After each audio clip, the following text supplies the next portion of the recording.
The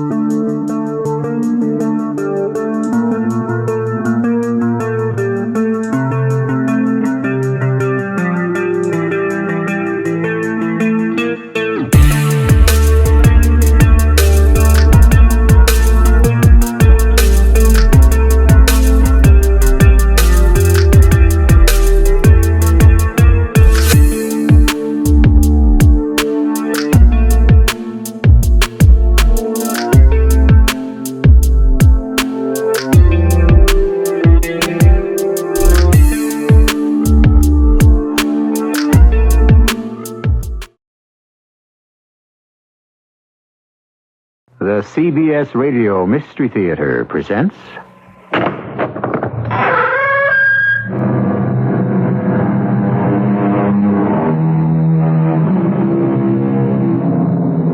Come in. Welcome. I'm E.G. Marshall.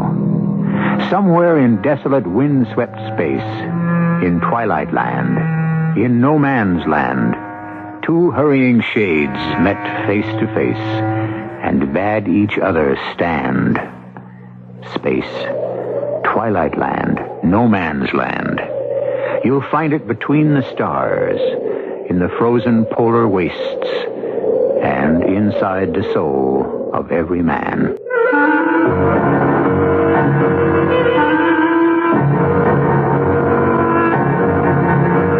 Our mystery drama, Arctic Encounter, was written especially for the Mystery Theater by Sam Dan and stars Mason Adams.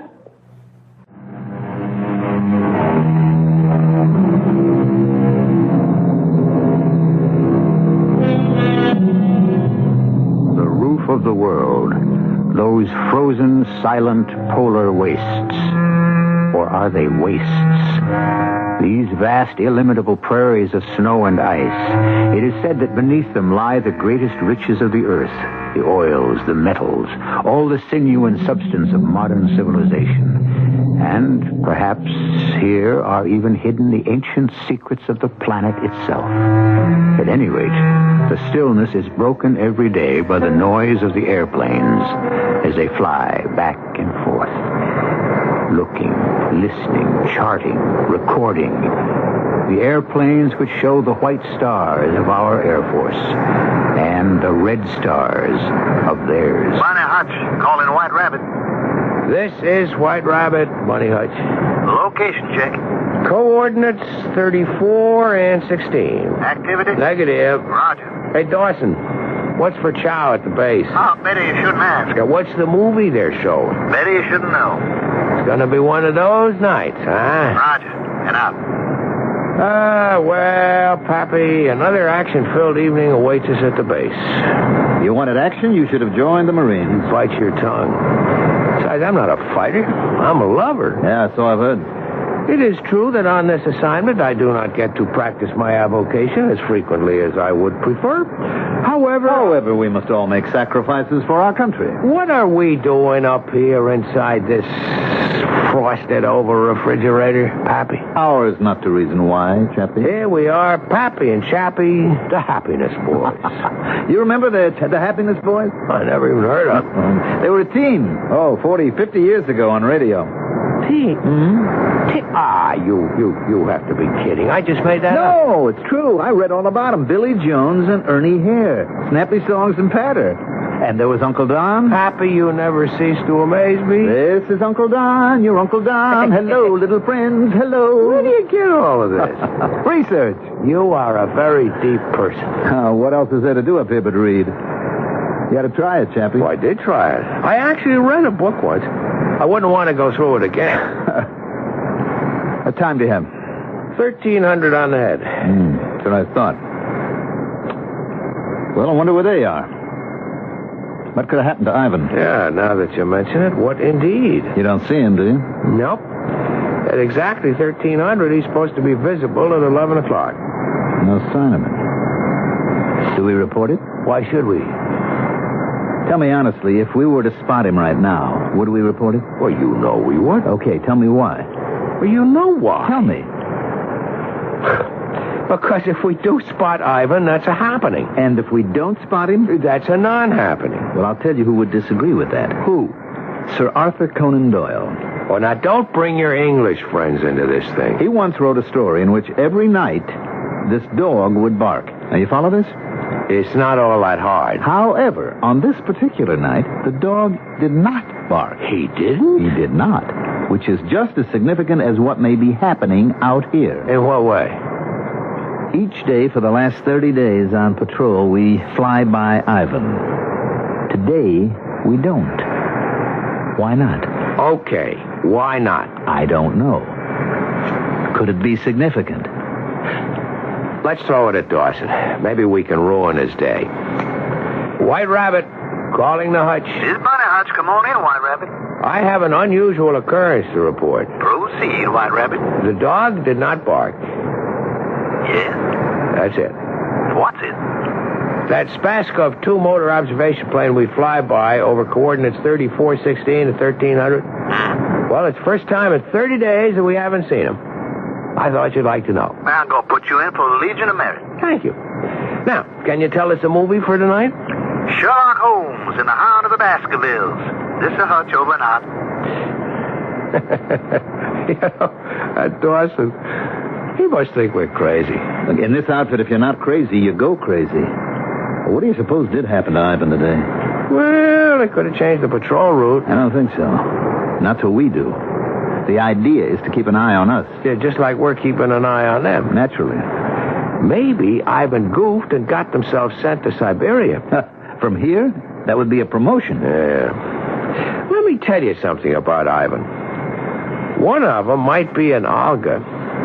What's this? If you listen real close to their messages, one of them sounds like a dame. Dame with a deep voice. Oh, they all got deep voices, those Olgas. I mean, they're built. Did you ever see pictures of them sweeping the snow off of the streets? Those are large ladies. Well, on the other hand, some of them are frail and wispy, floating little ballerinas. Yeah, I like mine somewhere in between. So you think one of the Ivans is an Olga, huh? You could win money on it. Why you say that? Instinct. Just let there be a dame within 1,000 miles. Well, if she is, she's probably the only one. I wonder how I could meet her. Chappie, with all the dames that we have in the United States of America... Now, Pappy, you're taking an isolationist, a chauvinistic point of view. Oh, excuse me. I didn't mean to offend you. Why are we here? To maintain peace. Any fool knows that. What better way to promote peace than for people to come together and really get to know each other? Now, you take this Olga. I bet she's just as anxious for a few laughs as we are. Yeah, I can see her now. Dark hair, black eyes. Oh, yeah. Yeah, it was always my type. Oh, Olga, we're such fools, you and I. Why are we being kept apart? Don't tell me you're in love with her already. How long do you think it takes, Pappy? Chappie, take a look. Far distance. What? 2 o'clock on the ground. Yeah? What do you think it is? What do I think? What? Ooh. Check it through the glasses. That's not my imagination, is it? No, that's something, all right. Let's have a good look. Looks like a plane. Not in one piece, either. It's Ivan, all smashed up. It's a Spaskov 2-motor. It must have come down hard, too. Do you think anyone's alive there? No, there's something funny going on. We should have heard a distress signal. Maybe he didn't have a chance. If he's down, it's a cinch he's missed out on a checkpoint. His base should be trying to reach him. I don't hear a thing. Call the hutch. Tell him what we got. I sure hope Olga's okay. White Rabbit, calling the Bunny Hutch. Come in, Bunny Hutch. Bunny Hutch? What's the matter? I can't raise the bass. Come in, Bunny Hutch. This is White Rabbit. Hey, the light's on. What the... The radio's dead. What? Chappie, we're losing power. What's going on? Everything's out. We're going down. Chappie, ease back on her. Back? What's happening, Pappy? What's going on?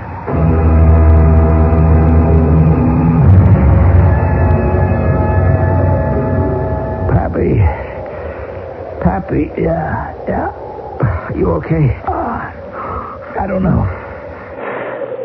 I feel kind of numb. How's the plane? I think we're in one piece. Well, that's something. I suppose there's any point asking about the radio. You can ask. Well, Everything's out. And I can't get anything started. How could we lose all our power? I don't know. It's as if... As if what? As if somehow, suddenly, it all just drained out. I know that sounds crazy. What can we do? I don't know. I don't either. Just asking to pass the time. Pappy, is anything broken? I don't think so. I just feel nothing. Can you move? Yeah, maybe if you help me. The question is, where would we go? Well, we just have to sit tight. Yeah, provided that we don't... We're not going to freeze. Without power, we can't make any heat in here. Now, look, we got these lanterns in the emergency locker. That's what they're for, to give heat. There's plenty of blankets and some food. How far do you figure we're from base? Oh, 250 miles. We can hold on. Yeah. In about an hour, they'll be out looking for us. Wonder how Ivan's doing. I'm going to go look. Well, let's get those heat lanterns going first. Chappie,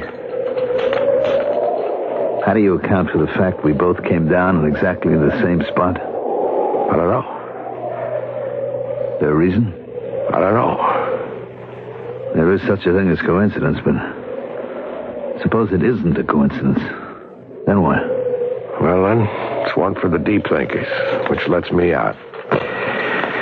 All right, I think I got the lamps burning. Things will be nice and warm when I come back in. Nice and warm. Be lucky if we can hold the temperature above freezing. Well, that's cozy for this neighborhood. Hold the fort. Now, listen, don't stay out there too long. Just a quick look and back. It's 70 below out there. You know what they say. It's a nice, dry cold. Be careful. Why? What could happen?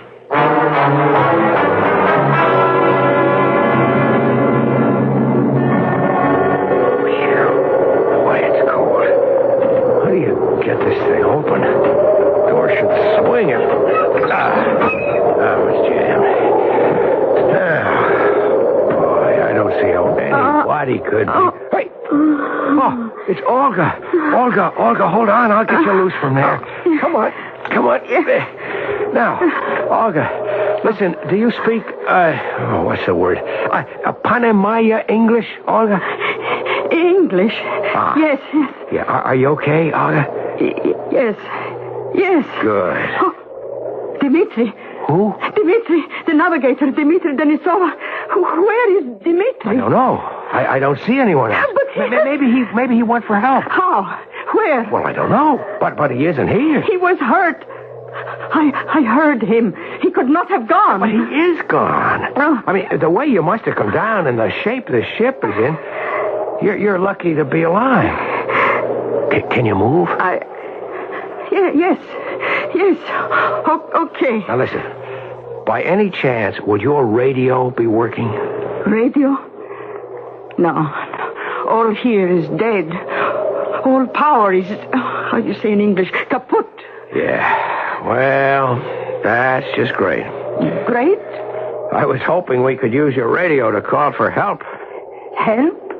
Yeah, we need help. But I do not understand. Are you not the help? Oh, no. You see, we're in the same fix that you are.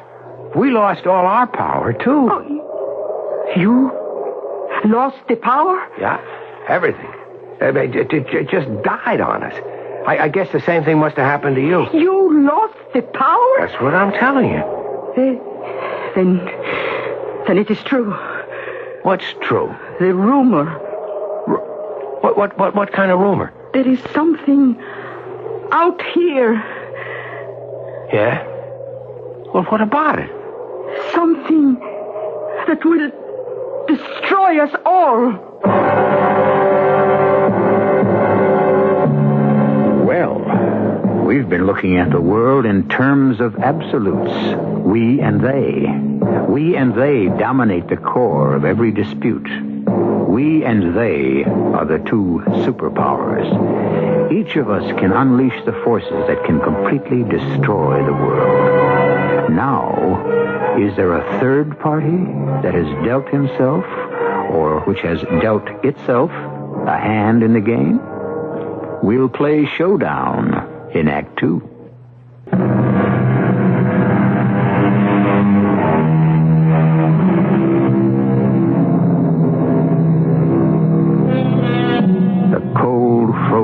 forbidding north, the wasteland of snow and ice.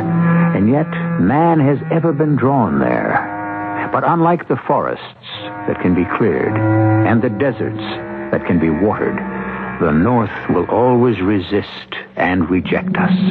Nothing of ours can take root or hold fast. The North, indifferent, implacable, ready to make of each visitor a victim. It is said something is here that can destroy us all. Sure, but that's old stuff. Cold, exposure, starvation. No. Something. All right, what? What is it? I do not know. It is a rumor. Who started it? Who? Who starts rumors? Do you not have rumors in your Air Force? Oh, sure, lots of them. Can you tell? Do you know who starts those rumors? Sure. I do. You? Sure. I have to do something for a laugh. Yes, but this is not a rumor to have fun. No. So what kind of rumor is it? Something is here that will kill all life. What? They say something from out there. Out where? The stars. Space? Space. Yes, space. Whew. Well, why not? Oh, you believe? I'm ready to believe anything. They say it landed here, or fell here. It could very well be. Oh, you will not say to anyone I said it to you. Mom's the word. I have told a secret. It's safe with me. Nichevo. What does that mean? It means it does not matter. Nothing will now matter. Oh, come on. I admit things appear to be somewhat bleak. However, let us look at the bright side. We shall not leave here alive. Don't say that. It is true. Don't say that. I mean, my outfit, your outfit, they know pretty much where we are. No, nothing can save us. Look, the cold is starting to bite through. We'd better get over to my ship. But you have no power. We've got lanterns, we've got blankets, we've got food. And soon it will be gone. Hopefully, by that time... A few more hours of life. Yes, we shall cling to a few more hours of life.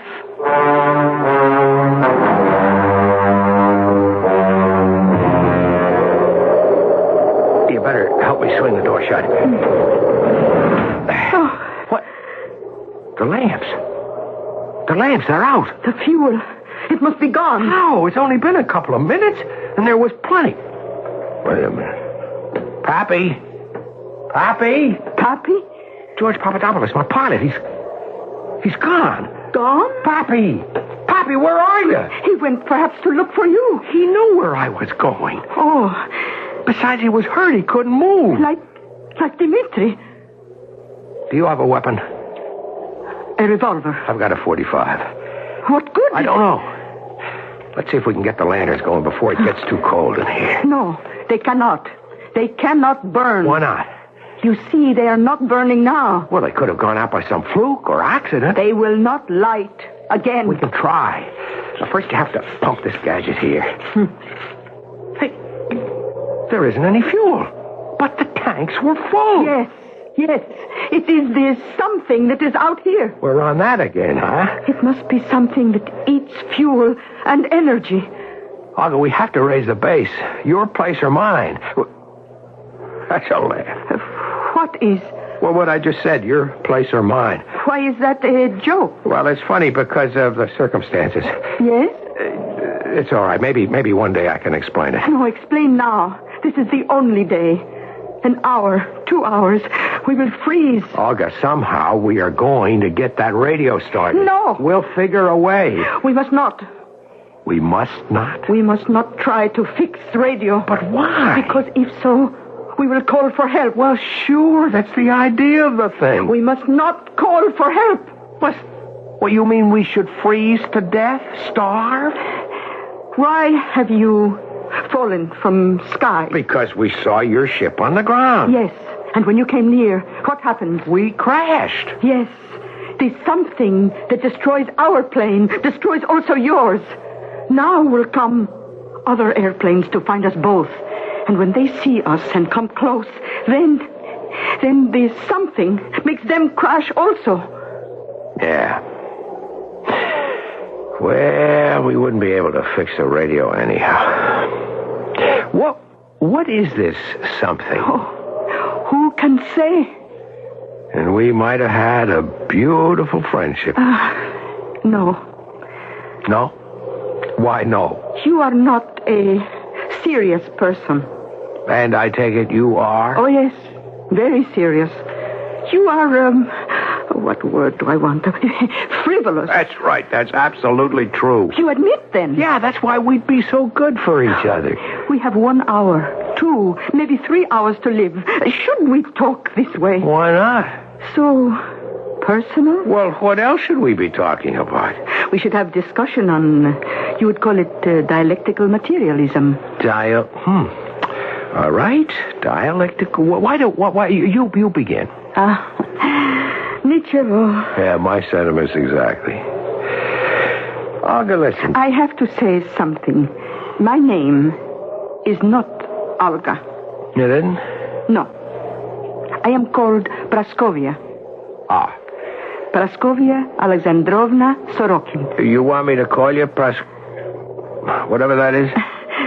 No, it's better Olga. My name is Stuart Maitland Chapman III, but you can call me Chappie. Chappie? It's close enough. I am honored to make your acquaintance. I can see your eyes are blue. But underneath your helmet, what color is your hair? Blonde. Yeah. When I think of what might have been. What might have been? Had we met under different circumstances. But under different circumstances, how could we have met? Yeah, I guess that's part of the problem. We had to have a disaster. Well, what are we going to do about it? Do? We can sit here, maybe hold hands, and wait till we freeze to death. Or... Yes. Or we can fight it. Fight what? Who? Whoever and or whatever is doing this to us. How? I was afraid you'd ask me that. Look. What made both our ships come down? What robbed us of all of our fuel, of our energy? Something. A something? All right, okay. Let's try to find that something and destroy it or shut it off. But where is it? And where is your man Dmitri and Pappy? I mean, what could have happened to them? I am cold. Yeah, we're starting to feel it. And it won't get better. Look, while we can still move, while we can still care, do you want to try to go out there and find it? Fight it or whatever? Yes.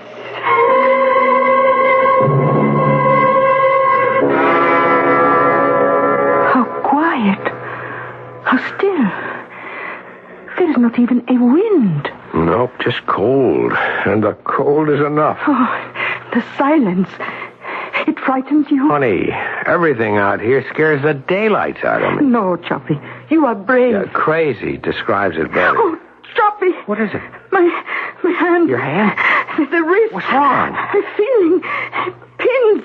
What? Pins, many pins, 100 pins, 1,000, sticking at my wrist. No, don't take your glove off. My wrist. If you expose any part of your skin. But the pins. Do you have a wristwatch? Yes.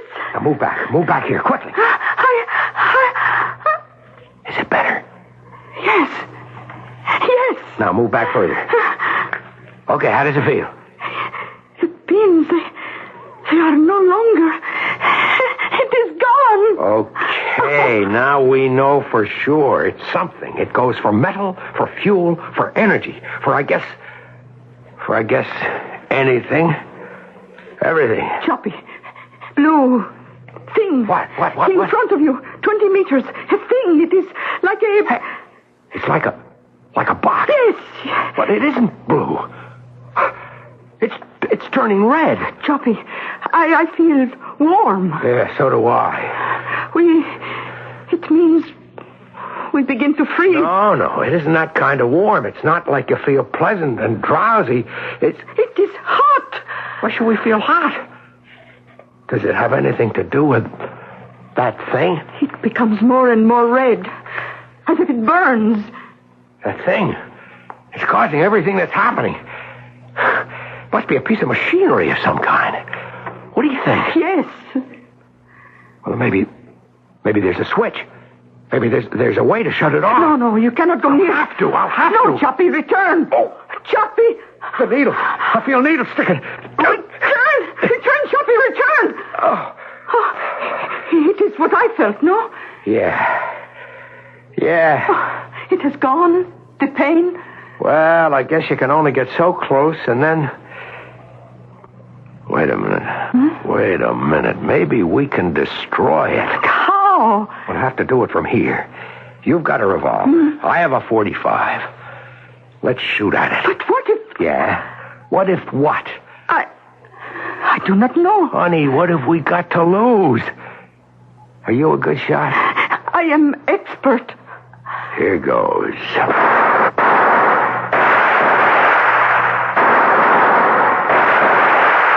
Chappie! What the... Don't shoot, Chappie. Don't shoot. What? It's Pappy. Don't shoot. Hold your fire, Olga. Hold your fire. Pappy? Is that you? It sounds like Pappy. Whatever did happen to him anyhow. But as our friends look in every direction, there's absolutely no sign of Lieutenant George Papadopoulos or of Captain Dmitri Andreev either. There is only the endless frozen waste, the shattered remains of the two military observation planes, and a box, which first appeared to be blue, but now is glowing a fiery red. This is the picture. Hold it in mind for the next few minutes, and then we shall return with Act 3.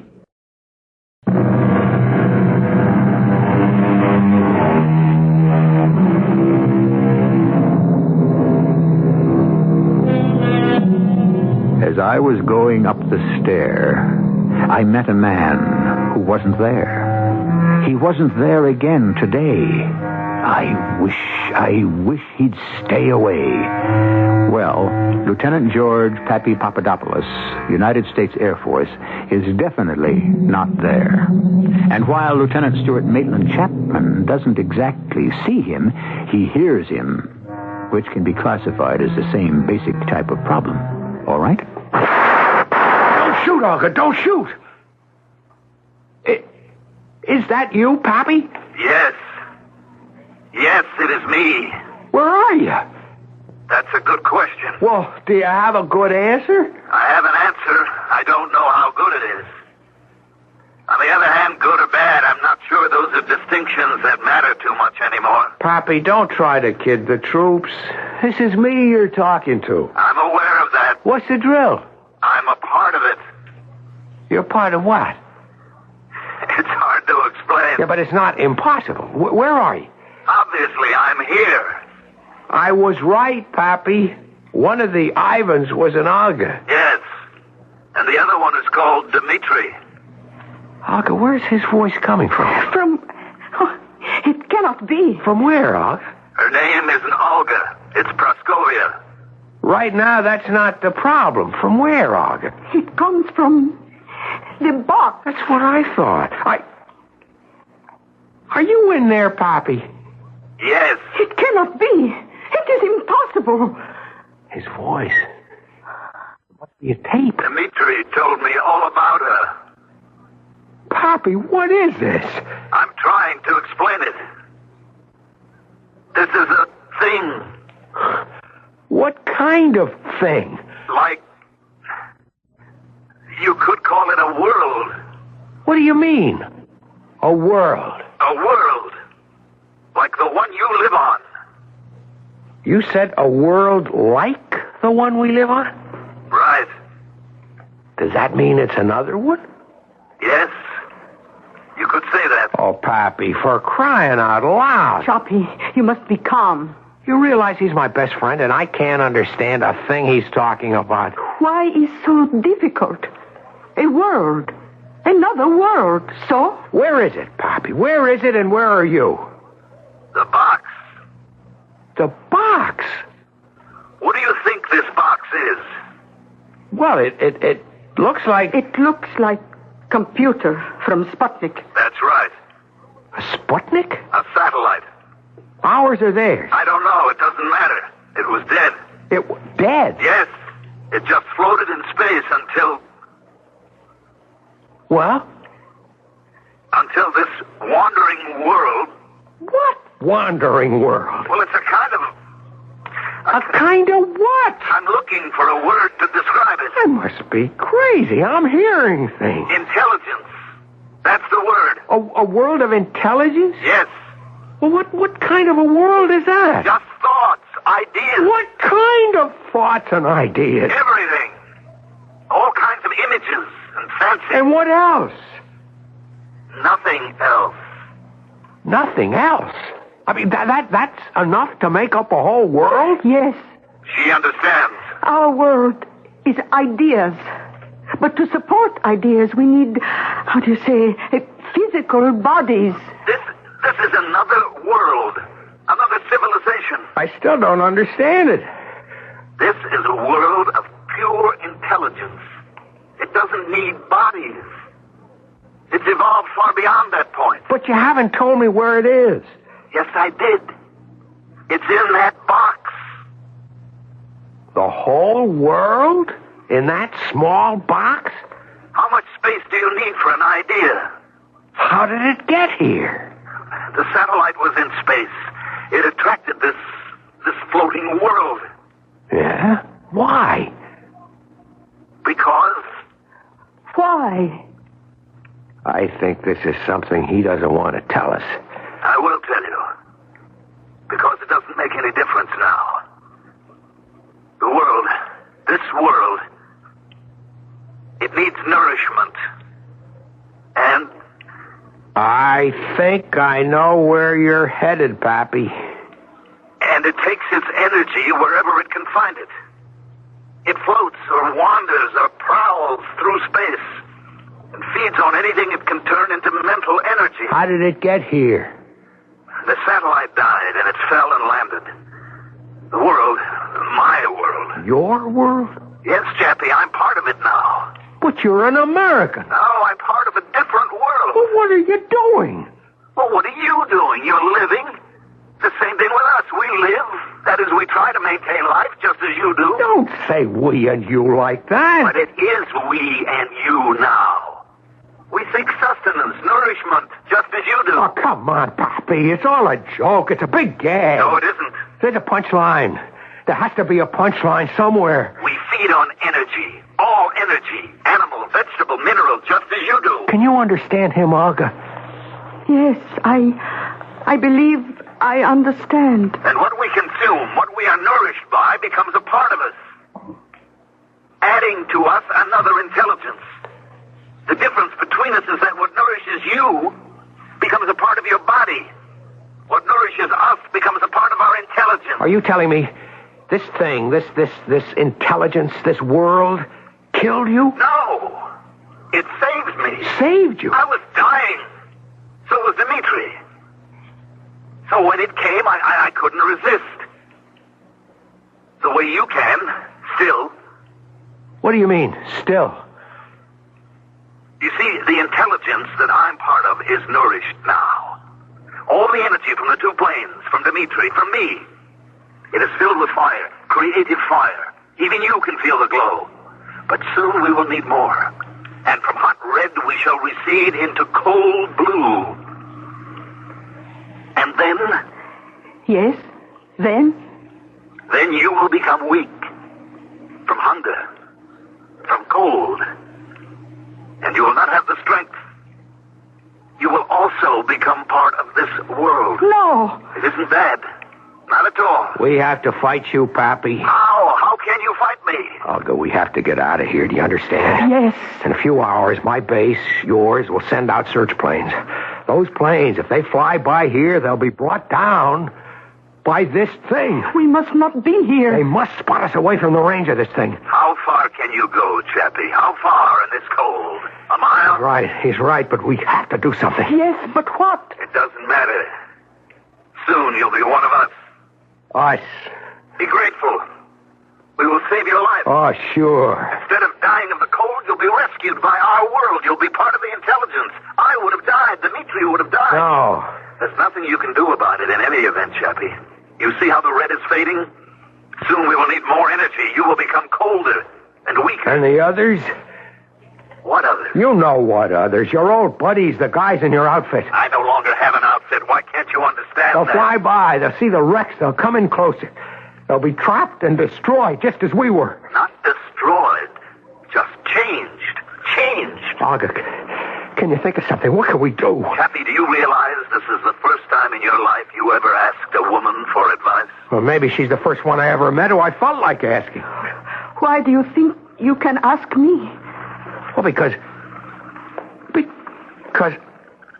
Oh, come on. Tell me. Well, it's because... Well... I understand. It is difficult for you to say it. Maybe. It's difficult for me also. What's going to happen to us? Nothing. You'll both blend into this one great intelligence. You'll be part of this world. No. Choppy, it is getting cold. It is. See, the box is now turning blue. Olga, we have to do something. Oh, let us sit close to each other and wait. Wait for what? Oh, Nichivo. No, we have to fight. Pappy. Yes. Come on, Pappy. You have to help us fight this thing. Chappie, I am this. No, not you. You're Lieutenant George Papadopoulos, the most popular guy in the 199th Squadron. No. You can't drop it like that. Your friends, your country. I mean, you can't cast them aside like a snake gets rid of a skin. You took an oath. You don't understand. What's there to understand? A guy betrays his country. That's clear enough, and it's bad enough. But you're even worse. Don't say that, Chappie. Don't you call me Chappie. That's for my friends. Lieutenant Chapman to you. I'll tell you why you're worse. It's not just your country you're selling down the river, but it's humanity. It's your own kind of people. Listen to me. This is a whole new... A whole new nothing. You say every word is a word of ideas. Well, you're right. But your ideas belong to this world. The stuff you grew up with, your friends, your family, the Air Force. Chappie. You know I'm right. All those memories, all the things you like, the happiness boys and Uncle Don and Sherlock Holmes. Chappie, don't. I can't help you. You have to. They won't allow it. They? Me, the rest of me, the part that was once them, is trying to stop me. Is there anything that we can do? Yes. Tell us. Just tell us. I'm being drowned and they're taking the words from me. What words? The words I can't tell you. Try, Chappie. Those words are gone. And remember the first thing I said to you. Pappy. The first thing he said to me. What was the first thing he said to me? We met at the base and he said to me, "What's your name, sport?" That's what he said. What's your name, sport? Oh, what is sport? Oh, athletic, no? That's not what he means. But it's the first thing he ever said to me. No, not the first thing he ever said, but not the first thing he said now. First thing he said, he said, don't shoot, Chappie, don't shoot. He's right. But why? Why don't shoot? Because shoot can hurt. Destroy, maybe, the bomb. Hurry, before it gets too cold to hold the guns. Hurry!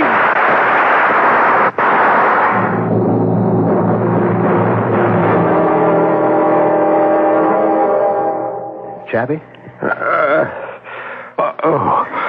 I think you're going to be all right. You were picked up before the frost could really get you. Olga.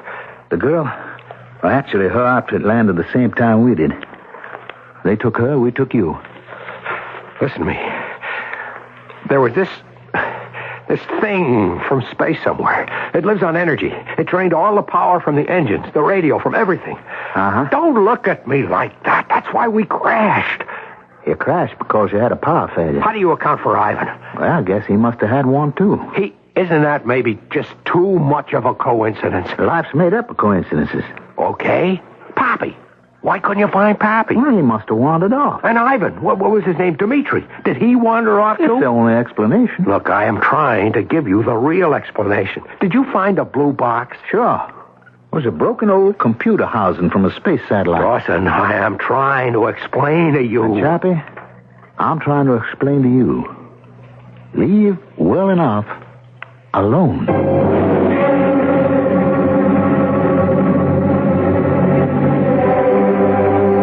Yes, of course. When it has to do with space and phenomena of that nature, the official reply is always a rather evasive, let well enough alone. Officially, there are nothing but denials when questions of space, UFOs, the Bermuda Triangle, are brought into question. The powers that be seem to ascribe them all to the imaginings of well-meaning but deluded folk, like you and me. I'll be back shortly.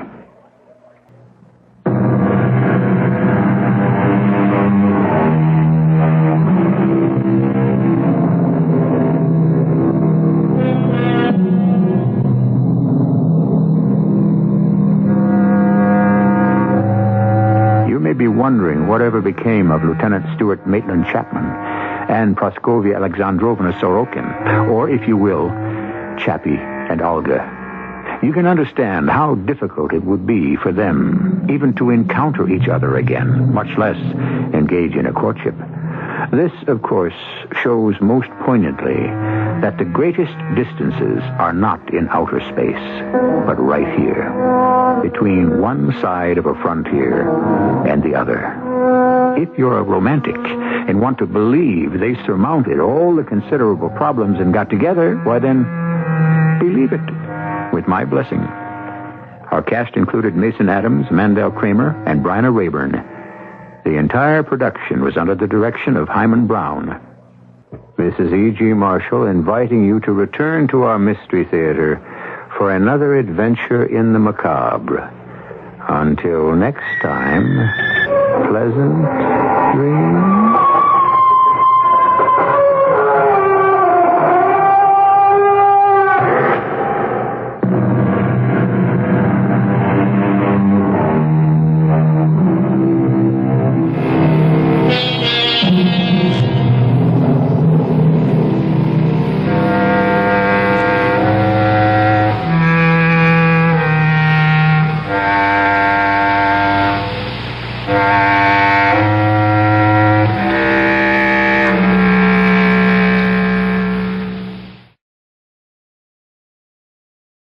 The CBS Radio Mystery Theater presents...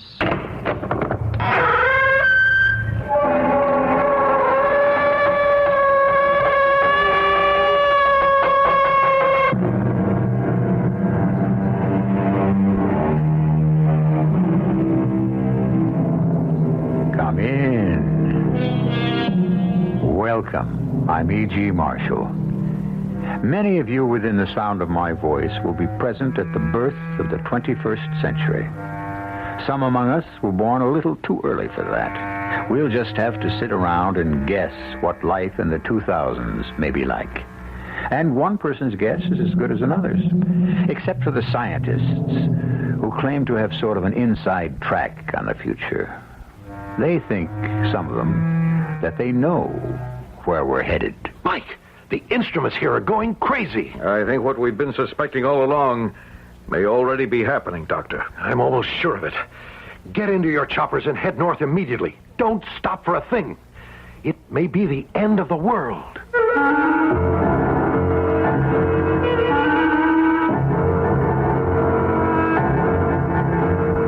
Our mystery drama, Bottom of the World, was written especially for the Mystery Theater by Arnold Moss. It stars Tony Roberts and Christopher Tabori. It is sponsored in part by Buick Motor Division. I'll be back shortly with Act One.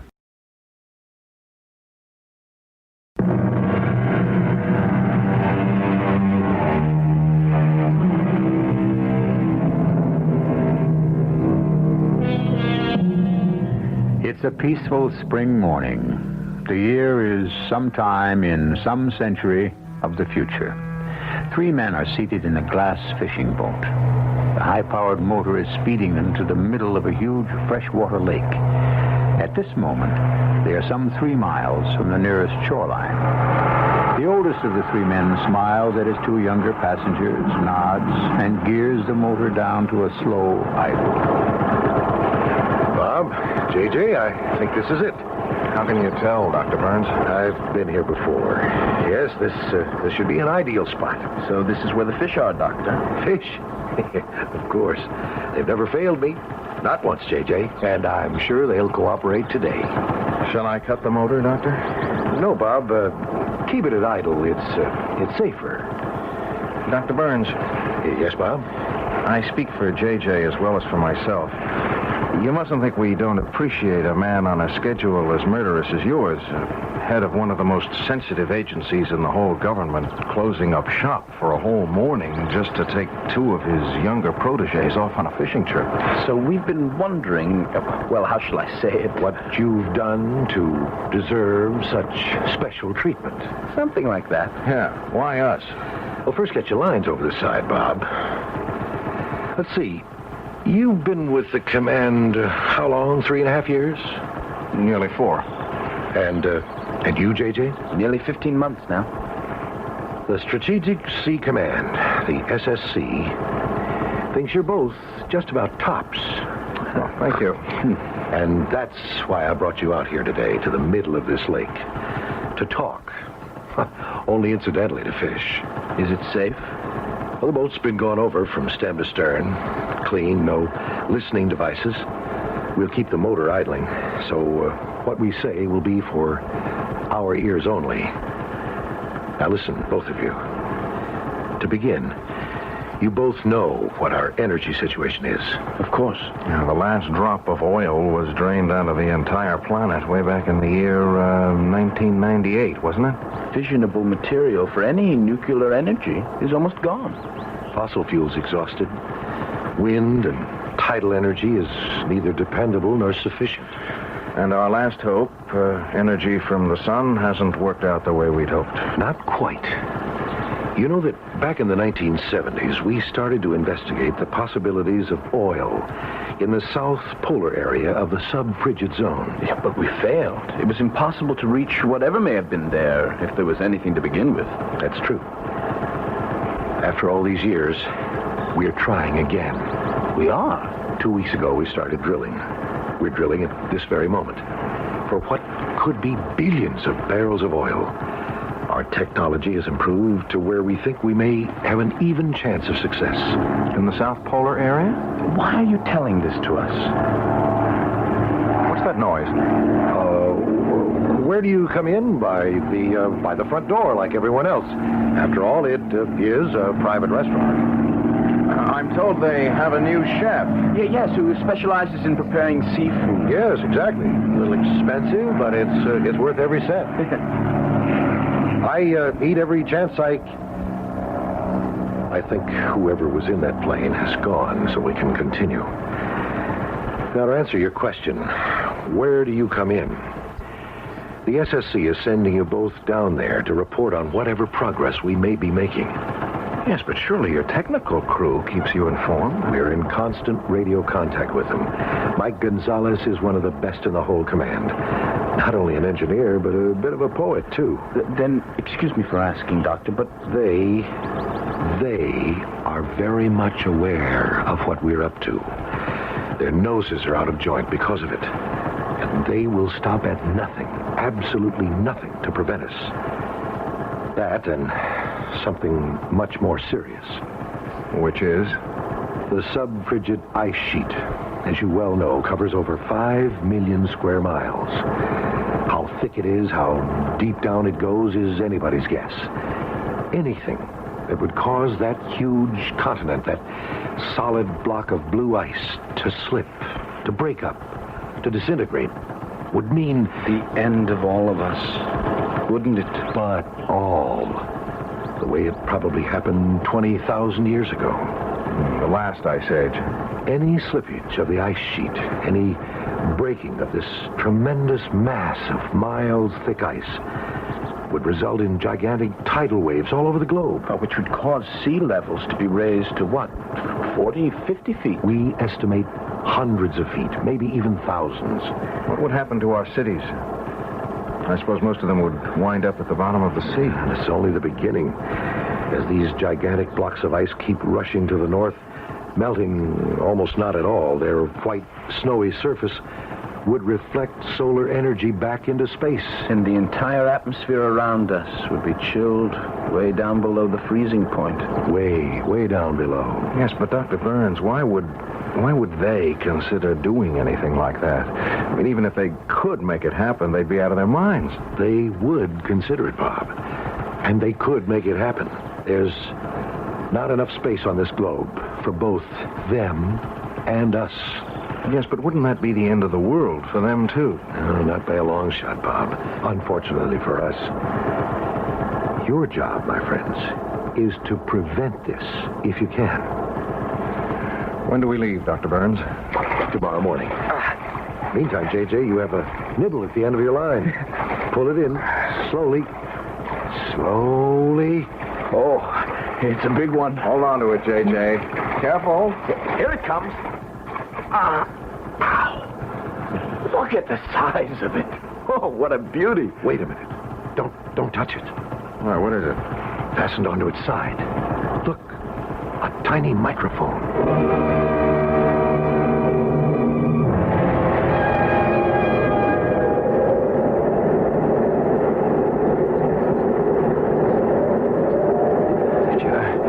See anything like this air down here, J.J.? Never, Bob. It's the first time in my life I'm able to see the air I'm breathing. It actually glitters.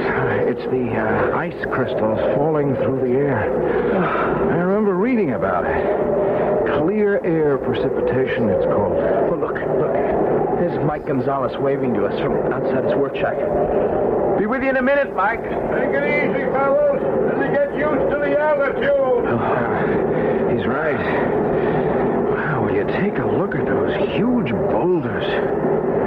What crazy formations. It's as if some oversized monster had twisted them into those shapes. 50, 60 feet high. Oh, they don't look real. Morning, Bob. J.J., you sleep well?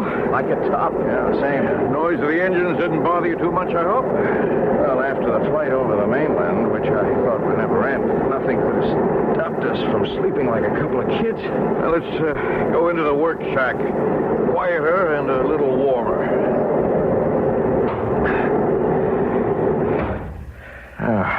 Some hot coffee? Oh, no, thanks. No, we just finished breakfast. Little trouble with your breathing, J.J.? A little. Yeah, the altitude. 10,000 feet above sea level. Just take things easy till your bodies get used to it. Now, let's talk about ice sheet. It's been thickening into a solid mass at the rate of over 5 feet a year. For how many years? No one knows for sure. We've already taken ice out of the drill hole that's 27,000 years old. 27,000 years old? And we've only drilled down into a little over a mile of ice. What makes everything so much more difficult is that the whole sheet floats in constant motion. What was that? That, my friend, may be our biggest worry. Maybe our only real worry. The ice cracking up? It might be just that. But how? Why? What would cause that? What was that noise, Mike? That sound you just heard could well be the result of a nuclear explosion somewhere down here at the bottom of the world. Maybe 1,000 miles away. Our instruments will indicate if I'm right. The second one in 10 days. They are very methodical. Then if Dr. Burns was right... A few more blasts like that last one, and we may have to close the book. Final chapter. We drove ourselves from the garden, but it was always possible to return. Up until now. Now it looks as though we may have planted seeds in the dead soil of a lost world. A world that may have to go on, if it goes on, without us. Well, we don't just sit here with our heads in our hands, do we? I mean, can't they be stopped some way? Any suggestions, Bob? The time may have come for all of us to fold our tents. We, as opposed to they, may have to give up this little piece of real estate we call the world. It may only be a matter of days. And meanwhile? Meanwhile, we prepare to get out just as fast as we can. Not only from this place here, but from the entire planet, while we still have the chance.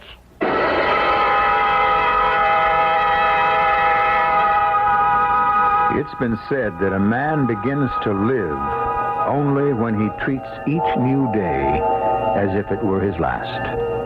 Our three friends in the South Polar area of some time in the future have the feeling that every tick of the clock is bringing them closer and closer to their inevitable end. That each of the next few days may indeed be not only their last, but the last for most of the world they know. I'll return shortly with Act Two.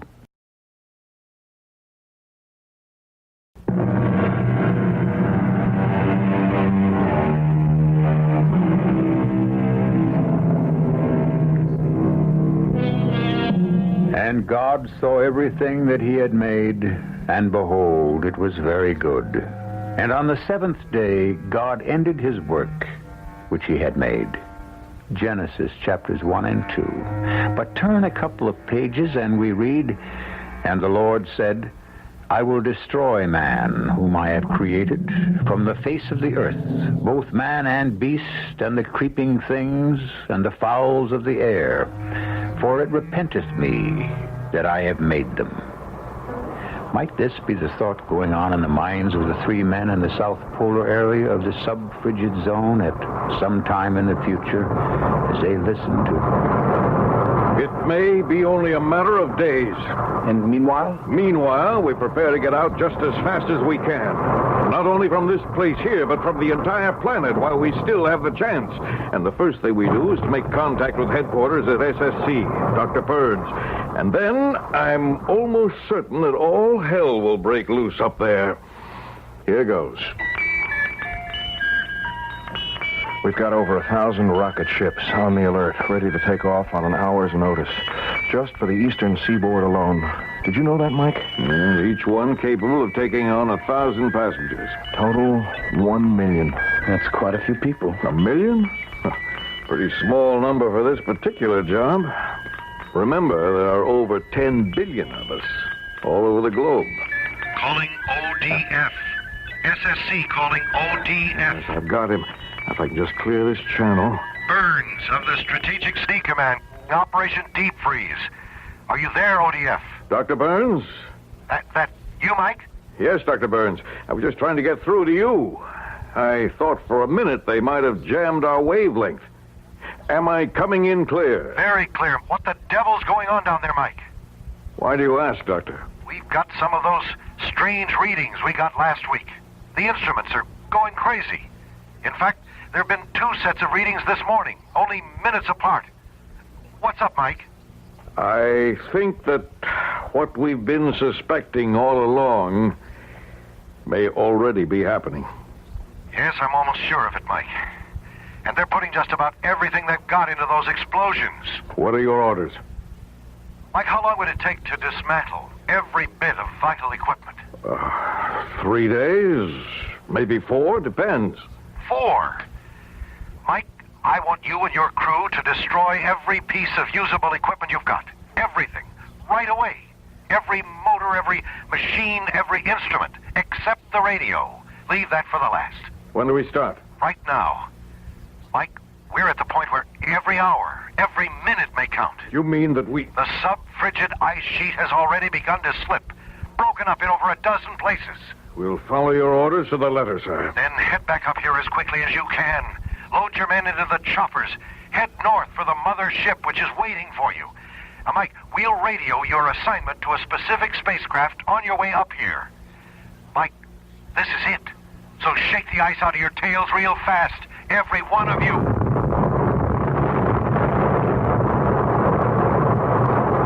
Mike, I heard that. And the instruments have gone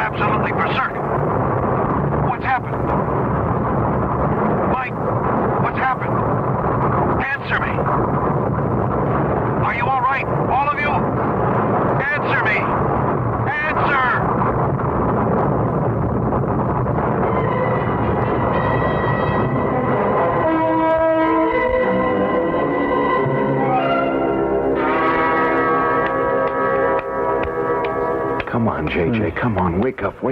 JJ, you all right? Oh, sorry. I must have passed out. That last blast was a real big one. A lot nearer than any of the previous ones. I think I must have passed out myself for a couple of seconds. Well, let's see now. Mike! Huh? Look out the window. Where? Where our crew was drilling. I don't believe it. It's not possible. Every single one of the drill towers has collapsed. Yeah, and everything with them. The shock of that last explosion just toppled them over. Drill towers, drills, drill pipes. The entire works. Like so many children's toys. Oh, I've got to get out of here and see that the crew is safe and no one was hurt. Yeah, we'll go with you. Meantime, we get everybody into those choppers just as fast as we can and head north for the mothership. And then? And then, JJ, we pray.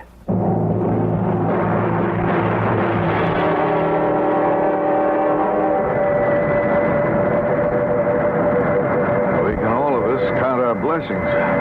So far, thank heavens this mothership was waiting for us. Yeah, and here we are in it.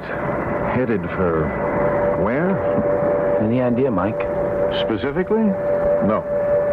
All I know is that we're safe, that we get on one of the 1,000 rocket ships that are waiting for all of us. We head out into space in the direction of...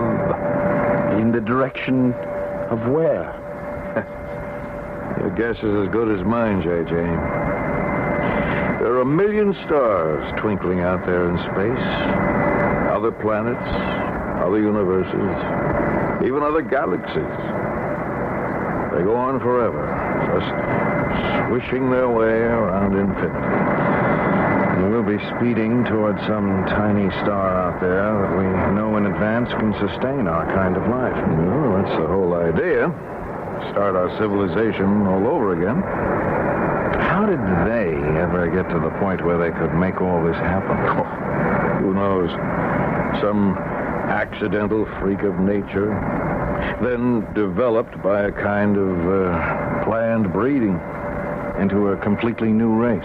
A race that can withstand every extreme of temperature, from 200 below zero to 200 above. And their ability to survive either in the air or underwater. How do we explain that? Who knows? By some weird process of selective evolution, they managed to breed themselves into cold-blooded vertebrates who look just like us, but act biologically like amphibians. Like frogs and salamanders. Exactly. With both gills and lungs at the same time. Breathing partly through those thick skins of theirs. Yeah, but nothing can penetrate. Well, almost nothing. I suppose their ability to change their voices at will to sound exactly like us, or as if they were speaking from underwater, has to do with the fact that they are amphibians. Maybe. I wish we knew where we were, how close we are to our destination, wherever it is. If they hadn't blacked out every porthole, every window... That's a security measure, JJ. Yes, I know that. Gentlemen, will you please fasten your safety belts? Well, we're about to get some of our questions answered, I think. The captain has asked me to tell you that we are within a few minutes of landing at our predetermined base. After we land, you are asked to remain seated until the aircraft has come to a complete stop. Yes, but stop where? You're about to find out. All occupants will then proceed across the east runway to one of the rocket ships which is awaiting you. He hasn't said which one. Patience, JJ. And when he tells us which one, how do we find it? Proceed across the east runway? We have just received from SSC headquarters the designation of your particular rocket craft. Here he goes. The rocket craft reserved for passengers aboard this ship is Beta Epsilon number 203. I repeat, Beta Epsilon 203. It can be reached by boarding ramp C on your right across the east runway as you exit. Thank you.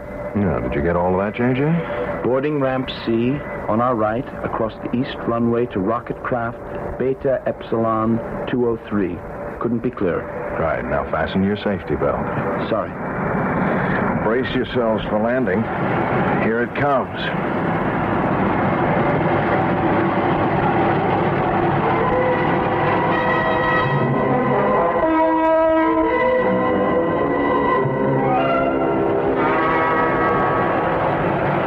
wonder if Dr. Burns is here to meet us. To get a one-to-one report from us on what happened? I certainly hope so.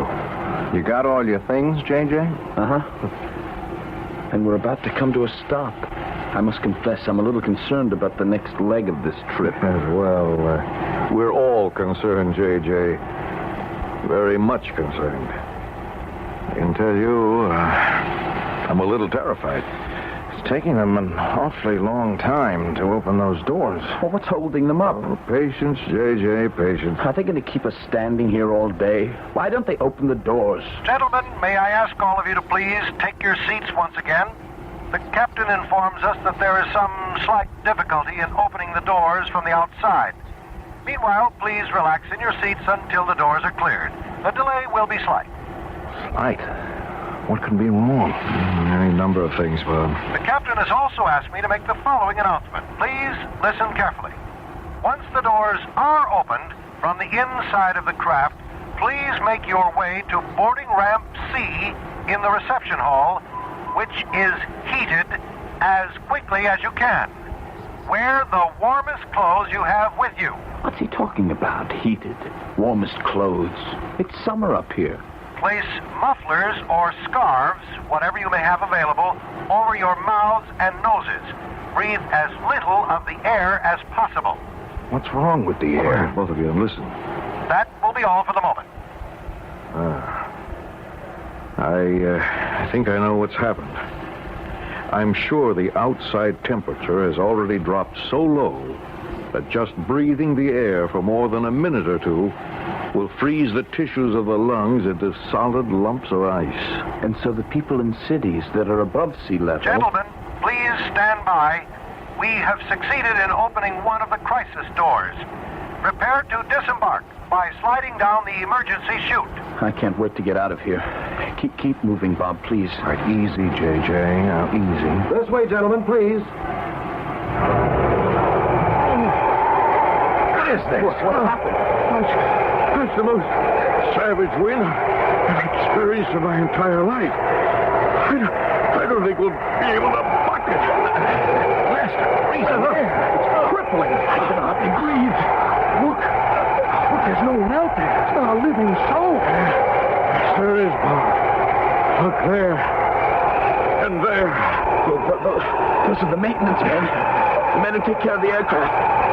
Why are they standing there in those strange positions? I think they're all dead, J.J. Frozen stiff into whatever positions they must have been in. What do we do? Make a run for the reception hall and boarding ramp C and hope we get there. And if we don't? Then we join that group of stone-cold statues out there. Those refrigerated corpses we're staring at. I'll get out first. It goes!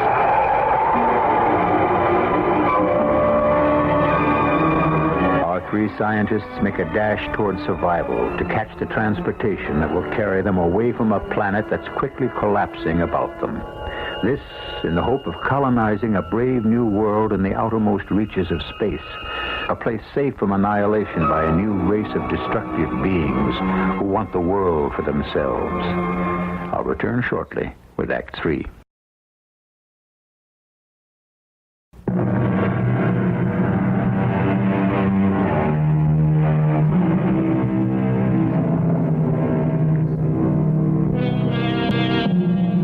From Chapter 5 of the Book of the Revelation.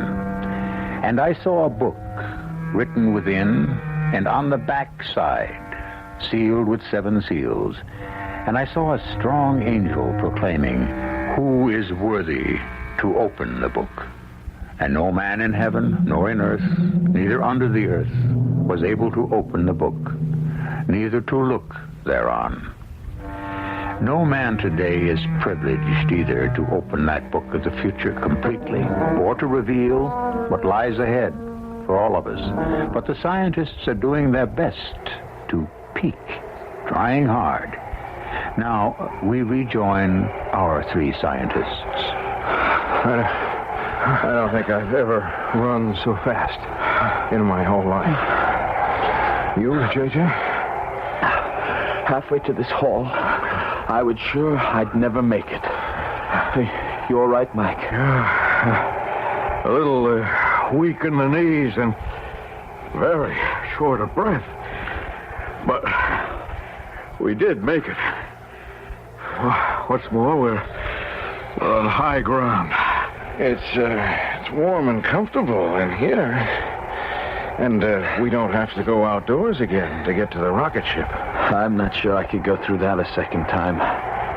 Have you two noticed anything peculiar? Anything special about the people who seem to be moving toward Beta Epsilon 203? Peculiar? Well, I haven't had the chance to look. Ah, well, when you get the chance, look. You may find a little surprise. Meanwhile, I'm going to try to get a call through to Dr. Burns again. Yeah, he's got to know that we've come through safely up to this point, and the shape of the place we left.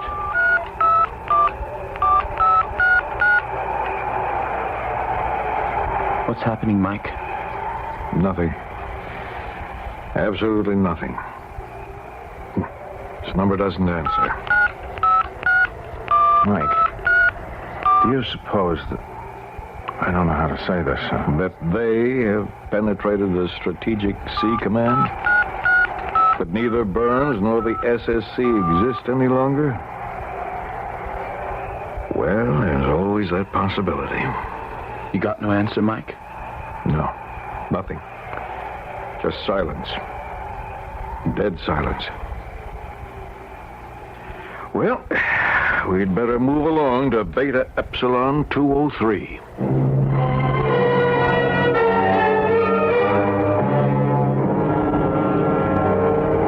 The ship is full.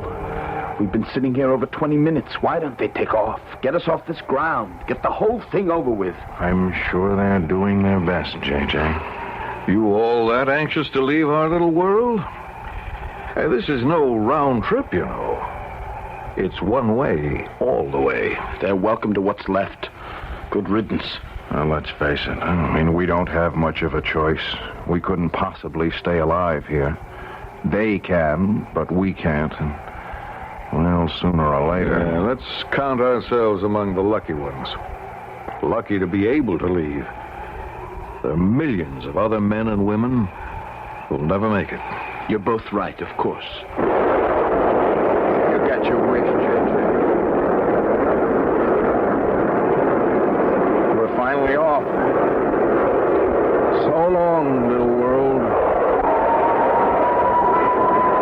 Here's to our new paradise. We walk through blindfolded, and the noiseless doors close after us forever.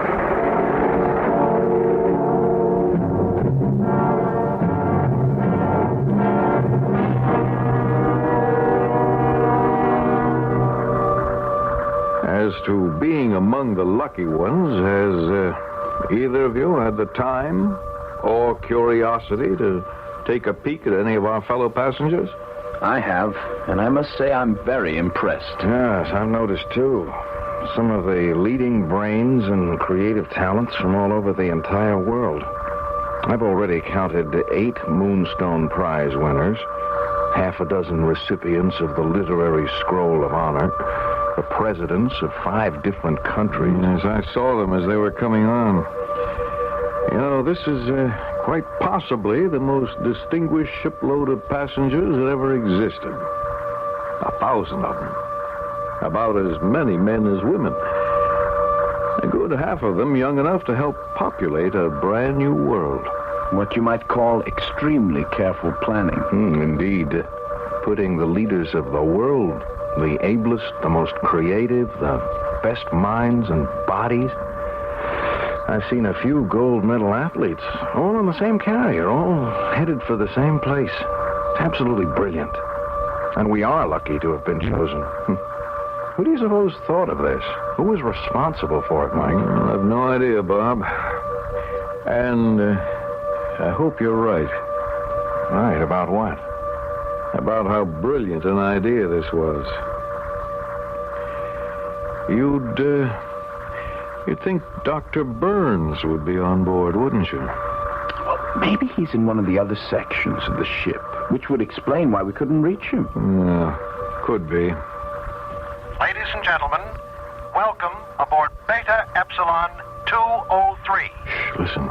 The captain has asked me to tell you that our planned destination is Galen 2683 of the galaxy of the Lapithee. The physical properties of Galen 2683, its life-supporting qualities, air, water, climate, extremes of temperature, are almost identical with those that we have left behind. That's comforting to know. Quiet, J.J. In the unlikely event that there should be any difficulty in landing for any reason, Maton 2211 of the same galaxy will serve as backup. Flying time should be approximately 48 hours. That's all? If you have any questions, members of the crew will be happy to try to answer them. Thank you. Galen 2683. Here we come. Will the following passengers please identify themselves by pressing button B at the right of their seats? Mr. Michael Gonzalez, J.J. Porter, and Robert McDonald. I've got the button right here. I'll get it. There is a voice message for you three gentlemen. Kindly connect by pressing button F as in Frank. Thank you. As in Frank. There we are. Who could possibly... Mike, Bob, J.J. This is Burns. Dr. Burns. What do you know? Are you, all right? You take it, Bob. Yes, we're just fine, Dr. Burns. How about you? Fine. We're certainly happy to hear your voice. We tried to reach you before we left. We had a little difficulty. That's understandable under the circumstances. I suppose you'd like to know how we are. At the moment, I would like to know nothing. Yeah, let me talk to him. Dr. Burns, this is J.J. The passenger list on this ship seems to be very special. We thought you might be on it. Obviously, I am not.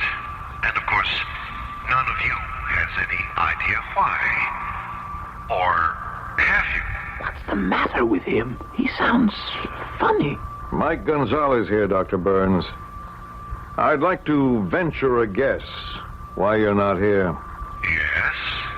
Are you free to speak? Just answer yes or no. The answer is yes. Now listen to me, the three of you. You've noticed that your fellow passengers are people most capable of starting a new civilization. They will never have that chance, unfortunately. Why not, Dr. Burns?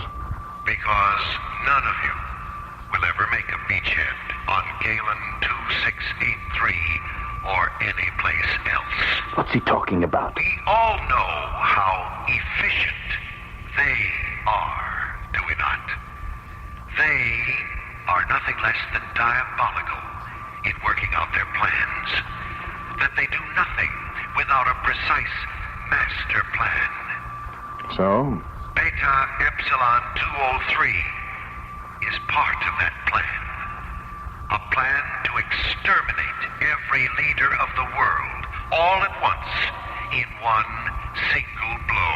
I don't believe this. Believe it. There's not a chance at even a few of you escaping or surviving. The end for all of you will be complete, final, and very neat. But we're headed toward a beachhead on Galen 2683. Isn't there any such place? Yes, there is. But not for you.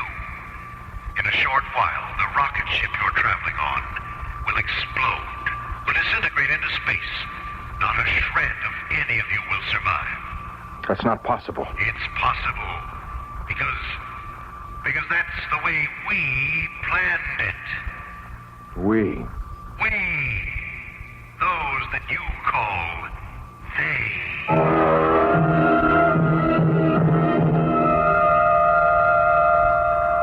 What's that odor? What is that? It's like burning rubber. No idea. Ladies and gentlemen, you are not to be alarmed by what seems to be the smell of burning rubber. It is routine at this stage, as is the mild turbulence you may be experiencing. Mild? We're being bounced around like... Easy. Look, he's making his way toward us. You gentlemen received your message satisfactorily? Yes, we did. Thank you very much. You understand its significance? I think we do. Then there's no point in pretending any further. One of us is keeping an eye on the crew. I watch the passengers. Not that there's anything you could possibly do to prevent what will happen. A question. Yes? How much time do we have before... Minutes. A very few minutes. And what happens to you and the one up forward that's guarding the crew? We die. We vanish, along with the rest of you. We volunteered for this trip. And the mechanism that will set the whole thing off? The explosion, the disintegration? Right here, right over your heads. The captain is the only one who would know how to deactivate it. And he's not free at the moment. Now, gentlemen, if you will excuse me... JJ, what are you doing? Put down that gun! I'll get him first, then his friend up there with the crew. JJ, now, it won't do any good. That's not the way... Excellent marksmanship, young man. Your rather quaint, old-fashioned bullet struck me right over the heart. How foolish. How wasteful. Surely you know your bullets cannot penetrate our skins? No, but this can. Ah! And now, the same treatment for his friend. Up forward in the cockpit with the crew. Mike, JJ, excuse me, please.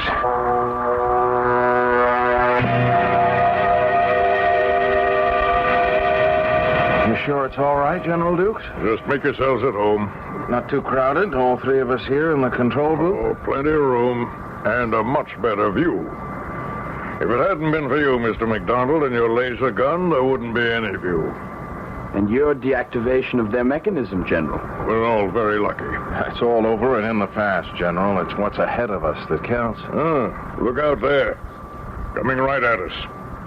Galen 2683. That little speck? That tiny pinpoint? Pinpoint or not, JJ, that's going to be our new home. That's a new world for all of us.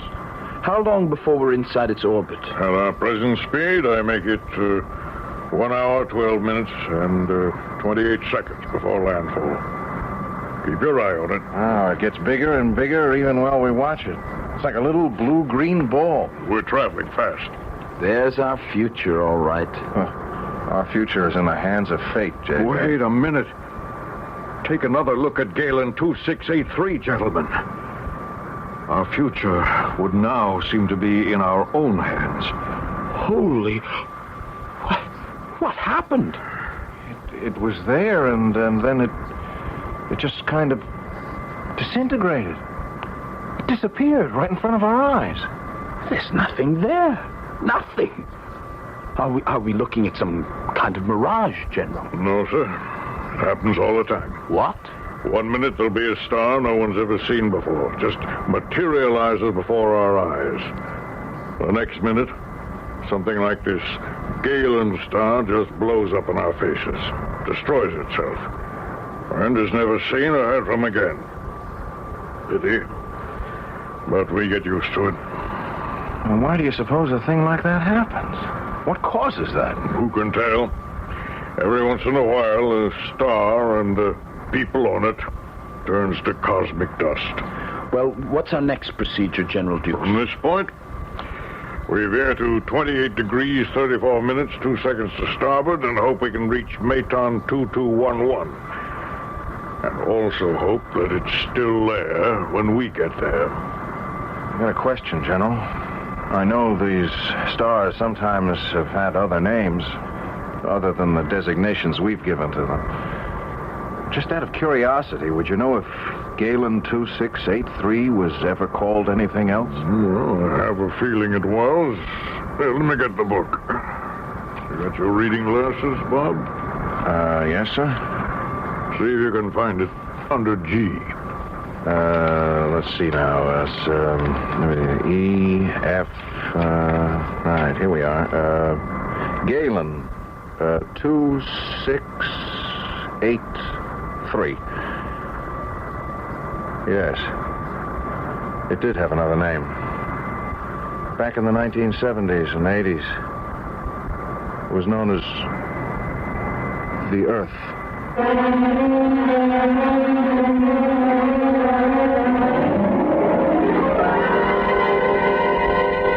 J.J., Bob, Mike, and their companions hurtle through space, bound for an obscure star hidden away in an endless cosmos, we wish them Godspeed. A journey that started in the frozen, sterile wastes of one world will terminate, we trust, on the less barren, welcoming soil of another, where they can build an exciting, fresh new world by profiting from some of the mistakes of this one. I'll return shortly.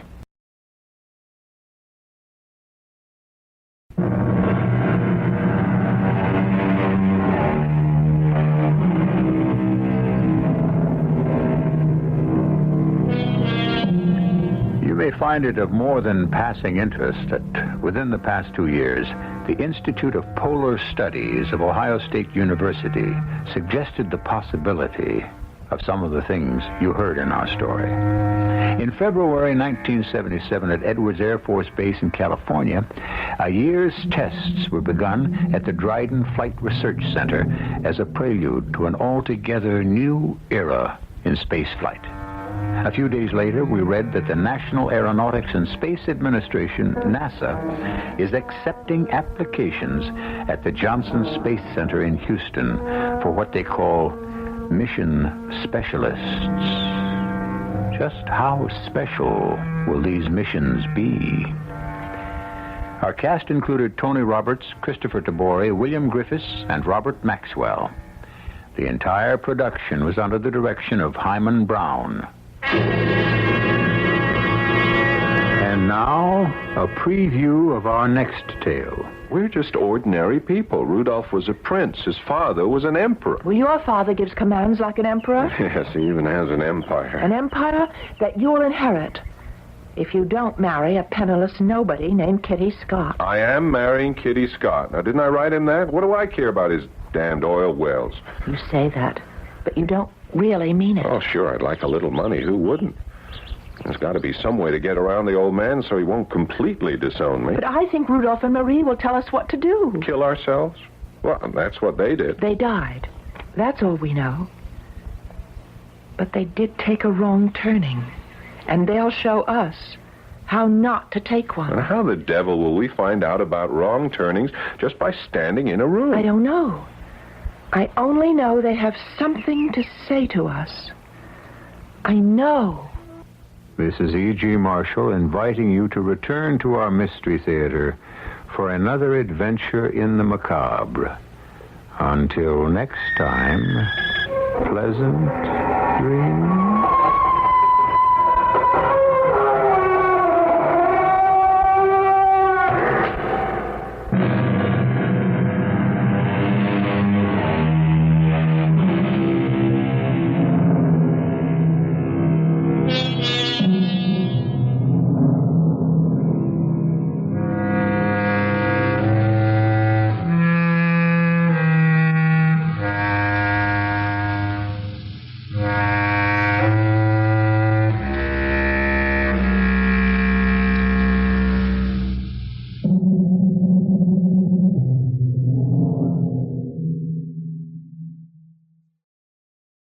The CBS Radio Mystery Theater presents...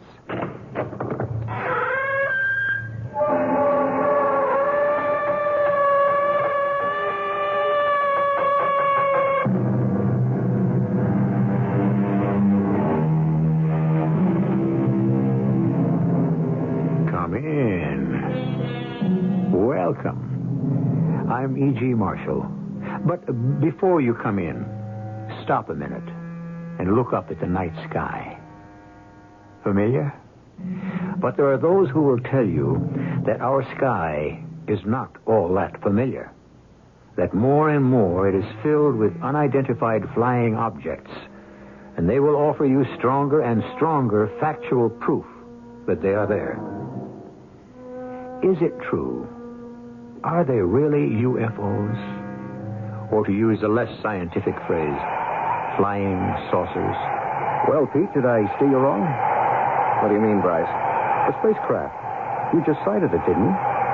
One way or another, I've seen quite a few stars tonight. Including your first UFO.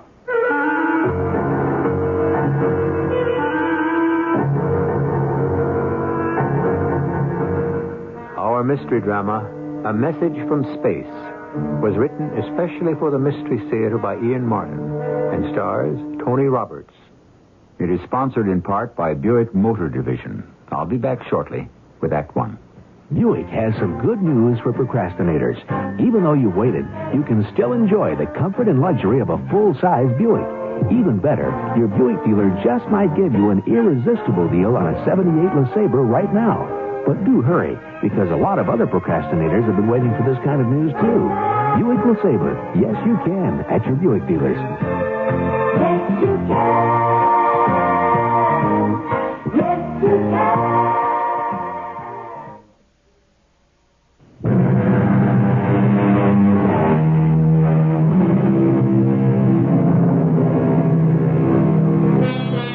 The term flying saucer was first used by a Texas farmer who saw one over his ranch in 1878.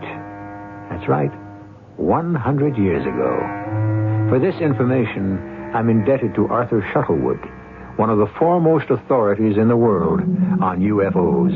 This is a story set down in the most part exactly as it was related by another recognized authority in the field, Bryce Bond. Of course, you must decide for yourself. The mystery, which ended in Warminster, England, began in the office of the features editor of one of America's largest newspapers. It's open. Come on in. You wanted to see me, Prez? Come in. Come on in. Close the door. And don't call me Prez. Do I have to be that formal and call you Mr. Riley? I am your nephew. Well, you can call me by my initials like everyone else does. Well, I do. RX, prescription. Translation, Prez. All right. Anyway, you're not my real nephew, except once removed. You can't wriggle out of it, Uncle. They still grumble around the paper about nepotism because you had me promoted to your department. I grabbed you off hard news because you're a better feature writer. Now, I've got an assignment for you. Shoot. You ever hear of a place called Warminster, England? No, it doesn't spring to mind. That's in Wiltshire. It's one of the most ancient historical areas in Britain. Sitting right in the middle of burial mounds. They're called barrows. Some of them date back 45,000 years. Oh, it's a cozy little spot. Has it got any other claim to fame? Well, in this quiet little backwater country within the last 15 years there have been hundreds of peculiar phenomena. Something cited, not by hysterics or nuts, reputable people, head postmaster, clerics, hospital matron, flyers, engineers, so on, you know. They all bear witness to their existence, to say nothing of many photographs which have been subjected to rigid spectrographic tests and others. Yeah, to their existence. To what existence? The objects that have been cited. UFOs. Flying saucers again? Visitors from outer space? Oh, you gotta be kidding. You don't believe in them? Of course not. Good. That's exactly why I want you to go to Warminster. Oh, wait a minute, RX. Look, I'm no scientist. What am I supposed to do? Take pictures? No. I want a series of articles for the magazine section. You know, color stuff. Lay it on as thick as you like. Debunk the whole crazy business. Well, that's okay by me. How do I go about it?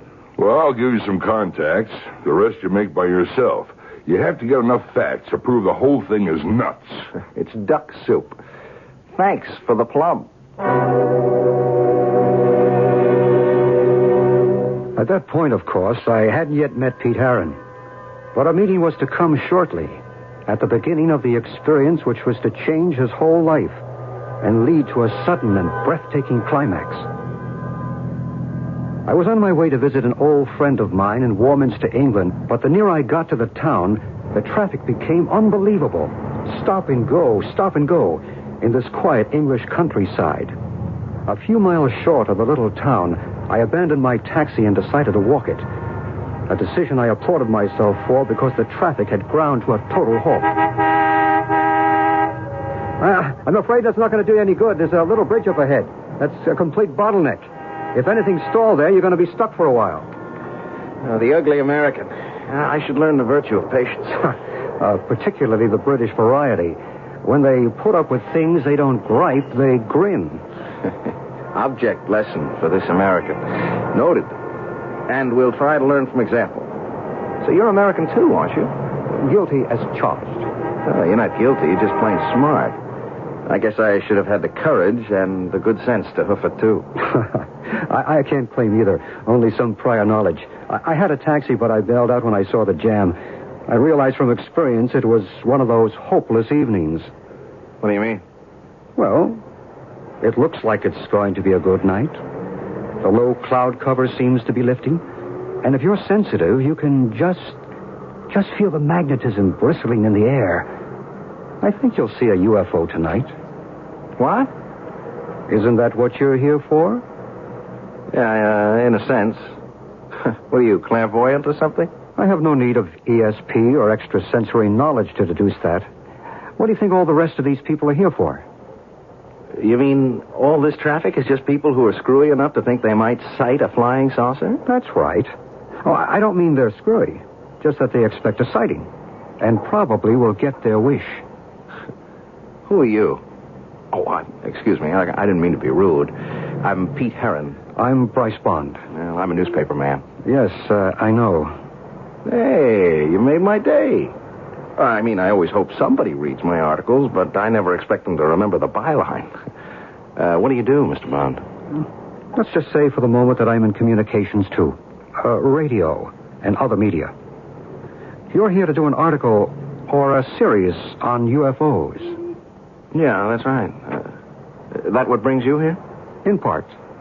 I have been here before. Well, then clue me in. You ever see any action? Oh, yes. Many times. Oh, you mean you actually believe you saw something from outer space around here? I didn't say where they were from. Just that I've seen them. And so I'm sure have a good many of these other folks in the traffic tied up here.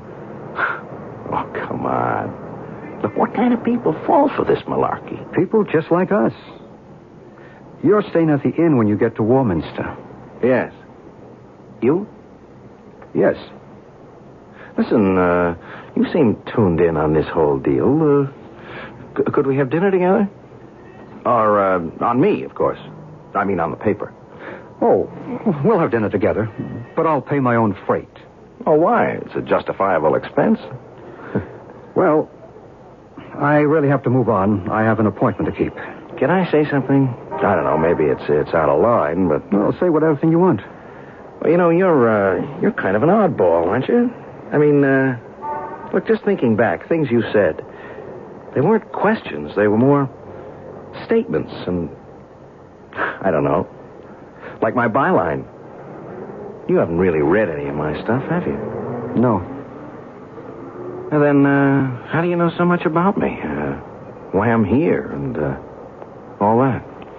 Right where you are, you're sitting in an electrical matrix of energy beyond belief, or most human conception. You'd be surprised to know how much knowledge and communication can be carried on its waves. Well, meet you at 6:30 in the common room at the inn. If you ever get out of the traffic jam.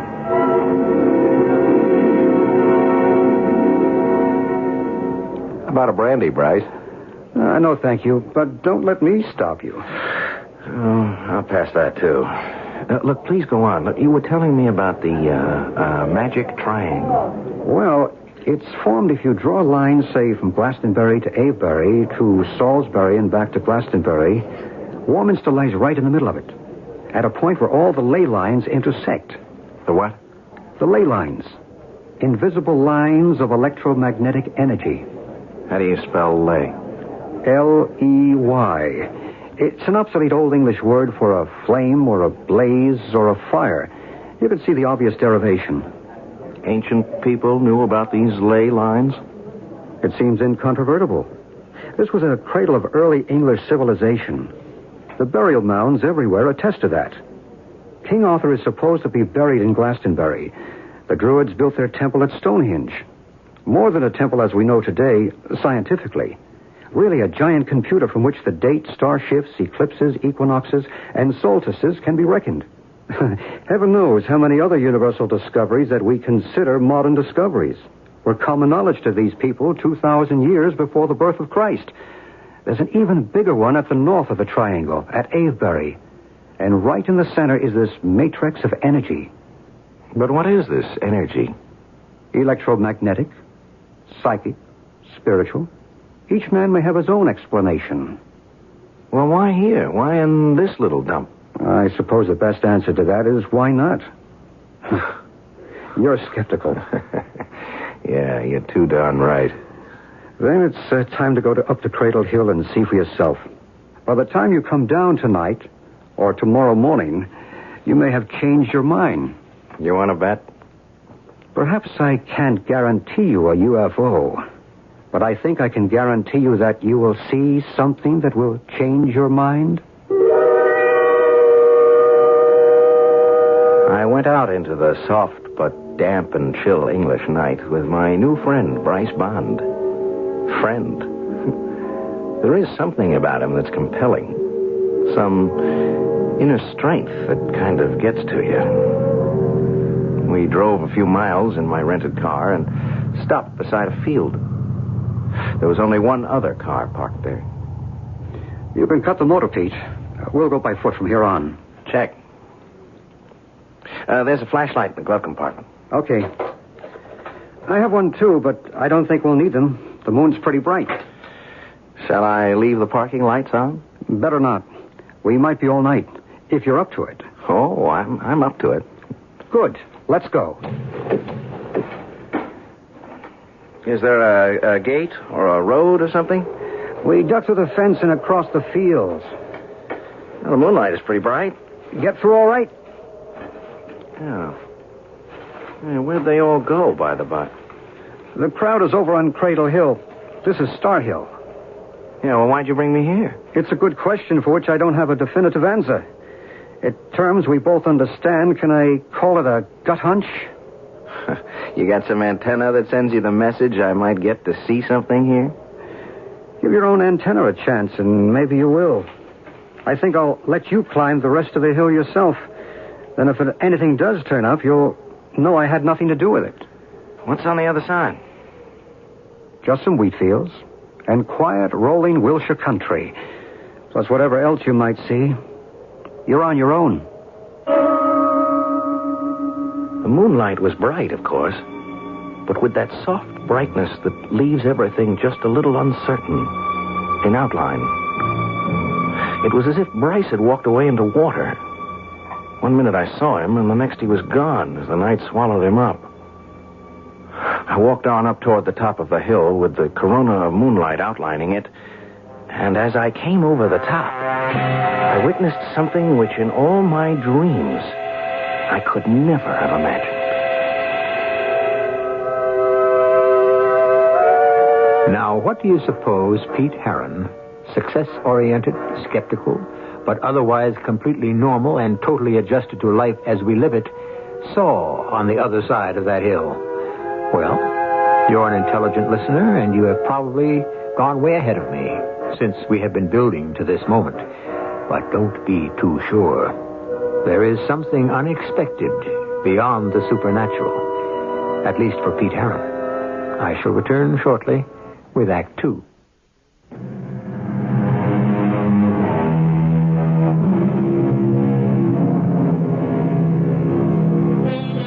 Now let me see. Where were we? Oh, of course. Just coming over the brow of Star Hill in the moonlight, magically diffused through the damp, cool, early spring English weather. A healthy young skeptic, Pete Heron, sent by his newspaper to write a series of feature articles on the appearance of UFOs, seems about to meet the ultimate test, face to face. So, let's meet it with him. As I came over the brow of the hill, I'd been looking beyond to some gently rolling wheat fields, fading away out of the bright forelight to murky moon shadows. But in the middle of this dreamy landscape, below me and to the right, a strange thing was happening to the swaying waist-high wheat. Something like a giant fan spinning counterclockwise was laying a mirror image on the wheat below, which was blown back flat to the ground, trembling as if some whirling saucer from outer space was settling to a landing. Then, it was there. Circular, perhaps 50 feet across. Light slits like portholes shimmering till the craft, or whatever it was, stopped spinning and came to rest. And suddenly it was glowing so brightly I had to shield my eyes and turn away. And when I turned back and opened them, there was still rings of overexposure exploding in front of my eyes. And the craft was gone. But something else was there. Hello? No. Did you see it? What? The spacecraft. What would you like to call it? The UFO? I thought I saw something, but... Hey, did you see it? Of course I did. Hey, where did you pop up from, anyway? What do you mean? I came here just the same as you. You did? Oh, yeah, that's right. Yeah, I parked my car right behind a little blue hatchback. That must be yours, huh? Excuse me, I'm sorry. I ought to introduce myself. I'm Pete Harron, World Features.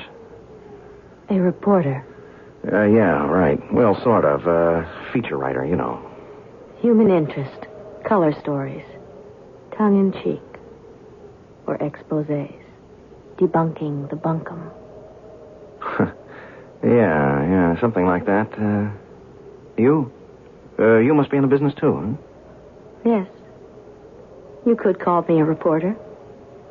My name is Maru. Uh-huh. Who are you with? I don't think you'd ever heard of my outfit. Aren't you missing the real story?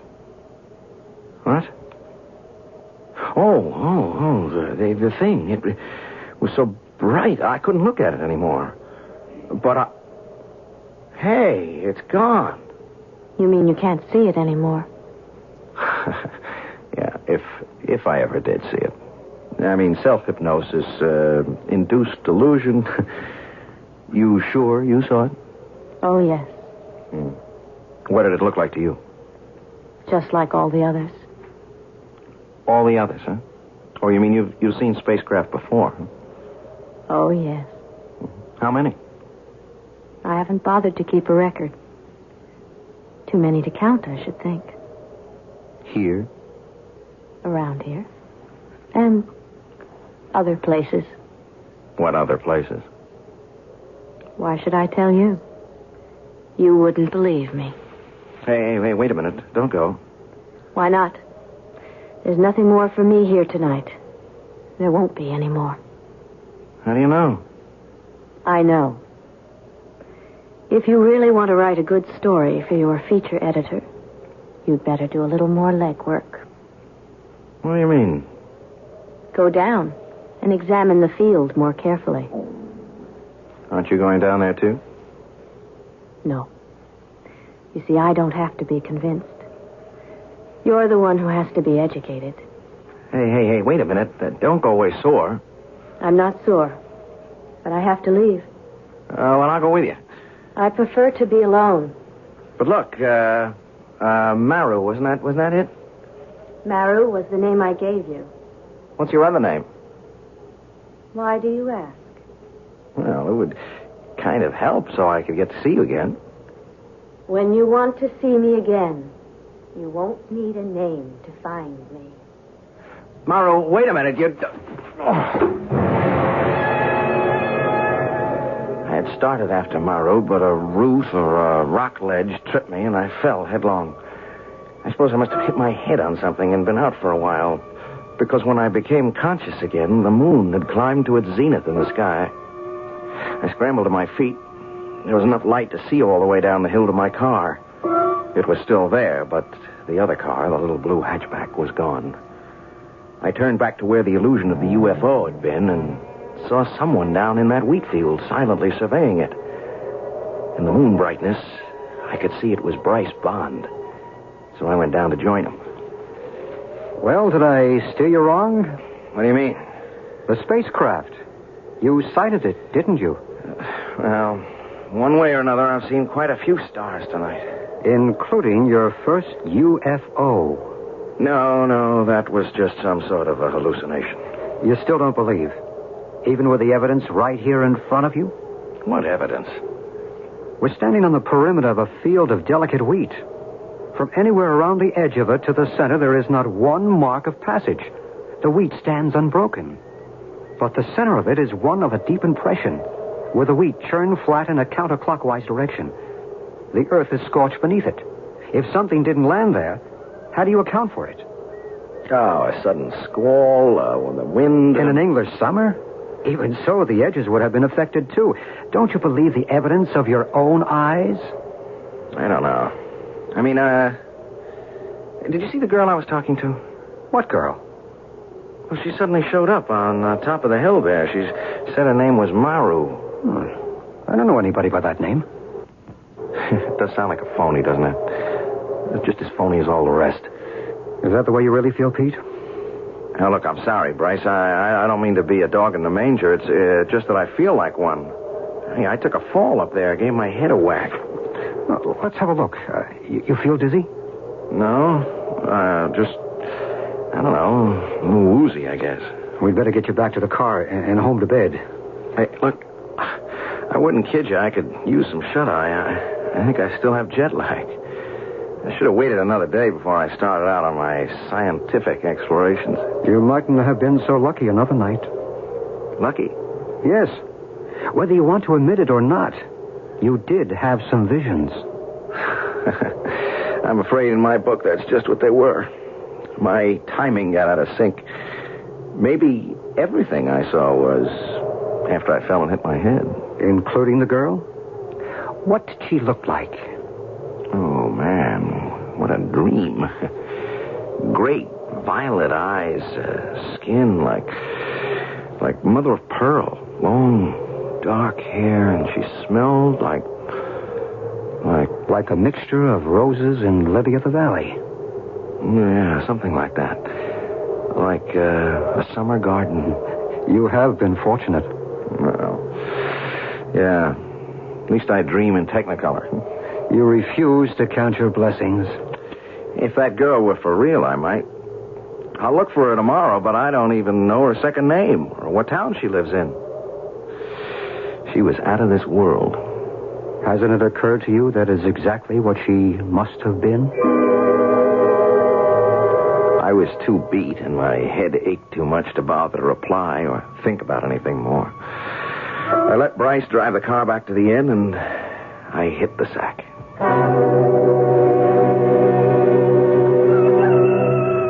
Some gung-ho rooster woke me up at sunrise. I looked at my watch. I'd had just about 5 hours rest, but I knew I couldn't get back to sleep. I was going looking for Maru. I didn't have any luck, which was why I was back in the car after dark and headed again for Star Hill. I'd avoided Bryce Bond all day, sneaked out of the hotel after dinner, afraid to admit that at least one thing he'd said had shaken me. Maru. Maybe he was right, and she was out of this world. But the drive, the need to see her again, was so strong, I was almost ready to become a believer. It was very peaceful on the top of the hill. The moon had risen earlier, and I could see the wheat field with the impression, that strange, inexplicable impression, still there. I had brought a sweater, and I was warm, and the last thing I remembered before I dozed off was Maru, and how much I wanted to believe I hadn't lost her forever.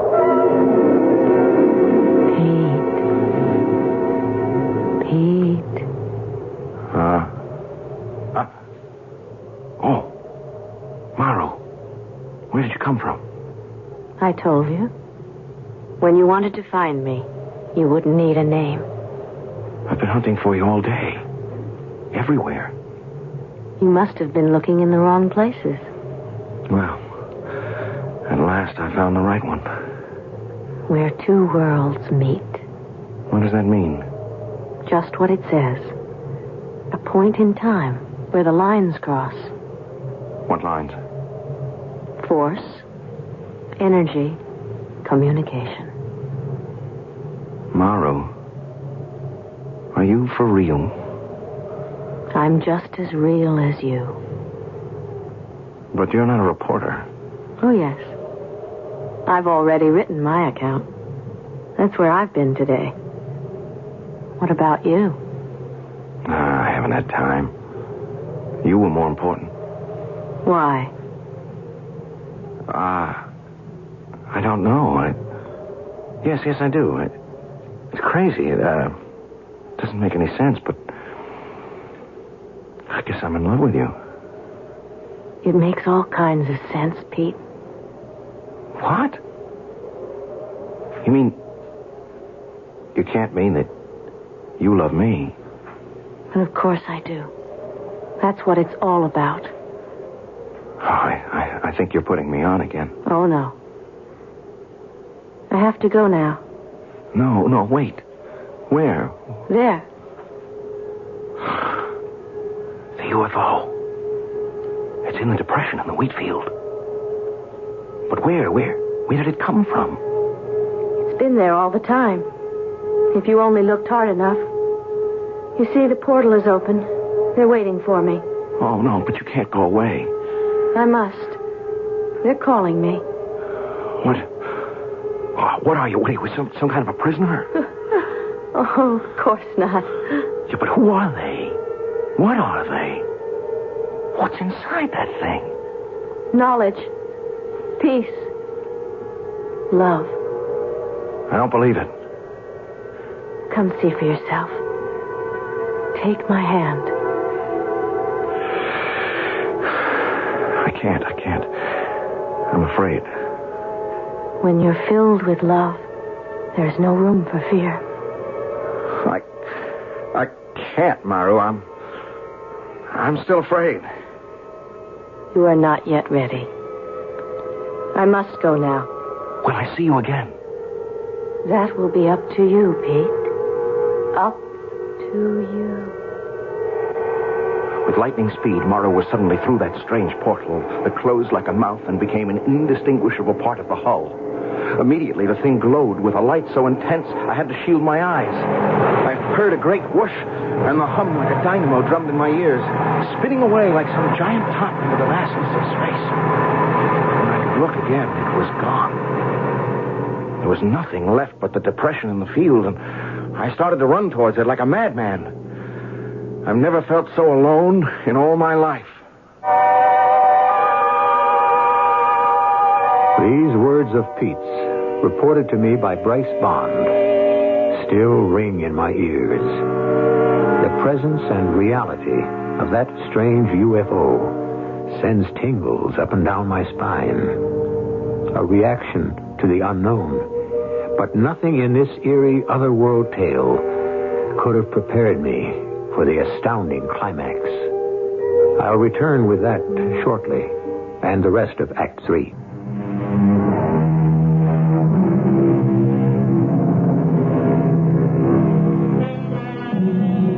An Englishman named Arthur Shuttlewood, in his book, Key to the New Age, has said, "One must see one of these amazing phenomena to believe it, and there is no such thing as an expert in matters ufological.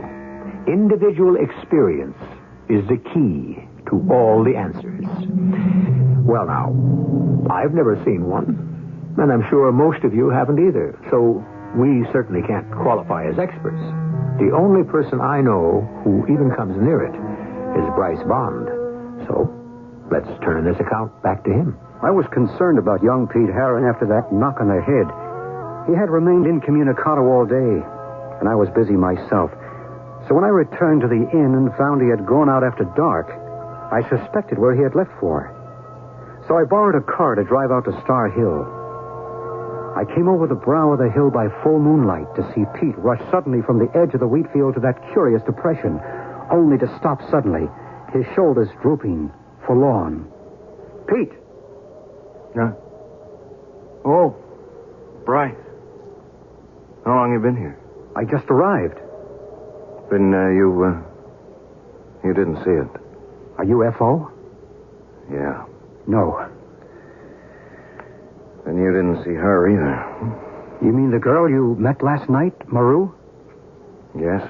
No, I didn't. I could have gone with her. Oh, what's the use? I didn't. They didn't have the guts. Come on, Pete. Take it easy. How's the head?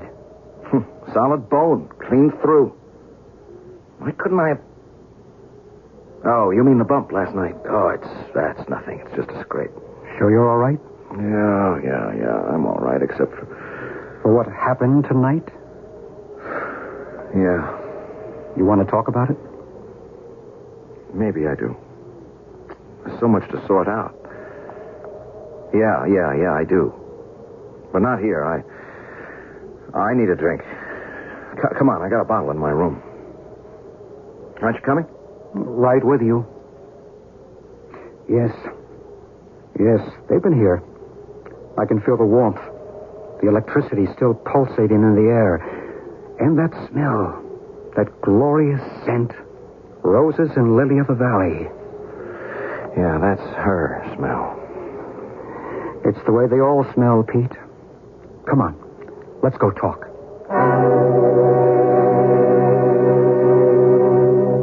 What am I going to do, Bryce? I never should have come up here.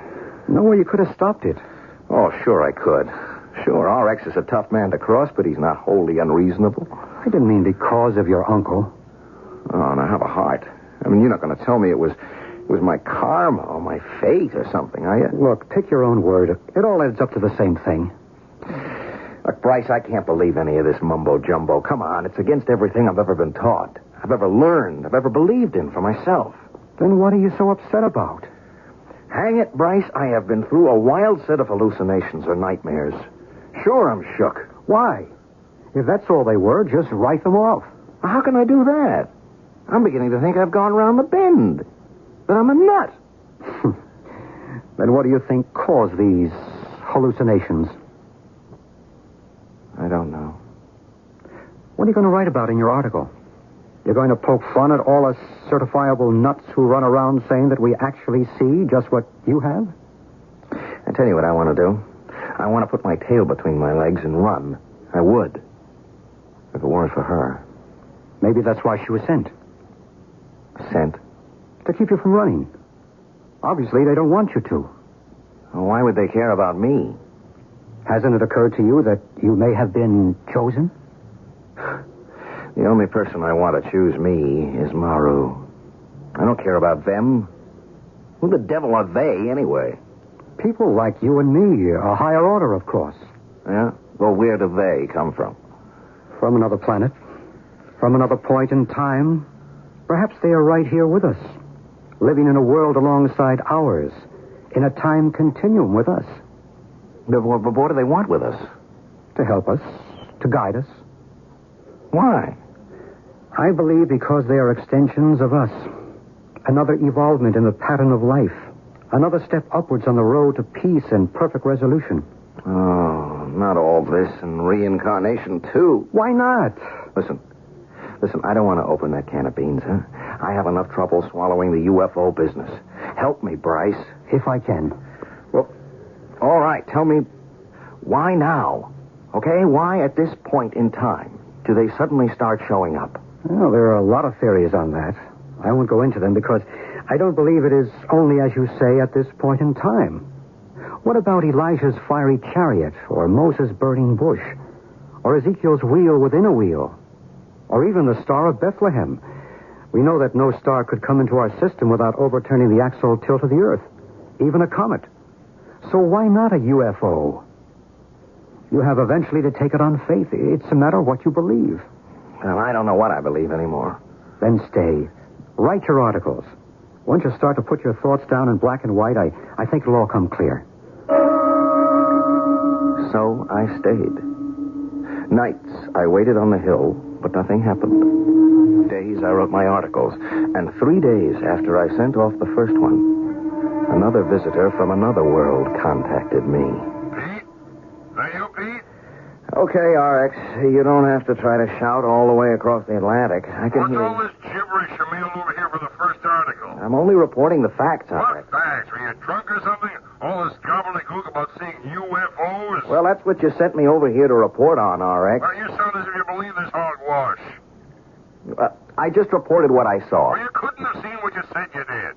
There ain't any such thing as UFOs. There just ain't any such animal.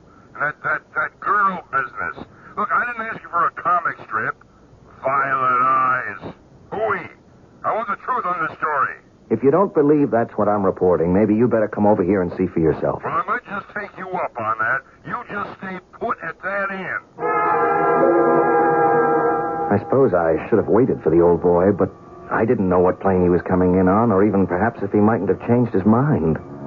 Besides, when darkness came that night, wild horses couldn't have dragged me away from Star Hill, and the off chance that this might be the night for Maru's return. I left word at the inn where I'd gone, and Bryce was nice enough to say he'd keep an eye out for my uncle.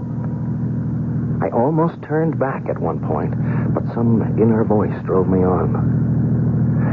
It was chilly and dark on Star Hill, and this night watch seemed interminable.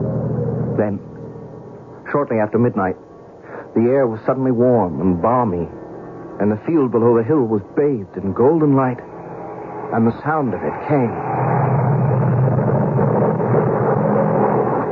The strange portal in the spacecraft gaped open like a mouth, and from it, Maru came straight to me. We meet again, Pete. I thought you might never come. I hated to waste the time. What time? Till you believed. You believe now, don't you?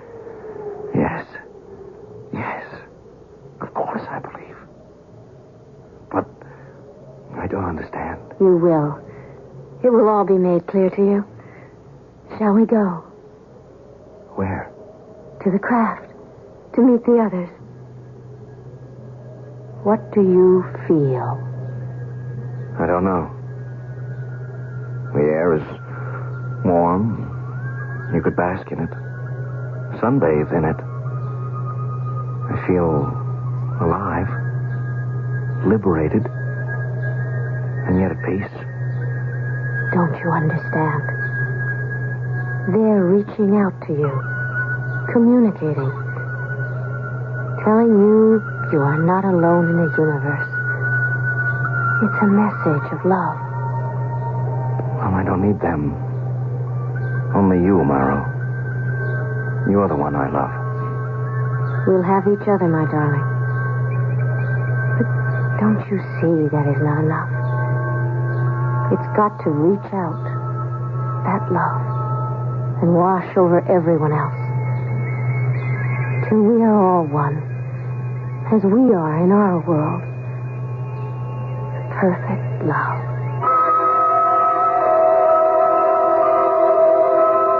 Confound it, Mr. Bond. What's that reckless young fool doing up there on that Devil's Hill? What are you people trying to do to him, anyhow? That's a sensitive boy for all he tries to act hard-boiled. We, whoever we are, we're not trying to do anything to him. What's happening to him is within himself. Ah, don't give me that double talk. How do I get to this witches' carnival? If you like, I'll take you there myself. I don't like any of it, but I'll make the best of it. Well, what are we waiting for? The top of the hill wore a corona of light, which I thought was the rising moon, and never afterward could convince him was anything different. For as we breasted the rise, we saw totally different things. There he is. Pete! Pete! Stop! What's that young fool doing? He's walking to the middle of that wheat field by moonlight by himself. He's not by himself. Can't you see the girl with him? I may be old, but there's nothing the matter with my eyes. There's no girl. He's alone. Where does he think he's going? To the spacecraft that's waiting. The door is open for them. What are you talking about? What spacecraft? You out of your mind? That's an empty field. Don't be too sure. Watch. What I saw was Pete and Maru, hand in hand as they walked to that shining ship, outlined in the aura of golden light as they stepped through the portal. And suddenly... Good Lord. He disappeared. Like that, into thin air. Not into thin air, Mr. Riley. Listen. Listen to what? I don't hear anything. I suppose not. But then you didn't see either. Well, there's nothing to see. An empty field and Pete just vanished. What kind of a trick is this? No trick, sir. He just chose to go with a girl and love. Chose and was chosen. There was no girl. He was alone. Oh, no, Mr. Riley. He will never be alone again.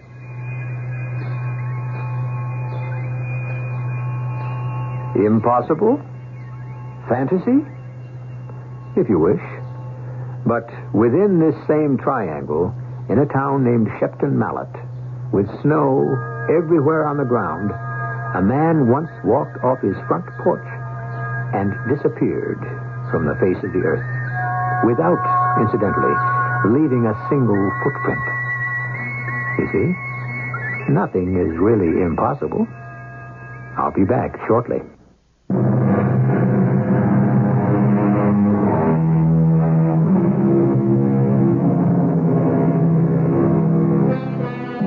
If it's a nice night tonight, wherever you are, or if not this one, the first one, when you can see the stars, step outside and look up.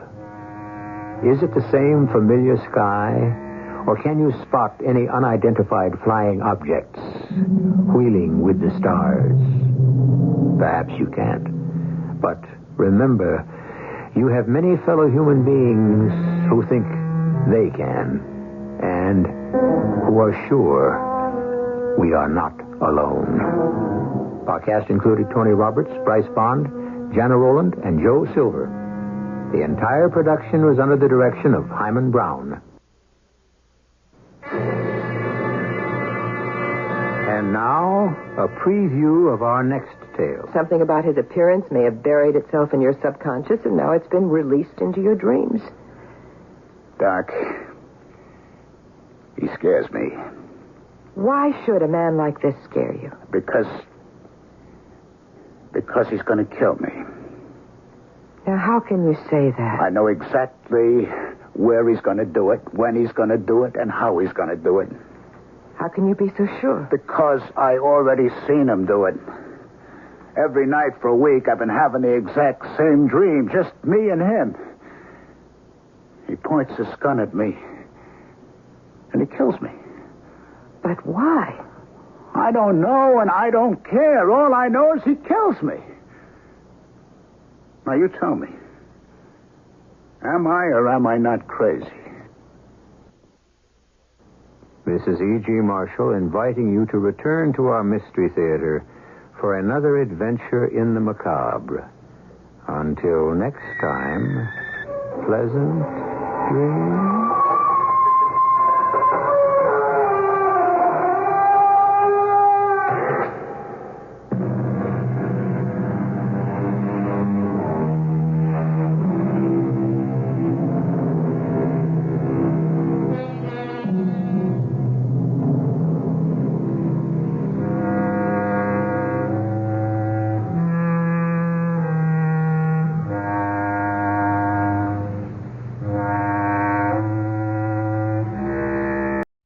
The CBS Radio Mystery Theater presents...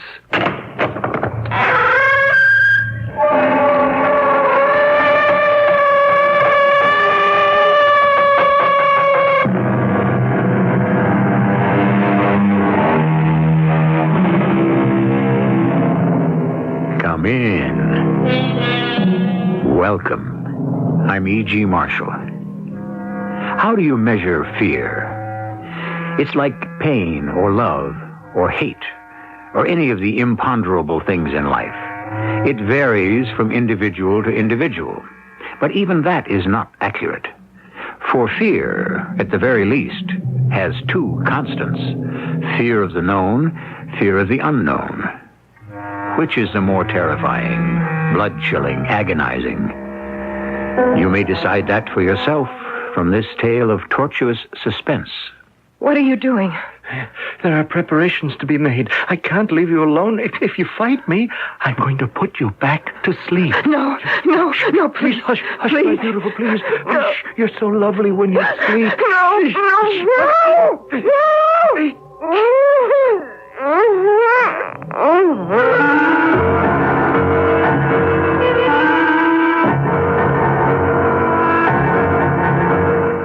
Our mystery drama, Sheer Terror, was written especially for the Mystery Theater by Ian Martin and stars Terry Keane and Larry Haynes. I'll be back shortly with Act One.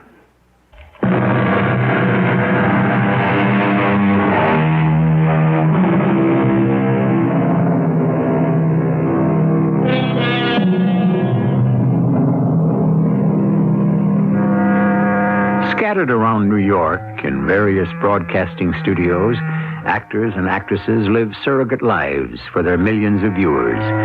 The TV daytime serial, 5 days a week, is a central point in the average housewife's life. Only recently are we discovering that men share its vicarious lures in ever-increasing numbers and identify just as strongly with the characters from this make-believe world as women are supposed to do. TV actors like Betty Campbell and Pete Hale are far less real to the viewer than the characters they play.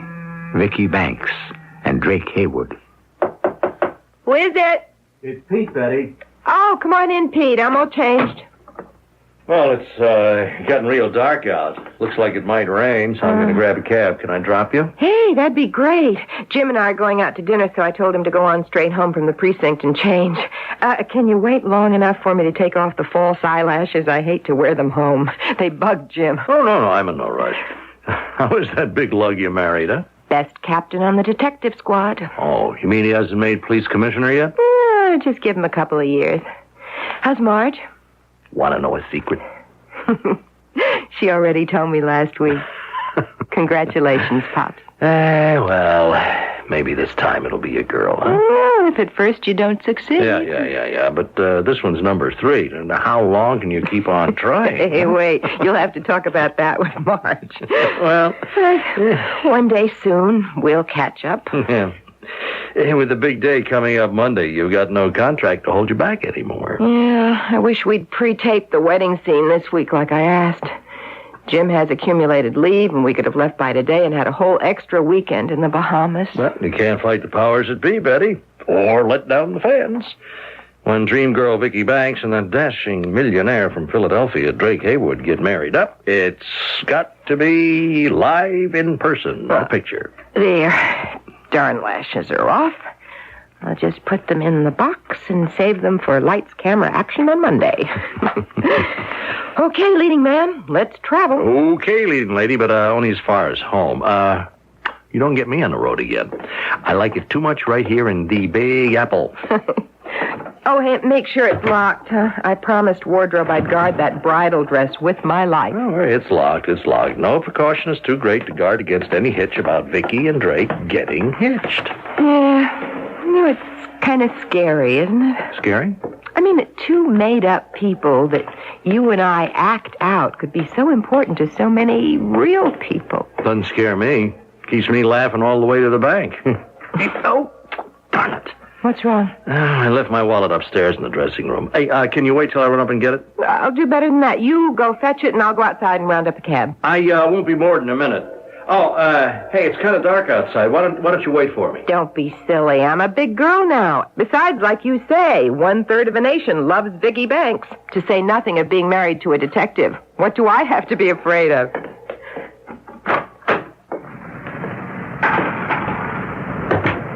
Vicky? Hmm? Oh.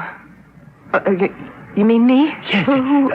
Vicky, don't be afraid, Vicky. I'm not going to hurt you. No, but you are.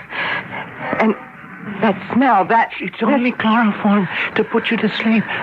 Don't worry, my beloved. Don't worry. I love you. No, Vicky. no, Love please, you.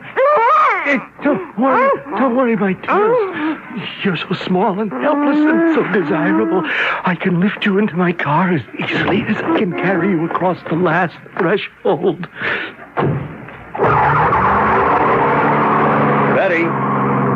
Betty, I'm sorry. Betty? Where in the heck could she have gotten to? And if that was her pulling away in a cloud of dust, why the heck would she stand me up?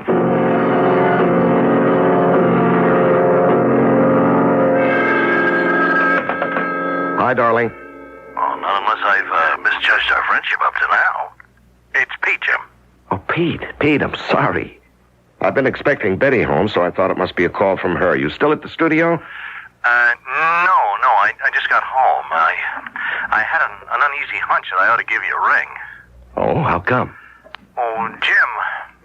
Look, Jim, I'm not trying to cry wolf or anything, but about an hour ago, when Betty and I were leaving the studio, this thing sort of happened. What sort of thing? Well, Betty and I were going to take a cab together, and I had to run back for my wallet. She said she'd go outside and flag down a hack and wait for me. All right, come on, Pete. What are you trying to say? Well, he said, that's when the whole trouble started, Jim. I mean, I don't exactly know. Well, when I came down and went charging outside, Betty was gone. What do you mean, gone? Well, you know how the block is. The studio's in the middle, so you could look either way to see someone hailing a cab. Well, not exactly. It's a one-way street. Yeah, but I mean, if you walk either way to one of the avenues... Now, never mind all the evasions, Pete. We're not kidding here anymore. I'd be a pretty lousy detective if I couldn't read concern in your voice. Now, what are you worried about? I give you my word that it wasn't 2 minutes before I came downstairs from the dressing room and went outside.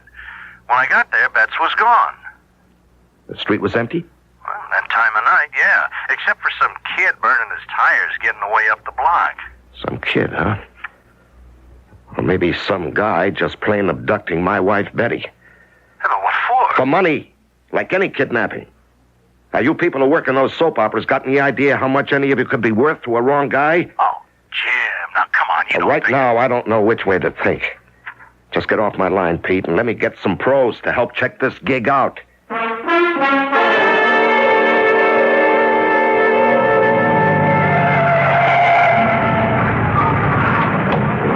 What do you got, Warthog?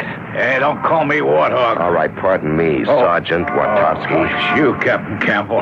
Oh, that's all right. You could call me Warthog. I only do when I'm worried. What do you got, Sergeant? I don't want you should get mad, Cap. All right, what do you got? Nothing. I mean, that sofa. No witnesses? No. Nobody saw Betty come out of the studio, hail a cab? Hales and Everest are combing the block. Anything overlooking or any residents who might have been going and coming. I work this whole building here, and I got a list of the TV employees. As soon as I get back to the precinct, I'll get on the pipe, check them out. All right, we'll want to check all the cab companies, see if anyone has a record of picking her up at that time. Trouble is, it could have been an independent. Yeah, or a gypsy. Well, maybe it's a false alarm. Have you checked? Yeah, I called home just before I stopped the car. Nothing. All right, come on. I want to prowl the area myself a minute or two. I got a notion in the back of my head, Sergeant. There's some lead hanging around that I'm not following up.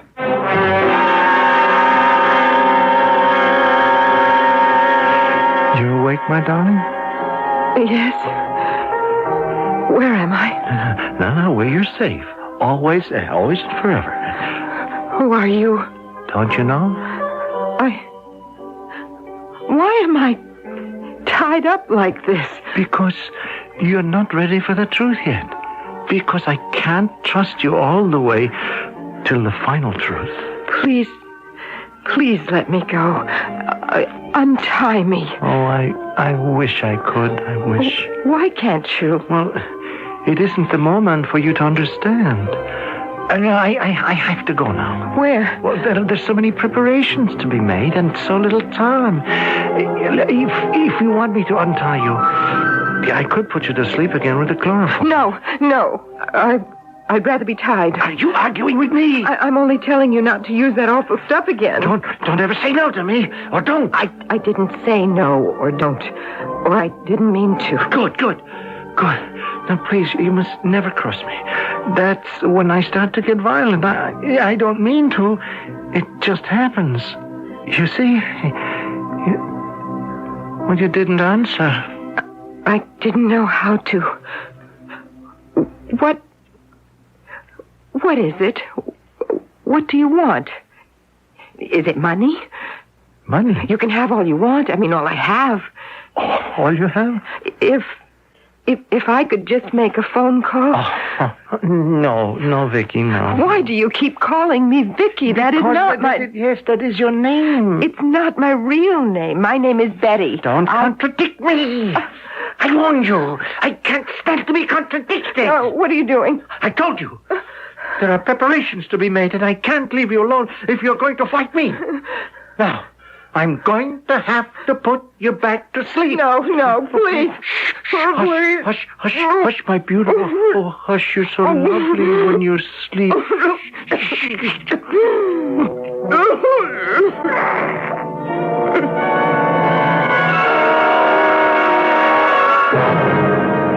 Any luck, Captain? No. All we have is an approximate time, 6:18 p.m. Did Everett or Kelly turn up anything? Why, no, they're still working a block for eyewitnesses. But, I did. What? Well, see, I figured your Betty is a nice, active little woman. Now, how easy would it be to hustle her into a cab that fast? Are you trying to tell me she just got into a cab by herself and took off from nowhere? Oh, no, sir. All right, then what? Then I found this. It's, a rag for cleaning like. My old lady calls it cheesecloth. That's just what it is. Only it's been soaked in something and... It's chloroform or ether or something like that. Yeah, you said it. Now, where'd you find this? Well, in the corner of those 2 steps from the door right out of the building. It caught my eye like somebody, threw it away in a hurry. Yeah, right here, where Betty came out. Now, let's see, would have had a car running by the curb, right where that street light is out. They take her from behind, out of the shadows, smother any cry for help, and by the time they got her in the car, she'd be out. Sure looks like a snatch, all right. What are you going to do, Captain? I'm going to get back to my apartment and wait for him to make the contact. Now, you call off the boys, and everybody sit tight till you hear from me. Call them off? Why don't you just let the department go ahead? No, this is my wife. I'm not taking any chances on her life till I know what these guys, or whoever it is, want with her. Well, I don't mean to speak out of turn, Captain, but don't you take more of a chance if you stop giving us any chance to trace her? No. But you always said, Captain, there's no way to trust a kidnapper. The only thing... Maybe I'm learning a lesson. It's always been someone else before. Well, this time the victim happens to be my wife. I'm going to go home and sit by that phone.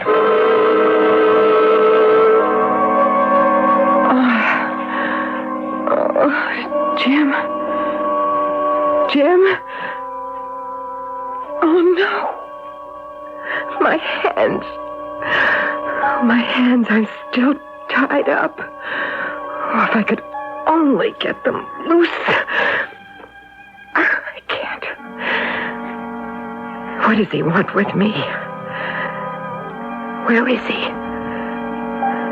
He scares me so with those flat, blank, pale blue eyes. Oh, if only it weren't so dark. There's no window. There's nothing. Why does he keep calling me Vicky? I'm afraid he's mad. If he keeps me prisoner like this before he's done with me, I think I could go mad, too.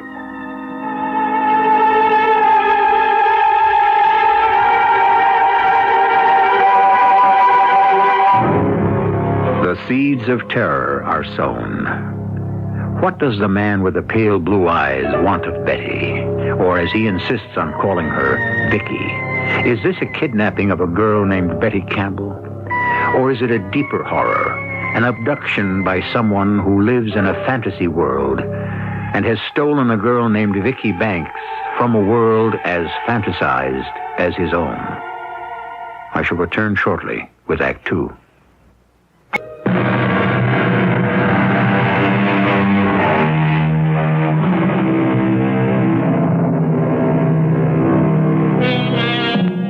Hours later, how many hours, she doesn't know, Betty awakens in a dark room. In the half-world between drugged sleep and the return of awareness, she lies supine on the hard bed. Then the cords tying her wrists and pulling tight across her ankles bring the terror flooding back. Her eyes are open, but her world is still dark. Helpless to move, her mind runs scattering through fright, half-memories, prayer, and what possible action she can take to escape. I have no idea where I am. Only a vague memory of this room I'm locked into. Empty. No rug, no window, just the door. And when he comes back through it, how can I escape? The door. Yes, wait a minute. I remember once. What? Yes, a door, I know. When I was little, and the lock to the bathroom jammed, and my father, what did he do? Something about the hinges. No, but first I have to get my hands free so I can get untied.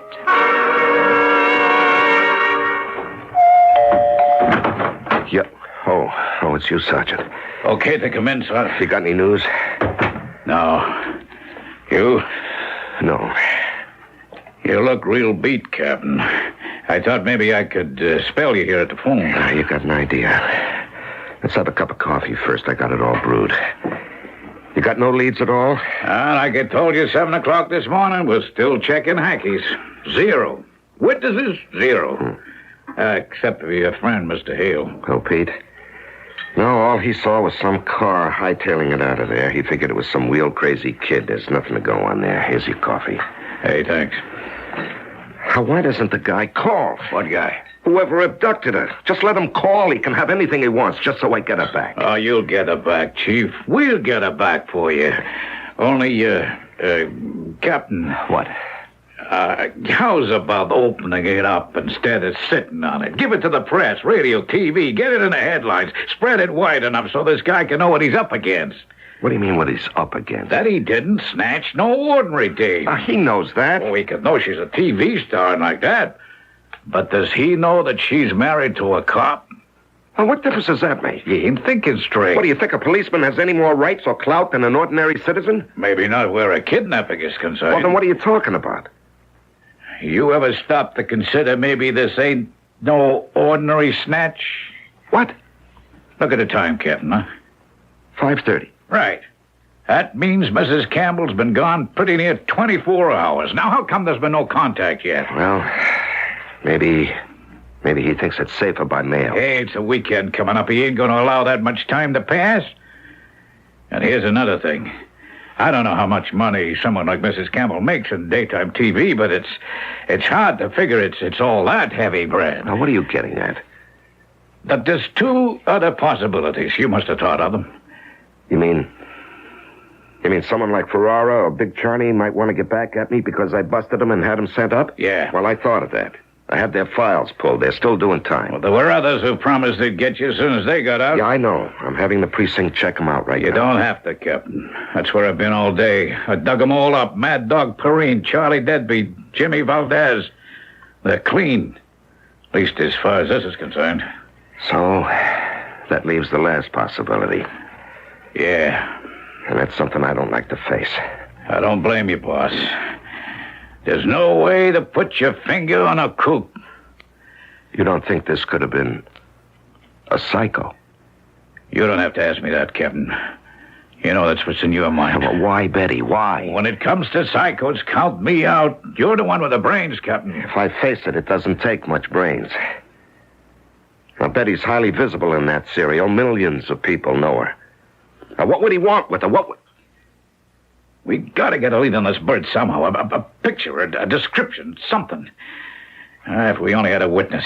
You know, it's crazy. A New York street that time of night, somebody... Now, wait a minute. The bag lady. The what? Remember I told you there was something in the back of my mind, something missing from the street? It was the bag lady. You mean one of them old dames who hangs around with shopping bags and picks through trash? Yeah, that's right. You know, every time I've picked Betty up from the studio, she's been sitting there. She hangs out in the corner under the steps between the last brownstone and the new building. They're sad old things, but they have to have someplace they feel safe from whatever haunts them. It takes one heck of a jolt to uproot them. Well, I saw the day before Betty disappeared. Why was she missing the next night? Hey, you think she might have seen something? Well, it's a chance. Set a psycho to catch a psycho, huh? Yeah. Hey, maybe you got something, Captain. Now, how do we find her? Well, I'm going to have someone here to cover the phone and get out on this myself.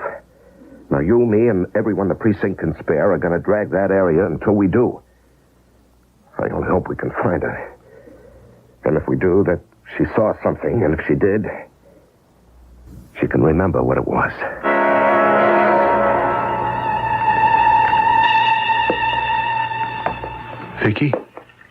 Vicky, you sleep? Oh. I bought you something to eat. Here, we get some soup and some Chinese food. Do you like Chinese food? I couldn't remember. Do you like Chinese food? Oh, of course. Silly of me. The gag, we must take that off. But you must promise not to scream. Please, that upsets me. I don't like to have you scream. It makes me feel... Well, it's funny because I'm very gentle I want to be gentle, but some things make me violent, so you won't scream, will you? Mm. Oh, good. And if I do it quickly, it shouldn't hurt. I don't really want to hurt you. Did that hurt? Did it? Oh. I don't know. Everything hurts. Being tied up like this, I'm so cramped. Oh, there, poor darling Vicky. I'll set my little bird free for a moment. Here, now let me see. Why, you almost had your hands free. You were trying to escape. Oh, I don't like that. Now, why should you want to escape from me, Vicky? You know what I should do because of that. I should hurt you back. No. I was not trying to escape. It was just that. No, the ropes hurt so. I wanted. Oh, my poor Bill. Oh, yes. I don't want to treat you so, really. My ankles hurt too. Could you set my feet free also? Oh, yes. I want to do everything for you. You see, what you ask is easy. As easy as this. There. You see? And you see what cut them? A straight razor. Yes. Yes, it belonged to my father.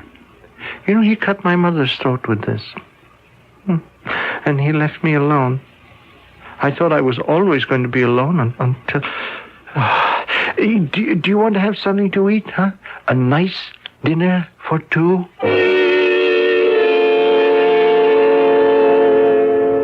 Hey, well, did you like our first dinner together, Vicky?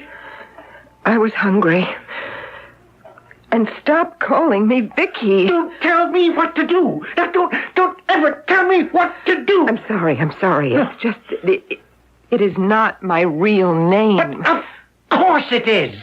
Now, haven't I known you for nearly 3 years? I've watched you grow up and flower into a lovely woman, just like... Your name is Vicky Banks, and I love you. But it isn't really. That's just a part I play on a show. Do you remember when Tommy Prince was in love with you, and you were kind because he lost an arm. So kind that you might have married him if he hadn't died in that car crash. Tommy, yes. But you see, that was just a made-up story. I knew then that at last there was somewhere I had a chance. What do you mean, a chance? A chance to be loved, to be accepted. See, I knew that you were a girl who wouldn't care about what was the matter with me. That you would take me just like I am. And that's when I knew that someday we were going to be married. That you would marry me, Sid Prout. That you would be my wife. But, Sid, I can't marry you. Why not? Because I'm already married. Oh, no, you're not. You don't marry Drake Haywood till the day after tomorrow, Vicky. Drake Haywood? Mm-hmm. Drake Haywood is just a made-up character like Vicky Banks. We are not real. Drake's real name is really Pete Hale. He has a wife and 3 children and a 4th on the way. And my real name is Betty Campbell, and I'm married to a police detective called Jim. You're lies. All lies. You are Vicky Banks, and nobody is going to have you but me. Now, it's all arranged because I arranged it. I just have to finish the preparations, and Monday, you and me will be married. Vicky Banks and Sid Prout. And then we'll consummate our marriage. Oh, but it will be beautiful, Vicky, and not sordid and hateful like my father and my mother, because you and I, we will find perfect peace together forever. What are you talking about? This. The razor is so sharp you will never feel a thing, and I shall follow immediately. You're mad. No, don't say that to me. Come, Vicky. Come to me. No, don't touch me. Don't touch me. I'll scream. Well, you know that won't do any good. There's nobody to hear you. How do I know that? Because I tell you it's so. Then why won't you believe what I try to tell you? Sid, Please, Sid, listen to me. We can't be married because I'm already going to have a child. Oh, that's a lie. It's the truth. No, you can't be having a child. Vicky, everybody knows how sensitive and how fastidious you were, and that's what put men off. But it drew me to you because it was just how my mother was. Oh, to find a woman like her. Oh, Vicky, we were made for each other. No, stay away from me, please. Don't touch me. I understand, my dear. You're right. You're right. When we meet together, it must be pure and perfect. Oh, it's late. Oh, it's 8 o'clock. Now you must rest. No. Please, not the chloroform again, and please don't gag and tie me. But don't you see, I must. The rest of the world doesn't understand. And we must celebrate our wedding alone.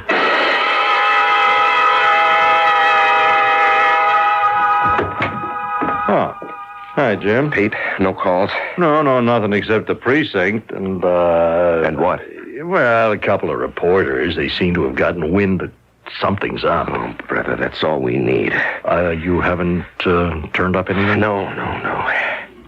What kind of a detective am I? Can't even find my own wife. She's in terrible danger, Pete. I know it. I can sense it.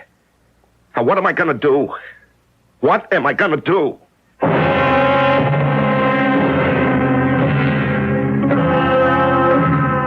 What feeling in the world is more desperate than frustration, especially when it is linked with fear or concern for someone's safety?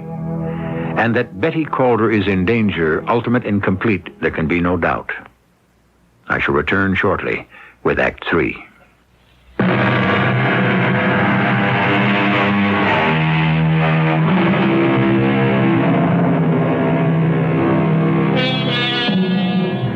When I suggested at the beginning of this tale the subject, fear of the unknown, I didn't mean to mislead you. I meant the special terror, the thinking of a twisted mind that defies any rationale. The situation Betty is facing, alone and convinced that time is running out.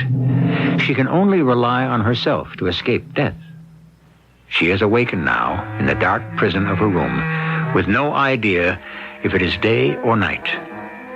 For an interminable period of time, she has lain, listening, trying to determine if she is alone.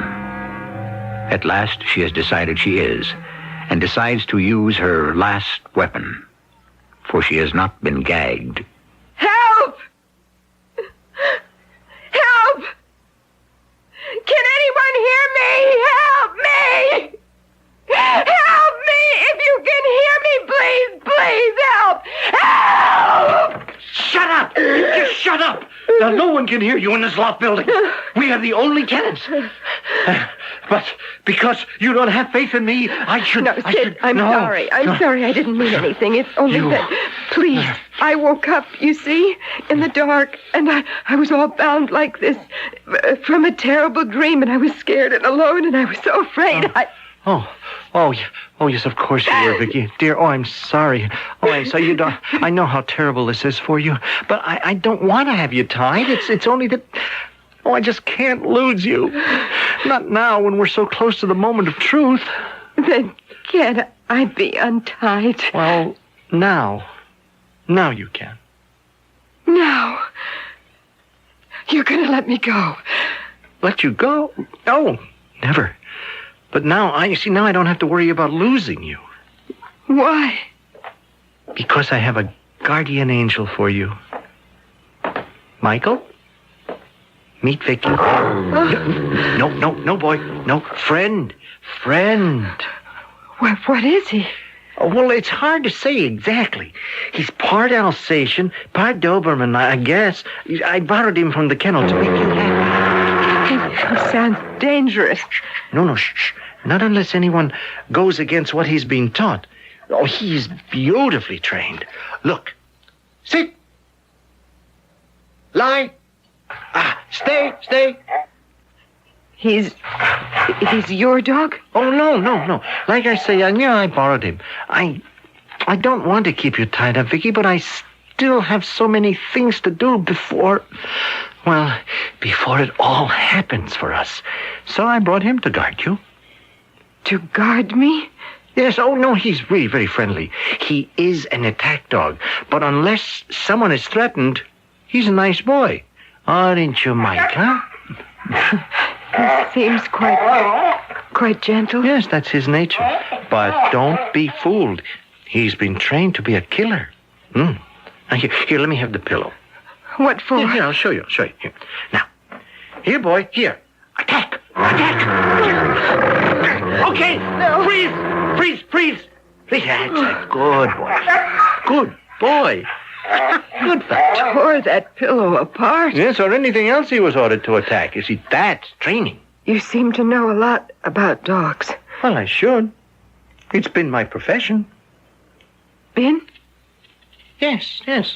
See, come Monday, you and I start a new life, married in the true faith and dedicated to eternal life together beyond the curtain. Please let me talk to you. No. I'm sorry, not now. I must go to work for the last day.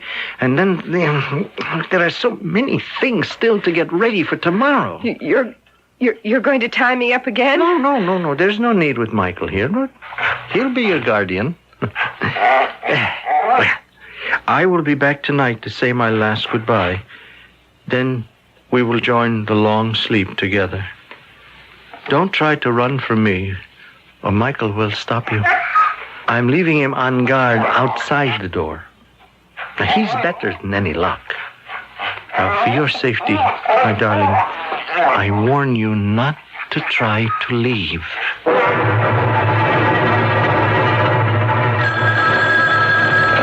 Captain Campbell, 83rd Precinct. It's the old Warthog, Captain. I think we got your bag, lady. Where are you? On the south side of the Bible building, just off Broadway to the west. Okay, I'll be right there. Great. And, Captain, Yeah, what? why don't you bring us all some coffee, huh? Amanda likes hers half and half.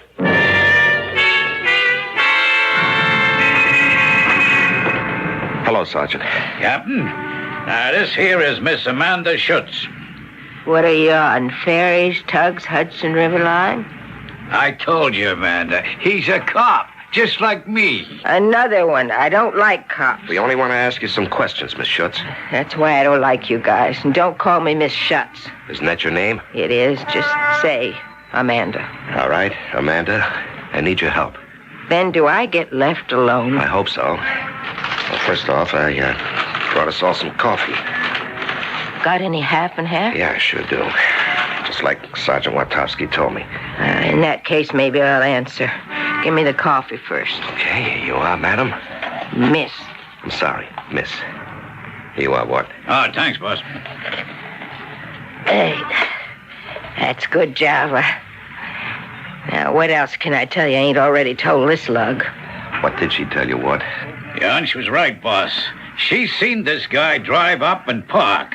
She's seen him there before, hanging around.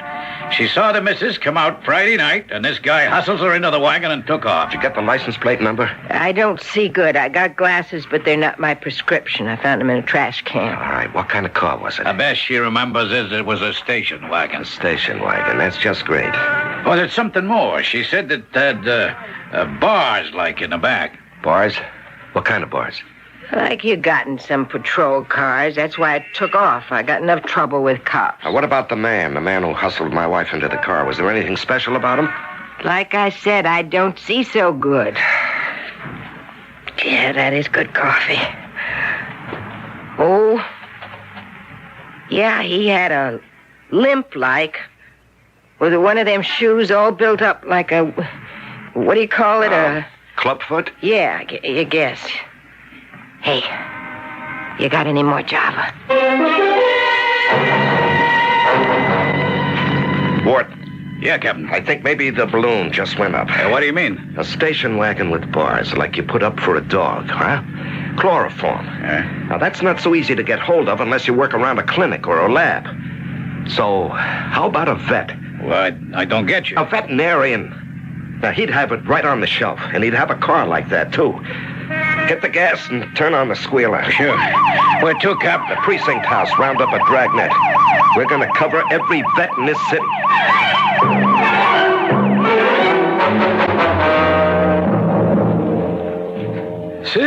Sid Prout. Yes, Dr. Montrose. I just came up from the kennels. There's a dog missing. A dog? When you hear me, what kind of an idiot are you? They're our stock in trade, aren't they? The Stewart's dog, the one that Prowler knifed. He's not in his run. He's not? Are you listening to me? Now, that's a valuable dog that Joe Stewart invested a long time training, and he'll be here tomorrow to pick him up. What happened to him? Oh, excuse me, Dr. Montrose. I've got to go. I have an appointment. Oh, wait a minute, you clumsy idiot. I'm talking to you. Sid, you come back here. I want to know... Oh, now, who in heaven's name could that be on a Sunday afternoon? Yes? Captain Campbell and Sergeant Watowski, 83rd Precinct. Here's our IDs. Oh, all right. What do you want? It ain't him, Captain. He walks all right. Just a minute. Do you own a station wagon with bars or wire netting in the back, Dr. Montrose? Oh, yes. Does anyone else drive it but you? Matter of fact, I very seldom drive it. My assistant does that. Your assistant? Well, that's rather a grandiose title. Sid Prout feeds the dogs, delivers them sometimes, or picks up strays. Does this assistant of yours have a club foot? Yes, he does. I want to talk to him. Oh, very well. If he's still here, he went down towards the kennel. Wait, that's my car now. And that's Sid driving. I don't know what he's doing. Come on, Ward, follow him. And don't you lose him, or so help me, I'll break your neck. If I wait any longer, he'll be back. I've got to take the chance. It's now or never. I've never been afraid of dogs before. Yes. That's the secret. I mustn't let him know I'm afraid of him. Okay, Betty. If you ever thought you were an actress, this had better be your best performance. Hey, Mike, that's all right. Nothing to worry about. Come on, you and I are just going to take a nice little walk. Yep. Yeah, see? That's a good boy. Come on. You want to take me for a walk? Heel, boy. Heel. Oh, God, thank you. Maybe I'm going to make it. All right, fella? Huh? Friends? Let's you and me get out of here. Sid, put down the razor. Oh, no. No, somehow you betrayed us. You sent the police on us, Vicky, and we can't be married anymore. Sid, I didn't. Don't lie to me. You lied. You spoiled it all. I had it arranged. Your wedding dress. I read your size in a magazine, and it was all finished for me to pick up tonight. And it was going to be so beautiful, but you spoiled it. Keep away from me. No, never. It's too late for us to be married, Vicky, but we can still be together. One quick stroke across your throat, my beloved, and then a second across mine, and I'll follow you, and we're together for all eternity. No, Sid. There is no way you can stop me. No. Oh, Vicky. Michael, if you are my guardian angel, attack. No, attack. Attack. No, let go. Let down, boy, down. Okay, Prout, please. No, you don't have to worry. You don't have to worry. Mike's taking care of him. Oh, Jim. Jim, I've been so scared. All right. It's over, darling. It's all over.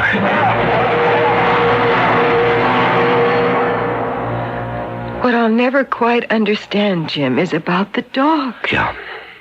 It's what Sid Prout didn't understand either. See, Mike wasn't an attack dog. He was a guard dog. His training taught him to attack only when someone was threatened. So he really was my guardian angel. Yeah, well, only for one time around, darling. But from now on, I'm taking the job full time, and I promise you, you'll never be threatened again.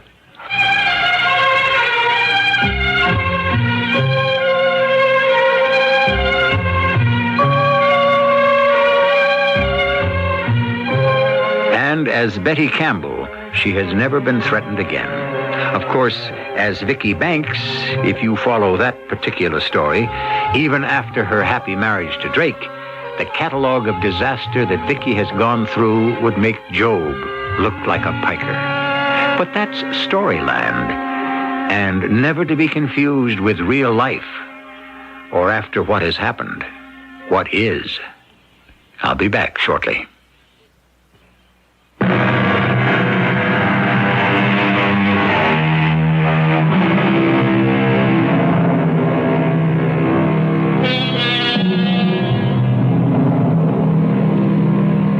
Shakespeare said, "Tell me, where is fancy bred? Or in the heart, or in the head?" What wild fancies swarmed in Sid Prout's tortured brain, and how fortunate that in this case, no one was the victim. Let's not even speculate that someone else, sometime, somewhere, might be the victim of a deranged brain. Take no more thought unto tomorrow. Sufficient unto the day is the evil thereof. Our cast included Terry Keane, Larry Haynes, Ian Martin, and Earl Hammond. The entire production was under the direction of Hyman Brown. This is E.G. Marshall inviting you to return to our Mystery Theater for another adventure in the macabre. Until next time, pleasant dreams.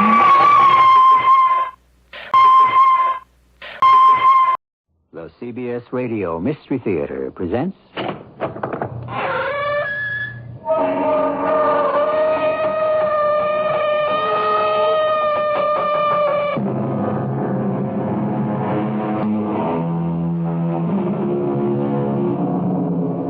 Come in. Welcome. I'm E.G. Marshall. It has been said by more people than I that the virtuous can walk the straight and narrow path single file, but one can never sin alone. The evildoer is pursued to the ends of the earth by one voice, his conscience. This tale, adapted from the pen of Edith Wharton, reminds us with what hypnotic tongue the voice of conscience can speak. Are you saying that for the past 200 years, the same ghost has been living in this house? Oh, no, Mrs. Morgan. The house has changed hands many times. Many people have lived here. The ghost is always a different ghost. Well, that's a new twist. And the way I figured, Mr. Morgan, it's the people who bring a ghost with them. There's something about this house that always makes a ghost feel welcome.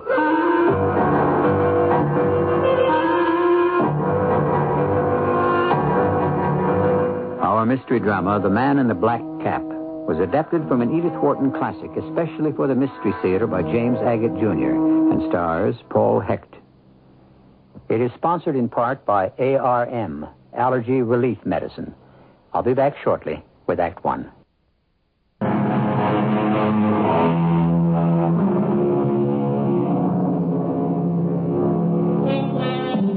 Richard III, a king and a murderer, as Shakespeare has drawn him, wrestles one night with his guilt. My conscience, he says, hath 1,000 several tongues, and every tongue brings in several tales, and every tale condemns me as a villain. Our story of the power of conscience takes place today, yet the crime it discloses is as old as the first sin in the Garden of Eden. I remember so well the day John and I went to look for a house.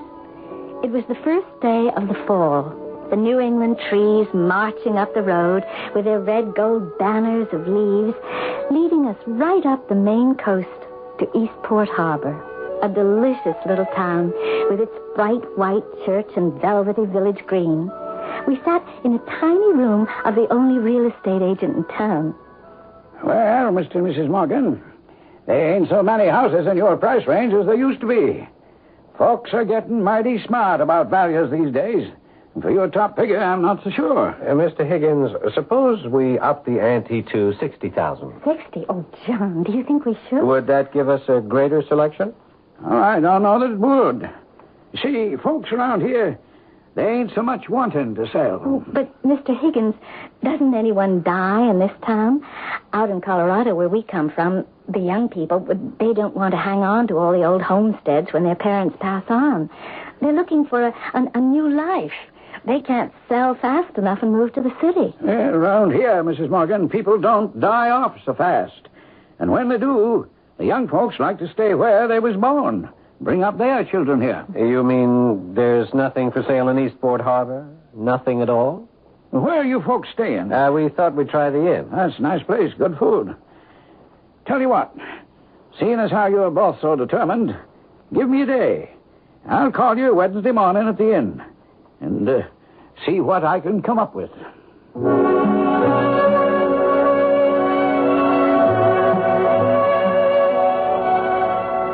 What's the verdict?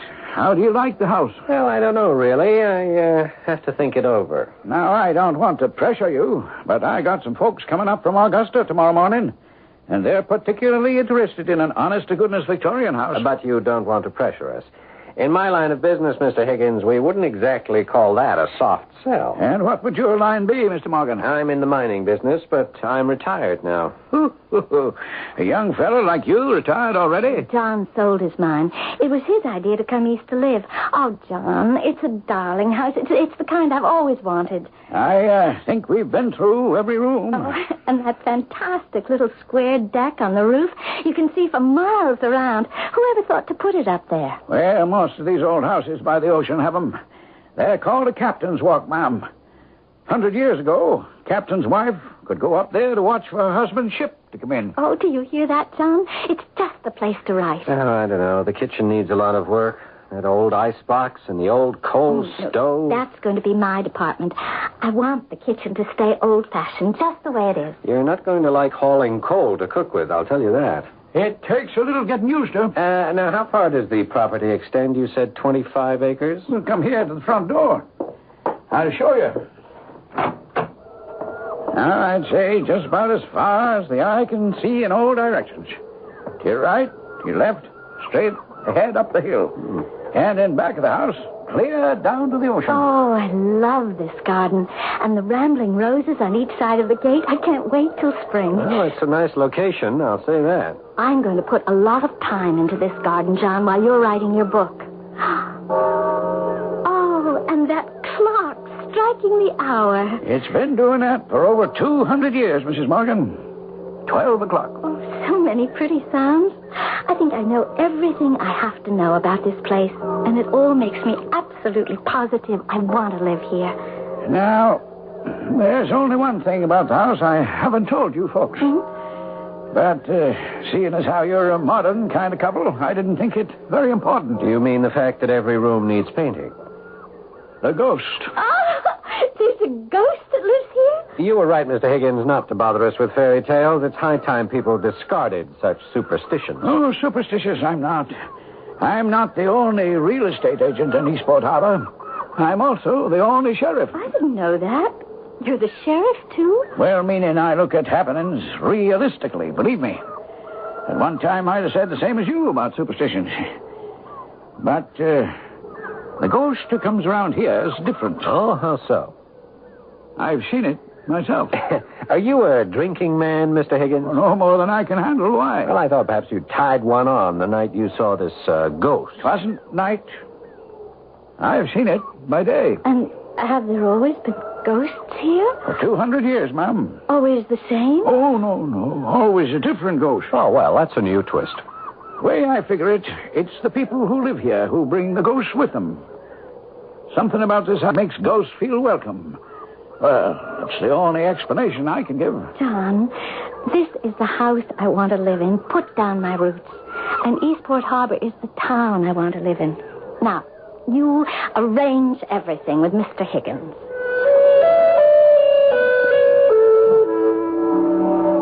Those 2 months, until the cold weather set in, were the happiest of my life. I didn't miss Colorado one bit. I felt as though I belonged on this coast of Maine. John started his book on mining, but I knew he wasn't as much at home here as I was. He was restless. Sometimes he'd go a whole day without saying a word, or he'd take long walks all by himself. On the whole, everything was peaceful enough, though, until that telephone call. Hello? Hello? Mrs. Morgan, Hester? Who is this?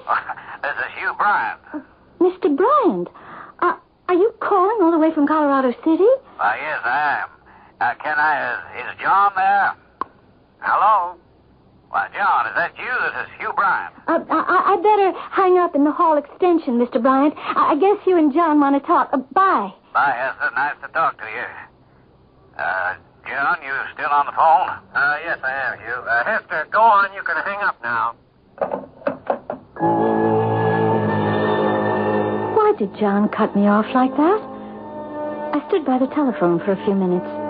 Then, suddenly, this awful feeling came over me.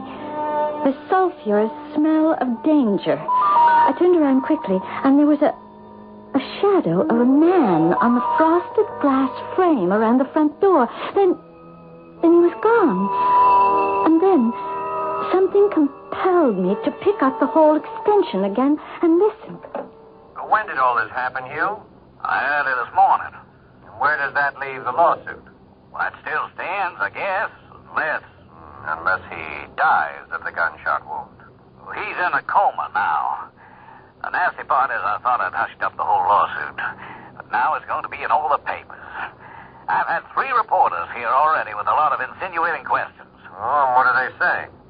Nothing very complimentary about you, John. Yes. Well, keep me posted, will you, Hugh? I'll send along a clipping or so. And if anything develops on the lawsuit, I'll let you know. Okay. Thanks for calling, Hugh. Come in, Hester. You don't usually have the study door closed, John. I disturb easily when I'm writing. I don't know what persuaded me I could write a book about copper mining. You're an engineer and you owned a mine. What else do you need? I suspect I need to know how to write. Just to put down my experiences. Well, it isn't coming out the way I thought it would. Maybe you should do something else, John. Well, that's just the trouble. We have a bank full of money from selling the Lucky Penny mine, but I don't know what I want to do with myself. 40 years old, and like Higgins said, a little young to be retired. What did Hugh Bryant want? Oh, nothing really. Tying up some loose ends from the sale of the mine, that's all. Really? Is that all? Why do you say that? If I say that's all, that is all. John, you never used that tone of voice to me before. What did you come busting in here for anyway? You know I'm working. Questions. Well, if you must know, I came because I was frightened. Oh? There was someone at the door. Well, I didn't hear the bell ring. He just stood there, and suddenly he vanished. It scared me. Oh, come on now. He probably came to the wrong house. He thought better of it and left. I don't know. I'm still a little shook up. John, would you do me a favor? Oh, sure, I will. Oh, Hester, I'm sorry. Forgive me. I'm sorry I barked at you just now. What is it? Would you come upstairs with me to the captain's walk? Now? Now. Oh, sure. But why? I can't explain it. It's a beautiful view, and maybe a little change for you will help get rid of your cobwebs or whatever it is that's keeping you from concentrating.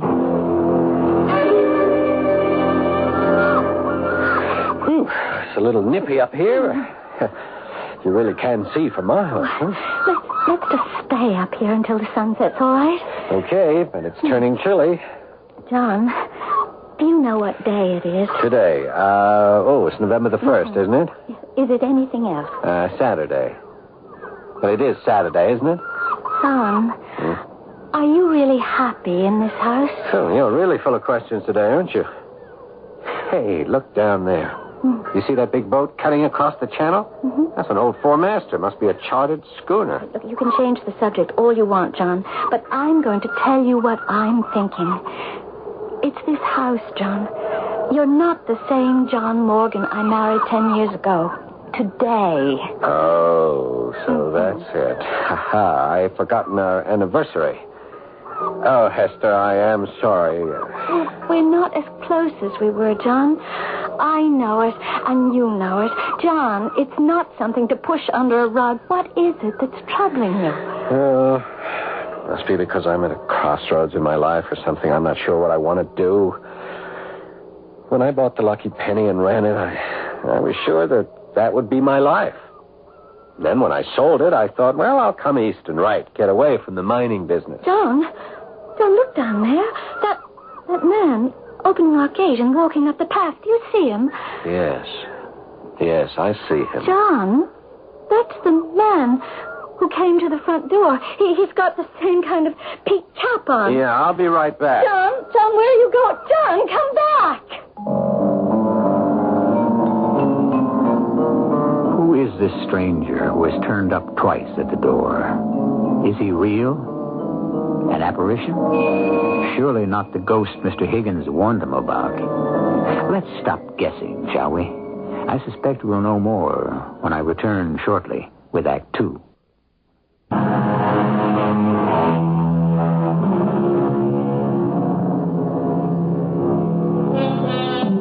Let me reset the scene for you. It is November. In a large old house right on the Maine coast dwell a husband and wife recently transplanted from the Midwest, where the husband has made what in commercial circles would be called a killing. Are we being overly suspicious if we wonder whether the killing was purely business? John? Darling, where are you? Oh, you frightened me. What's the matter with you, Hester? You open a door, I happen to be standing right behind it. Oh, what are you doing? I just got up from my desk to find a book. What should I be doing? I'm trying to write. What about that man? What man? 5 minutes ago, you left me on the roof. I had to climb down that rickety ladder all by myself. Now, what about the man we saw coming in the gate? The man I'd seen before when you were on the phone. Oh, yeah. Nothing. Nobody. I thought it was old Higgins, so I ran down to ask him about the deed. I haven't received a certified copy yet. You thought the man we saw was Mr. Higgins? Well, whoever it was, when I opened the door, was gone. How could that be? I was looking right down from the captain's walk. I didn't see anyone go away. I can't help what you saw or didn't see. He'd gone, I tell you, and no one was there. I can't imagine why you thought it was Mr. Higgins. This was a much younger man. Please stop plaguing me, Hester, and go away. Sometimes you can be very exasperating.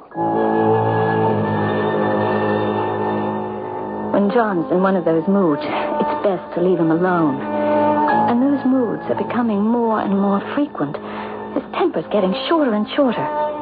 Then, something caught my eye on the hallway floor. I bent down and picked up an empty shotgun shell. How did it get here?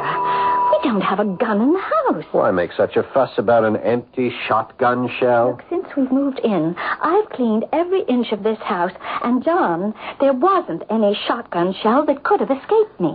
Here, let me have it. Oh, now, will you look at it, honey? Who knows how long it's been lying around? Could have been kicked in the door by someone walking in. There are 1,000 rational explanations. Look, my dad and I used to go hunting in the lake country, and I fired hundreds of rounds of those things. If it was fired more than 2 days ago, I'll eat it. Hester, look, why are you getting on my nerves like this? Will you tell me why I am? We'll be hurting each other soon, Hester, if we go on this way. I agree. We're not used to being under each other's feet 24 hours a day. In Colorado, you were always at the mine or in town. I had my work, my life. Here, we're too much alone. Well, I hope to heaven that's all it is. So do I. That's why I've invited old Mr. Higgins to stop by this afternoon for tea or a drink. Maybe he'll be the breath of fresh air we need.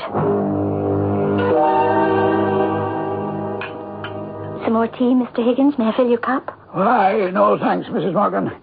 I think I'd better be on my way before the fog drifts further inland. It's nice of you two to invite me over. You know, whenever I hear that foghorn, I think of some captain's wife up on our roof, waiting for her husband's ship to come in. It's just what they used to do, Mom. Mr. Higgins, you remember the day we first came to see you last September? You said you had another party interested in buying this house? Yeah, I do. Do you think we could get our money back if we put the house on the market? John. You heard me, Hester. Put the house on the market. Well, now, I'm sorry it doesn't suit you. It wouldn't be a little old ghost, would it? Ghost? What ghost? Well, maybe a new one showed up. I thought you said the people who live here attract their own ghosts. If this is a joke, you two, I'm not laughing. Isn't that someone at the front door? Yes, I'll go. And if you're not here when I get back, Mr. Higgins, remember what I said. Ask around. See what kind of money you can get for this place. John. I'll be back when I'm back. Well, now, I'm sorry. I didn't mean to upset Mr. Morgan with that talk about a ghost. I didn't think he'd take it so hard. I don't know what to make of him. Sell the house, He's never said that before. You have many visitors? Well, except for you, we don't know anybody yet in Eastport Harbor. I know what you're thinking. Who was at the door? You're very perceptive. Well, it's the second time today. This morning, the same thing happened. John just got up, walked out of the house, and never said a thing. If you like, ma'am, maybe I could have a talk with him, man to man. Maybe I'd be happy to talk to you, Mr. Higgins. Let's take a walk right now. Huh? You're not going to go out like that, are you? It's very cold. Mr. Higgins, shall we go? Why, sure. Now's as good time as any. Mrs. Morgan, thanks again for the tea. Mm-hmm. I'm sure Mrs. Higgins will want you both to come visit us. Okay, neighbor. Let's be off before it gets so foggy we can't see our feet. Oh, and take your red Christmas scarf, darling. You know how easily you catch cold. Yes, I will. Oh, and you won't be long, will you?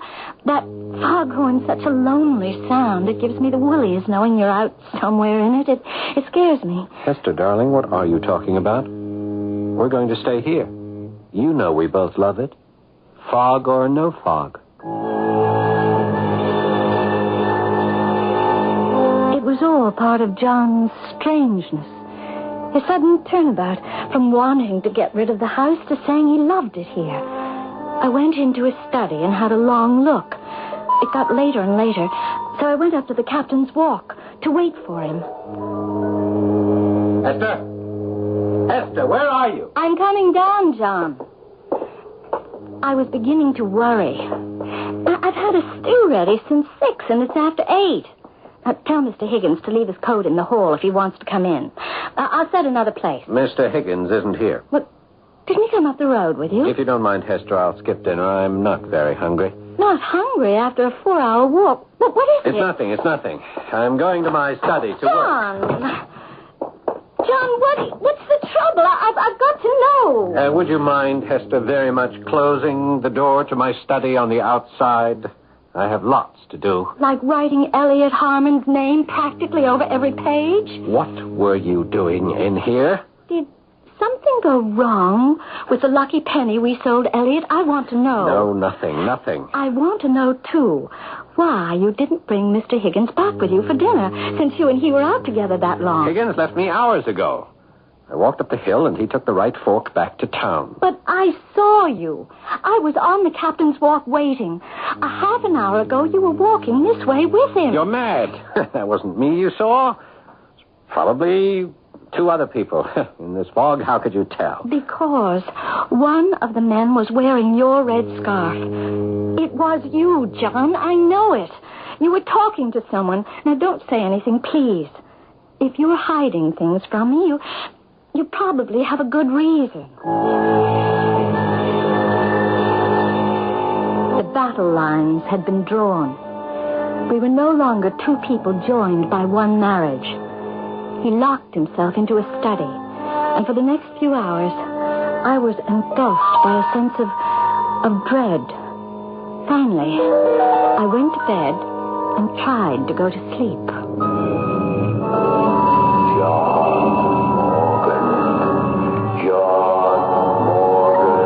I was wide awake. There was something heavy in the air.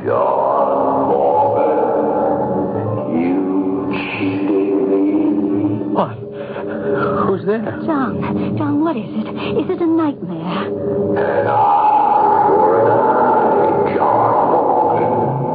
No!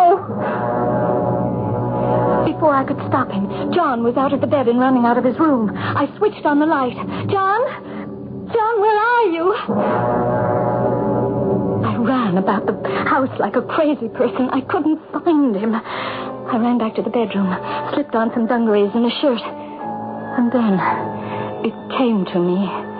He'd gone up to the captain's walk. I climbed up the rickety ladder, opened the little trap door. No, it's not true. I told you that 1,000 times. I said I'd fix everything, didn't I? Give me time. That's all I ask. Look, I never knew. Why do you keep coming after me? It wasn't my fault. I had nothing to do with it. You've got to believe me. No, you wouldn't do that. You wouldn't hurt her. She knows nothing. Don't do it. Come back here. Come back. Come back. John! Don't climb over the railing, John!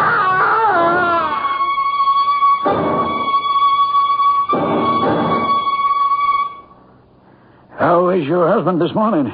I can't believe it. He leads a charmed life. Nothing broken after he fell off the roof? Well, as I told you on the phone, I ran downstairs. He picked himself up. He didn't say a word. He just went to bed. What was he doing on the roof in the middle of the night anyway? I wish I could tell you, but it's so incredible. Nobody would believe me. No one would ever believe what? Oh, good morning, Higgins. What brings you here? Oh, Miss Morgan, I heard you had a little trouble last night. Fell or slipped or something. You wouldn't like to have someone look at you? I know you mean to be neighborly, Higgins, but you understand I've got to get to my study and work, huh? Bring me some coffee, will you, Hester? I guess I'd better go. Mr. Higgins, if I told you something, could you keep it to yourself? Hester, I said coffee, please. I'll go now, Mrs. Morgan. And if there's some way I can help, please phone me. I don't know if you can. I don't know if anyone can.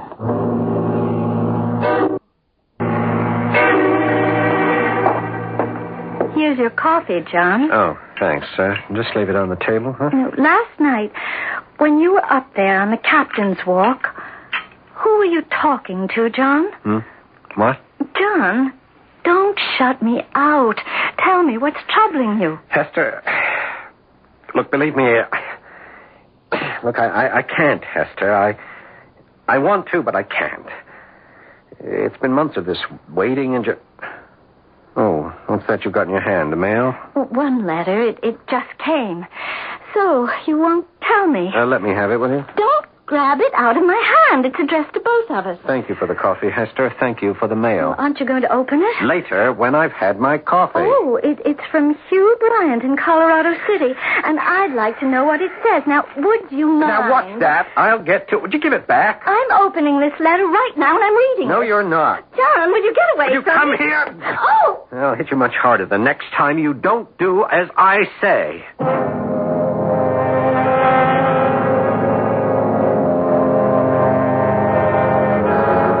Often a man loses so much control that he attacks his wife. I can hear you say once is too often, and I agree. Have we here a man so plagued by guilt, so pursued by the echo of conscience, that he is driven to acts he would never condone in others? I think we shall discover the answers when I return shortly with Act 3.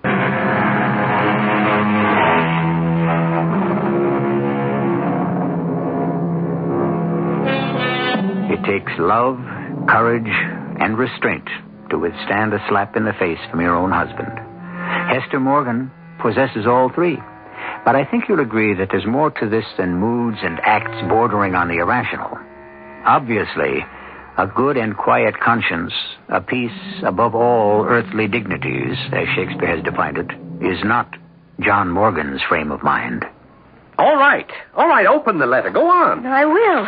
Oh, but there isn't a letter. Just this. A newspaper clipping. Oh, what is it? Well, how should I know? Read it. Lucky penny fraud. John, did you know about this? Well, what does it mean? Is it a lawsuit? I don't know. It's nothing. Mr. Bryant sent it to us. Look, it's cut out from the Colorado City Times. Is it true what it says? Elliot Harmon is suing us for defrauding him in the sale of the Lucky Penny. Oh, it doesn't mean a thing. He bought the mine as is. He had tests made. There was no pig in the poke. But why is he suing us then? What for? He is suing the wrong party. Who knew the government would suddenly step in and stop all strip mining? Is that what happened? He took his chances like all of us do. Who knew such a thing would happen? So he sues me. Anyway, that's all past. Past? Well, look at the date on the clipping. It was months ago. In fact, the day we left Colorado. It's all over anyway. You mean he lost the case? No. It never came up in court. Was it true, John? Did you cheat him? Was it a fraud? I've got to know. He withdrew the case, I told you. But I want to know why. He had an accident, that's why. How do you know? Because you phoned me from Colorado and told me. What kind of an accident? He shot himself. Oh, no. His poor wife. I wish I'd known him. Oh, no. Why are you going on like this? It's nothing to do with us. I remember his wife, Sarah. She was such a lovely girl. Well, when did he die? He's not dead. At least not so far as I know. I can't believe anything you say. I'm going to telephone Mr. Bryant myself and find out. You'll do no such thing. Oh, yes, I will. The lucky penny was in both our names. I want to know what happened to that poor man. Put that phone down. I'm warning you, Hester. Don't force me. Never mind, operator. I won't be making that call.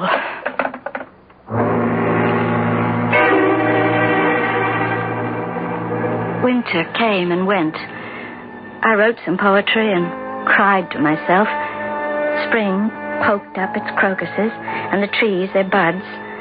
John and I remained apart. I never called Hugh Bryant. What was the point in hammering another nail into the coffin of our marriage? And then, one morning, I was on my knees in the garden, putting in some glads and dahlias. It was noon.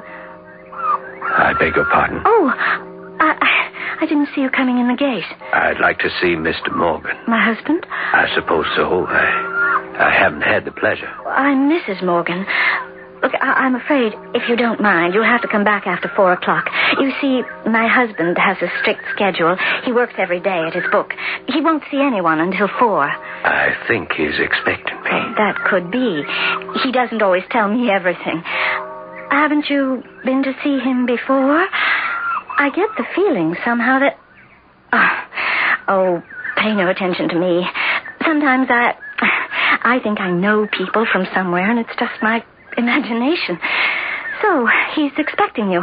I'm sure of it. You've come from pretty far, haven't you? Pretty far. No one wears a cap like that. Oh, forgive me. I didn't mean to be rude. May I see Mr. Morgan? Well, I'm sure he won't mind, even though it's just 12. The front door's open. He's right at the back. The last room's his study. I'd show you the way, but I must get these bulbs in now that the weather's turned. Thank you very much, Mrs. Morgan. Those were the last words I ever heard our visitor say. That strange man wearing a black cap which shaded his eyes so much I never saw them. I went round the back to fetch the last of the gladiola bulbs.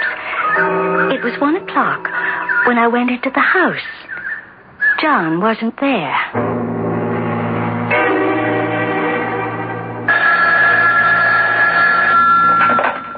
Hello? Hello? Mr. Higgins? Oh, Mrs. Morgan. I got your message when I got home. My wife said you'd called. Sorry I didn't get back to you before. We're just finishing dinner. Mr. Higgins, have you seen John? Why, is something the matter? I don't know. He's been gone all day, and I wondered if you'd seen him in town or anything. Well, I wasn't in Eastport Harbor today. Tell you what, if Mr. Morgan doesn't get back by, say 11 or 12 tonight, you call me. May I? And if I don't hear from you, I'll know he's home, safe and sound. Hello? Yes? Mr. Higgins, it's midnight, and John isn't back yet. Okay, Mrs. Morgan. You just sit tight. I'll be right over. Now, first thing in the morning, Mrs. Morgan, I'll get a parcel of volunteers together, and we'll search the whole area. But you're sure, ma'am, he didn't leave some message for you? I looked everywhere. In his study, on his desk. It was just like he got up and walked out the door. And when was the last time you saw him, Mrs. Morgan? Oh, about breakfast time. I brought him some coffee. Not anywhere since, going out the door or up the hill? No. The man who came to see him, he must have. Oh? What man? A young man. He said John was expecting him. So I sent him along inside, and I went about putting in my flowers. Then, about 1 o'clock, I went in to make lunch, and John was gone.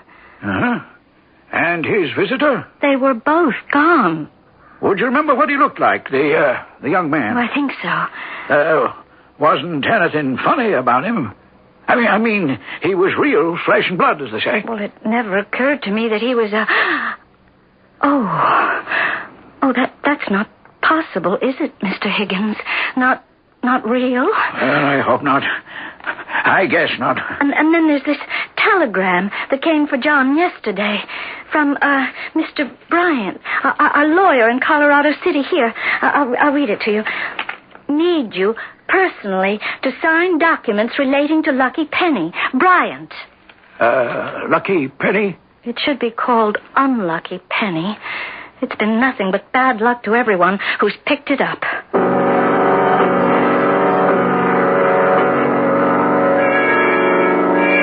Hello, Mr. Bryant. Why, Hester, I should say welcome back to Colorado City. But what I am going to say is, don't you people believe in answering telegrams? Now, 3 weeks ago, I needed to file these papers. I telephone you, no one's at home, and... Well, anyways, I'm glad to see you. Where's John? Mr. Bryant, I came alone. Oh, now, that's awkward. Is he in town with you? No. Well, it's John ought to have to sign these papers. I guess you can. Where is he? That's just it. I don't know. He's disappeared. He what? Yes. Yes, he's gone. 3 weeks ago. They can't find him. Nobody knows anything. They've gone through the woods with dogs. They had helicopters everywhere. He's gone. Oh, that sure is distressing news. But you mustn't give up hope, Hester. I don't know what to think anymore, but I have to do something. Well, to get to business, I don't know whether you know it, Hester, but after Elliot Harmon bought the Lucky Penny, he brought a lawsuit against John. Oh, yes, John told me. Well, of course, we take the opposite view. Harmon sued on the grounds that John had misrepresented the mine's ability to continue to function. Of course, that was patently nonsense. No one could know the government would suddenly close down all strip mining. Well, at any rate, Elliot Harmon became despondent and shot himself. Oh. The bullet lodged in him. It took months before he finally died. When was that? 3 weeks ago today, as a matter of fact. At what time? Well, that's a funny question, Hester. No, Mr. Bryant, I've got to know. 2 o'clock, our time. Well, what would that be in Maine? Noon. 12 noon. I knew it. I felt it all along. Lord in heaven. You knew what, Hester? John isn't missing. He's dead. They killed him. He's been murdered. Don't you see? Elliot Harmon dies. Within an hour, John disappears. Are you saying that someone actually killed John as a revenge for Elliot Harmon? Yes, I am. But how could there be any connection? We're thousands of miles apart. Couldn't someone in Colorado City have telephoned to Eastport Harbor to go out and get John? Oh, that's awfully far-fetched. We sold the Lucky Penny for a good price, right?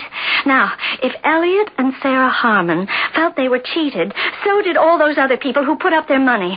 At 12 o'clock, see, I remember hearing our church bell ringing the time. At 12, a young man came to our gate and asked to see John. I sent him inside. I never saw him or my husband again. Well, now, this young man, could you describe him? You remember him? I told the police everything I knew. The only distinguishing thing about him was he wore a black cap. Did you see a black cap? Yes. I never saw his eyes. They were like deep hollows, all shaded by that cap. Well, that's hard to believe. What is? Excuse me. Hello? Oh, hello, Chief Foster. I was going to call you. Yes, I have Mrs. Morgan with me. Hester Morgan, you remember her? She came up from the east on business. It seems there's quite a mystery about John Morgan. He disappeared 3 weeks ago. What? Oh, you don't mean it. Well, that's a terrible thing. Yes, certainly I'll ask her, and if she agrees, we'll be right along. Thanks, Chief. It seems that John isn't the only one who disappeared. Sarah Harmon visited her cemetery yesterday, first time in weeks. Her husband's grave had been dug up. His body is gone. Oh, no. They think they have a clue over at the Lucky Penny, and I told the chief you were here. I have to go, but if you want to, you can come along, Hester. It'll seem strange to go there now, but why not?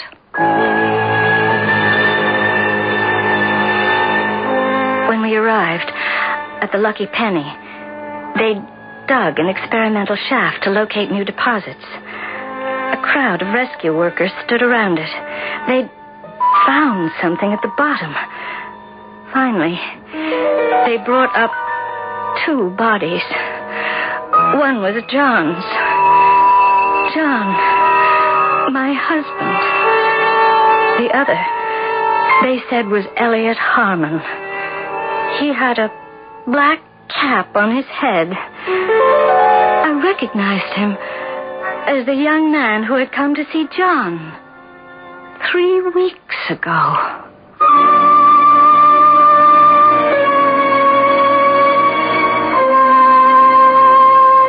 Is it beyond our comprehension to grasp what we have just enacted? That a man on the edge of death could haunt the one responsible until death itself does arrive and claims them both? We know so little of the world beyond. Isn't it possible that our flights of fancy could be on the wings of truth? I shall return shortly. Now a word for working stiffs. If you keep your noses to the grindstone, your nose is gonna be a mess. Ooh. So stick your nose into your TV set and have a laugh on CBS. Hello, neighbor, we're in labor. Whoops, we meant to say we're working stiffs. But when we take a job, we mess it up. More laughs than you can shake a slapstick at when we CBS it up. Watch Working Stiffs clean up this fall on CBS television. At the store, they told me there's a powerful anti-itch drug I can buy without a doctor's prescription. Now I use Bicozine cream as directed. No more burning, embarrassing itching. No more scratching. Bicozine actually speeds healing. Bicozine cream. What a relief. For constipation, remember X-Lax pills, the overnight wonder. X-Lax pills, the overnight wonder. X-Lax pills, for occasional use only as directed. I'm Susan Anton. It's a good feeling to sleep the night away on a perfect sleeper's mattress. Pillow Soft is the ultimate in sleep. Unique extra thick cushioning for heavenly comfort on top. Ultra firm support inside. Perfect sleeper Pillow Soft. Firmness that feels good. Be a perfect sleeper. Buy a perfect sleeper. Perfect sleeper. Buy. Showing your clout, rip it right out. Showing your clout, showing your master charm. I love to shop. I'm a woman. I love to travel. I work. I always need something. A new wardrobe. Leather luggage. A gift for him. A gift for me. What do you do? Show him your clout. Hey, we're in charge with Master Charge. When you carry master charge, you carry clout. Show me clout.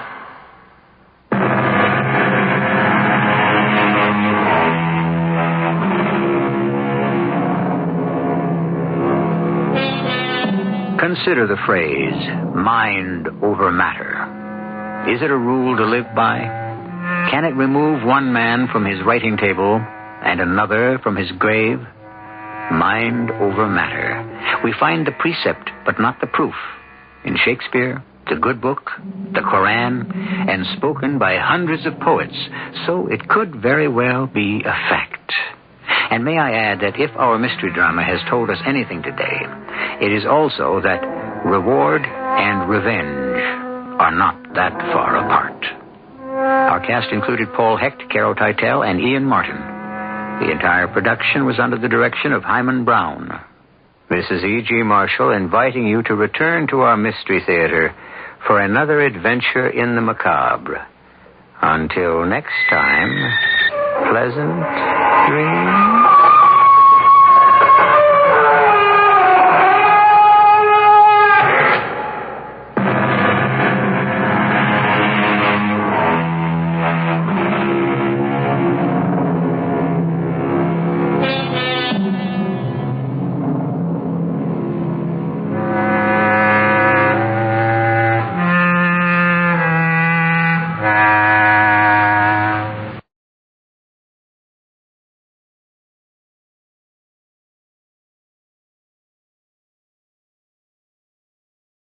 The CBS Radio Mystery Theater presents...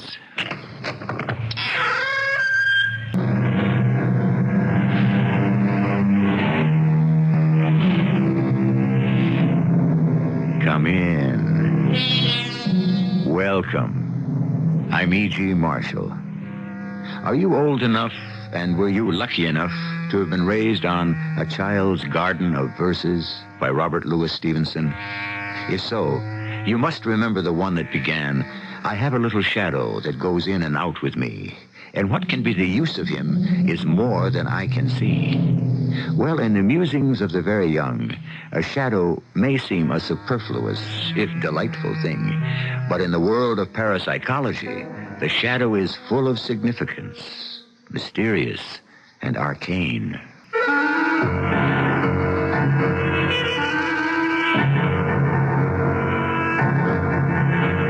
Our mystery drama, The Sinister Shadow, was written especially for the Mystery Theater by Elspeth Eric and stars Terry Keane.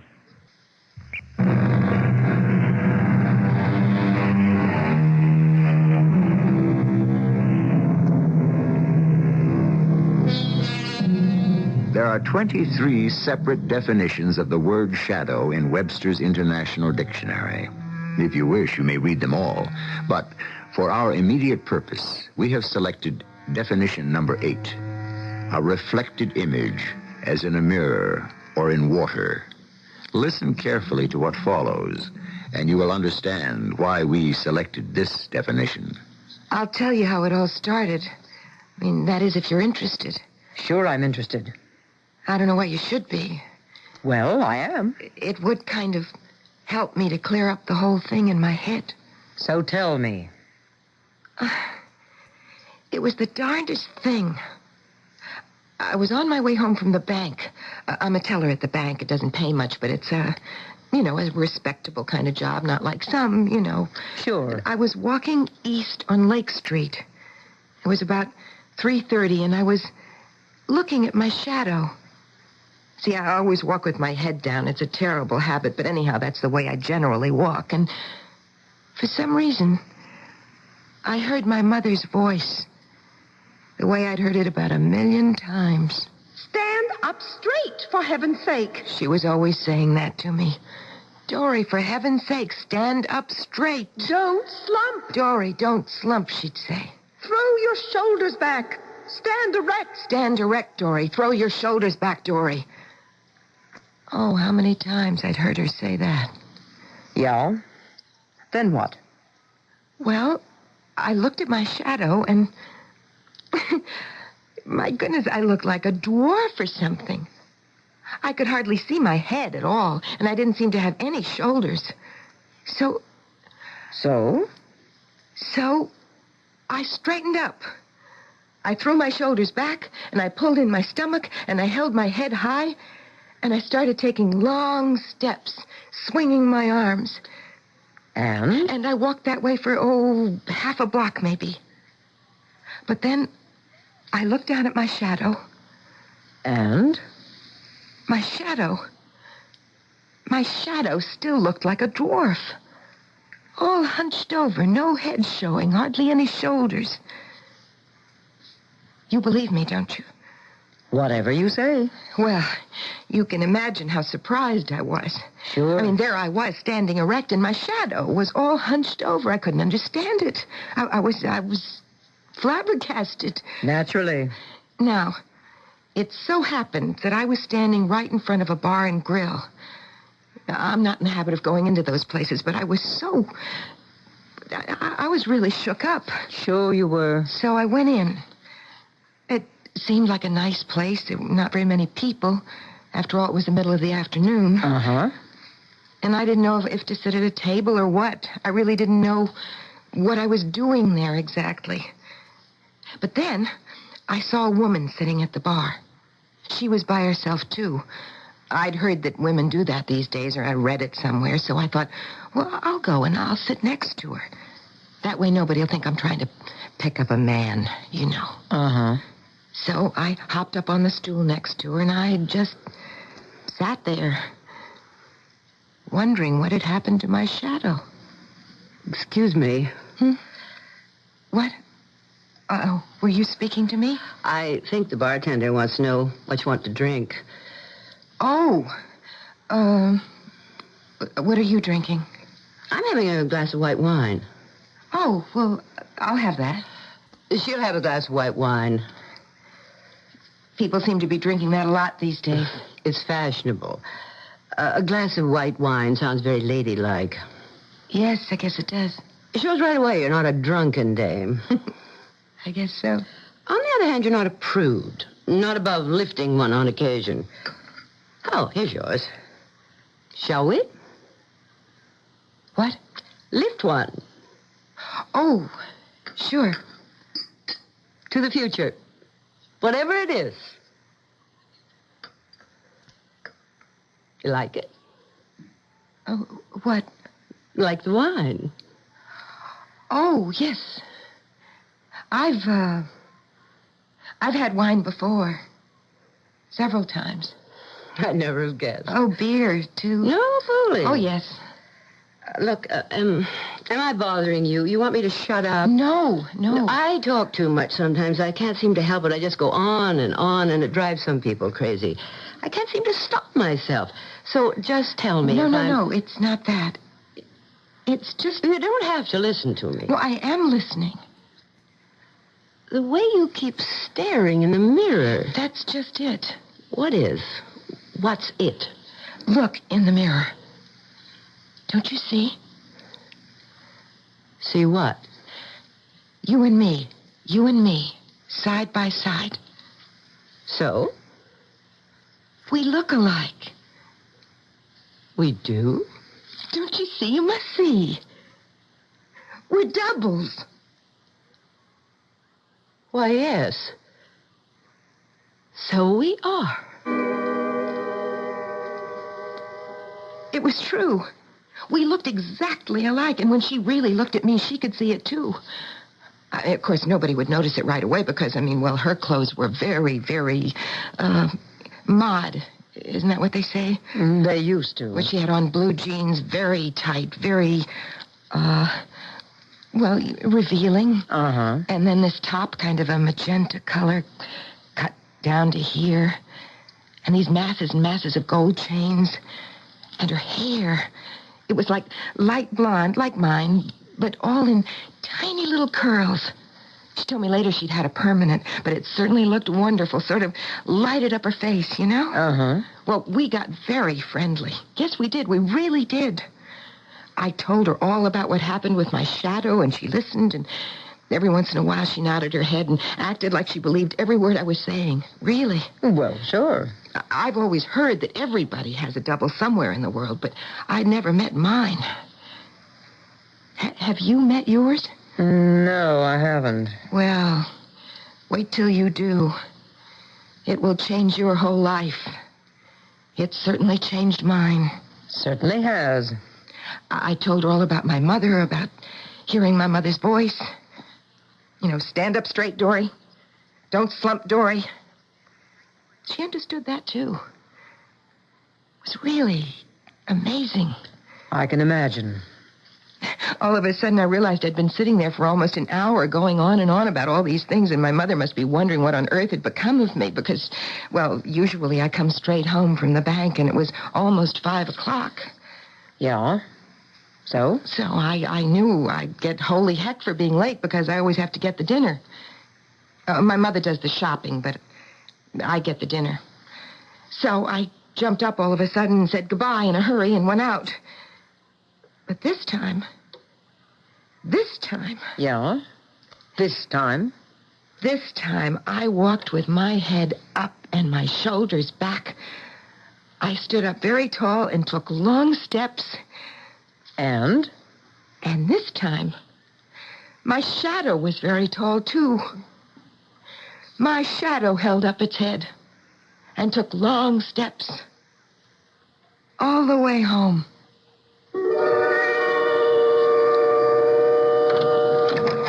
Dory, it's me.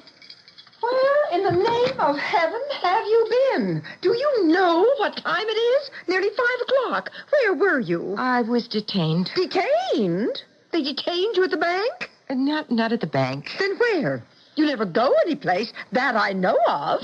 I just stopped to talk to somebody. Did you forget I have guests coming for dinner? Well, I guess I did. The Swensons are coming, and the Morrisons. Oh, and the Morrison's son, Gordon. I think his name is. Remember him? I don't know if I do. Well, he got married about 10 years ago and moved out of town. But now he's getting a divorce. I thought maybe... look, I've put the ham in the oven. I thought I'd better when you didn't show up. How big is it? 12 pounds. Those are 18 minutes per pound. At $3.50? No, you start at 150 internal temperature. Well, you go take a look at it. No, in a minute.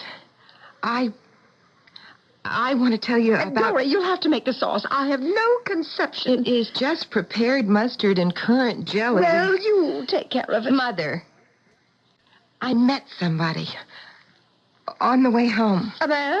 You met a man? No, a woman. Oh, listen... About this Gordon Morrison, I understand his marriage wasn't too happy. Now, there weren't any children, so there won't be any trouble about the divorce.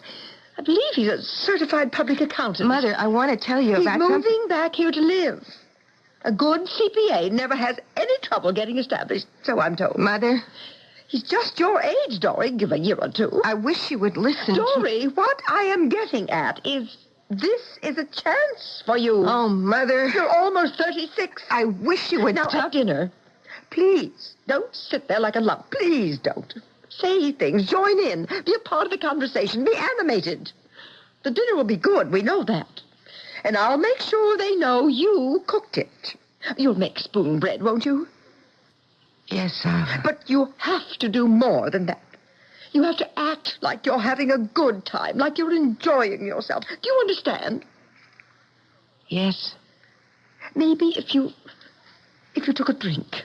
That often helps. I know it helps me. It helps most people. Now, do you think you could do that? I could do that. A cocktail, maybe. I think maybe a glass of white wine. Maybe 2. I sat there like a lump. Once in a while, I'd think of something to say about something, but by the time I got around to saying it, they were talking about something else, you know. I think I do. Of course, they raved about the food. I really am a good cook. I'll bet you are. But I was all shut up in a cocoon, sort of. I couldn't get out. Uh-huh. And I could feel my mother getting madder and madder and more disgusted with me. But I couldn't do anything about it. I didn't blame her. No? No, because to her, everything comes so easy, always has. She laughs a lot, smiles. She can talk about anything practically. The words just roll out of her mouth. She doesn't have to try to make an effort. It all just kind of comes naturally to her, and she can't see why it doesn't come naturally to me. You're shy. I guess you could call it being shy. I don't know. I just get sort of paralyzed when I have to talk to people. I want to go away or die or something. You're talking to me. Oh, yes, but... But what? You know all about my double. Oh. Do you know what I did the very next day? I went out and I had my hair cut short. Oh? And then I had a permanent. You like it, don't you? Sure. It's nice. Now I look exactly like her. I'm going to bring you a comb. You can run it through those pretty blonde curls. Why? Do I look awful? No, you don't look awful at all. But you could stand a little sprucing up. Okay. You'll be going upstairs in a little while. You'll want to look your very best for that. It's important.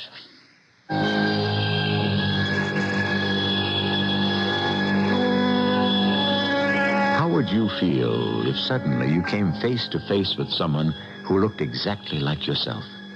How would you react? Would you advance happily thinking, why, what an attractive person?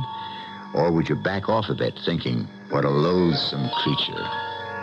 Not knowing what my own immediate response would be, I am content that my double should go his way while I go mine, and that we should be destined never to meet. I'll be back with Act 2 shortly.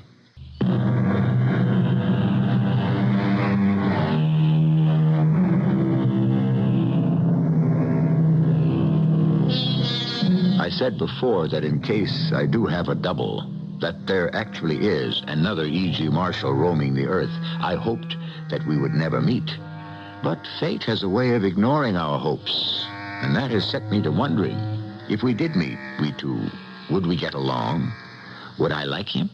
Would he like me? Or would we dislike each other intensely and even become enemies?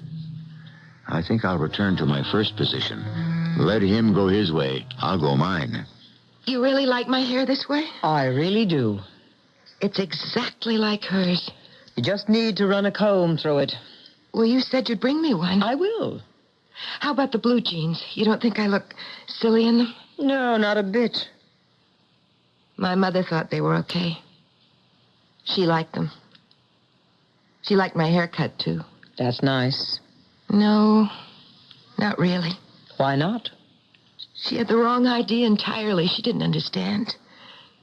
You see, I couldn't tell her about meeting my double. You couldn't? Well, no. It was such a remarkable thing. I wasn't sure she'd believe me. Maybe she would have. Oh, no. She hardly ever believed me about anything. And she never believed I'd met my double. And if I told her, she might try to do something about it. Like what, for instance? Well, forbid me to see her, for one thing. But you're 36 years old. Oh, that wouldn't have made any difference to my mother. No, she would have found a way. Like what? Oh, I don't know.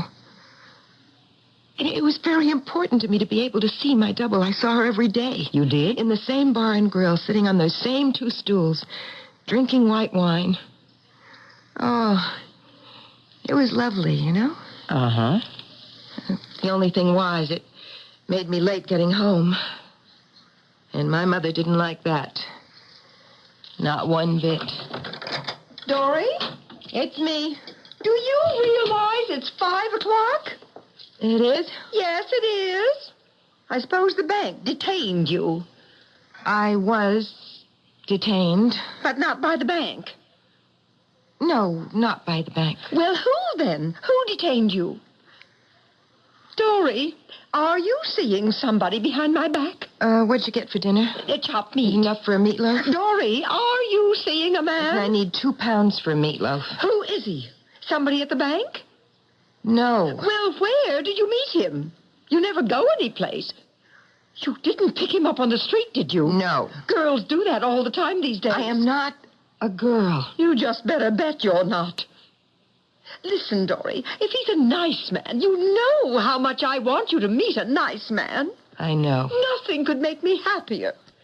And with your new haircut and those jeans and that top, well, there's no reason why you shouldn't meet some nice man. And where are you going? I'm going to make the meatloaf. I want to know who this man is. I want to know where you met him. And I want to know where you see him every afternoon. Why don't you see him in the evening? Is he married? Is that why? Are you seeing a married man on the sly? No. Then why don't you bring him home here so I can meet him? What is he, some kind of crook? No. Then what's wrong with him that your own mother can't meet him? Mother, I am not going to discuss this with you anymore. I'm going to make the meatloaf. I couldn't explain to her. She'd have wanted to meet my double. And that would have spoiled everything. Why? Well, because when you have a double, it's a very strange thing. It's not something you share with anybody. It's very personal and private, and it's not something you talk about. Not even to your own mother, especially to your own mother. It's your secret. Your very own secret. Your most precious secret. I don't know how to explain it to you if you don't know. That's all right. But you see, she kept after me and after me every day when I came home from the bar and grill. It got worse. She said she'd have me followed. She'd hire a detective and have me followed. She said she'd report me to the bank manager. She said she'd throw me out of the house. She said everything. And every day it got worse and worse till I could hardly stand it. If it hadn't been for my double and seeing her every day, I think I'd have gone crazy. But you see, I could talk to her about it, and she would be very sympathetic, and we'd drink our white wine, and I'd feel better, and I'd go home.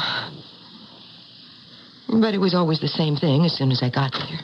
Oh, get in here. What's the matter? I watched you coming down the street. What for? You're a whole different person, you know that? I know. You don't walk all slumped over the way you used to. You hold your head up. You're 36 years old, and all of a sudden you walk like a human being. Now, what I want to know is what is the cause of all this? Or should I say, who's the cause of it all? I know you get out of the bank 3:30 at the latest. You've been getting home later and later, 5:30.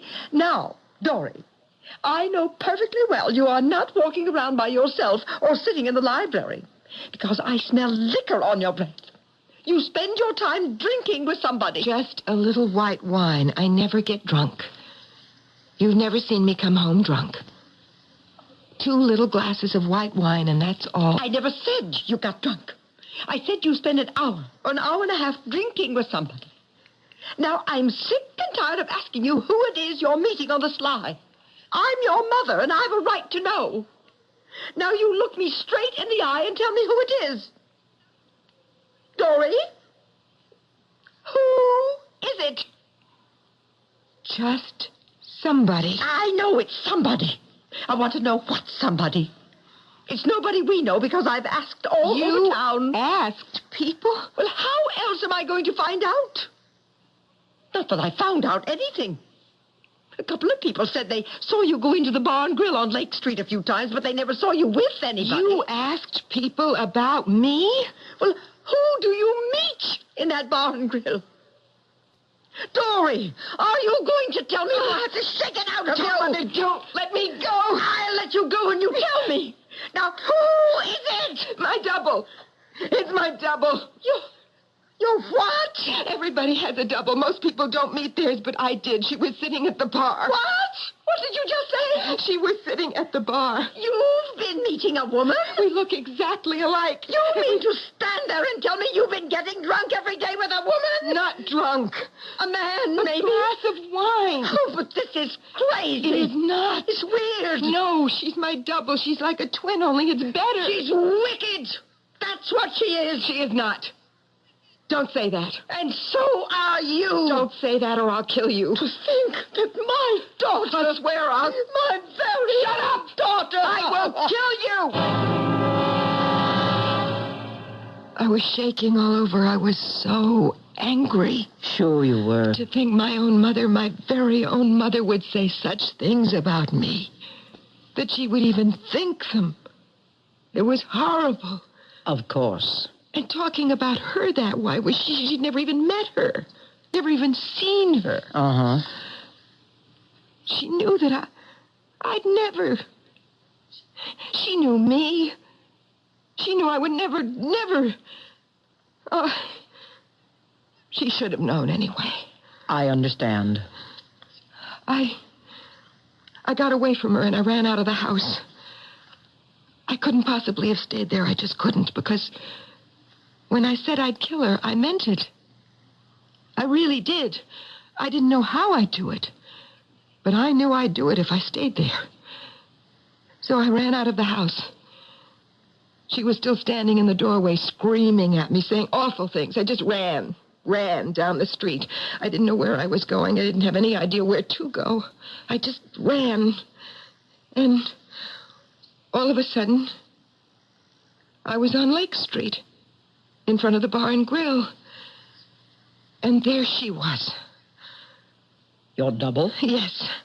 I could see her through the window. She was sitting at the bar just the way I'd left her. Oh, maybe an hour before. And there she was with a glass of wine in front of her.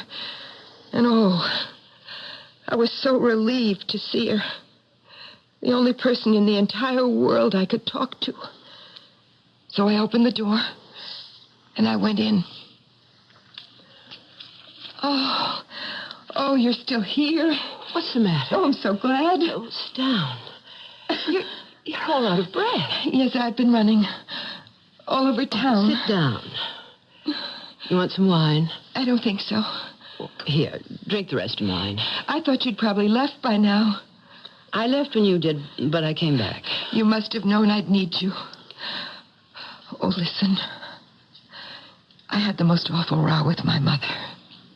What about? You know she's been trying to find out who I've been seeing after banking hours. Yes, I know. And she's kept after me and after me. She thought I'd picked up with some man, some disreputable man that I was ashamed to bring home so she could meet him. And she said she'd hire a detective. You told me. And this time she said she'd been asking all over town different people if they'd seen me with anybody. Can you imagine that? I mean, that's like opening my mail, reading my private letters. I simply could not believe she'd do a thing like that. And then she grabbed hold of me by the arms. And she started to shake me hard, and she hurt me, and she wouldn't let me go. She said she'd shake the truth out of me. Yes? I had to make her stop. So I told her. I said it was you. Yes? Oh, not your name, because I don't know your name, but I said I was meeting my double, that everybody has a double, and I was so lucky that I had met mine. Yes? And then she really started to scream at me. She said I was wicked, and you were wicked, and crazy, and weird. And when she said that, it was like the top of my head just blew off. And I yelled back at her. I told her to shut up or I'd kill her. Yes, I said that. And oh, I meant it. It's all right, really. And I would have if I hadn't gotten out of there. Really, it's all right. And if I go back there, I will. There's no need to do that. I've already killed her myself. She was so calm when she said it. I've already killed her myself. She said it like it was nothing. Uh-huh. And the peculiar thing was, it made me feel like it was nothing, too. Really? Yes. It seemed perfectly natural, perfectly logical. Like she'd done the only sensible thing. Then what? Well, we sat there and drank a little more wine and talked some very quietly. And then I came here. You did the right thing. I hope so. Absolutely. Say, I told you I'd bring you a comb, and I haven't done it. Why don't I go fetch one now? Oh, don't leave me. I'll be right back. I don't want to be alone. This is the first time I've told anybody, and I don't want to be alone. It won't take a minute. Please? Then you can fix yourself up a little before I take you upstairs.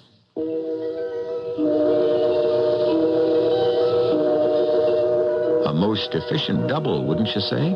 One capable of strong, direct, even violent action, and at the same time able to bring peace of mind and serenity and the conviction that everything has been for the best. Now, if I could be sure of having a double like that. Oh, but no. So far, I don't think I want to take the chance. I'll be back shortly with Act 3.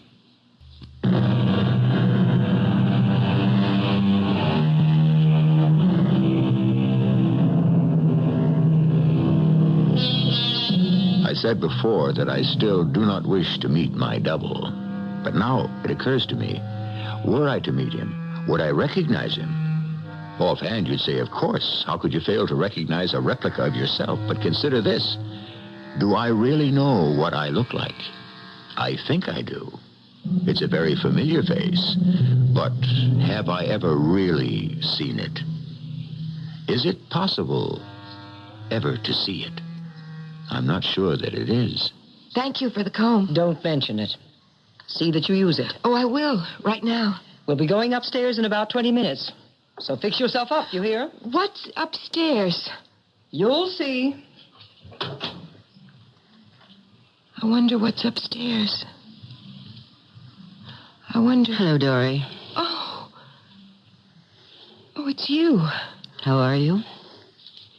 I was just going to comb my hair. It needs it. Nobody told me you were here. Nobody knows. Are you glad to see me? I think so. You're not sure? What about my mother? What about her? How did you do it?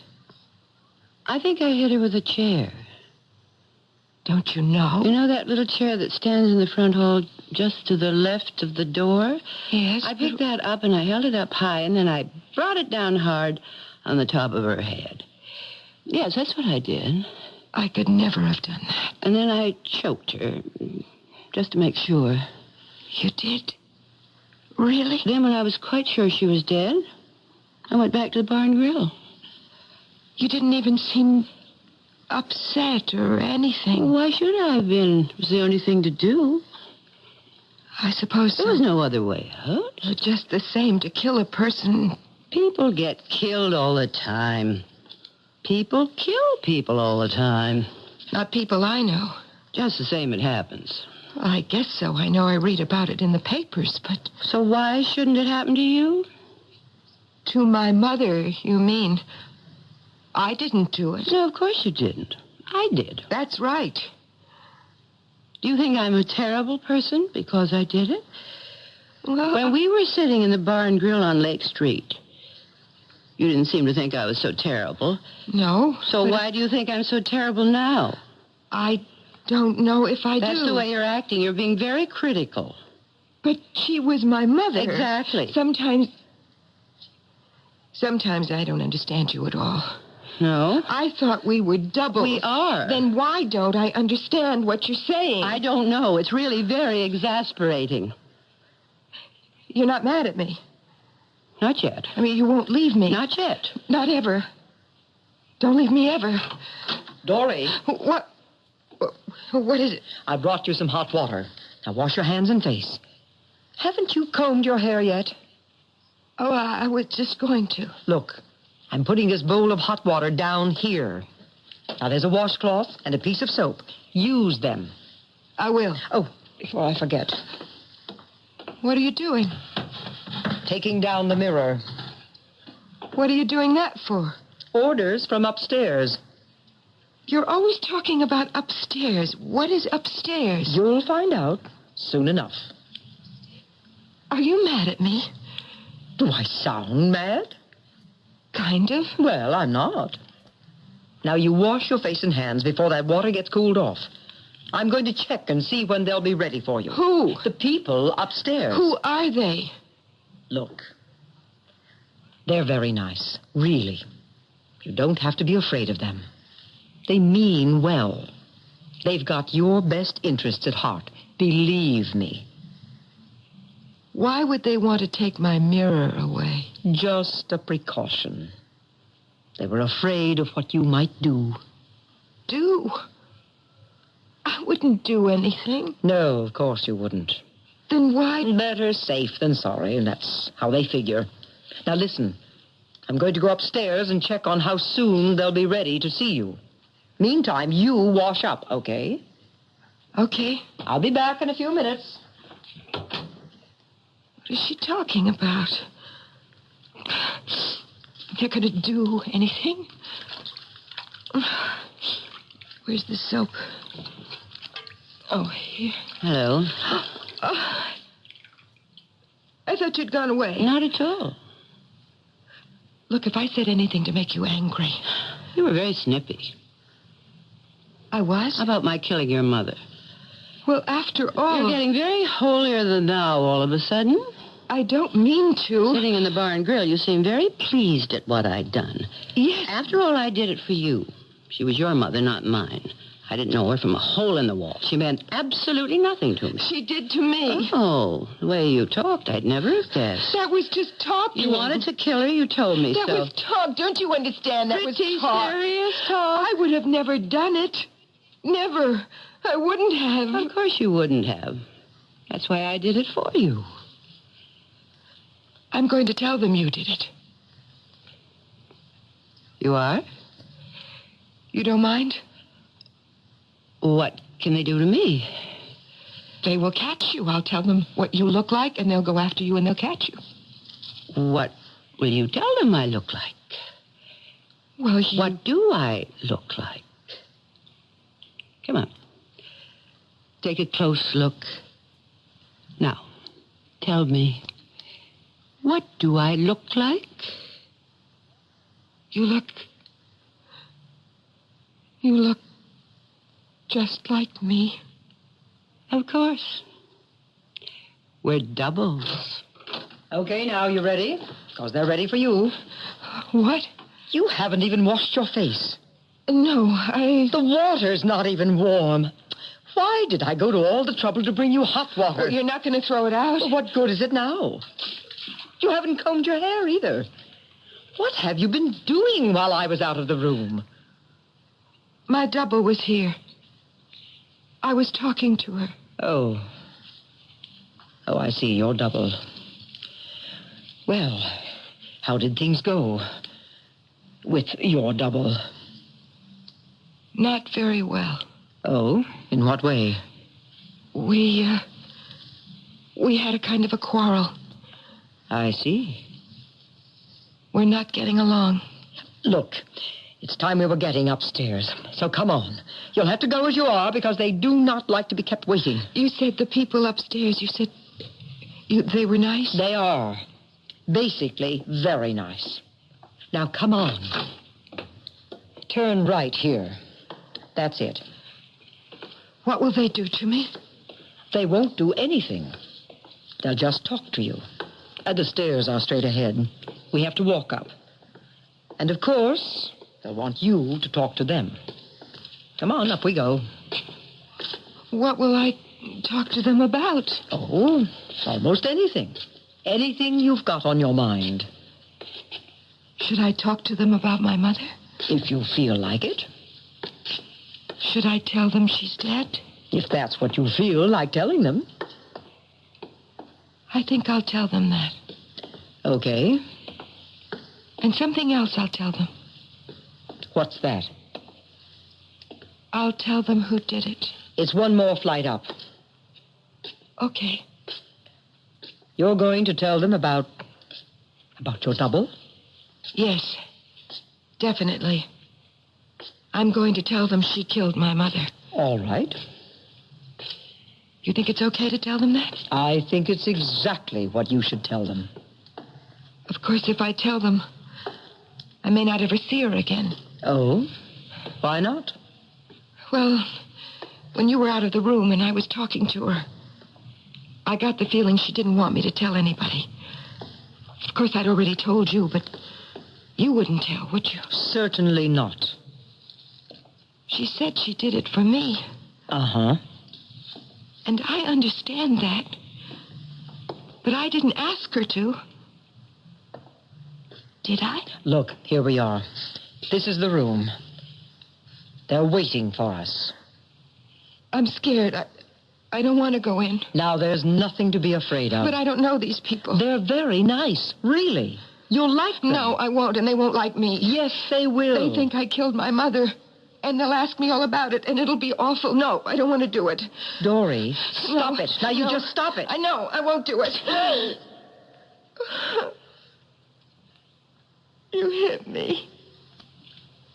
You hit me. I want you to listen to what I have to say. Listen to me carefully. Do you understand? Yes. You are going into that room with me, and you are going to tell those people in there exactly what you told me. Start to finish. Got that? I can't. Those people in there are doctors, Dory. They want to help you. They're not policemen? Whatever gave you the idea they were policemen? I just thought... Well, you thought wrong. And there's something else I'm going to tell you. Something I'm not supposed to tell you because I'm just a nurse here. But I'm going to tell you anyway. There are 3 doctors in that room. 2 are men and 1's a woman. And there is some possibility that there'll be another woman in there with them. Your mother. My mother's dead. Your mother is not My dead. double. She killed her. She hit her over the head with a chair, and then she choked her. She did it for me. My mother's dead. Your mother is very much alive, and there isn't a mark on her. Now, are you ready to go in there? Okay. Wait a second. Look at your shadow. All hunched over. Aren't you ashamed? That's it. No, you're standing tall. And your shadow is, too. All right, Dory. Go on in. Nobody is going to hurt you.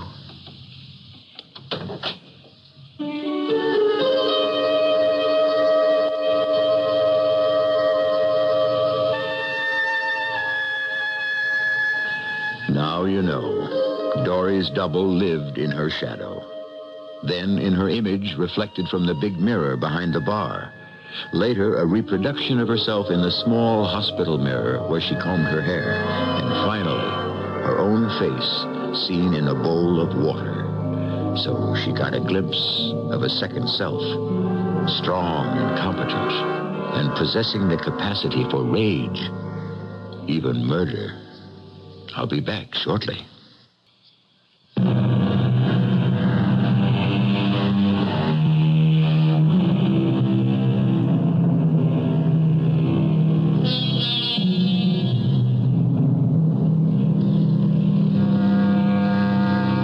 So, maybe I do believe that I have a double, and that he and I have a rendezvous somewhere, sometime. And he will have qualities I never suspected in myself. Some pleasant, perhaps. Perhaps others very, very unpleasant indeed. I wonder, am I ready for this encounter? Not today, no. Maybe tomorrow, or the next day, or the day after that, or, well, someday. Our cast included Terry Keane, Grace Matthews, and Joan Shea. The entire production was under the direction of Hyman Brown. This is E.G. Marshall inviting you to return to our Mystery Theater for another adventure in the macabre. Until next time, pleasant dreams.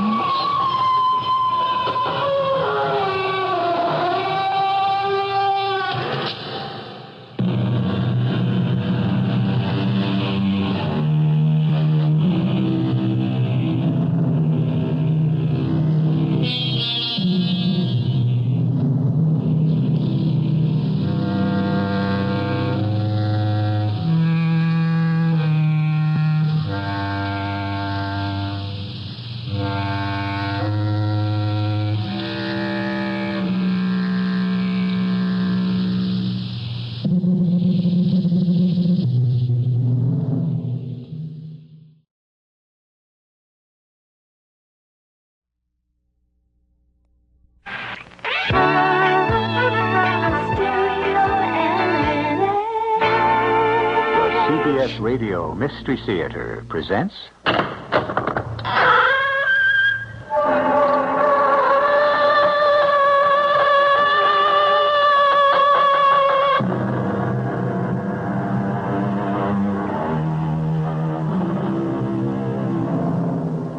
Come in. Welcome. I'm E.G. Marshall. What you see and what you believe are not always the same. Take the mysterious cults of mysticism, occultism, or spiritualism. Some people think such things are what they look like. Others say there is more to it. Some are drawn to it, others repulsed by it. The tale we're about to unfold concerns a man who thought belief in the unnatural showed a weakness of will, and it tells what happened to make him change his mind. Charlie, my boy, there is no such thing as a house that is haunted. I have stood at night below the cliffs on the beach, and I've seen all the windows suddenly light up, as though a ghost had lit a candle in each room. Well, Charlie, maybe someday I'll go have a look at it. Well, why not now? You're not afraid, are you?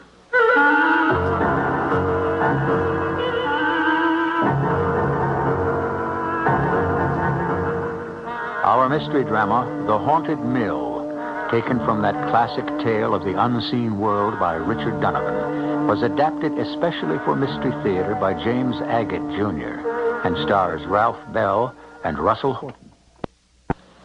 I'll be back shortly with Act One.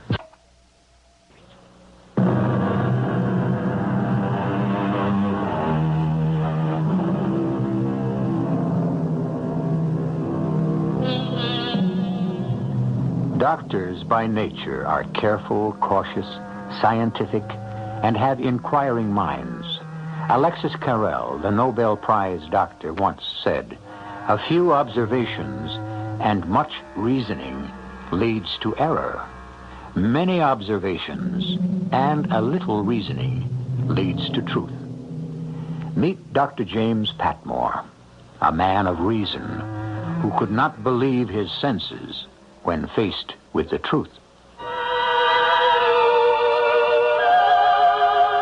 What I am about to relate is so weird and startling, especially for a man trained in science as I am, that I can only let the facts speak for themselves and have you who hear my voice reject my tale or accept it. I am a member of the Royal College of Physicians, author of a number of medical books, but it was my decision to take up practice in the small town of Brinton that changed my life and almost everything I believed in. One night at exactly midnight, there was a knock at my cottage door. Come in, come in. Oh, good Lord, man. You're bleeding. Here, let me help you to a chair. I don't know what happened. I saw your light. I just managed to crawl here. You're the doctor, aren't you? Now, don't talk. Yes, I'm the doctor. Here, now. Press this against your forehead. Just a second now. I want to move this kerosene lamp a little closer to see. That doesn't look too bad. You were fortunate, young man. I'm Charles Royce. We haven't met. Just swabbing the cut, cleaning it out. You've got some wood in there.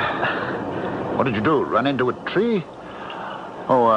I'm Dr. Patmore. Oh, you're not a native, so I should say welcome. When I left Brinton 3 years ago, we didn't have a doctor for 50 miles. I've been away at sea all that time, Doctor. Yes, that looks cleaner. Well, I've only taken up practice here last year.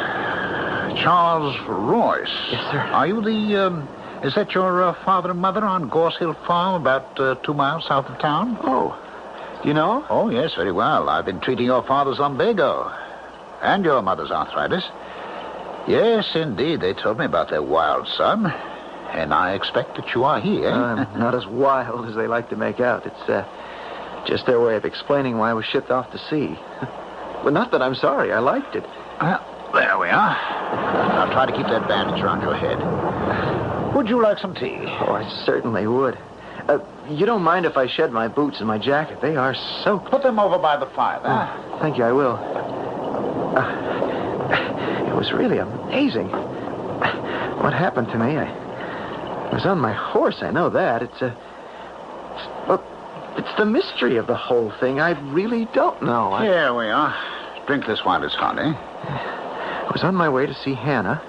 Oh, that's the girl I was hoping to marry, and I used to see a lot of her before. Well, I was riding along up by the haunted mill, and suddenly something seemed to lean down at me out of a tree branch over my head, and that's all I remember. I was knocked right off my horse onto the ground, and when I came to, my horse had bolted. There was this blood streaming down over my eyes. Somehow I saw your cottage, the light, and managed to get here. That's all I remember. Now, you didn't see anything when it happened? Stars. That's about all. Oh, boy. This tea hits the spot. Is there someone in town who doesn't like you? Yes, I guess there is. Well, do you think this person would have... Well, I think he could have ambushed me in the dark, yes, but... Well, frankly, I don't think he has enough guts. It's like this, Dr. Patmore. Why don't you call me Jim? I'll call you Charlie, if I may. Oh, glad to. Well, 3 years ago, I wanted to marry Hannah Bliss, and I still want to marry her, but 3 years ago, I was 17, and I listened to my father and mother, and they said, "You're too young, you wait." So I went to see. Well, actually, my father arranged it. I was sent. And I got back last week. 3 years, almost to the day. My folks were glad to have me back, but all I really cared about was that they said, "All right, you still want to marry Hannah?" And I said, "Yes." And they said, "That's too bad. She's met up with Silas Hart, and she's going to marry him." Doctor, I didn't even unpack my bag. I went right out the door to see her. Charlie, it's not you. You're here. Hello, Hannah. You didn't change much. You have, Charlie. You look taller and stronger. I almost wouldn't know you. You got prettier. I can't believe it's you. 3 years, Hannah. I was only a boy then. Is it true about you and Silas? Who told you? Mom and Dad. In fact, at the moment I walked in the door, you're going to marry him? Yes. I don't understand. I went away believing you would wait. You told me you would. Well, 3 years is a long time. I would have waited 10 years for you. How would I know when you'd come back, Charlie? If you'd come back. What are you talking about? I wrote you from every single port we hit. I told you my plans. What, Charlie? I didn't get any letters. Oh, no. Not one letter. That's the truth. Not one? So I gave up on you. Why would they do that? What are you saying? You know what I'm saying. Your folks were just as much against our marrying as my folks. They took my letters. They must have. Oh, Charlie. For 3 years, not a day passed, but I was thinking of you. About the life we'd have together. And all along, I thought you felt the same way. I did. I know I did, but what can I do? Do? About Silas? We've posted the banns. We're getting married in 3 weeks. Hannah, do you love him? I thought so. Oh, Charlie, listen, that was before. That was when I thought I'd never see you again. And now that you see me again? I don't want you to go away. I don't want to go away either, Hannah. But what will we do? Never mind. It'll work out. Like the old saying goes, love will find a way.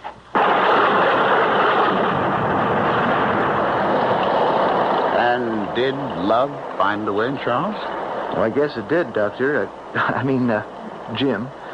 Hannah and I have been seeing each other every day, every evening, that is, for the whole week. And tonight she was going to tell Silas she couldn't go through with the wedding. So now Silas knows, eh? Well, I think so, if he showed up there. He was supposed to see her at 8. I was on my way over about 10 to find out what happened, and that's when I got hit by whatever it was. You know, that's right. It was just as I was passing the haunted mill. I wonder... What is it? You wonder what? Maybe because I was so near the haunted mill, maybe that had something to do with it. How could it? You're new in town, Jim. That mill. Everyone here, we all know that place is haunted.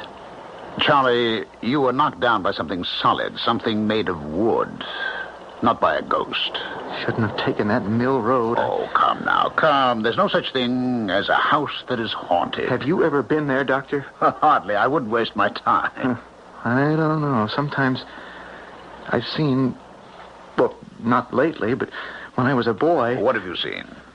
Oh, I have stood at night on the beach below the cliffs, and I have seen the windows suddenly all light up like a ghost had lit a candle in each room. All right. Well, maybe someday I'll have a look at it. Well, why not now? Now, it's past midnight. You're not afraid, are you? What are you talking about? I've talked to people like you before. Now, maybe I haven't had the education, but I like to find out and see things for myself. You don't want to see for yourself. You get your learning from books. All right. All right, I'll go. But does it have to be right now, this minute, in the dead of night? Yes, I want to take you right now, Jim. Now, when it's dark. Now, when there's been a storm. Now, when all the elements have been riled up. And I think maybe there's some learning you have in store.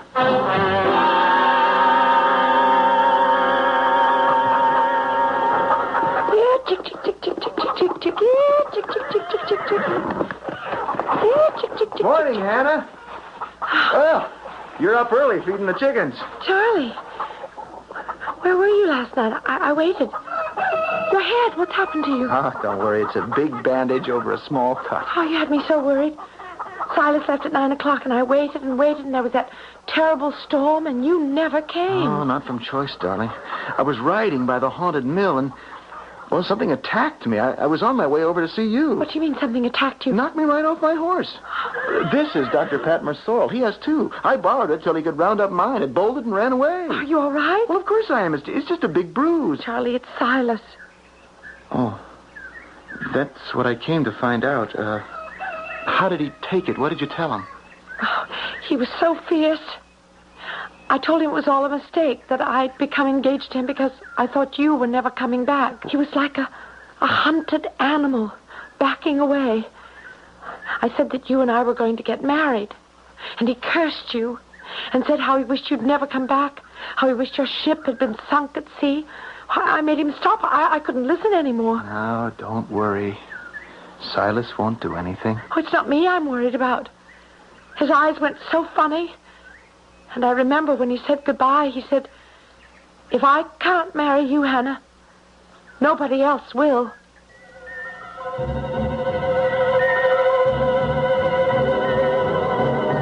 An idle threat by a rejected suitor? A strange little town, Brinton by the sea. Strange inhabitants. The town and the townspeople are almost as though they hadn't been touched by the 20th century. And it is here that a modern doctor, James Patmore, has come to practice. How could he fit into a community that appeared to be in the grip of fear, fate, and fantasy? We shall learn more when I return shortly with...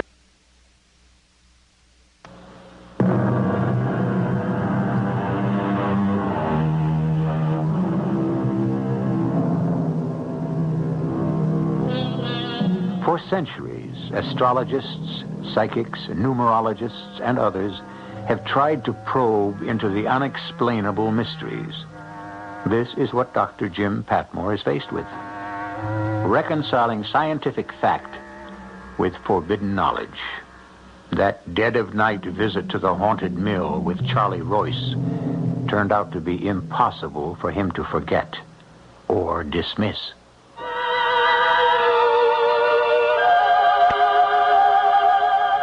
The haunted mill was forlorn and mournful looking, and in the clearing skies and moonlight, singularly weird. But I could see it for what it was, and I knew it was merely a disused, abandoned building. What I did not know was that this would be the last time I would see Charlie Royce alive. How about we go inside? I'm just standing here waiting for the windows to light up. You are a disbelieving, stubborn man, aren't you? Now, come on, I'll push open this wooden bolt that fastens the door.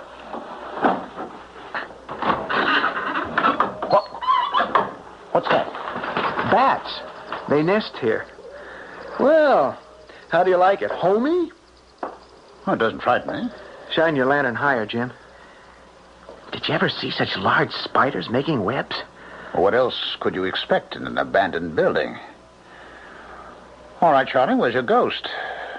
I'm here. I'm waiting for some manifestation. Just settle down. Wait and see. Look up there. Well, all I can see is flying bats. No, I mean the roof has fallen in. I can see the moon.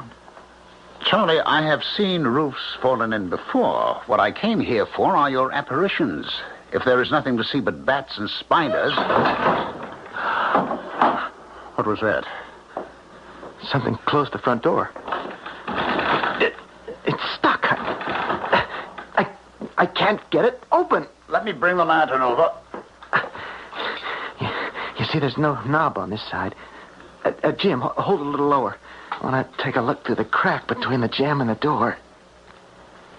Jim, The bolt is closed. The wooden bolt has been drawn across the door, locking us in here. See for yourself. Oh, great heavens, you're right. It's been bolted shut. Oh, someone's playing games with us. Or something. Oh, this is ridiculous. All right, whoever is out there, open up this door. Open it up, I say, at once. What's... Is that somebody? It isn't a person, Jim. I've heard that crazy laughter since the first time I came up here when I was 10. Oh, nonsense. That's just the wind. All right, you out there. Open this door. Now open it. Jim, the door will open in its own time.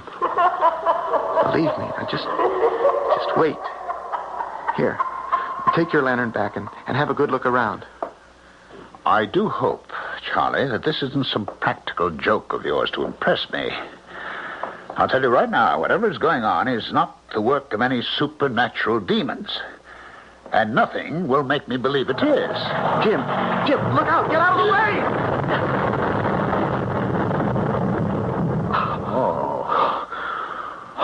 Oh, that was a close call. Oh, it's a miracle you weren't crushed. It just missed you by a hair. All right, I've had enough. I think it's time to go. Do you hear that? The bolt outside is opening itself. Oh, stop now. Do you see anyone out there? It opened of its own accord. What did I tell you? Those that haunt the mill are letting us go now. Well, you can believe that if you want to. Jim, I'll tell you something else that's strange, at least to me. This is the very first time I've been in the mill when I wasn't deathly afraid. Everything that's happened tonight, I could almost foresee it. It didn't frighten me. Do you think that finally I've been accepted by the spirits who live here? Spirits? Frankly, Charlie, I don't know what to make of it, and I'm not going to pretend I do, but I can tell you this. I am sure there are physical reasons for everything that has happened here tonight. Physical, not metaphysical.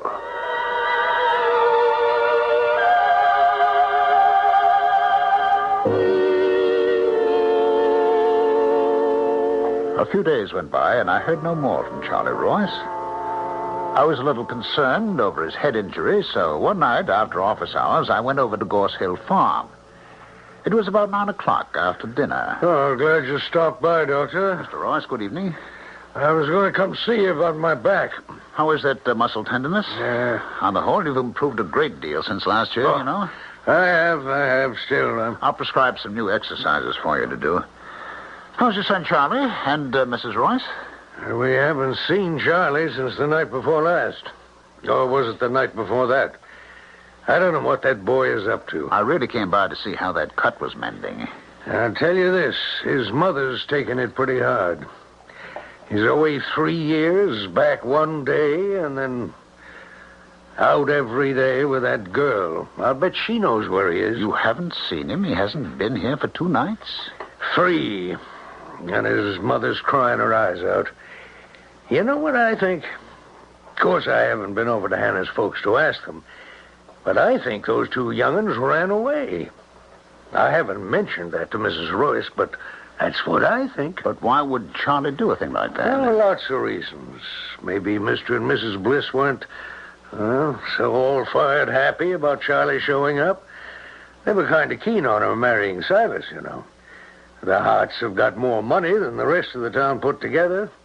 His brother Ezra has the Brinton Inn, one in Axminster, who runs a fleet of fishing boats. And Silas's mother and father, well, I'd say they own half the town. He'd be a darn good catch. What sort of work does Silas do? He does nothing. He doesn't have to. If you were going to come into property stretching from the seacoast clear over to the mill and back, you wouldn't have to work it. Well, I'm sorry Charlie is not here. I'd better start for home or I'll get blown off the road. You tell Charlie I stopped by, and I'll be seeing you, Mr. Royce, with those exercises for your back. Now, don't worry about Charlie. He'll be back. Goodbye now. Doctor, will you close that front door? It's blown out every candle in the room. Either go out and close the door or come back in. I can't budge this door. It won't move. It's stuck open. Doctor? Doctor? Well, I can't see a darn thing in the dark. Doctor, are you still there? I'm still here, Mr. Royce. Can you strike a match? A match? Say, what happened to the fire? There was a fire in that fireplace. Why didn't you close that door? I couldn't, Mr. Royce. I pushed it with all my might. It wouldn't give. Here, maybe I've got a match. What's that, Doctor? Isn't there someone standing at the door? There is someone. Charlie. Charlie, is that you? Charlie. It is you.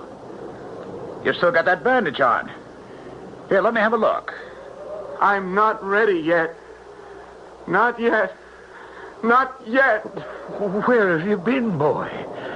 Your mother's been frantic. Tell Mother that I love her. And I always will. Come on over to the fire. We were just going to light it. All the candles went out. Come on, sit down, boy. I have a long way to go. But I'm not ready yet. You're going away again? Charlie! I can't see you, Charlie. I think he's gone, Mr. Royce. What do you mean he's gone? He was just here. We were talking to him. Charlie! Where is that boy? I didn't see him go out the door, did you? No.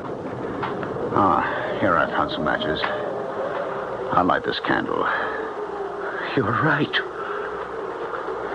He isn't here anymore.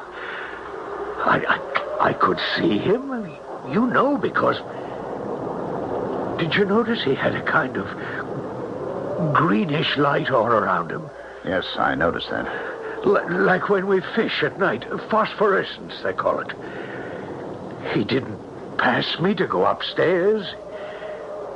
We didn't see the front door open. Maybe he got out somehow and is standing outside. I'll have a look. Charlie! Charlie! Hannah! What are you doing here? Come inside, child. Hannah, did you see Charlie out there? No, I didn't, Mr. Royce. It's Charlie that I've come here about. Here, take off your wet things, dear. I can't stay. I promised Mother I'd be back as soon as I could. Oh, Dr. Patmore, this is Hannah Bliss. How do you do? What is it, Hannah? What about Charlie? Did you two decide to come back? I don't know what you're talking about, Mr. Royce. Charlie and I didn't go anywhere. Is he here? Can I talk to him, please? Charlie's not here. I mean, I thought he was just now. It's so hard to explain. I thought he was with you. Hannah, these past few days, you mean to say that you have not seen Charlie? No, not for 3 days. What's the matter? What do you mean he was here just now? Why won't he come to see me? What have I done, Mr. Are you Royce? saying that you haven't seen him for 3 days? I haven't, no. The last time was the morning after I told Silas we couldn't get married. Charlie had an accident, his head. That afternoon we were going to the church, change the old banns and ask the priest to post new ones. I've been waiting and waiting and nearly going crazy, and then I thought maybe he'd decided he didn't want to marry me after all, so I put my pride in my pocket and came over here to find out, but you say he's not here. When will he be back? We don't know. Hannah, it's all right. I'm sure it's just a misunderstanding. He'll show up. Do you think he's all right? Oh, well, of course he is. Now, you trot back home, dear, before more parents get worried about their children. All right? Yes, sir, I will. And thank you, Dr. Patmore. And you, Mr. Royce. I'm sorry if I caused any trouble. I didn't mean to. I'll make Charlie a really good wife. I promise I will. Oh, of course you will. Now, go on home. Good night, Mr. Royce. Good night, Dr. Patmore. Good night. Hannah hasn't seen my boy in all these days either. But we saw him, Doctor, didn't we? I mean, I'm not going crazy. We saw him and we heard him. One possibility. A blow like he'd received could have caused temporary amnesia. Charlie may be wandering around not knowing who he is or where he is. Well, if that's really him we saw, what did he mean he wasn't ready yet? Oh, Lord. What am I going to tell his mother? That you saw him and he's all right, and he'll be back. Do you honestly believe that, Doctor? It just isn't ordinary what happened. Do you know what I think, Doctor? No. I think Charlie is dead. And that wasn't Charlie who came here. It was his spirit. Oh, now, nonsense. You can't believe that. Oh, yes, I do. I feel it in my bones. I know it. Maybe we'll find Charlie somewhere. His body. But we'll never find him alive.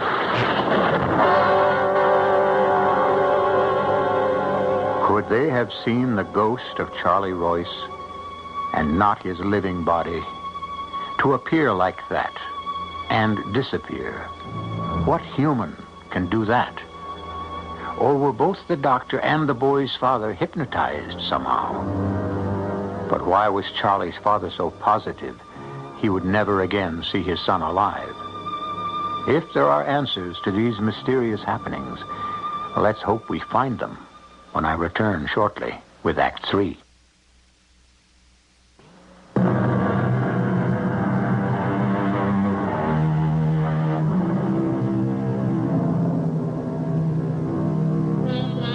The world of James Patmore, M.D., was being shaken. The science of cause and effect seemed no explanation of the mysterious occurrences in the little town of Brinton by the sea. And if scientific deduction failed Dr. Patmore, his destiny was somewhat less than controllable. That concerned him deeply. He knew he could not let himself be frightened or feel fated. He had to find out.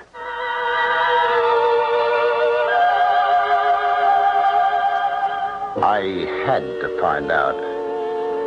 Where had Charlie Royce gone? Was he alive or dead? Hiding or killed?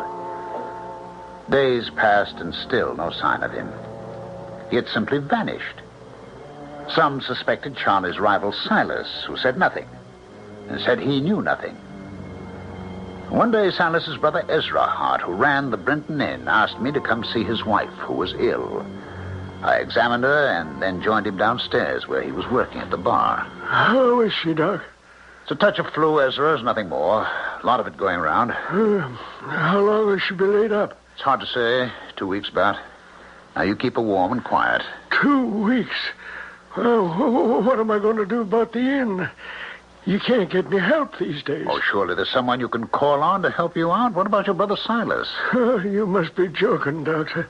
Silas? The worst thing my father ever did was to leave him money. He hasn't lifted a finger to do an honest day's work since he was 15. He's not ambitious like Charlie Royce was. Was? Well, I mean is. For all I know. I just haven't seen him lately. Did Charlie Royce come to the inn, Ezra? The chief of police asked me the same question. Well, it's about time they started asking questions. My guess is that Charlie went back to sea. Anyway, I told him Charlie was here the day after the big storm. He had a bandage around his head. Said he was going to see a priest later, but he was still kind of groggy from falling off his horse the night before. About 6 it was. He sat right where you are, Doctor, right there. Drank a pint of ale and started to get dark fast, real black outside. Another big storm blowing in off the sea. I turned around and suddenly it was gone. Was he walking or riding, Ezra? He was walking. His horse had bolted the night before and he still hadn't found it. I said to the police chief, you have to cross the common to get to the rectory. There are several pools and treacherous hollows on the common. You ought to search there. So I suppose they're looking there, eh? Well, I wouldn't be surprised.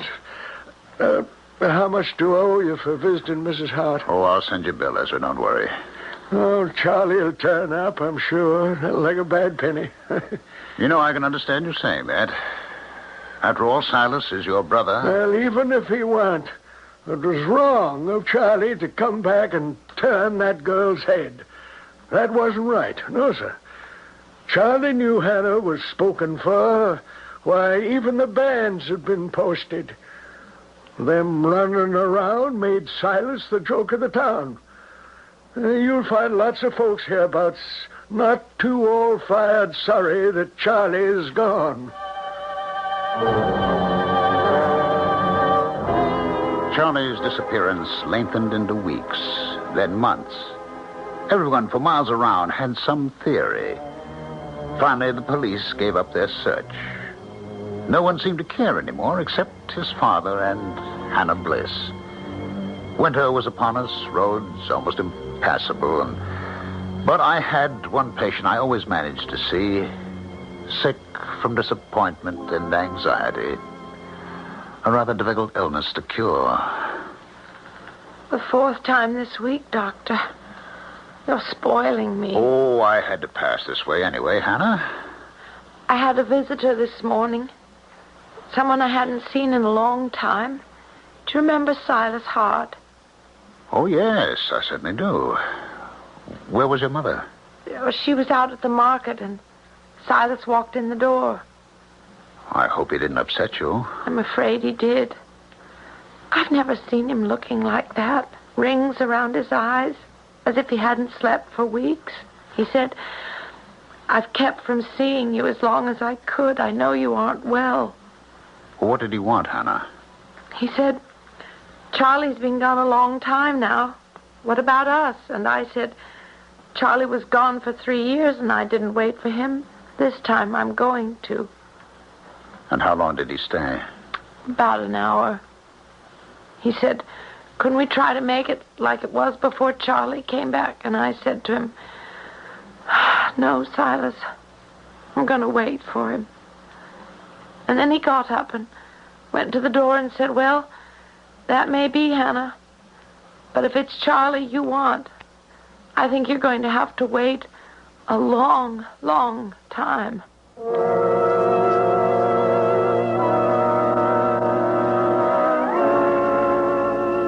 I calmed Hannah down. It was the uncertainty as much as the anxiety that made her ill. If only she could know what had happened to her fiancé, I felt that she could recover, even if the news was the worst. On the way home, late as it was, I could see the old mill. For some reason, I took the cliff road, the sea churning below me. Doctor! Dr. Padmore! Hello, Ezra. Doctor! What are you doing out there? Doctor, quick! Come and help me. What's the matter? Can you climb down these rocks to the beach with me? There's trouble. What is it? It's Silas. He came to the inn an hour ago, and he handed me the keys to his house, and he said, "Here, I won't be needing these anymore." Then he walked out. I ran out and asked people, and they said, "Try the cliff road." When I got here, Silas was standing out there on one of them rocks. I called to him. He didn't hear me. Then I saw you coming, Doctor, so I ran up to the road to get you. I don't see him. I don't see anybody. Silas! Silas! Where are you? Silas! Silas! It's that girl. I know it is. Silas! Come back! There's nobody out there, Ezra. Not a soul. The sea, the rocks, seagulls. Now, come along. There's nothing we can do here. I bet when you went up the road to get me, Silas went on home. Come on now. Stupid fool. Oh, for a girl to do that. Well, now, why are you so convinced that he's taken his life?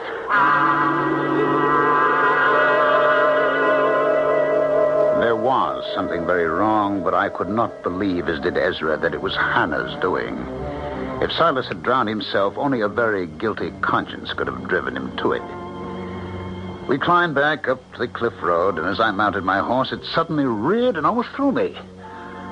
For up on the hill stood the old mill, every single window ablaze with light. It was there, I felt, that the key to unlock this mystery lay. The only one person I could trust was Charlie Royce's father, John. So I went to see him and persuaded him to hitch up his cart with his favorite horse, Princess, and accompany me to the haunted mill. I thought you said it was all superstition, Doctor. You didn't believe in all that. Mr. Royce, if your journey should result in nothing, will you keep the matter a secret? Certainly. But why? All my adult life, I have taken with a great grain of salt the possibility of anything unnatural happening in our very natural world. Well, then, why are you going to the mill? One can always be wrong. Princess! Princess! What's gotten into you? She absolutely refuses to go on. Then stop that. Go on there. Come on. Oh, wait. I see what it is. Up in the road ahead. You see it, Mr. Royce? Good Lord. A body. A corpse. As if I can see right through it. It's got blood streaming out of its head. Lying there like that. Mr. Royce. Mr. Royce, we're neither of us imagining this, are we? Is it really there? I think it's Charlie. It glows, that greenish light, the same way Charlie was when he came to see us. It's gone. Well, I'm afraid Princess won't move a step. All right, tether your mare, Mr. Royce. The mill is hardly half a mile away. We'll each take a lantern. You mean walk it? Yes, now.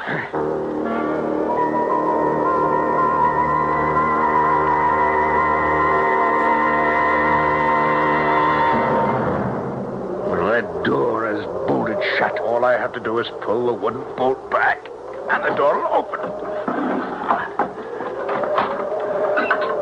How did you know it could be opened? I've been here before with Charlie. Now, don't be frightened. The bats won't harm you. What's that? It's only this old mill laughing at us. Where do those steps lead? I've got to go up there. I have the same feeling, Mr. Royce, as if we were drawn up there. We have to go. All right. One step at a time. I'll go first.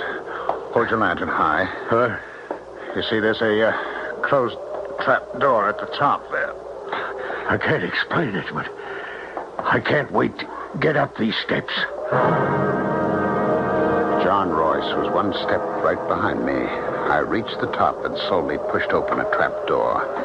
As I did, I am absolutely certain that I heard a sigh.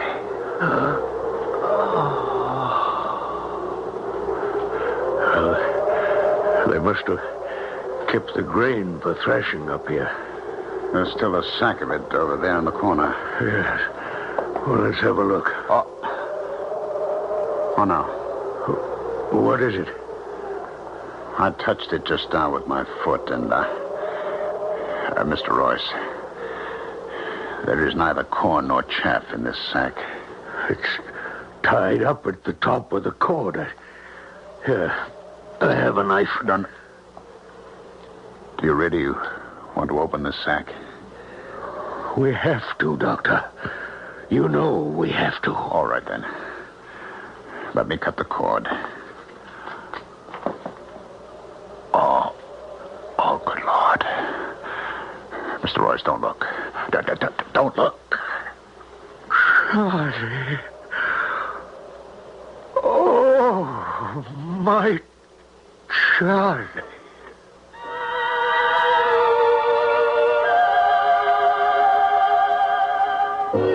Yes, what was left of Charlie Royce.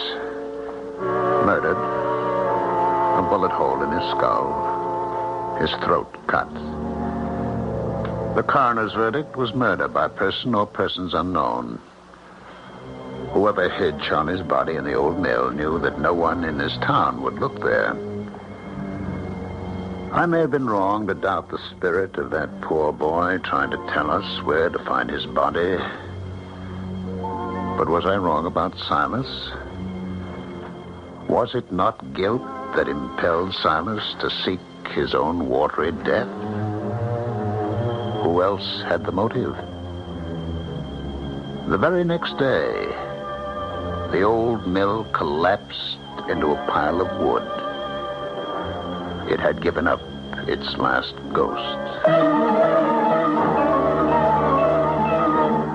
To Dr. Jim Patmore, the greatest mystery of all was that he should have been selected by some supernatural power to bring this crime to light. I shall return shortly.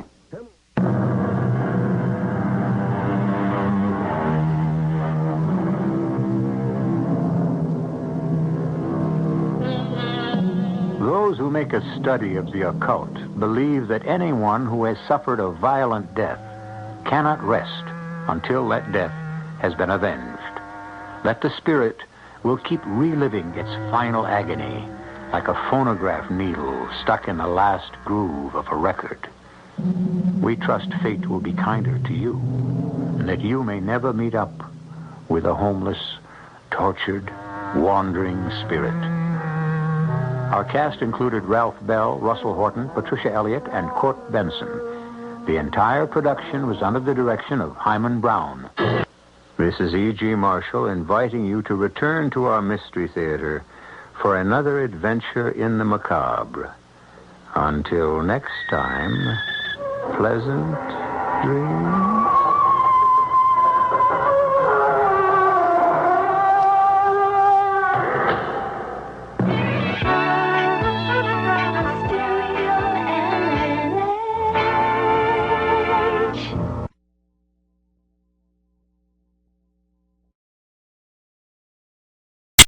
The CBS Radio Mystery Theater presents...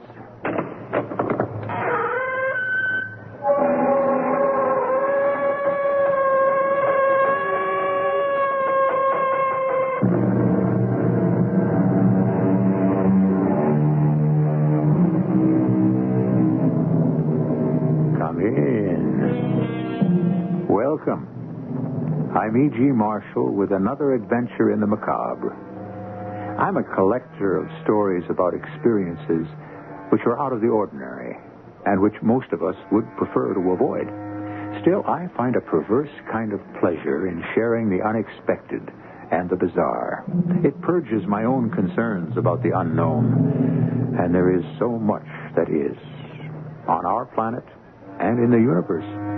As a man named Al Wilson, a farmer who lives near Bolton, Connecticut, found out after encountering a phenomenon. Darned if I know what to do with it, Carrie. You'll have to get rid of it. Thank your lucky stars it didn't destroy the barn. When's that astronomer going to be here? Dana, is that his name? Yeah, Charles Dana. He'll be here first thing in the morning. He was pretty excited. Then ask him to take it away. It makes me nervous. It might be radio whatever they say. Radioactive, and that's dangerous.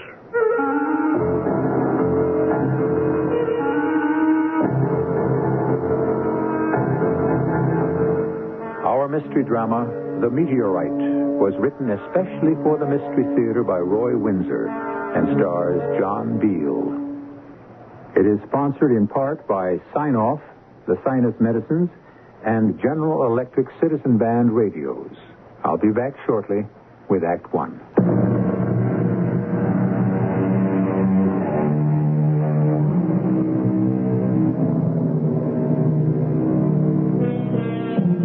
I suppose that at one time or another you stood outside and looked up in wonder at the night sky and the endless panorama of the stars. We've landed men on the moon, and we've sent space rockets to circle Mars. But as we learn more about the universe, we learn how little we really know. It is infinite. Emerson wrote, "There is no chance, no anarchy in the universe. All is system and gradation. Every god is there sitting in his sphere." True? Al Wilson didn't know it when he and his wife returned from evening service at their church, but he is about to find out.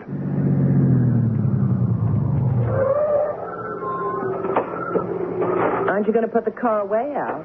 I'll do it later. Garrett mentioned checkers. You're invited over, too. Does Maud know? I suppose so. Look at them stars. My goodness, what a fine night. Glad I brought in the rest of them tomatoes. Yep.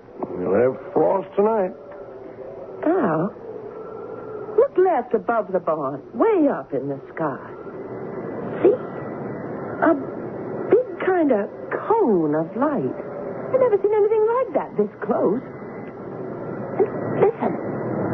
Wind's come up. Look at that thing. Must be traveling fast as lightning. Al, it's coming this way toward our farm. Better go inside. Let's get away from here. It's headed toward the house. We'll be blown up. Come on. Slanting down over the barn. Can you feel that heat? I've never seen anything like this. There goes the barn. Wow. Look.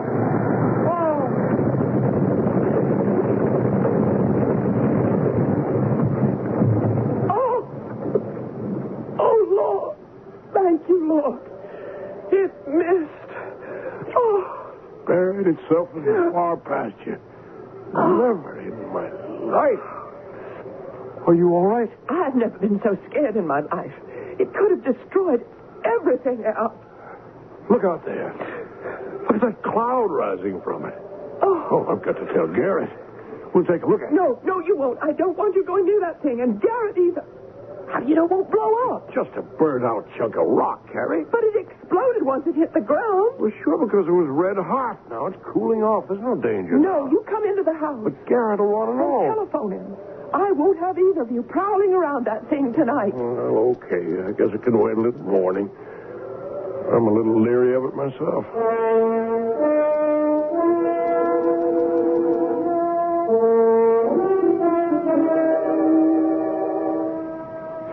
Everything all right, Garrett? Or is the washing machine upside down? Oh, no damage, darling. No cracks in the cellar. None of the preserves fell off the shelves. I gave the washing machine a reassuring pat and said goodnight. How can you be so calm, Garrett? We pay high enough taxes on this little house. Come on. Now, Maud, calm yourself, huh? It's over with. Oh, that's what you think. It's an outrage. And the mayor's going to hear about this. Ah, yes, but blast, they must if there's to be progress. Progress, my foot. They wreck a perfectly beautiful mountainside. For what? Another ribbon of concrete leading nowhere. Paid for out of our money. And what's the rush?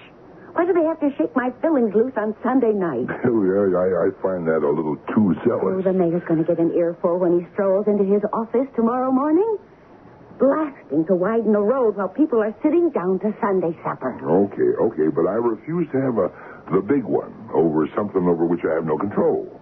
The big one? Yeah, that's school kid jargon. Cardiac arrest. No, sir, not for Garrett Smith. If you want to quarrel, honey, you just telephone the mayor. I will. Or calm down. Honey, there was no damage done, so put the experience behind you. Saved by the bell. If it's for me, tell them I'm gluing in my fillings. Hello, Garrett Smith. You hear the blast, old pal? Oh, yeah. It put Maud in space. Any damage to the farm? Just a trench in the far pasture. You know, where Tompkins cuts across the state road. Yeah, but that's a long way from where they're working, Al. Who? Who's working? Where? Well, the crew that's blasting on the mountainside. What crew? I'm talking about the explosion. Well, so am I. Well, they don't blast on Sunday night, Garrett. You don't know what happened? No, I guess I don't. A shooting star landed 10 minutes ago in my far pasture. What? You're kidding. You mean Come on over. Maybe we can persuade Carrie to let us investigate. You mean that a meteorite landed on your farm? Well, you tell me. You're the science teacher. Come on over. Oh, yeah, right away. What was that about? A meteorite? Don't blame the state, honey. Don't blame the mayor. Blame a phenomenon. Yeah, that explosion that shook the house, that was not from blasting. a meteorite landed on Al's farm and plowed up half his far pasture.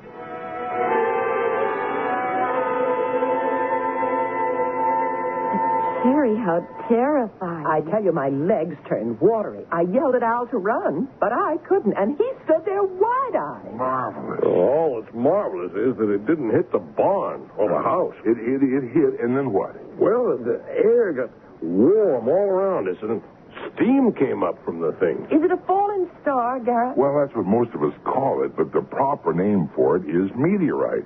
It comes, from outer space. So do lots of funny things. At least some people think so. Yeah, including me. Mm-hmm. Yeah, no, really, I'm serious. Now, flying saucers, for instance, they are fact.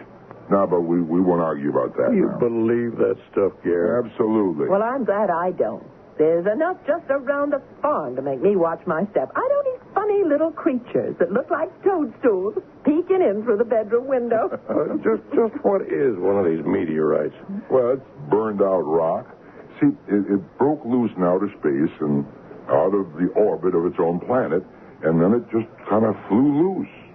See, once in a while, the gravity of Earth pulls down fragments, and they land here and there. Now, most of them burn out in the sky. They look like, streaks of light. On fire from friction. Yeah, exactly. So the chances of one reaching Earth are very small. Well, we've got one. And it's no rock. It's a big, long thing. Looked in the sky like a missile, like a torpedo. Huh. Incredible. I mean it. I don't know too much about meteorites, but I know who does. Professor Charles Dana at the State University. I studied under him. Al, you know what you ought to do? Well, all I want to do is get rid of the thing. No, Dana's your man. Now, why don't I try to reach him? He'll want the meteorite for the astronomy lab. He's welcome to it. Just tell him to haul it away. Right. First, now don't flip out, Carrie. First, I've got to see it. But if it explodes... Well, how can it explode if it's just a rock? Didn't I tell you so? Why don't you and Maud come along with us? No, thank you. You two play space cadets. Carrie and I will needlepoint. Al, you're going to be famous. Sure. Maybe they'll name the thing after. Garrett, is there any danger from, radioactivity or disease or anything? No. Maud, not from the little I know, anyhow. Now, we won't go too close to it, so just don't worry. Oh, we won't be long. Set up the card table. We'll play some bridge. We'll be back. Gives me the creeps, Carrie. I feel the same. There's something eerie about a thing coming down from outer space. Makes you wonder what's really up there.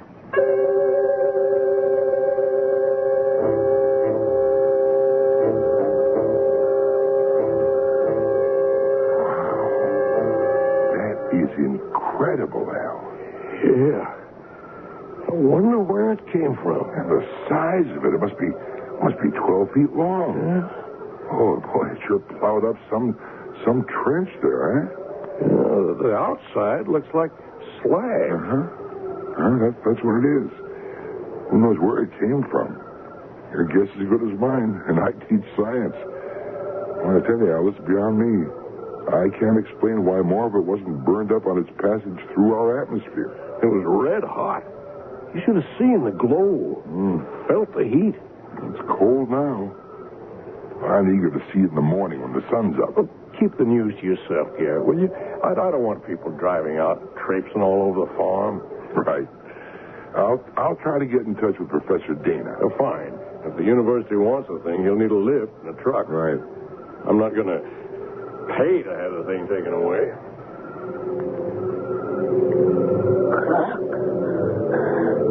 To command ship. Clock. To command ship. Clock.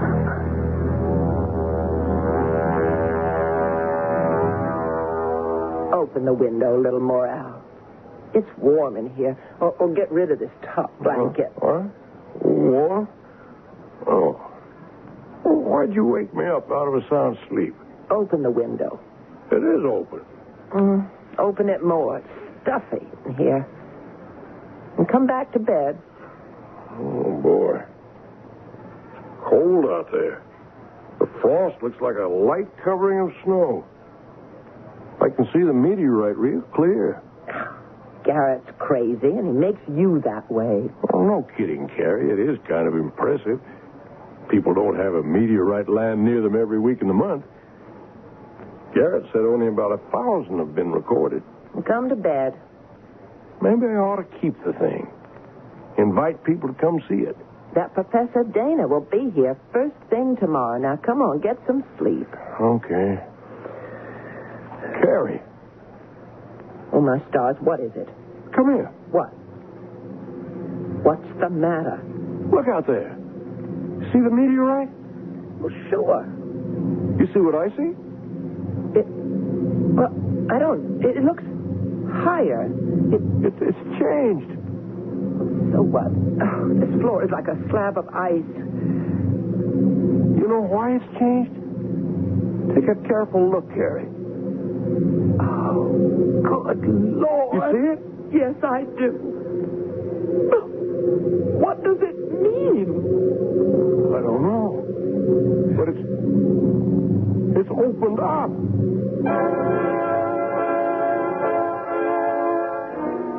The meteorite did what? Opened up?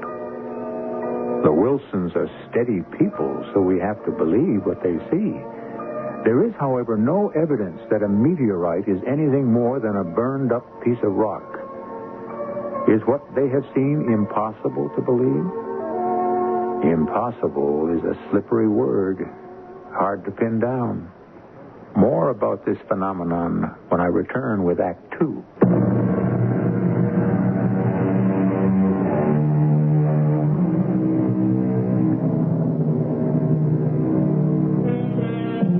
I began, you may remember, by saying that I'd share with you the bizarre, the unexpected. I've done so. A meteorite is a rare occurrence. I doubt if any of you has seen one except in a museum. But for Al Wilson and his wife Carrie, it is more than a piece of burned-out rock. Last night, a meteorite plunged through our ozone and, like a huge missile, found its earthly mark in Al's far pasture. That in itself was unique. So is the fact, if his eyes did not imagine it, that the meteorite opened up. It is 7 the next morning. Well, that'll be Garrett or the professor. You just finish your breakfast, Al. Well, bring him in. Either one of them for a cup of coffee. Morning, Carrie. He's in the kitchen. Come along, Garrett. Have a cup of coffee. Thanks.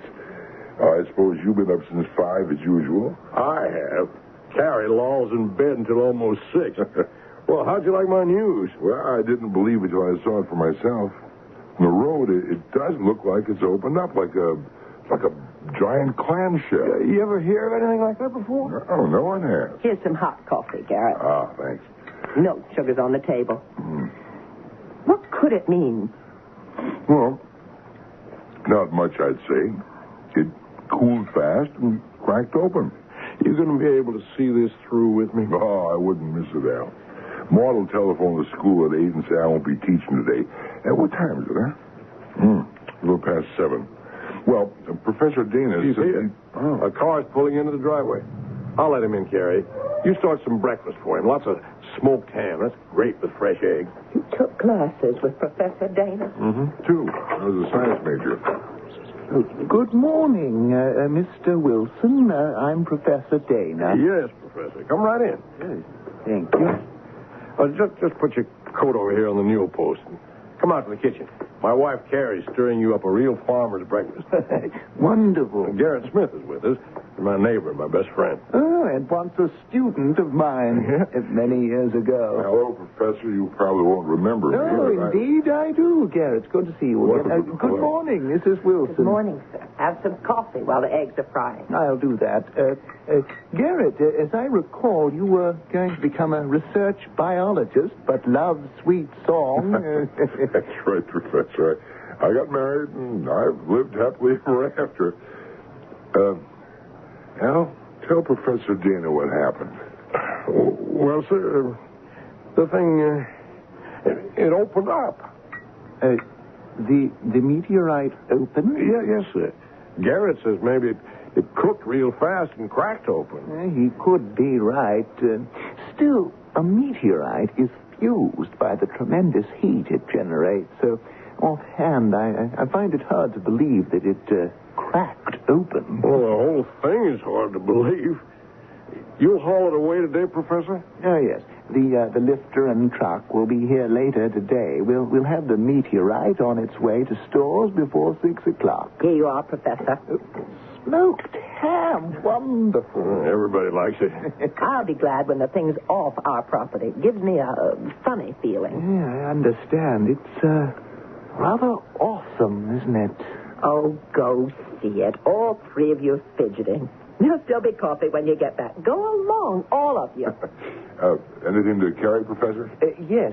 I have my cameras in the trunk of my car. At your service, sir. I'll get them for you. Now, don't you go be being brave, Al, like stepping into that thing. It could snap shut, and there you'd be. Now, don't be nervous, Mrs. Wilson. There's nothing to fear. But what if there was something in there that just had to get out?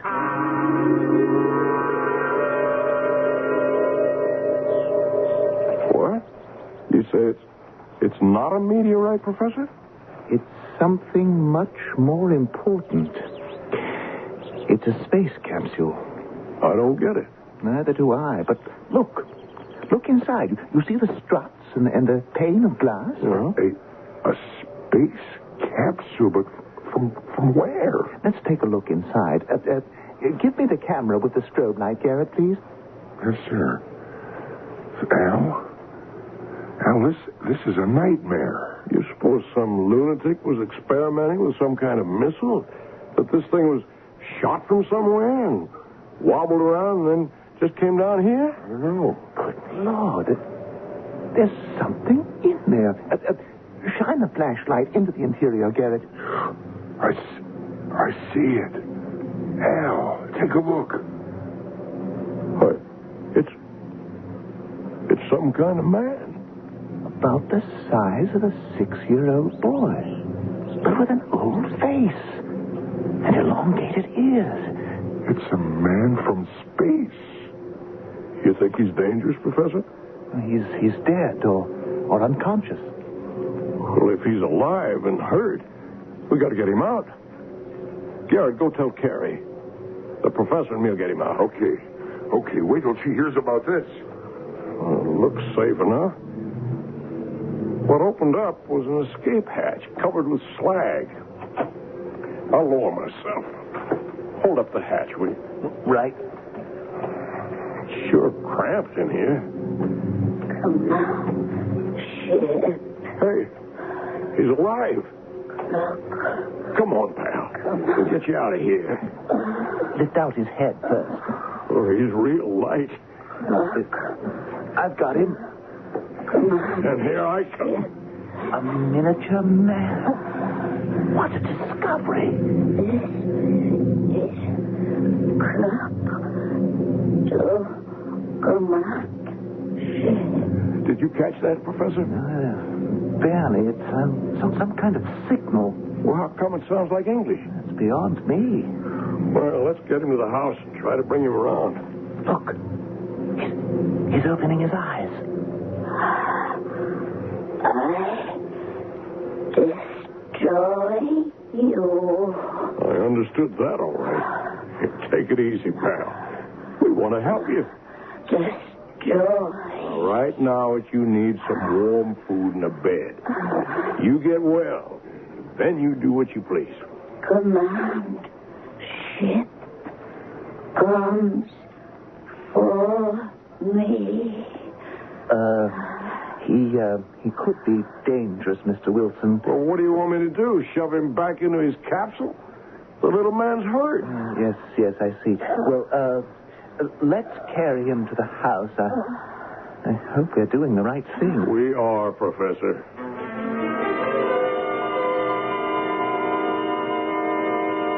You're worried, aren't you, Professor? Yes, This should be reported to Washington. Well, let's wait a while. I don't want an army of scientists swarming all over the place. But this Kruk, if that's his name, he could bring us knowledge of an unknown world, Al. The planet he comes from, space trips, hundreds of things. A view of the universe from millions of miles away. Swell, but I'm not going to have him hammered at. The little man is sick. And, after he's well? I don't know. That's up to him. Anyway, you heard what he said. Yeah. Destroy. And something about a command ship. Professor, what do you make of this? I can only guess. Kruk was in a manned capsule. His mission? I have no idea. Sophisticated exploration, perhaps. Something went wrong with his ship. He got caught in the Earth's atmosphere. The capsule went out of control. As it came down, it began to blaze. It's incredible that it didn't disintegrate. What about that command ship? Oh, that's easy, Garrett. Kruk expects to be rescued. And you got him right here in the house. Because he's half dead. Carrie's trying to shove some life back into him now. He kept saying, destroy you. For safety's sake, I think Kruk should be removed. Where to? Back to the capsule. I'll truck the capsule and him back to stores. Sorry, I won't do it. The capsule is yours. Kruk stays here until he goes home. I'm going to see how he is. Well, what about the police, Garrett?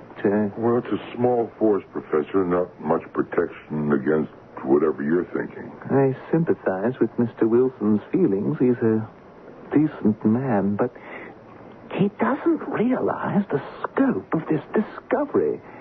Kruk could open up a new world to us. Well, look, why don't I speak to somebody in space control? Ask them to send a man down to see the capsule and meet Kruk. Yeah, Garrett, you're risking a friendship. Well, I'll chance it if you can postpone picking up the capsule for a day or so. Oh, that's easily done. Good. Then that's what we'll do. And you, sir, you are my house guest. That's very kind of you. No, it'll be an honor. Well, I think your suggestion is sound, Garrett, but you'd better tell him about it. Yeah, after the person from space control arrives, not before. You can't crowd a Connecticut farmer like Al. This is his land and his home, and nobody better forget it.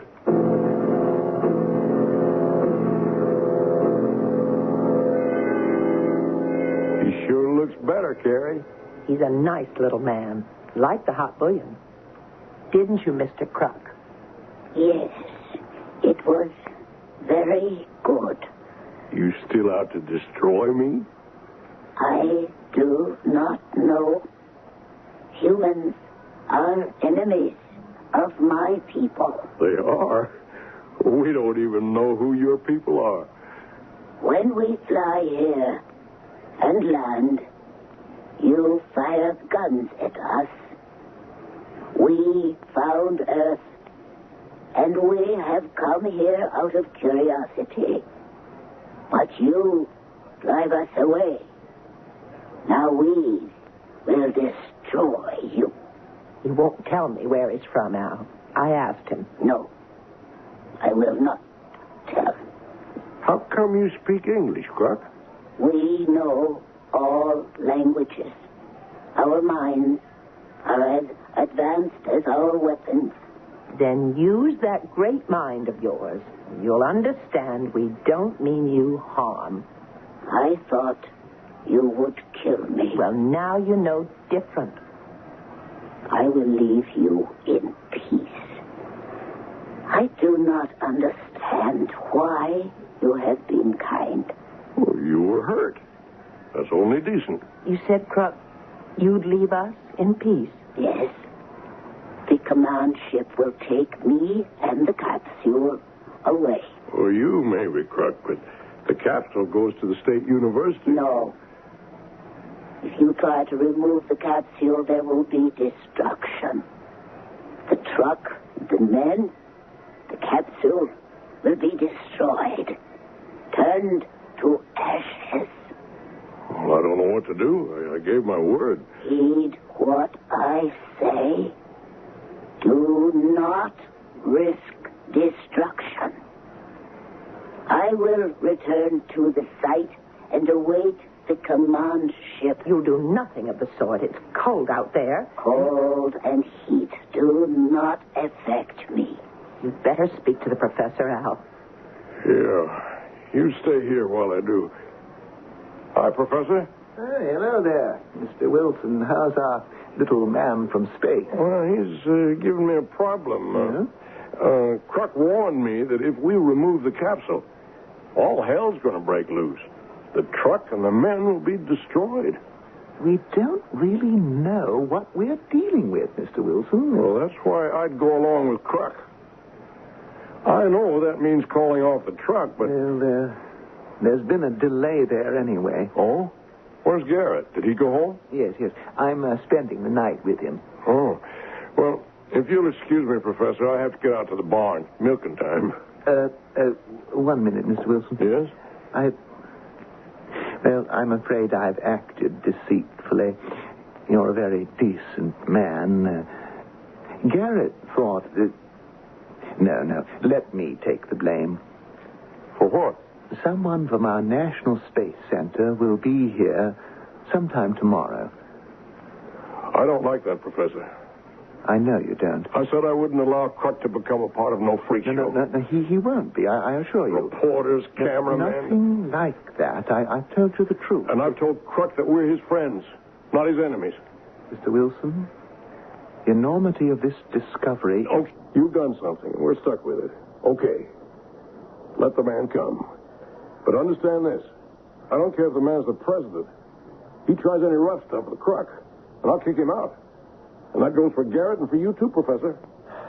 Yes. I can't tell you how Kruk will feel. I think he trusts us.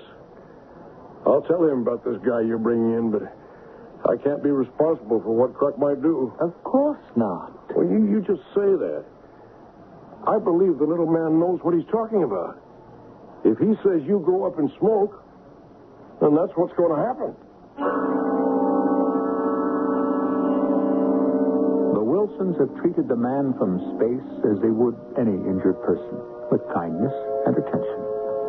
Garrett Smith and Professor Dana, however, want to treat Kruk as an incredible discovery, which he and the capsule are. What Kruk does is all that matters, and we'll find that out when I return shortly with Act 3.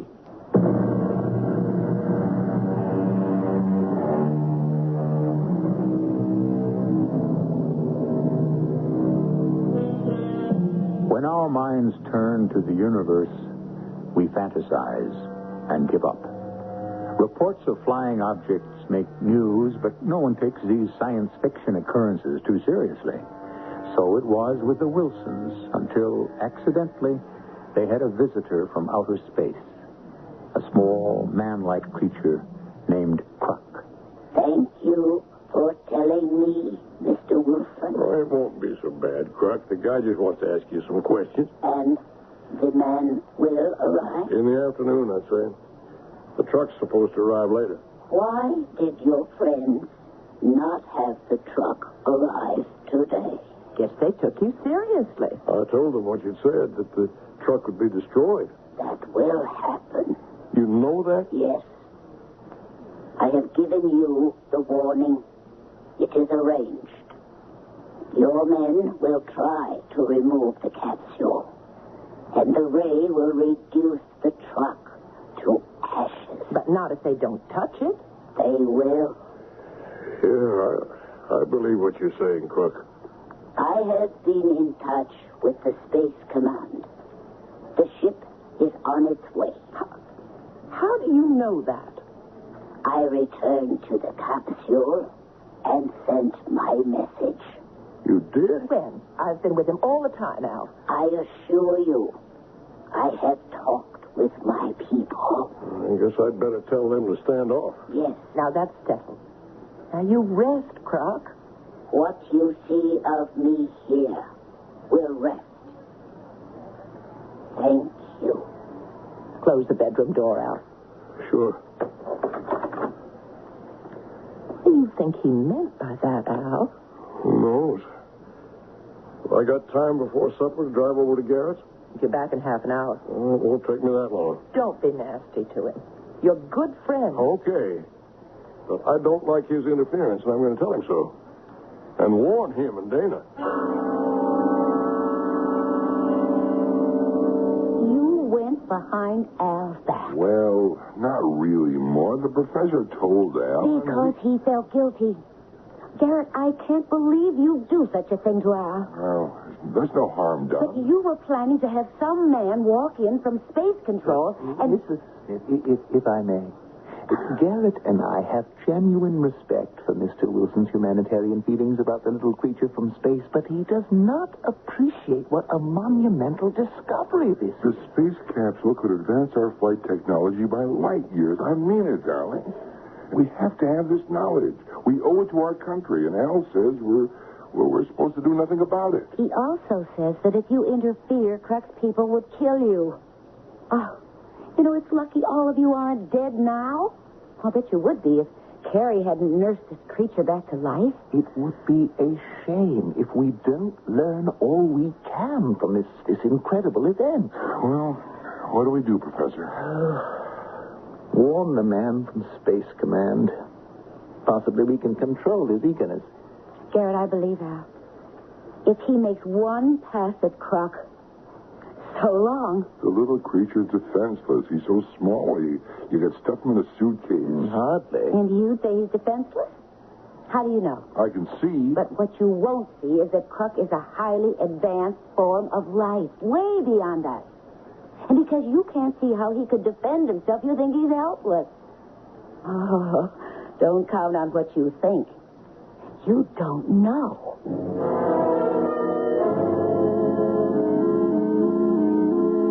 Mighty good supper, Carrie. Croc liked it, too. Took him a tray. It's funny. I don't think of him as a little man from outer space, but like a guest who got sick and I'm taking care of. And he isn't even human. Well, he responded to kindness. Most living things do. Now, you're sure you weren't nasty to Garrett and the professor? Of course not. I did tell Garrett to learn to mind his own business, but mostly I warned them. They take you seriously? They thought I was talking through my hat. Well, Maud will pound some sense into Garrett's head. Maybe. The professor's got some feelings. Maybe. Well, I'm going to get to bed. Big day tomorrow. I sure hope that man from Space Control has some sense. Well, he's only one man. Crux said he'd talk to him and then leave. That's going to be some sight. A flying saucer sitting down right in our pasture. I wonder if they'd take me for a short spin. Go to bed. If one of those things comes down, you're not going near it. Let it pick up the capsule and take Crux home. And where's that? He won't say. Only it's out there, where the stars begin. And what's beyond that? Even Crux doesn't know that.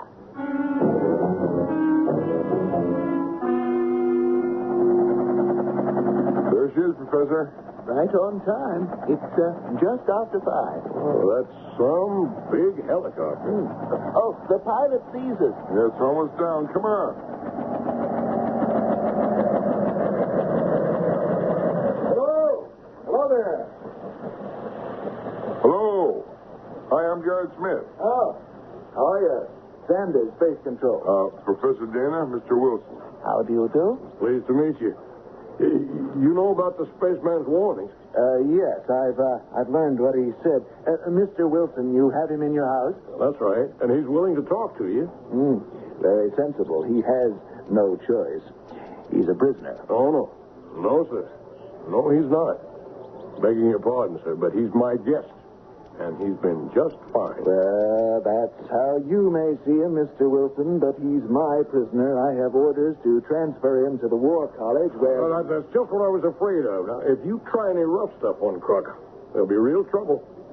Are you threatening me, Mr. Wilson? I could be. This is my property, and Croc is my guest. Now, look. You can't set yourself above the government. This capsule and this creature belong to us. They do? Well, I'll throw all of you off my land. But that's not what I was getting at when I said rough stuff would bring trouble. You're playing with something from outer space, Sanders.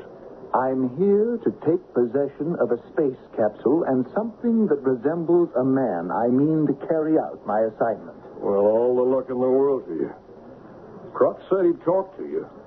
Maybe he can pound some sense into your thick skull. Now, see here. No, you see here. You watch your step with me. And you walk very carefully with my little friend Crux.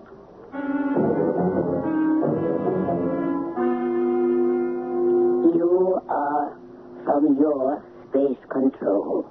Yes, who are you? I am called Croc. I am from a distant planet. Its name is of no importance. It is to me. That may be. How did you reach Earth? In my capsule. Mm-hmm. What was your mission? I am an explorer. Who are your people? They are like me. Yes. You have conquered space travel.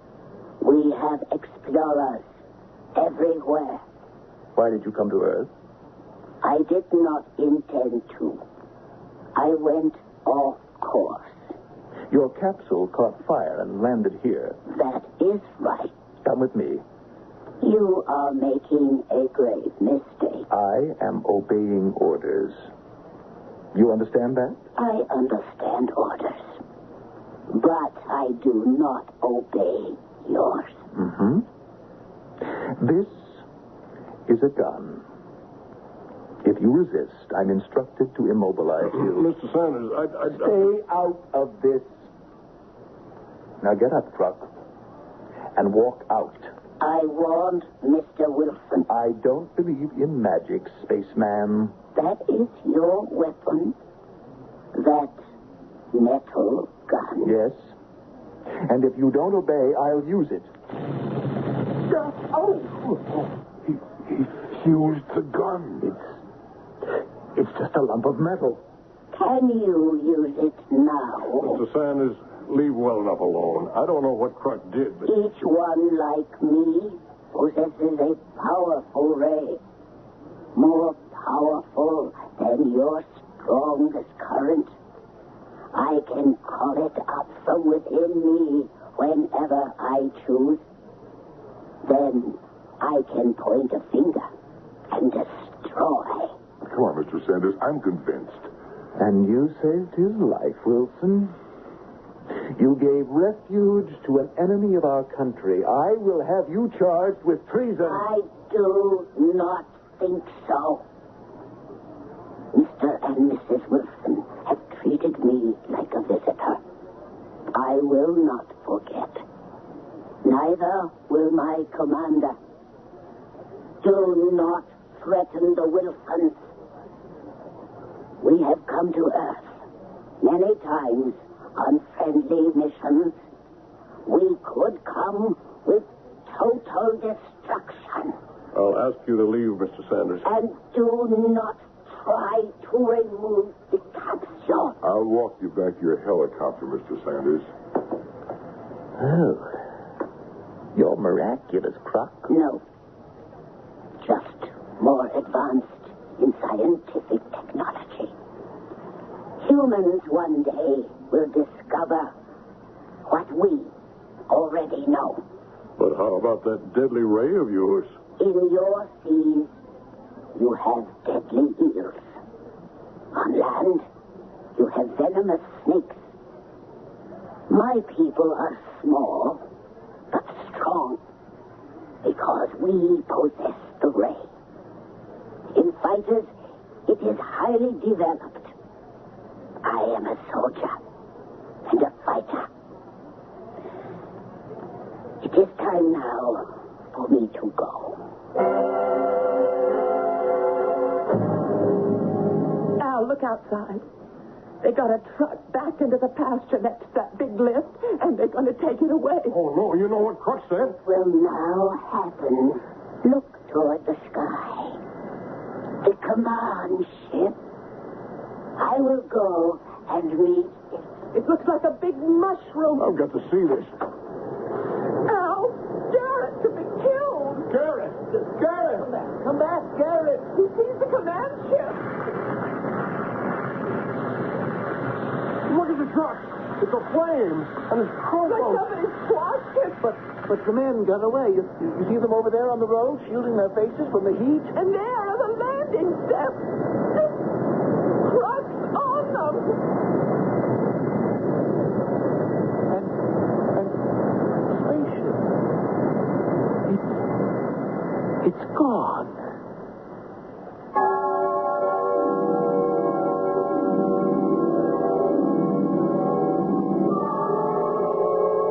I can tell you that along with the lifter and the truck, the space capsule was turned to ashes. Garrett Smith escaped, and so did the men brought in by Professor Dana.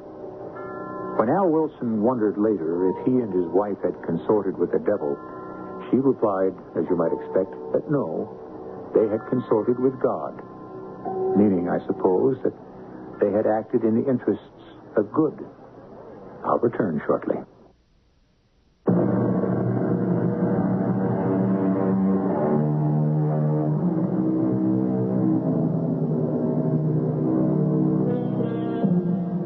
Maybe our real worlds are those we explore in our nightmares.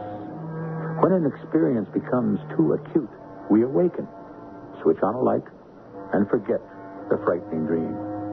That may be foolish. We must face facts. One of them is that there are other worlds, other life. With the passing of time, centuries perhaps, there certainly will be interplanetary communication. And who knows? A crook may come to visit you. Our cast included John Beale, Marion Seldes, Joe Silver, Evie Juster, and Russell Horton. The entire production was under the direction of Hyman Brown. Radio Mystery Theater was sponsored in part by Buick Motor Division. This is E.G. Marshall inviting you to return to our Mystery Theater for another adventure in the macabre. Until next time, pleasant dreams.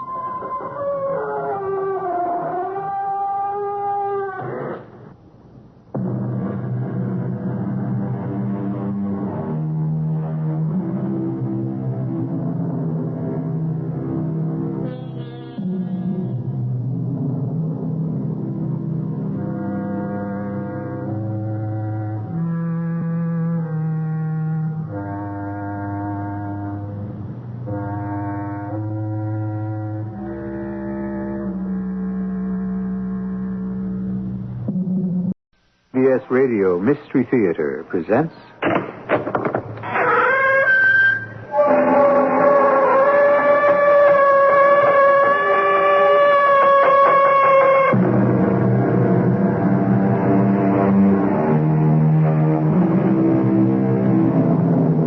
Come in. Welcome. I'm E.G. Marshall. A Chinese proverb holds that nobody's family can hang out the sign, "Nothing the matter here." There's wisdom in that, don't you agree? Think about your own family. Isn't there at least one skeleton lurking in your closet? At some time and for some reason, it will surely reveal itself.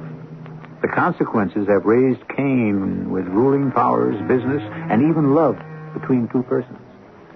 That is why Dr. Tom Lodge, a young resident in a Boston hospital, has long safeguarded a dark family secret from his wife, Nancy.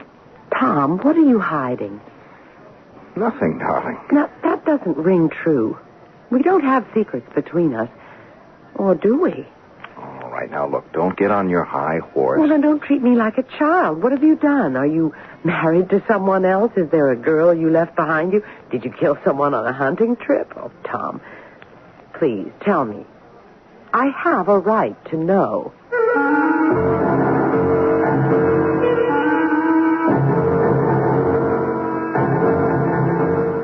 Our mystery drama, The Recluse, was written especially for the Mystery Theater by Roy Windsor and stars Tony Roberts and Patricia Elliott. It is sponsored in part by Buick Motor Division and Contact, the 12-hour cold capsule. I'll be back shortly with Act One.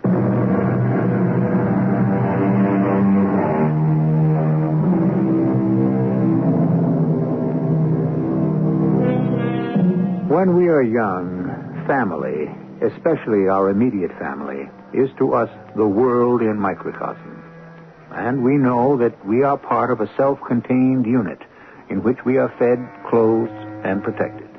When we become adults, however, we can view our parents and relatives more objectively. Uncle Bill never was really that amusing, was he? And why did Father always unthinkingly vote the straight ticket? Because he read only the sport pages. And so family unity becomes subject to the strains of objective thinking, as we are about to find out. I'm home, darling. So you are. What a treat. Give me a kiss. What happened? It's only 6 o'clock. Did the patient die? You're too much, Nancy. Hey, something smells good. Stew. Or call it beef bourguignon. It's all the same. Oh, that's a sacrilege, and you know better. And no, the patient did not die. It was a hot appendix, and she'll be up on her feet tomorrow. Now, what's the news of the day? Well, not good. My mother? No, arthritis is wicked, but I don't think it's a killer. No, it's your grandmother in White River. She died this afternoon. Your mother called. I see. Your mother wants us to attend the funeral. She can't. Well, neither can I. I just can't up and leave the hospital. My mother should know that. Well, somebody has to represent the family, and your mother and you are the only living relatives. You can't not go, Tom. You seem so unfeeling. After all, she is your grandmother. I know. Didn't you like her? I thought everyone liked his grandmother. Oh, sure, but... You really adored her, didn't you? Oh, come off it, Nancy. Well, first your mother sounded as if she didn't care that her mother had died, and now here you are not caring either and feeling that her death is an imposition. Hey, what are you so worked up about over this old lady? I mean, you never even met her. Maybe I'm lucky. What was Mrs. Schuyler? Some kind of witch? No, but... Oh, well, let it go. Why won't you talk about her, Tom? Look, I don't remember her very well. I've kind of lost track. Hey, look, let's have our... Supper will keep. You realize, don't you, that the more you evade the subject, the more you arouse my curiosity. Now, tell me about your grandmother. Well, the Schuyler family's been in White River for hundreds of years, dating from before they built the inn, a place named Riverfront. My grandmother's lived there all her life. An old inn? Oh, like the ones you see on the book covers of Gothic novels? Yeah, something like that. It's on the edge of the river, and it's more than 100 years old. 20 rooms. Most of them were closed off when the inn was closed to travelers. And you explored every one of them, didn't you? As a matter of fact, I did. But you don't remember her very well. Isn't that what you said? Okay, Doctor, what's the mystery? There is none. Really. Grandma lived in 3 rooms, never went out. She's been a recluse since my mother and I left. Why? Heartbroken to see you go? No, not exactly. Hey, how about dropping the subject? No, sirree. There's a skeleton in the family closet, and I want to know what it is, and I'll find out tomorrow. Pardon? When we reach White River. Now, look. It's all decided. We're driving up for the funeral. But... No but about it. What is this dark secret? It goes to the grave with her. My grandmother's death has laid that skeleton to rest. Forever.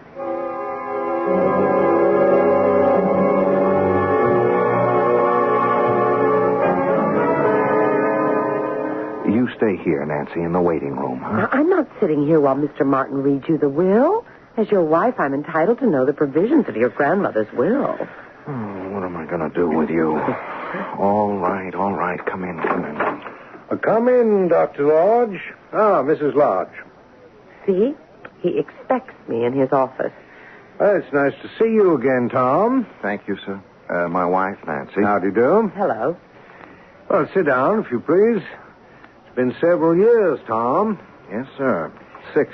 And you're a doctor in a big Boston hospital. Oh, a resident. How interesting. I telephoned your mother. She couldn't be here for the funeral. Yes, arthritis. She's pretty much confined to her house.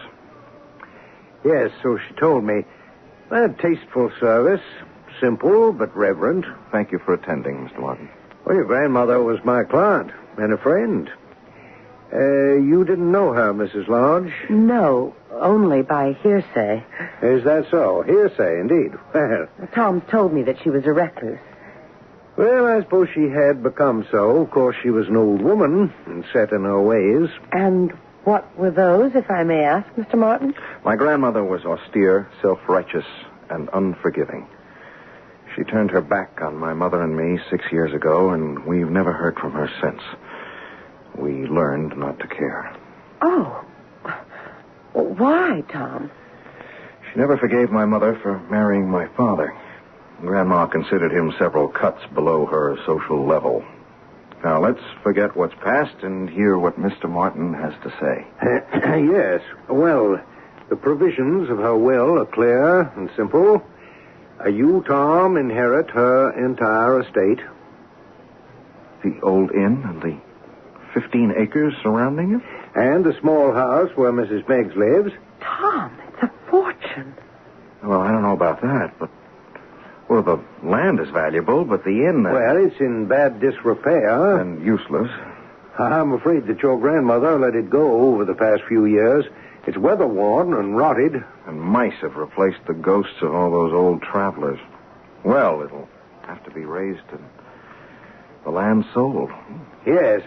Well, now, your grandmother left a codicil to her will, Tom, in her handwriting. Whatever is realized from the sale of the inn and the land is to be paid to the bank. But why? Was she in debt? Is that the skeleton in the large closet, Tom? Why don't we just leave it that way, Nancy? Yes, it might be best, Mrs. Lodge. But it's not the truth, is it? A woman like your grandmother, why would she get herself into debt, and over what? A family matter. So it wasn't her debt. Tom, was it yours? Look, darling, it's really unimportant. I don't think it is. I want to understand what this is about. Did you know about this indebtedness? Is that why you and your mother lost touch with your grandmother? Well, I'll file the will for probate, Tom. Do you want me to dispose of the inn and the land and carry out your grandmother's last wish?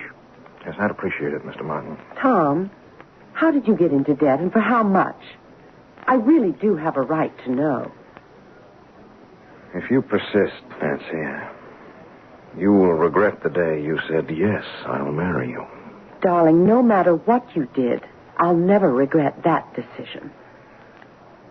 You'd better tell her, Mr. Martin. Yes, perhaps I should. Well, Tom's father was assistant cashier at the Merchants Bank over there across the street.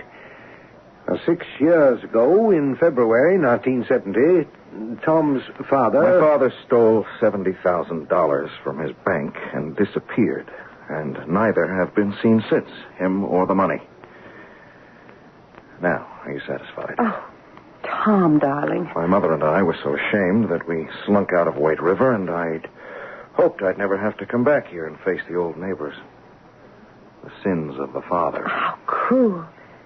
Your grandmother renounced your mother and you for something your father did? Well, that was my grandmother's way. And now, in the codicil to her will, she makes me responsible to see that her estate is sold and the proceeds paid to the bank. I still can't be free of what my father did. I'm still made to feel guilty because he grabbed a bundle and flew the coop. Now, do you understand why I didn't want to come here for the funeral? And why I hope my father has already had his. Sit down, Ruth. A cold wind. Coming on to snow. A cup of hot tea will do you good. Nice of Tom to invite me to the funeral. He always was nice as a boy. Yeah, and a nice wife, too. What happened now, Lil? You got any idea? He'll sell, is my guess. Except for Tom and his mother, the old lady was the last of the line. Yeah, last of the Schuyler family. Well, I can't complain, but it makes me feel kind of peculiar that I won't be working the land no more. 40 years. Now, how about you, Lil? You pulling up stakes? Ain't your sister Faye someplace south? Lauderdale? I'm thinking about it. After all you did for the old woman over the years, I thought maybe she'd leave something to you. It's a nice little house, I'd say. Not her ladyship. She was a tight one. Well, I better get up to the inn and light a fire for him. Every once in a while on a snowy night, I wonder what happened to him, Lil. Who, the father? Yeah. Snowbound. The car's found stuck in the snow next morning. No sign of him or the money. Where'd he get to, Lil? All I remember is he stormed out of the inn and disappeared. Yeah, that's what I mean. Gone. Without a trace.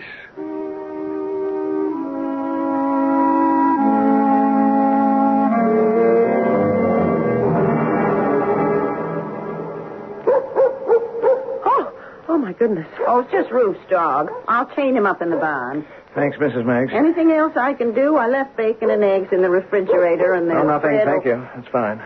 Well, then I'll say goodnight and get back while I can see my way. We'll have snow. I wouldn't wander around, Tom. The old place is falling apart and some of the floors ain't too firm. I'll say goodnight. Mm-hmm. Oh, good night. Good night, Good night, Mrs. Ooh, it's creepy. I hate this place. There's been a pall over it ever since what happened. I'll tell you one thing, Nancy. I am not spending the night in this mausoleum. What did happen to your father? How could he have gotten away? Search me. Police went all over the inn for days. There was no trace of him. You lived here as a boy? Yeah, sure. My friends and I used to play games here. You know, hide and seek. I remember those days. And you were the hero. I mean, did you ever hide where no one could find you? Oh, well, there were lots of places. Cubby holes, one room with a false wall, trap doors and some ceilings. Oh. It's a wonder one of us was never found. Maybe that's what happened, Tom. Huh? But did you have a special hiding place? You knew the old inn better than anybody else. Good Lord. The sealed room. The what? Yeah, the sealed room beneath the long clothes closet off the entry hall. Oh, but... No, it's impossible. Is it? If your father couldn't have gotten away because of the snowstorm, he must still be here. Or what's left of him.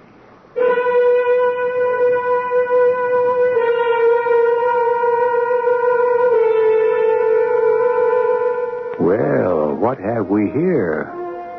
Old deeds have a way of coming to light, and the skeleton in your closet can be made to rattle because of an inquiring mind. If a major premise and a minor premise are true, so is the logical conclusion. Tom Lodge's father disappeared. It was impossible for him to have left the old inn. Therefore, he never left the inn. I will return shortly with Act 2.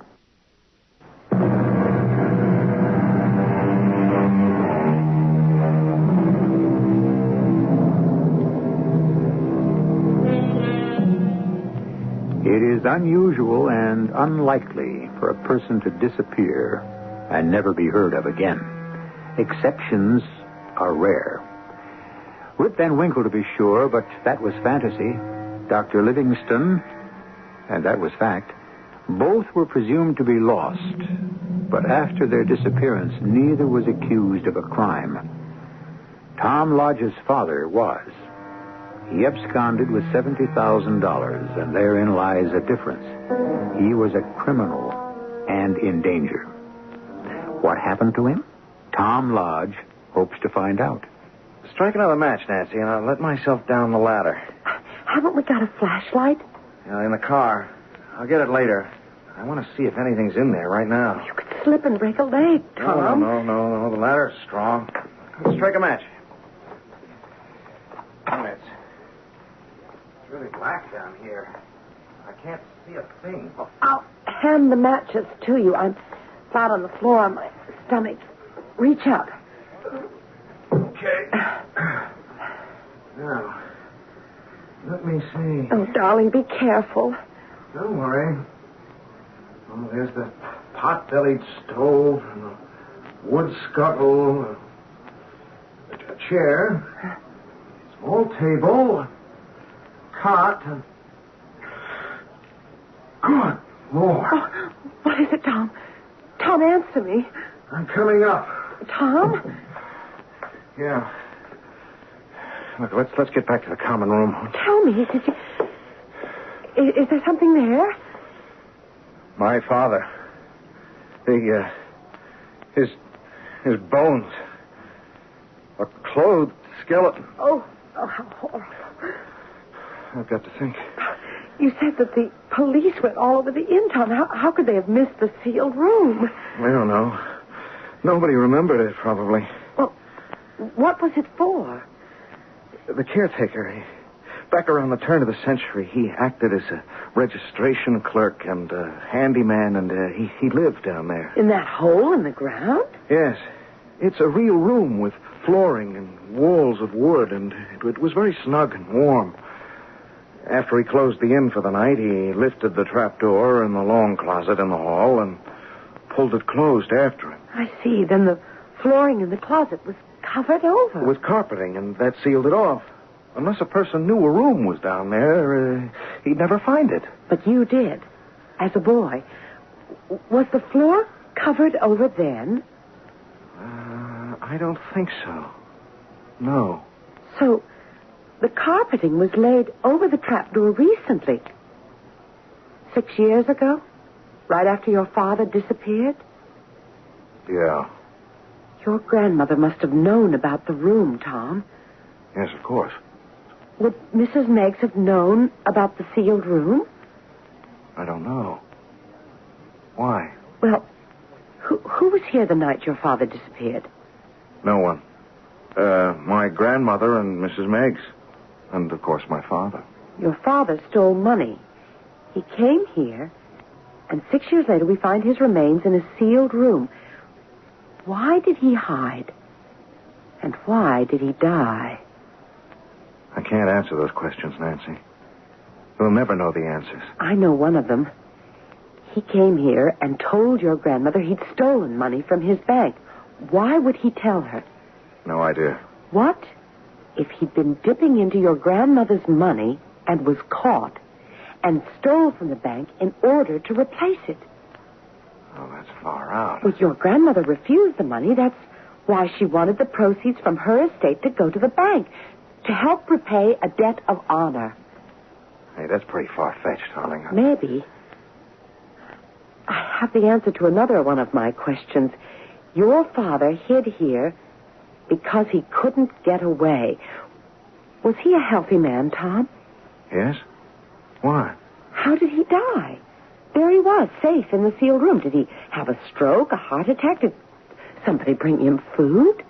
Mrs. Meggs? Could be.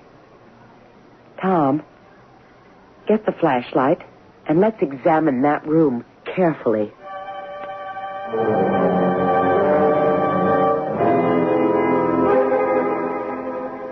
Oh, I feel like I'm in a tomb. It's my father, all right. Look, where I'm shining the light. You see this break in the skull? Oh. Now, that's how he died, Nancy. He was struck a hard blow. He was murdered. And look at this. His watch. Huh. The strap's rotted, but it's his watch, all right. Look, his initials are on the back. Oh, let's get out of here. In a minute. Now it's my turn to ask a question. What became of the money? The 70 grand. Well, whoever murdered him took it. That was the motive. Yeah, but it was hot money, Nancy. It was hard to use for a long time. And the sealed room would be an ideal place to hide it. Where? Where could it be hidden? And I went over the mattress on the cot. It's not there. And the small closet is empty. Oh, let me see. In the stove? Well, why not? Tom! How about that? Look at this wad of money. Wrapped in oilskin. Oh, I'm afraid, Tom. Leave that money and close off the room. Well, there's only 15,000. 55,000 is gone. Someone squirreled it away. Tom, let's go back to the hotel and think it through. Okay. I'll telephone my mother. Maybe she'll know the answers to some of our questions. Gee, you are scared, aren't you, darling? Of course I am. Someone committed a murder for money. We found it.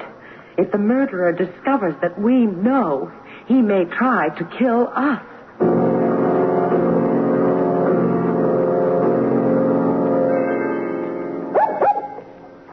There, Shark. Down, boy, down. Thanks, Lil. Have a chance to talk with Tom? Nothing to talk about, Ruth. What's on your mind? Well, if you don't sell the land, maybe I could tenant farm it for him. I'd say he'd want to sell. Yeah.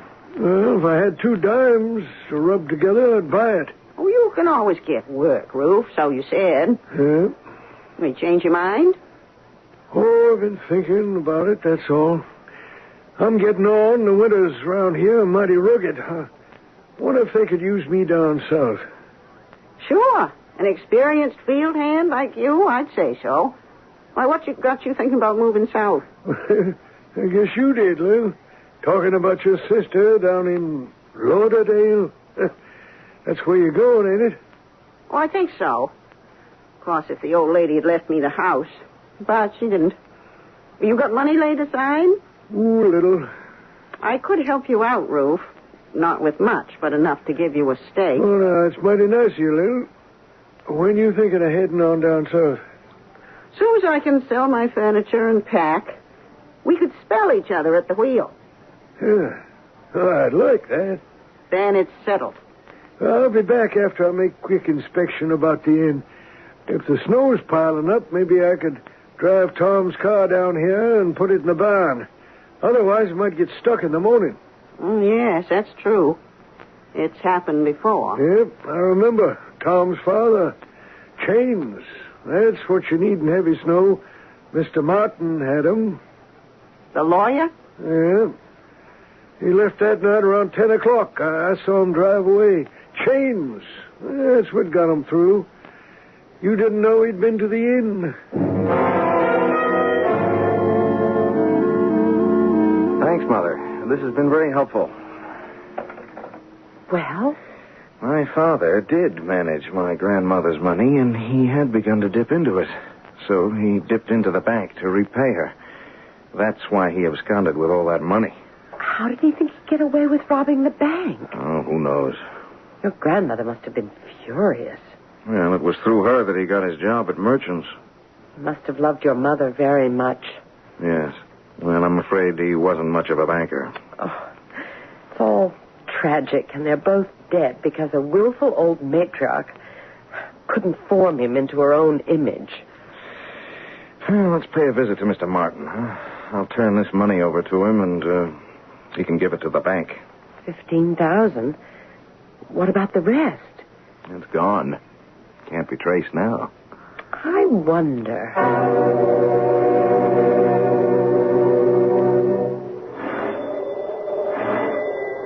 The snow's beautiful. You won't think so if it doesn't light up, darling. Driving is no fun in the North Country. Come in, come in. Thank you. Forgive us for calling at your home. Oh, it's perfectly all right. Oh, what a charming room. Thank you. Well, let me get right to the point, Mr. Martin. I found the remains of my father in a sealed room. What? Your father? He'd been murdered. In heaven's name. And here is 15 of the $70,000 he stole from the bank. Oh, you stagger me, Tom. Well, he didn't disappear. He was murdered and hidden in the sealed room, and the money, most of it, was taken away. I came to you. Well, of course. I'll notify the police in the morning. Not tonight. We're in danger, Mr. Martin. Danger? I don't see how. Well, if the murderer finds out what we've discovered, he'll come after us. Well, who knows about your discovery? Well, no one. Except you, of course. You didn't speak to Mrs. Meggs? No. Why not? Well, we think that she must know something about all this. She was in the house the night my father vanished. You know that, Mr. Martin. I do? Well, that's what my mother says.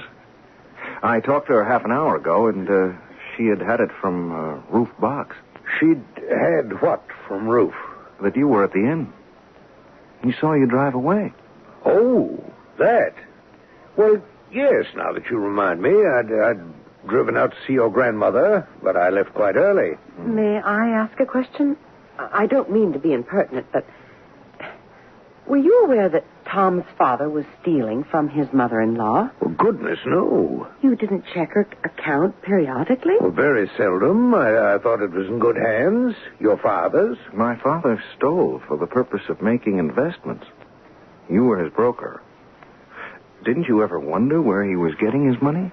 You're on dangerous ground, young man. I know it, Mr. Martin, but we mean two different things. I'm not worried about slander. I'm worried about my skin. Nancy's and mine. We're in danger, and I think you know it.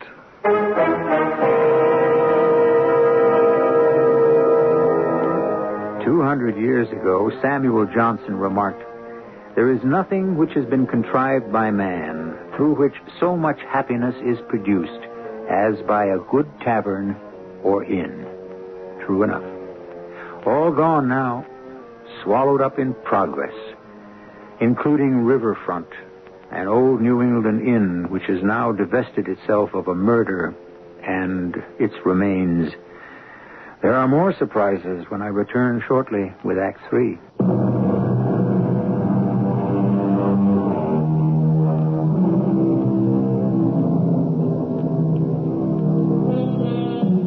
Other sins can only speak. Murder shrieks out. That metaphor by John Webster from his 16th century play, The Duchess of Malfi, best expresses the repugnance we feel when we learn that someone has been murdered. Murder cries to be solved. And Dr. Tom Lodge confronts one, that of his long-missing father. We still have 3 suspects, and one of them is the handyman at Riverfront, Rufus Boggs. Lord Almighty, heaven help us. Oh, go on, open up. Come in, Roo. Oh, Lil. Oh, what's wrong? You're white as the snow. He was there all the time, Lil. What are you talking about? Tom's father. You sound crazy. Now sit down and go slow. Now, what's this about Tom's father? I found him in a room in the cellar. Tom's father? I was going round the inn. I was riverside when they drove off, leaving all the lights on, and I went up to the door, and it wasn't closed tight. I opened it and called hello. And then me and Shark stepped inside, and he began to bark, and the hair went up on his back. Scared me stiff. Go on. He ran into that old hall closet and barked his head off. There's a trap door there. Did you know that, Lil? No. A trap door to where?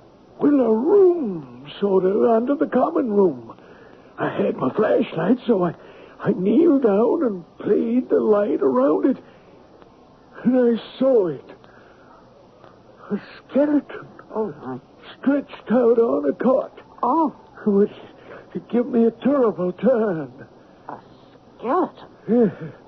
Tom's father. It has to be. That's where he's been these 6 years. And they drove away? That's right. We'll have the police swarming all over the place soon, and there'll be questions like, what do I know about it? And I don't know nothing, Lil, nothing. Neither do I. Now, you leave the talking to me. All I know is Tom's father bolted out of the house and slammed the door behind him. That's the last anybody's seen of him. And I was in the barn all evening, except when I left my room to quiet Shark. And that's when I seen Mr. Martin drive away. His car, anyway. Well, we better go back up there, Ruth. What for? Well, they found out the murder. He was murdered? Well, that's my guess. The man wouldn't just stay in there and starve himself to death. No, I guess you're right. Tom and the wife made the discovery, and you can bet whoever killed his father is going to do something about it. Like what? Like get that evidence out of there and then kill them. Now, we've got to stop that, Ruth. What's the gun for? Well, I may need it. Why don't we wait for the police? No, there's no time. There's no time at all.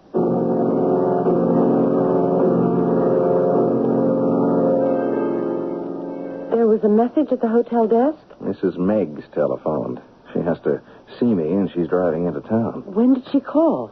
Half an hour ago. Sure to be here any minute. You were pretty rough on Mr. Martin, darling. Yeah, but his role strikes me as funny. I mean, funny odd. Look, he was my father's friend and broker. He must have wondered where the money was coming from for those stocks my father bought. On the other hand, people up here pretty much mind their own business. Oh, it's all very confusing. Not all of it. There was a murder. Mrs. Meggs. Oh, Tom, the most dreadful things happened. Ruth's killed himself. Oh, no. Killed himself? You found him out, and that's why he did it. You found the room and the skeleton. Where did you find Ruth? At the inn. The door was unlocked. I went in with shock and turned on the light. And there he was, Ruth stretched out on the floor, dead, shot in the head. I near fainted. I ran back to my house. I didn't know what to do. You didn't call the police? Well, I phoned you. Well, then I changed shock in the barn and went into Ruth's room. And I found the money. He had hidden it in his room? Well, not all of it. Just about $5,000. I can't believe it, Tom. I can't believe it. I brought it to give it to you. Ruth Boggs. He was such a gentle old man. Gosh, I don't believe it either. He killed himself because he was found out. Yeah. Well, I guess that should clear up the mystery. You'd better stay here in the hotel, Mrs. Meggs. I'll get you a room. No. I'll go back and be there when the police come. And the ambulance. I'm half out of my head with grief, Tom. Yes, it's a terrible shock. Well, we'll be out in the morning if we can get through. Oh, they'll have the roads cleared. Never fear. I don't know what to say. Good night. That's a blow. Ruth Boggs. Gosh, I've known him since I was a little boy. Kind and patient. He was a little slow, but he was a good man. He must have gone off his trolley. Mrs. Meggs is a liar. Nancy, your imagination. It's lucky for you I've got some. Ask yourself a few questions, darling. From what you remember, did Ruth ever go into that inn? Oh, well, rarely. But, he saw us drive off, and maybe we left the light on or something. So he goes in, finds the skeleton, and shoots himself? Well, that's what Mrs. Meggs says. His dog is always with him? Sure. So the dog went into the inn with him? Go on. Then how come Mrs. Meggs heard the dog howling outside? Yeah. Mrs. Meggs had said goodnight to us. Why did she want to return to the inn? Not for the reason she gave, Tom. I think Ruth told her what he found, and they returned to the inn together, and she shot him. Oh, that's crazy. Is it? What about this? Where did she find the $5,000? In his room. Just like that? She could walk into Ruth's room and just like that find $5,000? If he'd stolen the money, he'd have hidden it. Yeah, well, all right, that's the point. Her story does sound kind of pat, doesn't it? Sure, because it's a lie. Darling, she murdered Ruth just as she murdered your father 6 years ago. All right, but just saying it doesn't make it so. I mean, how do we prove it? 2 ways. The police can check on the gun used to kill Ruth, and they can also help us to find the rest of the money. I kept asking myself, where did it all go? Well, for all I know, it just flew away. Oh, that's what I think, too. Are you serious? Very. The money flew away? Yes. You give me a day with the police, and I think I can find that money. And when I do, we'll put Mrs. Meggs behind bars for life.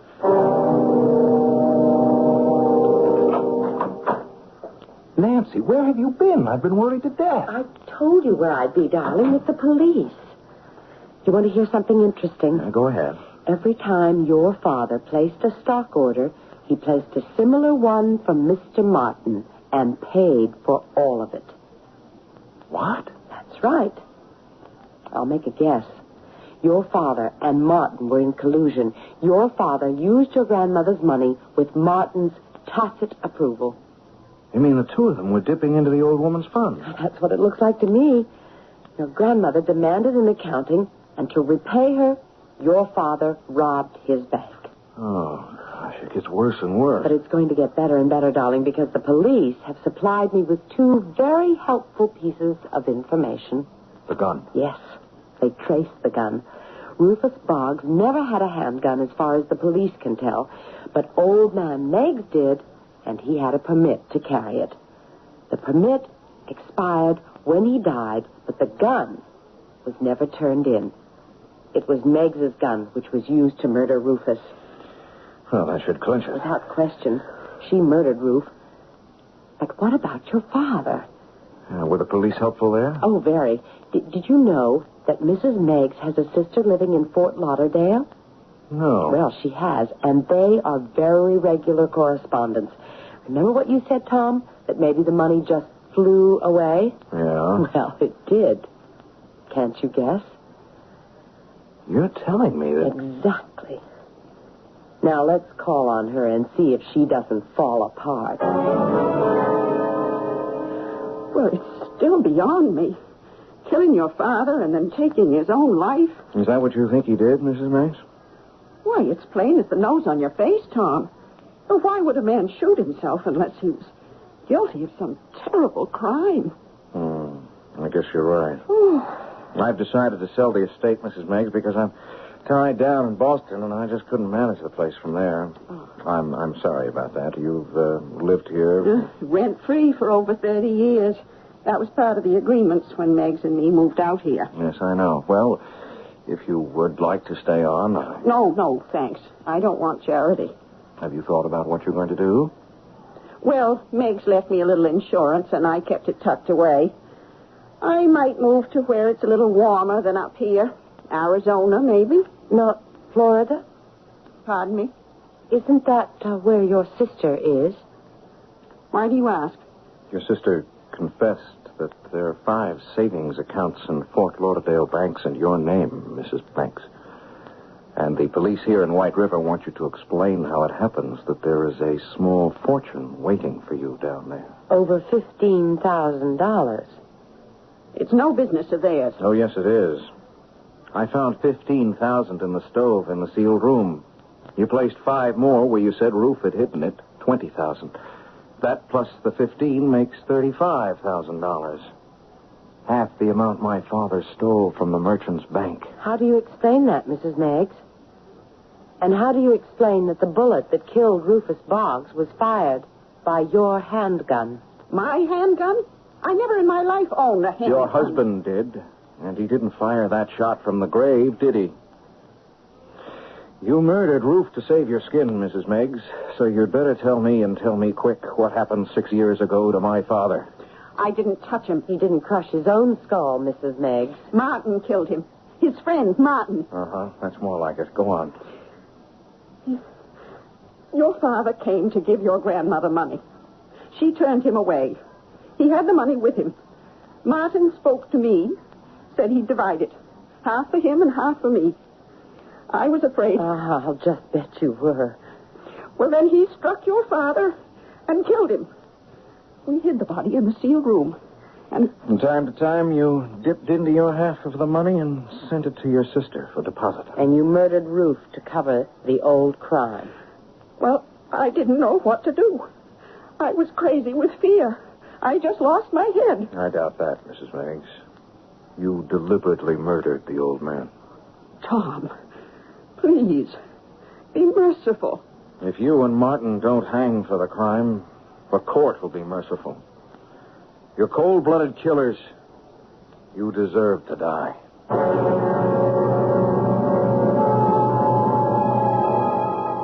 The thief who understands his business never steals in his own neighborhood. An old Arab precept. But greed and opportunity usually go hand in hand. What a killer does not understand are the consequences of premeditated murder. Not for the victim, but for his relatives and friends. There are degrees of crime, from petty thievery to grand larceny. But murder is the worst and most repugnant. I will draw the curtain on the recluse when I return shortly. The 1977 Buick Regal. It comes with Buick's terrific V6 engine. It carries 6 people and lots of Buick comfort. It's lean. It's maneuverable in city traffic. It's the most luxurious mid-sized car Buick builds. Yeah, this new Regal is pretty much everything a car should be. Except for one thing. It isn't yours yet. But it can be. Just see your Buick dealer for a test drive. Soon. Just about everyone.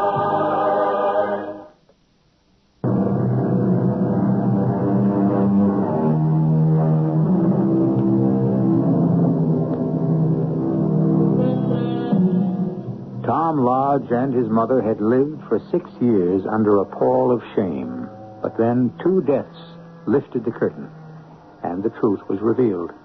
What Tom's father did was wrong. What was done to him was worse. I can report with pleasure that Mrs. Meggs and Martin were sentenced to prison for life. And for all I know, they are still there, still a burden to taxpayers like you and me. Our cast included Tony Roberts, Patricia Elliott, Francis Sternhagen, and Court Benson. The entire production was under the direction of Hyman Brown. And now, a preview of our next tale. Where shall we go, Cap? Down the steps behind the trees. There's a little piazza. I'm so worried about you, darling. Maybe you really are sick. You just don't sound like yourself. Your voice is so strange. Of course. You're not Cab. We won't need this champagne anymore. Or this special masquerade. No, I am not your Mr. Goodwin. Who are you? Just a man with a purpose. You can see that I have exchanged the champagne glasses for this. A gun? Which I would not hesitate to use. Lovely as you are, I am a desperate man, so keep walking. Across the driveway and around behind the Lombardy poplars. That's it. Don't try to do anything foolish. Radio Mystery Theater was sponsored in part by True Value Hardware Stores. This is E.G. Marshall inviting you to return to our Mystery Theater for another adventure in the macabre. Until next time, pleasant dreams.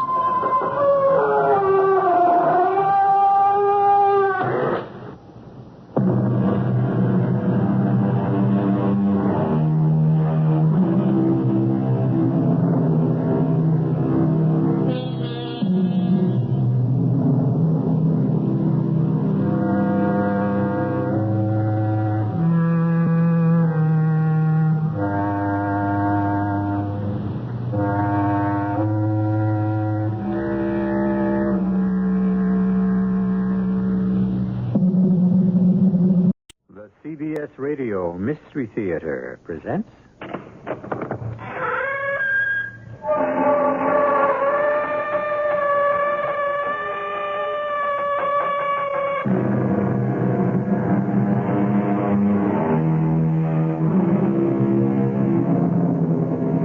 Come in. Welcome. I'm E.G. Marshall. Have you ever been in the cockpit of a jet plane? Faced that amazing array of instruments, row on row. Everything that science and mathematics can do to make man safe. And yet, when the elements choose to outwit them, the pilots still have to answer the challenge. And of all nature's challenges in the air, the most dreaded is the one known as CAT, clear air turbulence. I don't like the way the temperature's dropping, Jake. I smell trouble. We're cleared at this altitude, Chad. No wind shear. What about clear air turbulence? There have been reports. I knew it. I knew it. May the good Lord help us.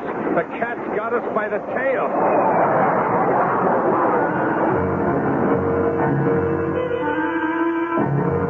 Our mystery drama, The Time Fold, was written especially for the Mystery Theater by Ian Martin and stars Paul Hecht. It is sponsored in part by Sign-Off, the Sinus Medicines, and True Value Hardware Stores. I'll be back shortly with Act One. The Electra's all washed and loaded, and you're on your way. You figured 300 miles the first day, but with all of Electra's luxury and room, you're out 400 miles before you know it. Not only that, but the EPA mileage estimates are 22 highway, 15 city, and 18 combined. That's with the standard 5.7-liter engine and automatic transmission. Of course, your mileage will vary depending on how and where you drive, your car's condition, and how it's equipped. And EPA estimates are lower in California. But it's nice to know that a car with as much prestige and elegance as Electra can also be efficient. Buick Electra, a car that can actually make you look forward to a long trip. They surely will astound you, the amazing things you see. The cars they're built so wonderful, how can such things be? A little science, a little magic, a little science. Electra models are equipped with GM-built engines supplied by various divisions. See your dealer for details.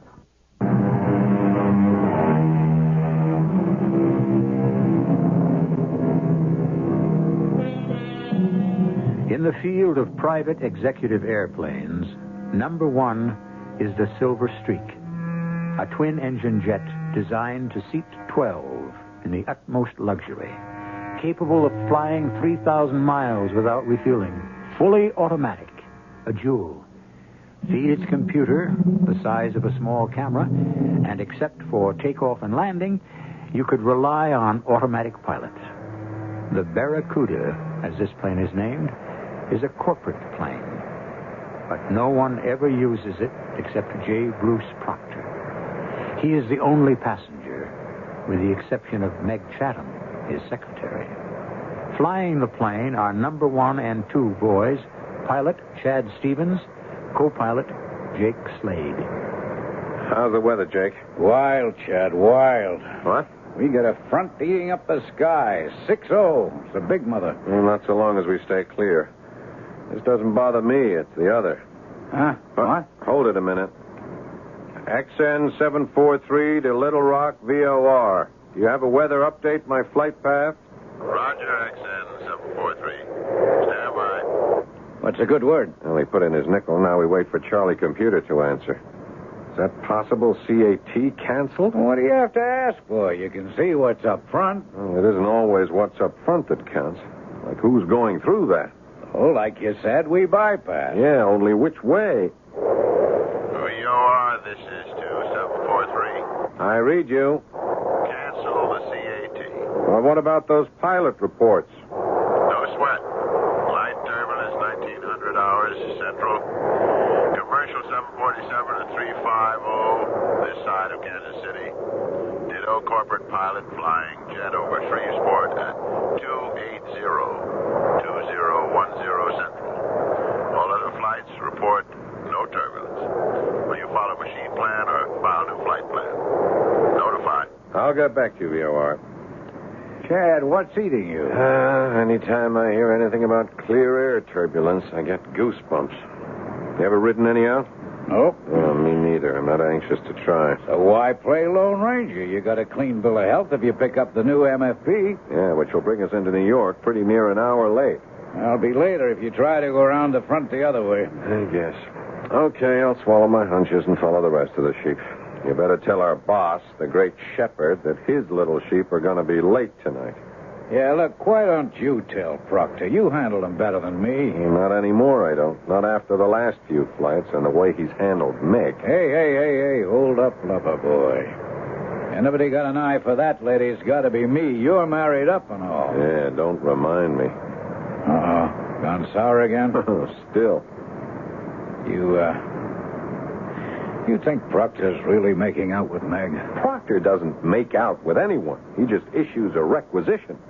He owns us all, body and soul. Oh, he doesn't own me. Okay, free spirit. Then what are you wasting your life up here in this old cockpit playing second fiddle to Mr. Proctor's uniformed air chauffeur? Hey, you can't knock the pay, and I like to hang loose. There's too much red tape with the airlines. Well, you could call your life your own. You don't like it? Why don't you check out? Don't knock your elders. I'm too old to go into commercial flying. At 35? 37. It'd take too long to get seniority and haul down that captain's pay. I have a wife keeps me in debt, remember? All right, go back and tell the boss man we're going to be behind schedule. He'll blow his stack. Money can't buy everything. Yeah, just try to tell him that. You're the diplomat. Besides, I want some privacy. For what? I want to call the wife. Meg, build me another scotch. Yes, Davy. How about one for you? Oh, no, not while I'm working. I mean, as a secretary. 1 hour out of Houston, and we're still working on these merger papers. Oh, why bother with New York steel and casing? That's small potatoes. Because once I get that pokey little firm in my hip pocket, then International's got to come to me on its knees. And once I get them, I'm pretty near as big as I want to be. And how big is big? The most. Number one. I got a hind end don't fit too comfortable in anything short of the catbird seat. I guess we all ought to know that by now. Here's your drink. A little short on scotch and long on ice. Oh, I thought you might like to try something in moderation. Tell me, what are you going to do when you die, J.B.? What the devil are you talking about? I'm not planning to die. Oh, I don't mean right away, but that's one deal you can't buy yourself out of, as it must to all men. You know, I don't know what the Sam Hill's got into you lately, Meg, but I'll tell you one thing. I don't lay out all I do on you to get sniped at. If you think you can... Yes, Slade, what do you want? Excuse me, sir, but Skipper asked me to tell you we've got some weather we got to go around. We're going to get into New York about an hour late. No, that's no good. I got a meeting with my lawyer as soon as the plane lands. Can't we climb over the stuff? It's too high, Mr. Proctor. This is a 60,000-foot front. Then go through it. You're in that much hurry to mount the throne? Forget it, Meg. This is business. Business is time, and time is money. Slade, no way we can beat it? When the man upstairs makes the deal, no, sir. No shortcuts. Well, you'd have to talk that over with the skipper. I might just do that right now. Give him a couple of minutes, sir. He's just busy realigning the course. Where are you calling from, Chad? What do you mean, where am I calling from, Alice? Isn't that obvious? 33,000 feet over Shreveport. And would you mind telling me where you were when I called before you left Houston? Minding my own business, I expect. Yeah, you were so tied up you couldn't answer the phone, huh? Maybe I wasn't home. Look, let's not play games. Just wanted to let you know we should be at LaGuardia around 11 and to ask you to please pick me up at the usual place. Oh, just like that.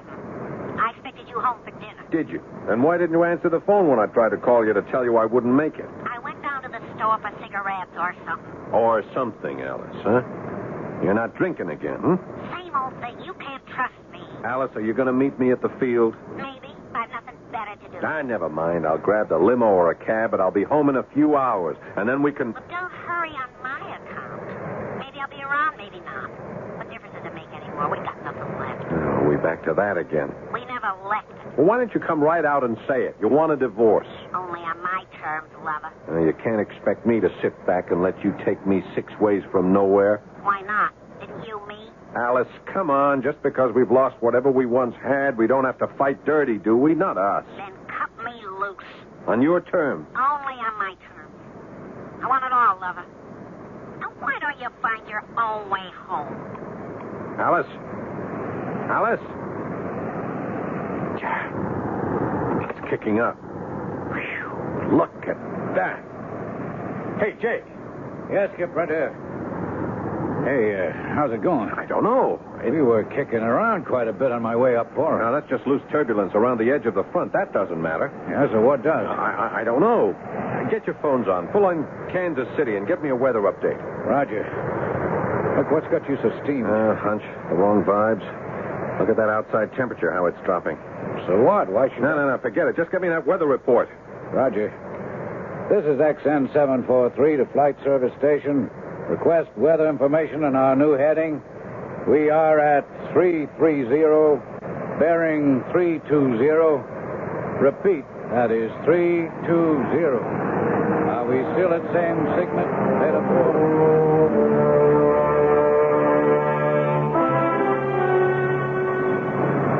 Hey, Meg, how'd you like to build me another scotch? Mm-hmm. To stoke you so you can keep knocking out enough ideas to gobble up the world? Or to relax? Oh, we sifted through all the papers. It's time for fun games. In that case, you got your scotch. You'll join me? I just might. Sometimes you even like me, don't you?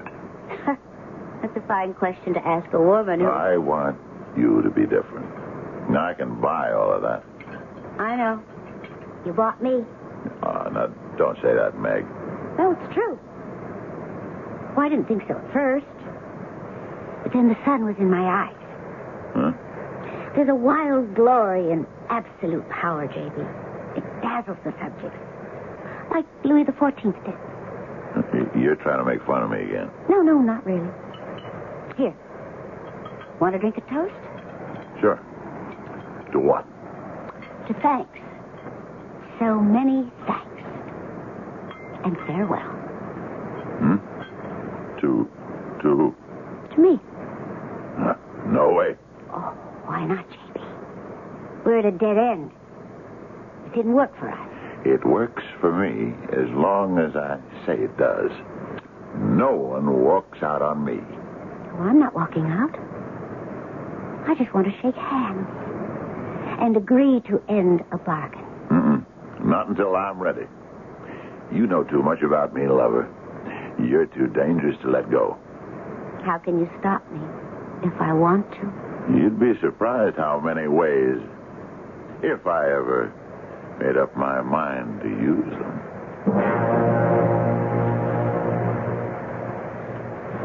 I don't believe it. Hey, what is this, Skipper? The temperature, it's dropped again. We've left the front behind. There's only light turbulence. I know, but something's out there. Hey, what are you doing? Cutting airspeed. What do you read? Mach 8, 245. But with all the hurry, what... Did you press the call button, Chad? Yeah, Meg, I want you to secure everything back in the cabin and the galley. Belt yourself in with the big boss. Oh, I just mixed a drink. Well, dump it. Get rid of the glasses and do as I say. But we just passed the front. The sky's as blue as the 4th of July. Let's not mess around, Meg. I'm preparing for severe air turbulence, and you'd better get back inside pronto. Yes, sir, Captain. Hey, come on, Chad. What's eating you? It's a hunch. You know where I got my schooling? Barnstorming, stunt flying, ever since I came out of Korea and went civilian. I love all these instruments. And for all they feed into my brain, I still fly by what's at the other end of my spine. And when that aches, when I feel my backside's in a bucket, I'll fly by that every time. Holy cow! Yeah, I smelled it. Severe air turbulence. Hang in with me, Jake. It's trying to take the stick out of my hands. We must have shot up 1,000 feet. The updraft's wild. Watch your trim. I'm holding. Oh, no, you're not. You're upside down. We're in a dive. You're disoriented, Jake. We're climbing. You gotta be crazy. Check your instruments. Come on, help me bring her nose down. Roger. Holy mother, will you look at the wings shake? They'll throw the engines right out of their mount. Oh, there goes one of them, I think. Jake, help me get her nose down. Jake. She stalled out. Now we dive. Hang in there. We're going into a spin.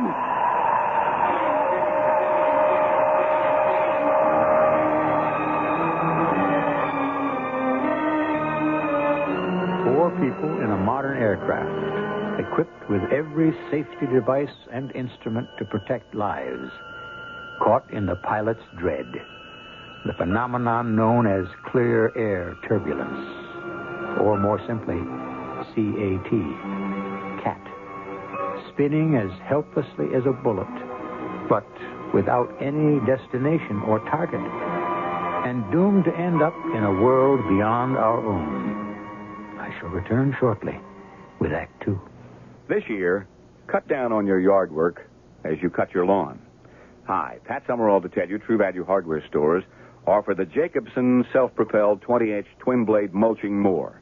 It makes yard work easier by turning grass clippings into lawn food and by eliminating bagging and raking.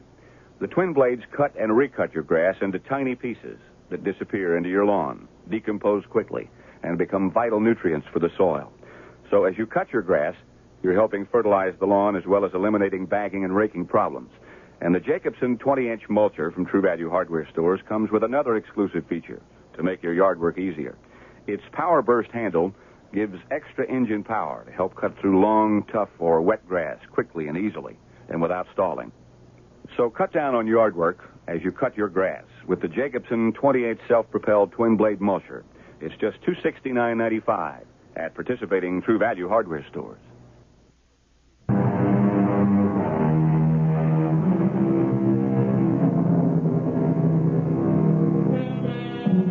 Now that the cat's out of the bag, I think I should say a few words about this acronym. The 3 letters that spell out clear air turbulence. It's a very rare phenomenon, and every commercial pilot is trained to react instinctively to its unexpected appearance. But like every other cataclysm in nature, sometimes it's beyond mechanical or human control. The air shock has sent the plane into a high-speed stall. As it whirls and falls, the instruments vibrate violently. Impossible to read. Skipper, what can we do? Hit left rather hard as you can. Nose up. She's lead. It's all manual. Bust a gut. It's the only chance we have. What damn briefcase hit me right on the head? Never mind your head. What you're trying to say right now is your... What was that? I don't know. We're not in a dive anymore. And we're out of the spin. Look out for the briefcase. It's not going anywhere. Yeah, that's right. It's just hanging there in midair. Hey, look outside. It's bright sunlight. Well, it can't be. We were coming up on 2100 hours. It was night. Well, it isn't anymore. Hey, look at the controls. They're slack. Well, maybe the cable snapped if we're out of electric power. No, I don't think so. Have a gander at the instruments. Holy God. They're crazy. They just don't read. How come? Did every system, all the backups blew? I don't know. I don't think so. But what I guess is... I'm afraid to say. What, Chad? We're in free flight. I don't know how. But somewhere we spun right through a hole out of the atmosphere and ended up in space. Are you nuts? If you had just one point of reference after a blind flight, what would you guess the only land mass we could see might be? Where? About 10 o'clock, right off to the left. We were only at 33,000. That couldn't be... The Earth? No. No way. No, but you know what it is just as well as I do. The moon. Yeah, that's just what I read. Look at the configuration. But that's crazy, Chad. What are we, dreaming or dead or what? I think we're in free orbit around the moon. Come on, how? From 33,000 feet to nearly 90 million miles in 1 second, how? Maybe it wasn't CAT after all. Maybe we just fell through a hole in space, got folded up in the time warp. Whatever's happened, we got to get busy. First, there's too much pressure in this cabin. We got to release it before we just plain disintegrate. Okay, Ken. Why not take it easy, real slow. Roger. And not too much. We have to hang on to all the oxygen we have. What for, if you're right? All we're with now is the insurance. Yeah, we can try to get the engines turning over. But no atmosphere? Well, for what? We're yawing pretty badly. We could get her on an even keel. I'm going to try to fire them.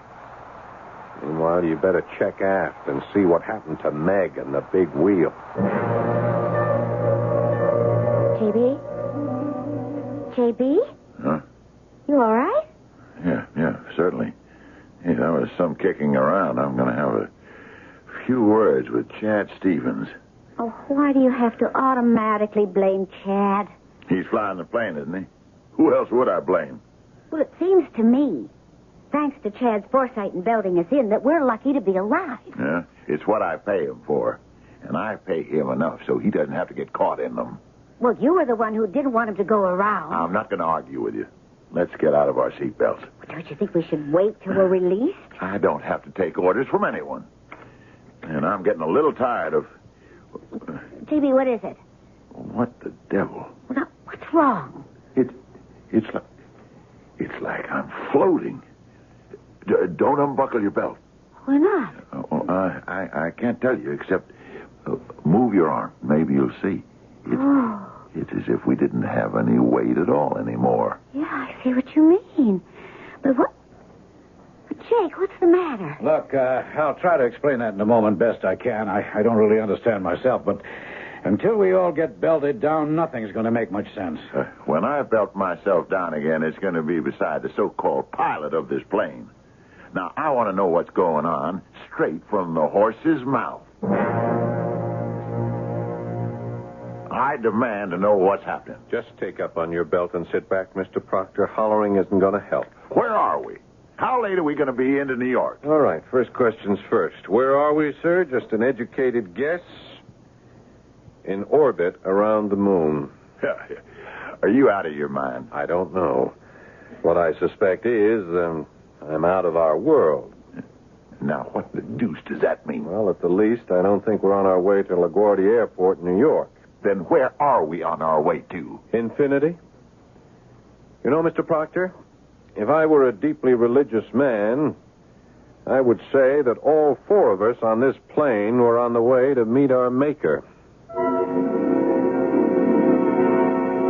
No, there's no question, Meg. We're in free flight somehow. How, Jake? Search me. Chad says we fell through a hole in the time warp. What? But I don't even know what that means. All I do know is where we are right now. Where? In orbit about the moon.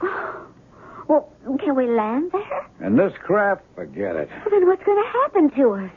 That's the question none of us should ask, honey. Because I'm sure none of us wants the answer. How long? 48, 72 hours, as long as the oxygen lasts. We can't get back to Earth? How? If we really are in moon orbit, no way. No way we can get this crate back home. I'd like to talk to Chad. He won't tell you any different. Well, that's not what I'd like to talk to him about. Where are you going, Mike? That's a good question, J.B., since I have to float and bump. I don't seem to have much control. None of us do. I don't like it. I don't like it at all. Who does? Where are you going? Back for a drink. If I can ever make the galley. Why don't you build one for me? Build your own, J.B. I've got other fish to fry. Just relax. Let yourself go, Meg. It's so long since I could do that, I've forgotten how. Well, it's never too late to learn. Except now. Relaxing is a full-time job. There we are. You're almost in Jake's chair. Here. Let me help you with a seatbelt. No, I don't need a seatbelt. This flight's smooth as honey. Oh, well, you'll need it to hold you down. Oh, watch it. There you are. Now, what can I do for you? You can level with me, Chad. It's that important. Okay. What's happened to us? I don't know. Jake said something about a hole in the sky. And the fourth dimension has to be involved somehow. By our standards, you don't travel 90 million miles in a second or two. You think we did? I don't know of any other explanation. And what happens now? We're drifting in orbit. Now, even if I had the kind of engines I need in this aircraft under normal conditions, we couldn't re-enter the Earth's atmosphere, or even the moon. What? Well, we'll last as long as the oxygen lasts. How long? I honestly don't know, Meg. 24 hours, maybe. Not more than 48.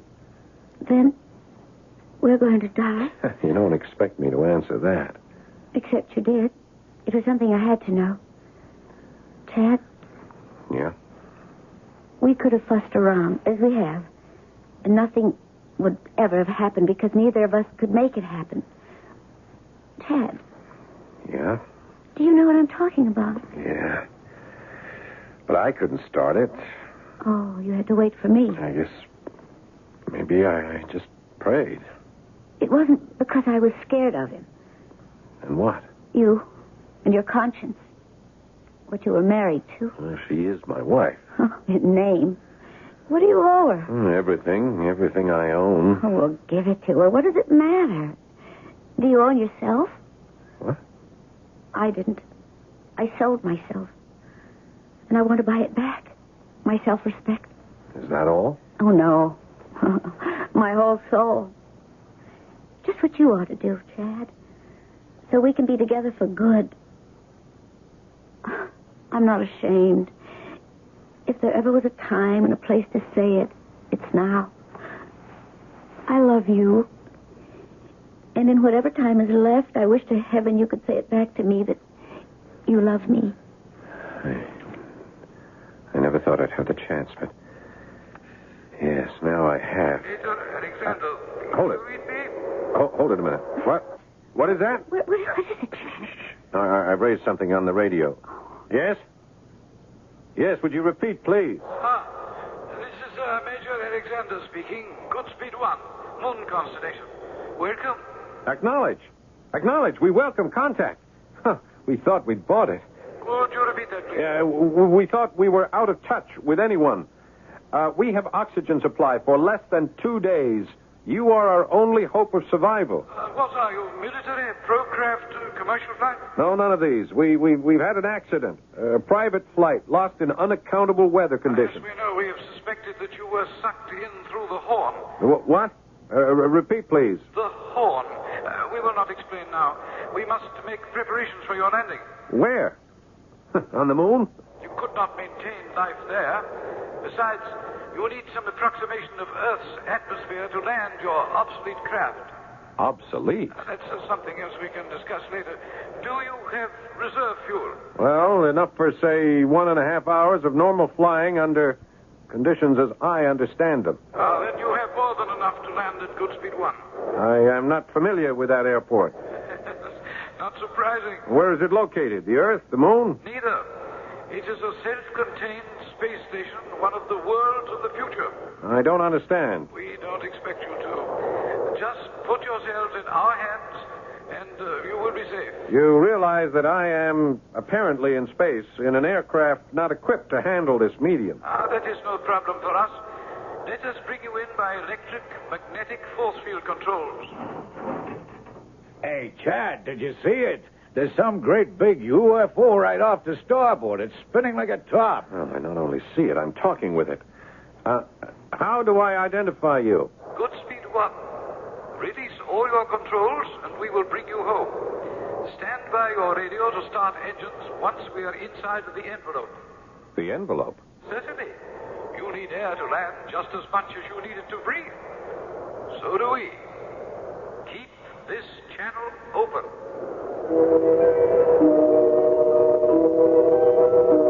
Suspended in space, one of our most sophisticated airplanes hangs out of its element on the edge of death. 4 people inside it rely on the atmosphere to remain alive. Suddenly, a voice from space is more than disembodied. It extends a helping hand. Who of us would not choose it, but at the same time, fear the consequences? I shall return shortly with Act 3. I want that sinus medicine. Headache tablet? No, it relieves headache and congestion, internal sinus pressure, and postnasal drip. And it has added strength. You mean added strength sign-off? Exactly. Added strength sign-off tablets give you pure aspirin plus 50% more sinus drainer. To help sinus pain while you drain. Right. And more sinus dryer for postnasal drip. Added strength sign-off. The sinus medicine in the bright red box. Take when needed, only as directed. SINEOFF. Sign-off.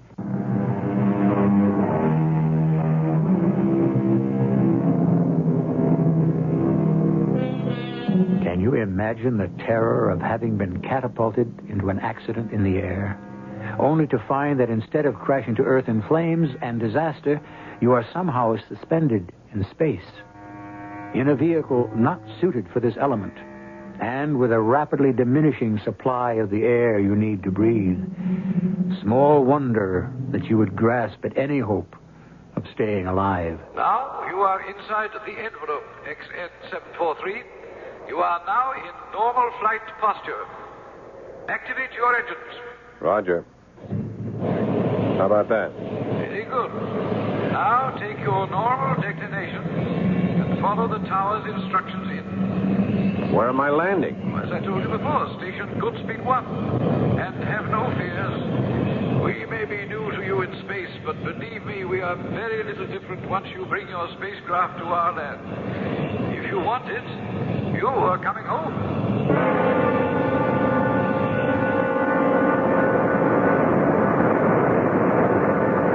Approach control. This is XN 743. We have you, XN 743. You are 1,500 feet from threshold, 50 feet high, and hot. Chad, the airspeed is 17 knots too high. Oh, let's hope there's plenty of concrete. Well, maybe we should go round. We're out of fuel. This is it. You better pull back on the thrust. Touch those and I'll break your arm, Leonard. Just hold on to your hat.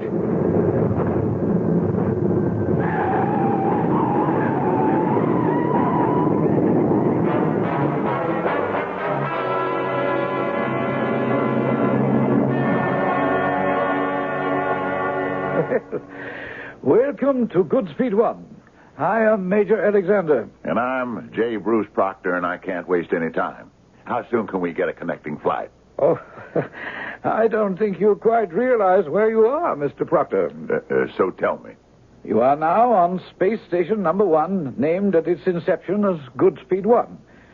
From here, the only connecting flights are to the moon and such other stopovers as you might select in our area. What are you talking about? I want to get home to Earth. Many other people in your position have. I don't think you quite understand. Tomorrow morning, I have a meeting with my lawyers and all the other people from International Ore and Carbide. My deal has to be firmed up by the end of May. And that's the day after tomorrow. Oh, what year is that? Oh, come on, don't be ridiculous. This year, 1978. Oh, then I think you can stop worrying about the whole deal. It's ancient history. You see, this is 2978. What? But last night before our flight, what did you say? 2978. I don't blame you for being surprised, sir. It's the consequence of falling through a time fold.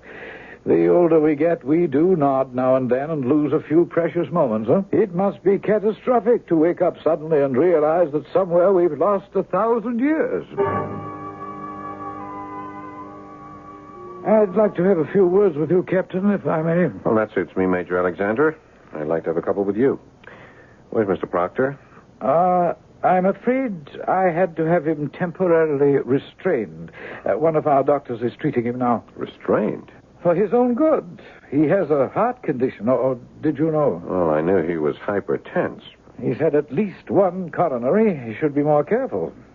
Well, the man has no control. What's bugging him now? His belief that we are making a prisoner out of him, that is not true. I hope you understand that. Well, we are confined to the plane. You are quarantined, Captain Stevens, that is all. You must understand that this is a controlled environment. After nearly 1,000 years, we have finally managed to make our population almost 100% disease-free. We have no infectious or contagious disorders and have made gigantic strides against the normal systemic ravages of old age. This is a far different world from yours, with its poisons, its savage wear and tear, its bent for destruction. What is your world like out there, Major? Let's see. You are from the 20th century, 1978, correct? Yes. Then you know nothing, of course, of the history of space stations like this, or colony orbits, as we call them. No. There's been talk and speculation about establishing them, but, of course, none have ever been started. Hadn't been before. I can understand your problem with time folds. Even we are just getting used to them. I beg your pardon? Intergalactic flights are just moving out of the experimental stage now. It's possible to go to Centauri 4 now, for example. But the time lag there is really a bummer. Knocks you out. It's approximately another 1,000 years. You're kidding. Not at all. You were going to tell me something about the history of, what do you call this? Goodspeed 1. Yeah. We were the first station, you see. When was that? Oh, back in your millennium, around 1990, I think. Maybe a couple of years later. Of course, it was nothing like it is now. Then it was just an experiment to collect and store solar power to bring cheap energy to Earth. You deliver energy to Earth now? Earth? That burnt-out cinder for what? Burnt out cinder. Well, I'm afraid Earth moved too late to develop energy. By the middle of the 21st century, it choked itself to death on ecological poison. How did you and the other colonies you mentioned grow so large? Well, what would your choice have been? Our colonies grew by leaps and bounds. The waiting lists grew longer and longer. Here on Goodspeed, we rotate at such a controlled speed that gravity is reproduced within the envelope that encloses us. Our grass is always green. We live in a temperature like that of Hawaii, and the air we breathe is pure. We are, insofar as it is possible, all of one class. We're as close to utopia, I suppose, as man can come. And we can be part of this. Once you are decontaminated, I would think so. Oh, our immigration laws are necessarily strict, but yours is an unusual case.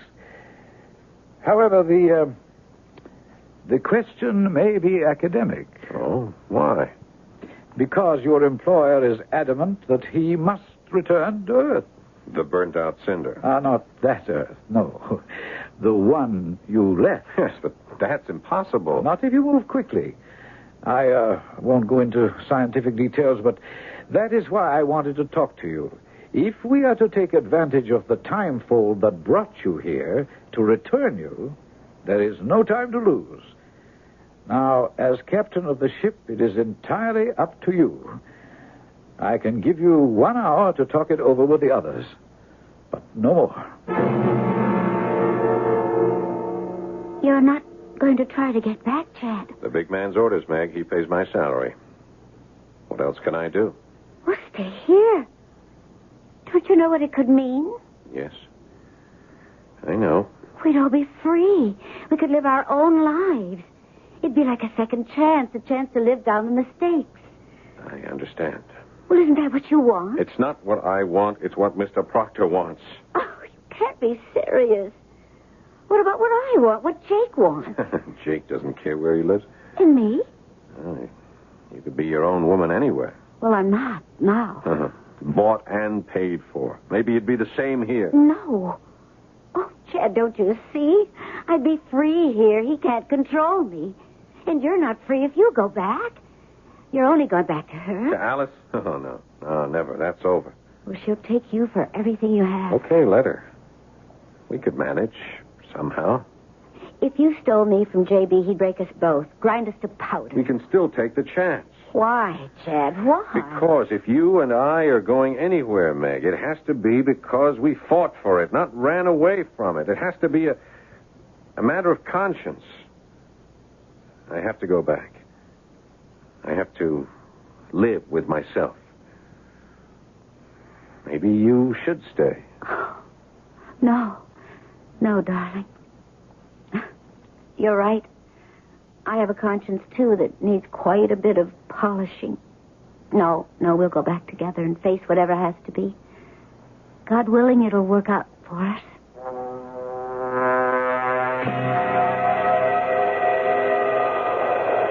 We are circling you now, Captain Stevens, and drawing you by magnetic field toward the time fold. Roger, I read you. Now, we cannot guarantee your safe re-entry back to the last century. So, if you, or any of you, wish to change your mind, this is it. What's he saying? What's he saying? He's giving us a last chance to back out, sir. Tell him absolutely not. We don't belong in this Jim Crack fantasy world. We belong in the real one. Well, that's your decision, J.B. The others are entitled to theirs. Meg? Are you going back, Chad? Yes, I am. Then so am I. Okay. Jake? How can you fly a plane through all that flak without me, old buddy? Besides, I either want to be best man or give away the bride. Did you read me, Captain Stevens? I said this was your last chance to stay. I read you, sir. And our thanks for all you have done. But our decision is to return. Very well. Fire up your engines. Roger.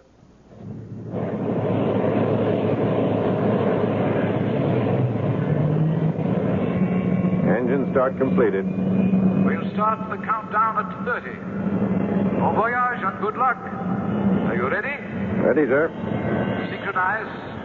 Coming up 30 on zip. Read 30. 29. 28. Get back and get belted in. JB, Meg? Go ahead, Meg. I heard what your co-pilot buddy said, Stevens. I just want you to know, if we get back, I'll break you in two before I ever let you take Meg away from me.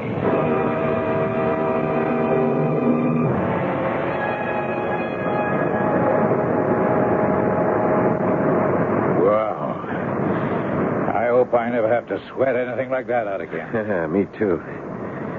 But we lived through it. Hey, Chad. Yeah? Did I go off on some sort of a crazy trip or... The Major? Good speed one? I don't know. Doesn't seem very real now, does it? Oh, easy, man, easy. Only, what about you and Meg? Oh, that? That's for real. How are you going to handle the heavyweight? I don't know. Take over. I'd better check back in the cabin. Okay, take your time. I feel 1,000 years younger and ready for anything. Chad, quick. What is it, Meg? JB, I think it was his heart. It was just too much. What? Is he dead? Well, right after we hit the turbulence, he just sort of hunched over. He made this terrible sound and slumped. The way we were being thrown around, I couldn't get to him. Oh, Chad. Yes, dear. I feel terrible. I wished him dead so often. No, Meg, he wished this on himself. I wonder. What do you mean? It's like a gift from God. For us. Yeah. Or the answer to a prayer. You know, you said, God willing, it'll work out for us. Meg, it seems like 1,000 years, but we finally found our way home.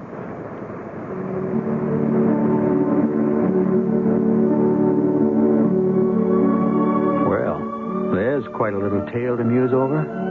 The fact of CAT is real enough, but what was all the rest? Real or imagined? Does that really matter in the larger sense? All of our travelers returned safely from beyond whatever veil they penetrated, except one. And there will be few to measure the death of such a selfish man. I'll be back shortly.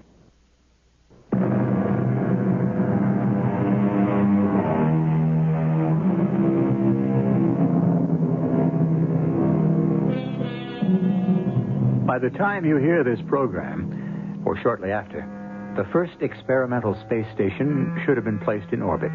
Of course, it'll be small, but it's a beginning.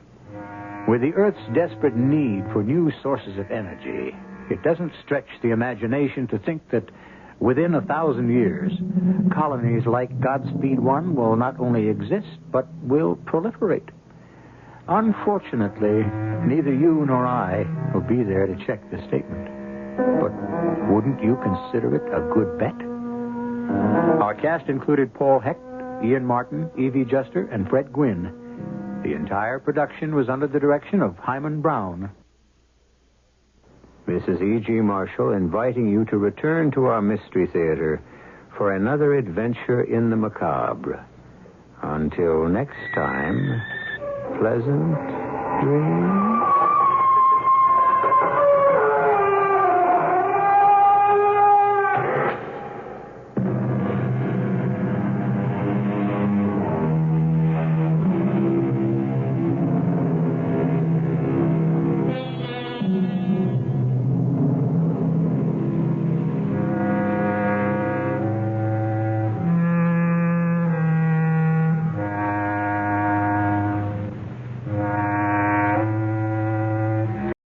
CBS Radio Mystery Theater presents...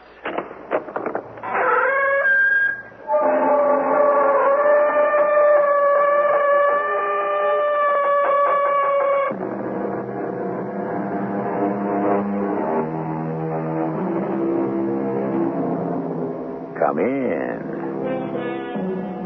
Welcome. I'm E.G. Marshall. Welcome to our world where real demons exist in this strange and brooding land behind the creaking door. Yes, we offer you real ghouls. No artificial anything. Curiously enough, authentic ghouls are not decaying bodies rising from the slimes of time. They are found almost anywhere, cleverly disguised as pleasant and attractive people. In fact, the people you're about to meet live in an attractive and fashionable home in Rose Hill, one of New York City's more affluent suburbs. They are young and attractive, all right. But to hear them talk... The mixture's ready. In fact, it looks better than usual. The blood was very rich when I drew it. Good. This one's going to be a complete success. It better be, considering who we're dealing with. Nothing is going to go wrong. We've had our mistakes, but then who hasn't? Lucifer isn't perfect. Robert, don't blaspheme at a time like this.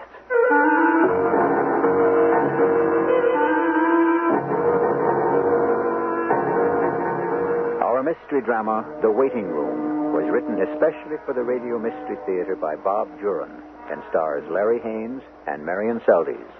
It is sponsored in part by Contact, the 12-hour allergy capsule, and Buick Motor Division. I'll be back shortly with Act One.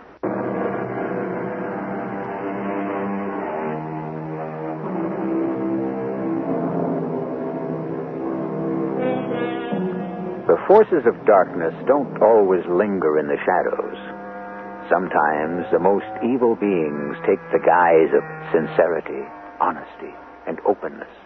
Who would imagine, for instance, that evil could be found in a swinging, noisy, jumping discotheque in New York City, a place of music, swirling lights, and life? Let's visit just such a disco now. And while the forces of evil may not be too immediately apparent, as our story unfolds, well, don't say I didn't warn you. This place looks promising. It's supposed to be the hottest disco in town. See anyone you like? Let's circulate. Keep your eyes open. Certainly jammed. Mm-hmm. Nice young crowd, too.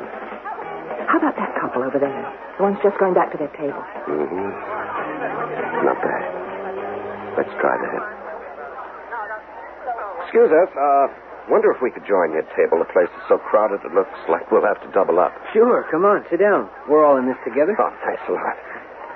I'm Bob Carson. This is my wife, Rhoda. Oh, Marty Lanning. My wife, Charlotte. Hi. How are you? You two look as if you're celebrating. Corsage, champagne. Our first wedding anniversary. Oh, congratulations. Thanks. Do you live in the city? The village. You? Suburbanites. We're from Rose Hill. Rose Hill, pretty classy. Oh, we lived in the village ourselves. I love it. What's your line, Marty? I'm a phys ed instructor at Columbia. Do they need a good coach at Rose Hill High? I don't know. We could always ask. Oh, there's another one of our favorites. Excuse us. Yes, certainly be our guest. Come on, Charlotte. Let's dance. Back soon. We never miss a number. I like them. What do you think? I agree. They do fine. Maybe, we ought to shop around a little more. Waiting room's getting awfully crowded. Yes, I know. I think they're ideal. Well, we can try. If they don't measure up, we can always let them go.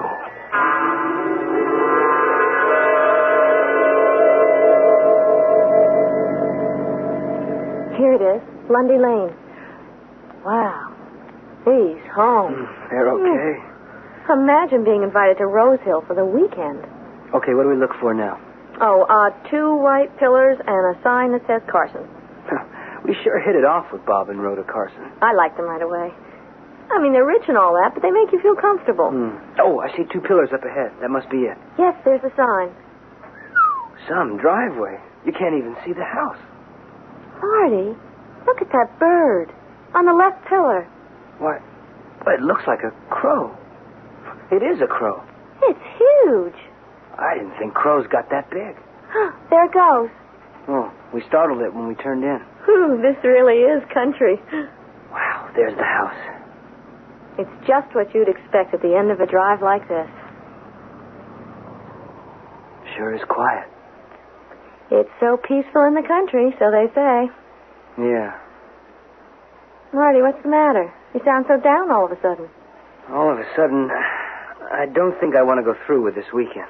Why? I don't know. I'm here, and suddenly I want to go back to New York. Oh, for heaven's sakes, we can't do that. Well, I know we can't, but... Charlotte, look. Up there. Where? That window on the left wing of the house. It's the crow. Sitting on a perch on the windowsill.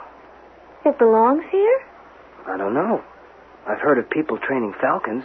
Maybe the Carsons trained crows. Hello, you two. Well, here we go. Oh, cheer up, Marty. We'll have a good time. I saw you drive up. We're delighted you could make it. Hi, Rhoda. It's quite a bungalow you've got here. Now, just leave your things in the car. Robert will get them later. Come on around to the pool.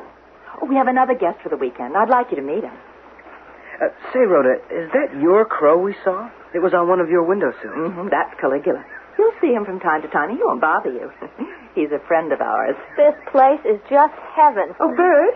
Meet Charlotte and Marty Lanning. Hi. This is Bert Thompson. Oh, nice to know you. Hi, Bert. Oh, sit down, everyone. I'll get the martinis going. Oh, and there are fresh bathing suits in the bathhouse if you want to take a swim. Quite a layout, isn't it? Fabulous. Rhoda says you're from the village. Yeah, Christopher Street. I'm on West 44th. And I sure appreciate a weekend away from the city. Say, Bert, what does Bob do for a living? It must be stocks or something to keep a place like this. You mean you don't know? No, they never mentioned it. Well, I thought you and the Carsons were friends. No, we only met last Saturday night at the Pearl Fishers on 3rd Avenue. Oh, I thought I was the newcomer. I met them last Sunday at Jones Beach. They had their blanket next to mine. We got to talking, and they invited me here. Oh, for heaven's sakes, we thought you knew them. Not till last Sunday. Well, it seems to be a hobby of theirs, inviting strangers home for the weekend. What do you think of our candidates? So far, so good. We'll know better by dinner time. Yes. You know, that Thomas chap has the physique if his history is right. We'll start tomorrow night. And take the couple on Sunday. Mm.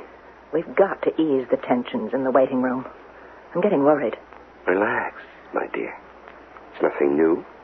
We've been at this for centuries. Come on in, you cowards. The water's fine. But I've had enough for one day. I should think a former Olympic swimmer would live in the water. I'm out of training. Swimming strictly for pleasure now. I wish some of my students were in good a shape as you. Well, you never really lose it. You must have been healthy all your life. Never a sick day in all my 24 years. Oh, that's good. Mm-hmm. Very good.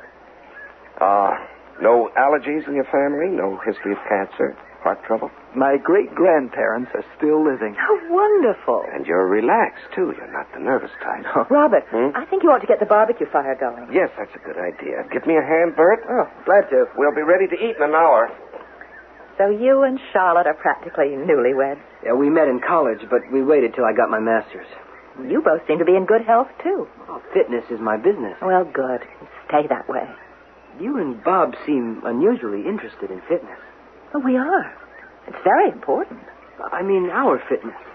Why did Bob want to know about Bert's family history? Hey, Marty, give me a towel, will you?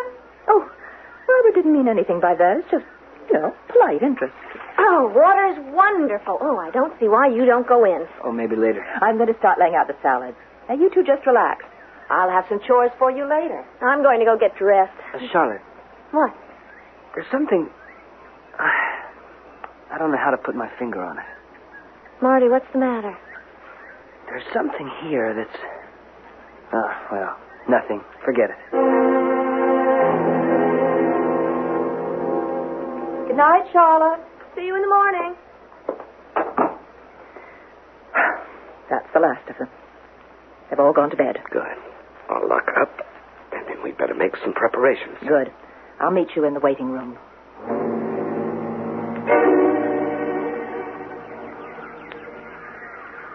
Oh, my lovely creatures, how restless you are tonight. There you are. Fresh water. Seeds should hold until the morning. I'll freshen it all up tomorrow. All secure. Not a sound from any of our guests. The suburban air must be too much for them. I'll be glad when we're finished. The birds are terribly restless. We're never finished, Rhoda. You know what I mean. Suppose they get suspicious. Suppose they decide to leave before They we... won't leave until we're ready to have them leave. Caligula will see to that. I hope so. Really, Rhoda, you act as though this was our first time. I'm always nervous just before we begin. So many things can go wrong. All right. Suppose we do begin and try to concentrate, huh? Now, let's get the formula started. Did you get the blood? Yes. I think you ought to double the dexachlorine. Yes, that's a good idea. I don't want to take any more chances on halfway happenings. Alcohol? Less of that if we're increasing the dexachlorine. That all right? Good. Now, 2 drops of the blood. Perfect. Yes, it's working. All right, seal it up and give it 24 hours. And tomorrow night at this time, we'll start the first one on his way. Now, Caligula is going on patrol.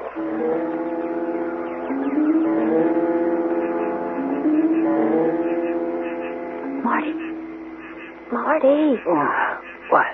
What's the matter? There's something outside the window. What? What do you mean, something? Listen. I don't hear anything except the crickets. Something's watching us. I feel it. We're on the top floor. You want me to see if someone's clinging to the vine? Don't be sarcastic. Well, you're the one who said I was imagining things. All right. Go back to sleep. No, I'll take a look. But in the morning, I think we'll just tell the Carsons that we... Grief, it's that crow. Oh, get it away! Oh. It was on the windowsill. Keep it out! Keep it out! It's all right. It's gone. Oh, where is it now? It flew off into the pine trees. Oh, that was such a shock. That's what was looking at us. Oh, gosh. I guess it has the run of the place. We're the intruders to him. I don't know. Oh. There was something about the way that bird looked at us when we drove in. You remember? Sitting on the pillars? Yeah. That's no ordinary bird. Crows don't react this way to people. What do you mean, Marty? That crow didn't land on our windowsill by accident. I told you yesterday when we drove up I didn't want to stay. I couldn't put my finger on it. But there's evil here. Real evil. Marty. And I don't think there's anything we can do to get away from it. It would seem that a pleasant weekend in the suburbs is strictly for the birds. It's certainly turning into an ordeal for a couple of New Yorkers named Charlotte and Marty Lanning. But maybe they're overreacting. So what if a crow happens to land on their windowsill? So what if the Carsons seem unusually interested in their state of health? So what if the house seems pervaded with evil? So what? Well, we'll find out when I return shortly with Act 2.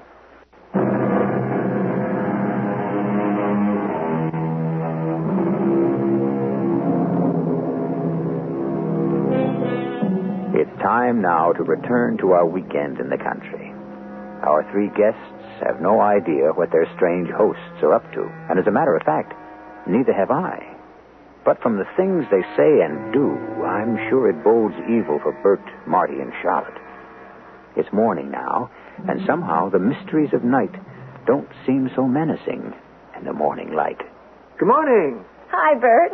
You're up early. I jogged 2 miles before sunup. Oh, you put me to shame. I'd have gone further if I had more sleep. Those damn birds kept me awake half the night. Any sign of our host yet? Yeah, Rhoda's in the kitchen. Said she'd serve breakfast out here on the patio. You mean Caligula paid you a visit too? Caligula? Yeah, the Carsons' pet crow. It was watching us till I got up and chased it off. No, this wasn't a crow. It was a whole bunch of birds. A bunch of birds? Yeah. They seemed to be inside the house. We didn't hear anything like that. Your room's on the other side from ours. Are you sure they were inside? Well, it sounded like it. I wouldn't be surprised at anything strange around here.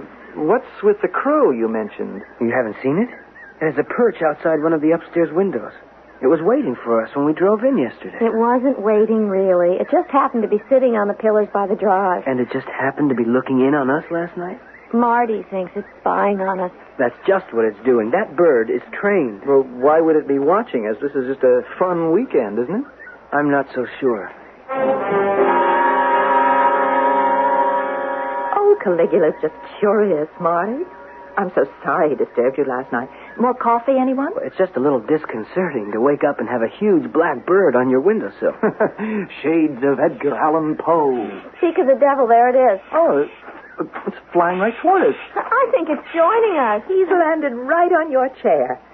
Well, good morning, Caligula, you naughty bird. You kept our guests awake. Oh, that's Caligula. He's big, all right. You have him trained, don't you? Well, in a way, I suppose. But he has an independent spirit, don't you, Caligula? Now that I see it up close, it what? The eyes are so strange. They're just crow's eyes to me. Oh, they have an intelligence. Well, of course birds are intelligent. But only bird lovers seem to acknowledge it. That's weird. Those eyes almost look familiar. It's the first time he's seen a crow that close. Oh, it gives me the chills. I'm afraid I'm not really a bird lover, Rhoda. Oh, for heaven's sakes, Marty, you've insulted him. No, not really. Caligula never stays long. Look at him fly. I was telling Marty and Charlotte I heard birds all night. From my room, it sounded as though they were in the house. Of course. We have a small aviary upstairs. Of course, sometimes the birds are restless at night. Would you like to see them? I'd love to. Well, come along then. I'm afraid our country living can be distracting at times. Good morning, everyone. Sorry I'm late. Morning, Robert. Oh, I was just going to show our guests the aviary, Robert. All right, you go along. I'll get some coffee. We won't be long. I thought we'd spend the day on the yacht. I called Rusty, told him to get it ready. Lovely idea.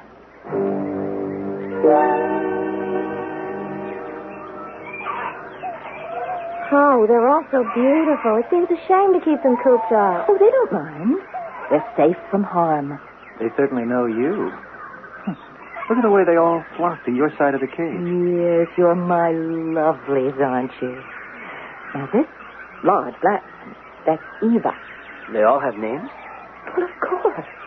And the blue jay is Napoleon. And this little finch here is Carl. How are you, sweet? And this one's the Fuhrer. He has a mean streak, but we love him. I don't see how you can keep track of so many. Oh, but they're all special to us. Each one has its own distinctive personality. That one seems to like you, Bert. Look at him. It's giving me the eye, all right. Oh, look at that. It's rubbing its head against your finger. Affectionate little thing. Birds give me the creeps.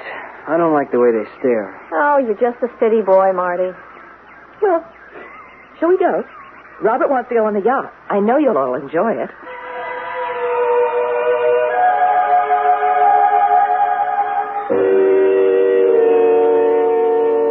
Bert's been accepted. Good. I didn't think there'd be a problem. And the others? There seemed to be a favorable response. Nothing individual, but favorable. Well, now we can relax. Until tonight. Oh, pardon me. All that sun and salt air today. I can't keep my eyes open. It was heavenly, though. And all that food. Yeah, I think we'll both turn in if you don't mind. We want to get an early start for the city tomorrow. Oh, please, do as you wish. It is getting late. Today was tiring. Good night, everybody. I think I'll go up, too. You want to ride into the city tomorrow, Bert? Oh, sure, if you don't mind. Good night. Night. How long do you think? We'll give him an hour. I have some things to attend to down here. I'll meet you in the waiting room.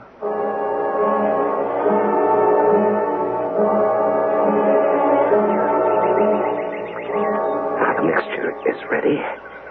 In fact, it looks better than usual. The blood was very rich when I drew it. This one's going to be a complete success. It better be, considering who we're dealing with this time. Nothing is going to go wrong. We've had our mistakes, but then who hasn't? Lucifer himself isn't perfect. Robert, don't blaspheme at a time like this. Relax, my dear. This will be one of our biggest successes. I dread facing him if it isn't. I should think after all these centuries you'd realize that we are in control. We may have our orders, but the fact remains that we are in control of the waiting room. Are you going to wait the full hour? No, I don't think so. Caligula is going to check on the landings now, and then we'll get started. Oh, open the window for me, will you, dear? So I can let him out? Of course. Make it quick.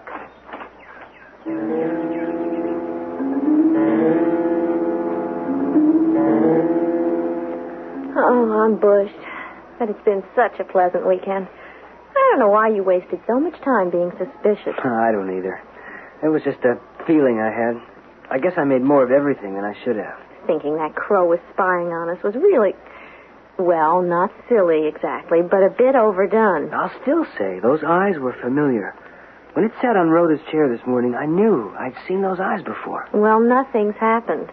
The Carsons have been wonderful. They just like birds, that's all. You're right, I guess. I'll be glad to head back for good old Manhattan tomorrow. Good night, honey. Wait a minute. What is it? Shh. Outside the window. Shh. What? Shh. I thought I heard that crow again. Can you see anything? No. Come back to bed. Oh, it doesn't matter. The heck with it. See you in the morning. Night.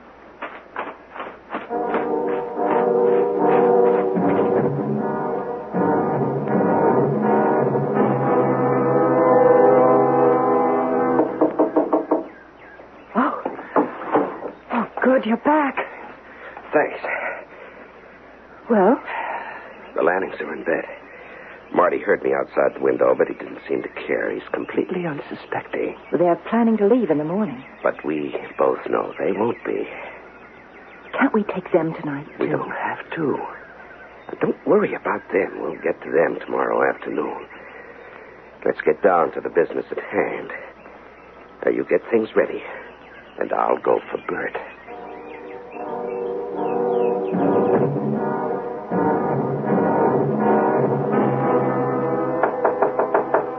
Bert? You still awake?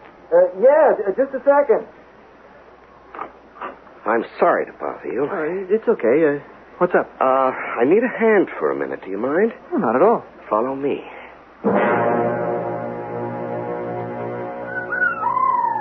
Yes, my lovely, we're on our way. Just be patient. The waiting's almost over. Oh, Robert. Oh, hello, Bert. What are we doing in here? You said you wanted to help with something. Yes. You're going to help us. What is this? What's going on? Relax. I just want you to lie down. Here. Lie down? On that? Lie down, please. What are those straps for? What are you doing? Rhoda, the syringe. You're crazy. I'm not staying here. This will calm your nerves. What? Just a little pinprick. Look, I don't know what you're doing, but... Ow! I'm not going to hurt you. This doesn't hurt at all. You won't know anything is happening. What are you doing with that bird? Why is it out of its cage? Just lie down. You can't resist. No, I can't resist. I don't want to. I'll adjust the straps just as a precaution. Just a precaution. He's going under fast. Yes, so much the better. Robert. What is it? In the south wing. The light just went on in the Lannings' room. Oh, damn. All right, finish the straps. I'll be right back. I knew I heard it in the house. So what? It's none of our business. Will you go and see? Oh, all right. I feel like a fool. It's a bird, all right. You happy now? Well, it sounds as though it's in trouble or something. Look, the Carsons have hundreds of birds. They'll take care of it. That's the point, Marty. They're not doing anything for it, or it wouldn't be so frantic. I think we should tell them. Come on. Darn it, Charlotte. You think they can't hear it, too? Well, I'm going to find out what the matter is. Something's wrong. What is this all of a sudden? You wanted to leave well enough alone. It's none of our business. It's their home. It's their bird. Are you coming with me or not? All right, I'm coming. Marty, Charlotte, is something wrong? You're not ill. Oh, no. We were just coming to find you. There's something the matter with one of your birds. Don't you hear it? Oh, yes. Rhoda's with it now. Well, it sounds so frantic. What's the matter with it? Just a minor upset. Some species are very susceptible. There. It's quiet now. Please, go back to bed. I'm sorry it disturbed you. Come on, Charlotte. I assure you there's nothing to worry about. All right. I'm sorry I made such a fuss. Good night again. Good night. What did they want? They heard the bird. They were coming to investigate. It's Good we caught them in time. The bird and the vessel are both under. Good. We're ready then. The wait is over, my Führer. The wait for you is over at last.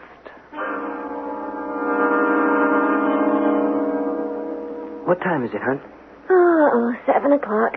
We'd better get down for breakfast. What's it like out? Beautiful. Clear. Oh, there's Bert by the pool.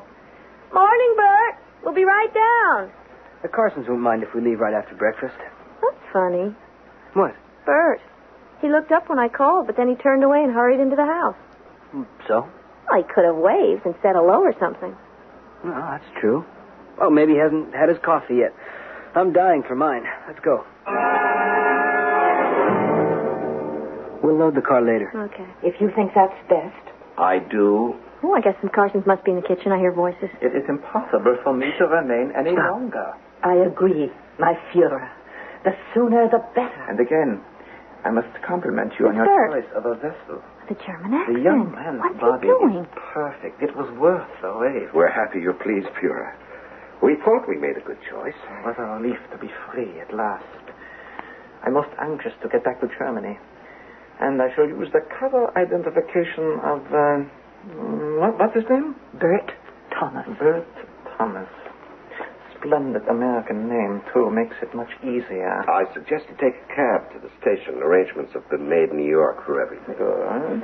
And you're sending the other? Today, Führer. Splendid. And I'll be on my way. You both do an excellent job. It will take us a while to regain control, but this time we'll certainly line up a more dependable group of allies. Marty, is he kidding? Am I dreaming? Maybe we both are. Hitler?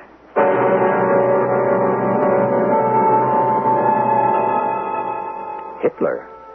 The spirit of Adolf Hitler released from the waiting room? But then we did hear that conversation, if we can believe our ears. And if we are to believe them, we know that Hitler is once more abroad, this time in the body of a healthy young American man. That's what's happened so far. What is yet to happen, we'll learn when I return shortly with Act 3.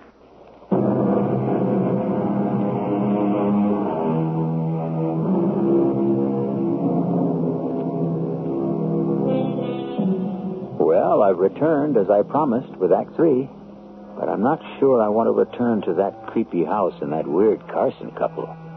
I'm afraid we have no choice, though. We simply can't leave Marty and Charlotte alone with such people. And I'm rather curious to learn if that really was Adolf Hitler who walked out in the body of the fellow we knew as Bert Thomas. It was a neat trick. And perhaps we'll learn how it's done. They've gone out the front door. What'll we do? Come on, out to the patio. We've got to act as though we didn't hear anything. And we've got to leave here fast. I don't know what's going on, but we're getting out of it. That was Bert we heard and saw. But they called him Führer. He talked about going back to Germany. It doesn't make sense. It isn't true. It couldn't be. It's a crazy charade they're all playing, and somehow I think we're the ducks. We don't know anything about the Carsons or Bert Thomas. I don't know what they want from us, but they're not going to get it. What do you think they meant by the others? I mean, Bert, whoever he is, said, you're sending the others? I have a hunch it has something to do with us, but we're not waiting around to find out. Oh, I can't help thinking about that bird last night. And Robert showing up in the hall just as we went out. Yes, I know what you're thinking. But none of it adds up. It doesn't explain what happened to Bert. Charlotte, look at this. What? A spot of fresh earth by the house. What are you doing? I'm just poking around with a stick. Fresh dug earth usually means something buried. Artie. A dead bird. I'm sure that's the bird Rhoda said they called the Führer because he had a mean streak. The bird is dead, and Bert's... Oh, Marty, it can't be. Come on, back to our room. We're getting our things and Uh-oh. Where did it come from? I don't know, but Caligula has his eye on us. I didn't even hear him land. There wasn't a sound. Neither did I, but he's there all right. And I don't think he wants us to get by. We can get past him, can't we? I don't know. With that beak and those claws, if he's as trained as I think he is... You mean he has us trapped? I don't think we'll go anywhere he doesn't want us to. How can a bird like that? Look at it closely. Look at the eyes. You talked about the eyes yesterday. What do you mean? Look at them. Don't you see? What? Those are Robert's eyes. Marty. Come on, Charlotte, we'll try it. Around the front of the house. Get it away! Get off! Oh, get it away! Get off, you! What's happening? What's happening? This way, quick! Back this way! Oh, he won't let us get away! It's there everywhere we turn! Yes. Everywhere we turn. Oh, why? There's no use fooling ourselves. The Carsons have us right where they want us. Not quite. You'll both come with me, please. Rhoda, what is this? Oh, please, Rhoda, what are you doing to us? We came up for a pleasant weekend. And now you'll serve our purpose. Come inside. No, we won't. You listen to me, Rhoda. I don't know what's going on here, but I want to know what happened to Bert. What's all this Fuhrer stuff? What are you trying to do? How do you know about that? We heard and saw him this morning. That was a mistake we should not have made. Come inside. No, we're leaving now. Caligula's already shown you how futile that idea is. Why, Rhoda? Why us? It has to be. You've been chosen and accepted. Now come with me.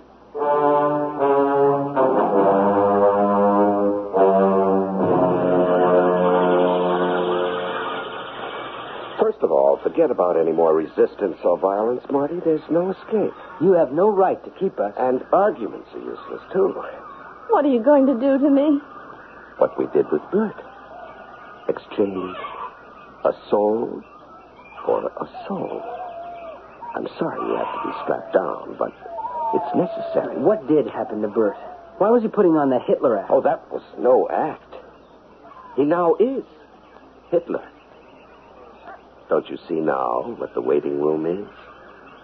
I think I'm beginning to. In each of our little feathered friends here is a spirit waiting to be released.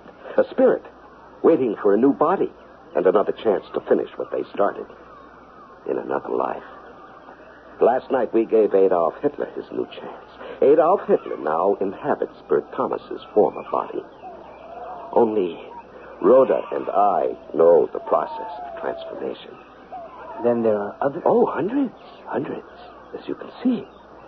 But the spirits we care for here tend to be what you and the world would call unsavory. Criminals, murderers, political tyrants. Have you ever thought what might happen in the world if Adolf Hitler and Napoleon Bonaparte were allies?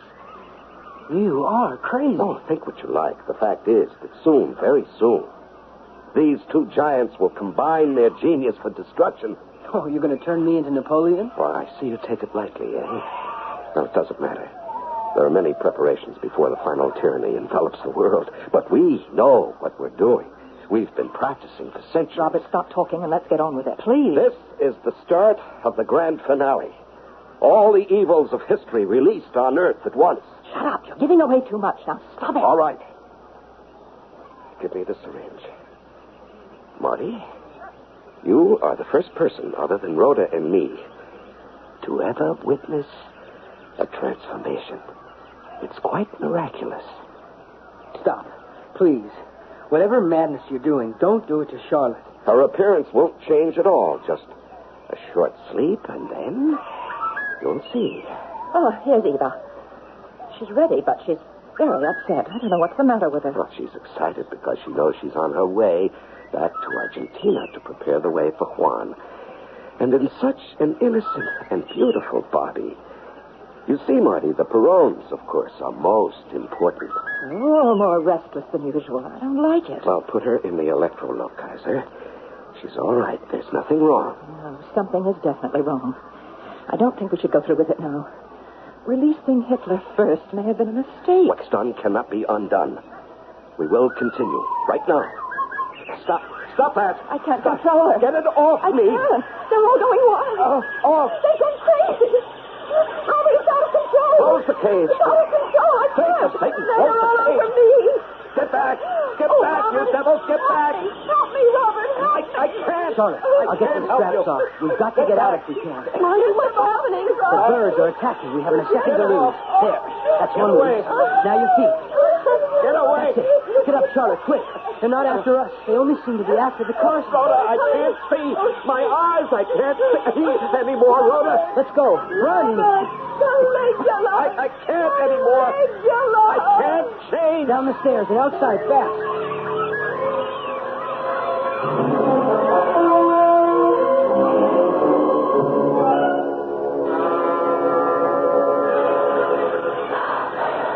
Sit down here, Charlotte. We're safe now. Oh, it's not real. It can't be. It can't be happening. They're still flying all over the house. They're tearing it apart. Marty, let's get out of here. Now, please. Hey, look, up there. They're all flying out of the house. One great flock. Oh, they're after us now. Marty! No, look. They're flying off. All together. Oh, thank heaven. They're gone. They're gone. Just like that. Now's our chance. We've got to leave. There's not a sound from the house.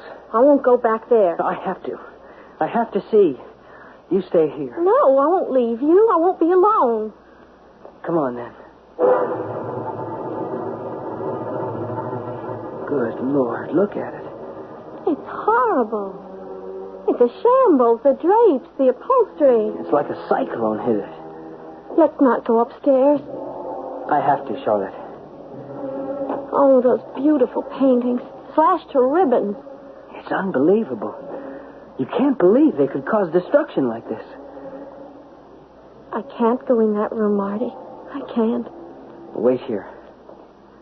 Don't come any closer, Charlotte. You shouldn't see this. Them? Yes. What's left of them. Oh, Marty. Let's go. I'm going to faint. Come on downstairs and sit down. I'm going to call the police.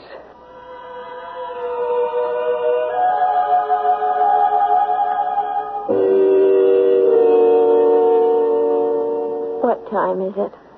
8:30. It's only been a half hour since we first came down and this whole thing started. Oh, I wish the police would get here. What are you going to tell them? No one could believe what we've been through. We'll tell them the story. That's all we can do. They'll think we're crazy if we try to tell them Hitler's alive. Or that Napoleon and Eva Peron are flying around as birds. They'll think we killed the Carsons and wrecked the house. I know. But I saw too much not to believe it. I wonder where Bert or Hitler is. Here come the police. Oh, thank God. Morning. You the people who called? Yes, I'm Marty Lanning, and this is my wife, Charlotte. Yeah, sorry I took so much time getting here. I had another call to answer. What's the trouble here? Come inside. You'll have to see for yourself. I'll give you the details. Wow. Never seen anything like this in Rose Hill. The birds did it. It all began... wait a minute. You said birds did this? I know, it sounds impossible. The whole thing's been impossible, but what I'm going to tell you is true. Where did these birds come from? The Carsons kept them as pets in a room upstairs. The birds went crazy. They did this to the house, and then they flew off. The bodies of the Carsons are upstairs. It's the truth, officer. It was hideous. The Carsons are dead. It's not a pretty sight. I gotta get to my radio. Gotta get help out here and get out an alert fast. What, an alert? Yeah, we got real trouble. That call I was on before I came here was at the railroad station. A flock of crazy birds attacked a guy waiting for a train. What? Yeah, according to the witnesses on the platform, they came out of nowhere. Hundreds of them. They flew around as though they were after something in particular. Then they swooped down on this poor guy. That was the end of him. Marty. Do you know who he was?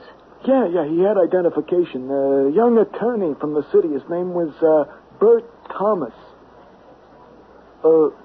What's the matter? You know him? He was a guest here, too. He left earlier this morning. Oh, this gets deeper all the time. Why would the birds go after Thomas the way they did the Carsons? I don't know. Oh, we got a flock of crazy birds out there. Heaven help Rose Hill if we don't get them. They are killers. Yes. Indeed they are.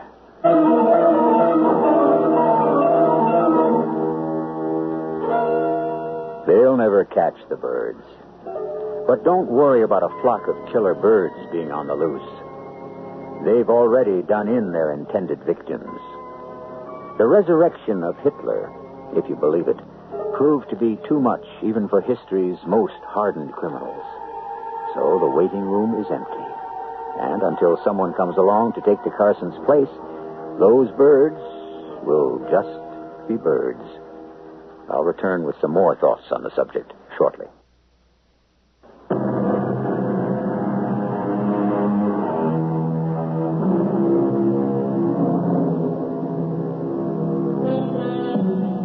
We hear so much about the evildoers, those of yesterday and today, and so little of the good. Much of the good in the world seems to go unnoticed.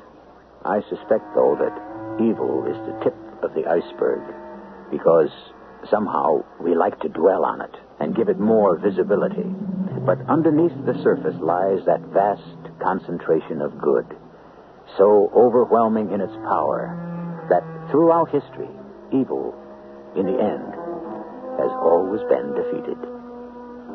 Our cast included Larry Haynes, Marion Seldes, and Russell Horton. The entire production was under the direction of Hyman Brown. This is E.G. Marshall inviting you to return to our Mystery Theater for another adventure in the macabre.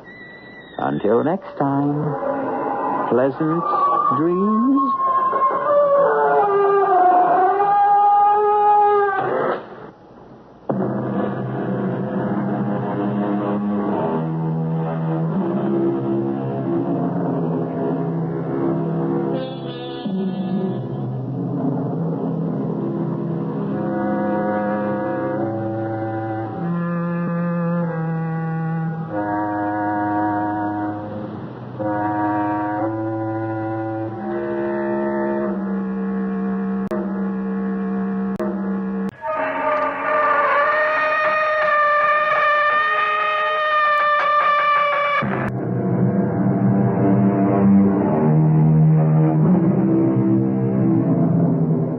Come in. Welcome.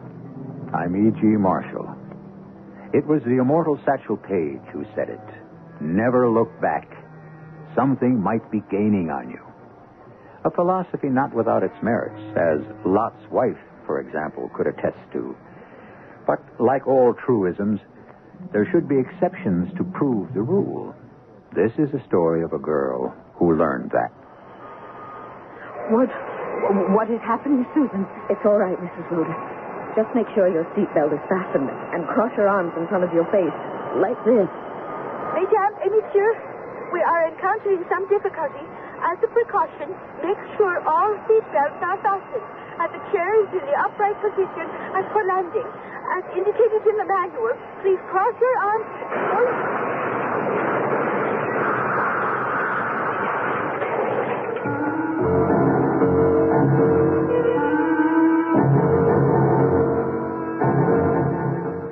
Our mystery drama, Look Backward Sometimes, was written especially for the Mystery Theater by Ian Martin and stars Roberta Maxwell.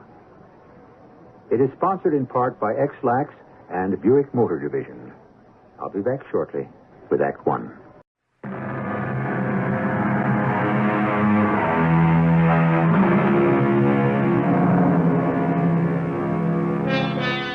The whole world loves Susan Talbot.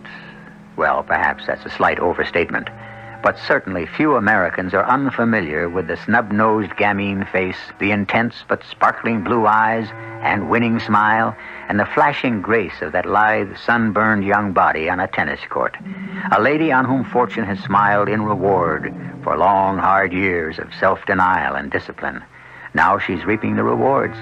The world is her oyster, and everything is coming her way.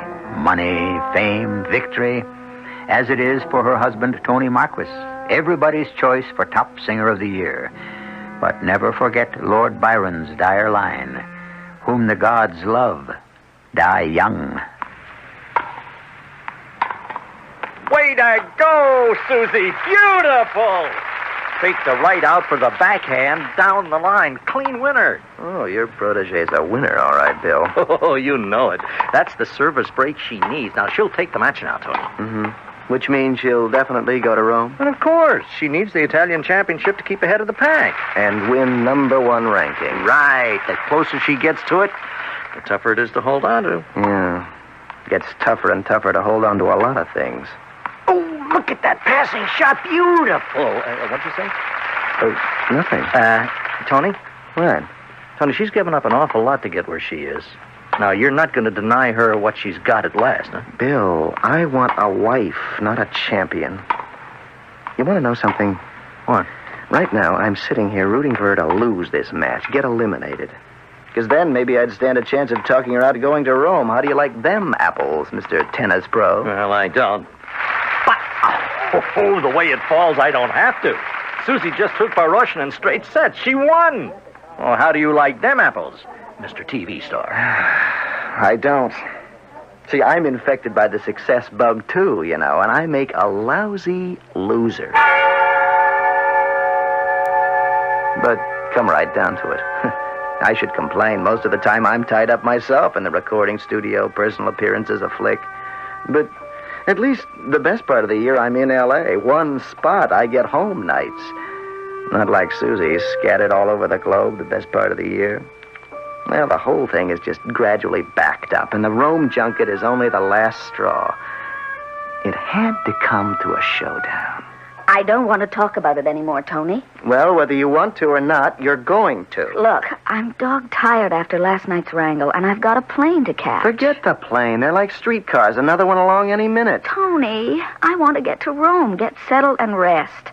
I've only got 3 days before the matches start, and I've got to get used to the surface. If it's as slow as it was last year, I'll have to change my whole game. Well, that's just what I'm suggesting, Susie. What? That we change the whole game. You mean I give up tennis and play it your way? No, you don't have to give up tennis. Heaven knows we don't need the money. You don't think I play tennis just for the money? Oh, no, of course not. But it isn't all just fun, either. Darn right it's not. It's a 24-hour-a-day job in season. You know, you have another job, too. You're my wife. And if I stayed home like a good little mouse with your schedule, how often would I see you? Well, at least my work is right here in L.A., where we supposedly live. And Las Vegas. Oh, Vegas. And the personal tours. Well, it's only a quick swing around the country twice a year. Anyway, you could come with me to Vegas on the tours. Oh, great. Am I expected to sit through every performance listening to that mellow set of pipes? I love you, Tony, and I love the sound of your voice, but it can get to be too much of a good thing. Well, you don't have to come to the performances. What else would I do in Vegas? I have a better idea. What is it? Why don't you quit and just travel with me? What? You gotta be kidding. Of course I am. Just trying to let you see it from my side. Oh, come on. You're being unfair. If we had a real home life, maybe I could find a way to cut down. Maybe we could have a kid. Now, that's a full-time job to fill up your days. Why, you male chauvinist baboon. I should have a child just to please you. Well, wouldn't it please you? Not while I'm still hitting for #1. Susan, suppose I tell you I have had it up to here. I want you to quit right now. Okay, you want to play it rough? How'd you like me to hand you down the same ultimatum? Oh, come on, don't be ridiculous. I'm a man. And I'm a woman. That doesn't make me a second-class citizen anymore. Tony, I haven't time to argue this out now. I've got a commitment to meet in Rome, and I promised Mom and Dad to stay overnight with them in New York. I just have time to make my plane. Well, you'd better stay over another day. Come on, give us time to settle this, Brannigan. Settle it how? You're not going to change my mind in one day. So if that's what you want, I might as well leave right now. Okay. If that's what you want, go ahead. All right, Tony. Just one thing. Yes? You walk out on me now. Don't you ever come back. Ever. Why, you... Don't worry, Egohead. If you can't take the heat, I'll get out of the kitchen with the same message you just passed to me. Drop dead. Of course, I should have run after her. We've had these blow-ups before. It didn't even occur to me it wouldn't be the same pattern. All I had to do was wait long enough for Susie to cool off, and she'd be back. Only this time, I blew it. She kept on going. Drop dead was the last thing she said to me. If I'd only known how prophetic those 2 words were going to be, I'd have had my foot in the door so fast it could never have closed on us. It was a rotten visit with Mom and Dad. I didn't want them to know anything was wrong, and I kept waiting for Tony's call. About 2 a.m, I gave up and called him. No answer. Then I got mad and caught my plane for Rome. But trouble always comes in bunches. Mechanical difficulty set us down in Paris. I had to change planes. I should have remembered. It isn't bunches. It's in 3s troubles come. I decided not to wait for our substitute plane and took advantage of a flight about to leave with a few other passengers who were as eager as I was to get on with it. I didn't care there were no first-class seats available. I prefer to ride in the tail section anyway, and there's less chance of getting recognized there. So as soon as I was aboard, I grabbed a seat beside a sweet little old lady. Do you mind if I join you? Oh, no. No, please. Be my guest. Sorry to crowd you, but they grounded our plane. Grounded? Some kind of mechanical difficulty. And my friend told me these things were so safe.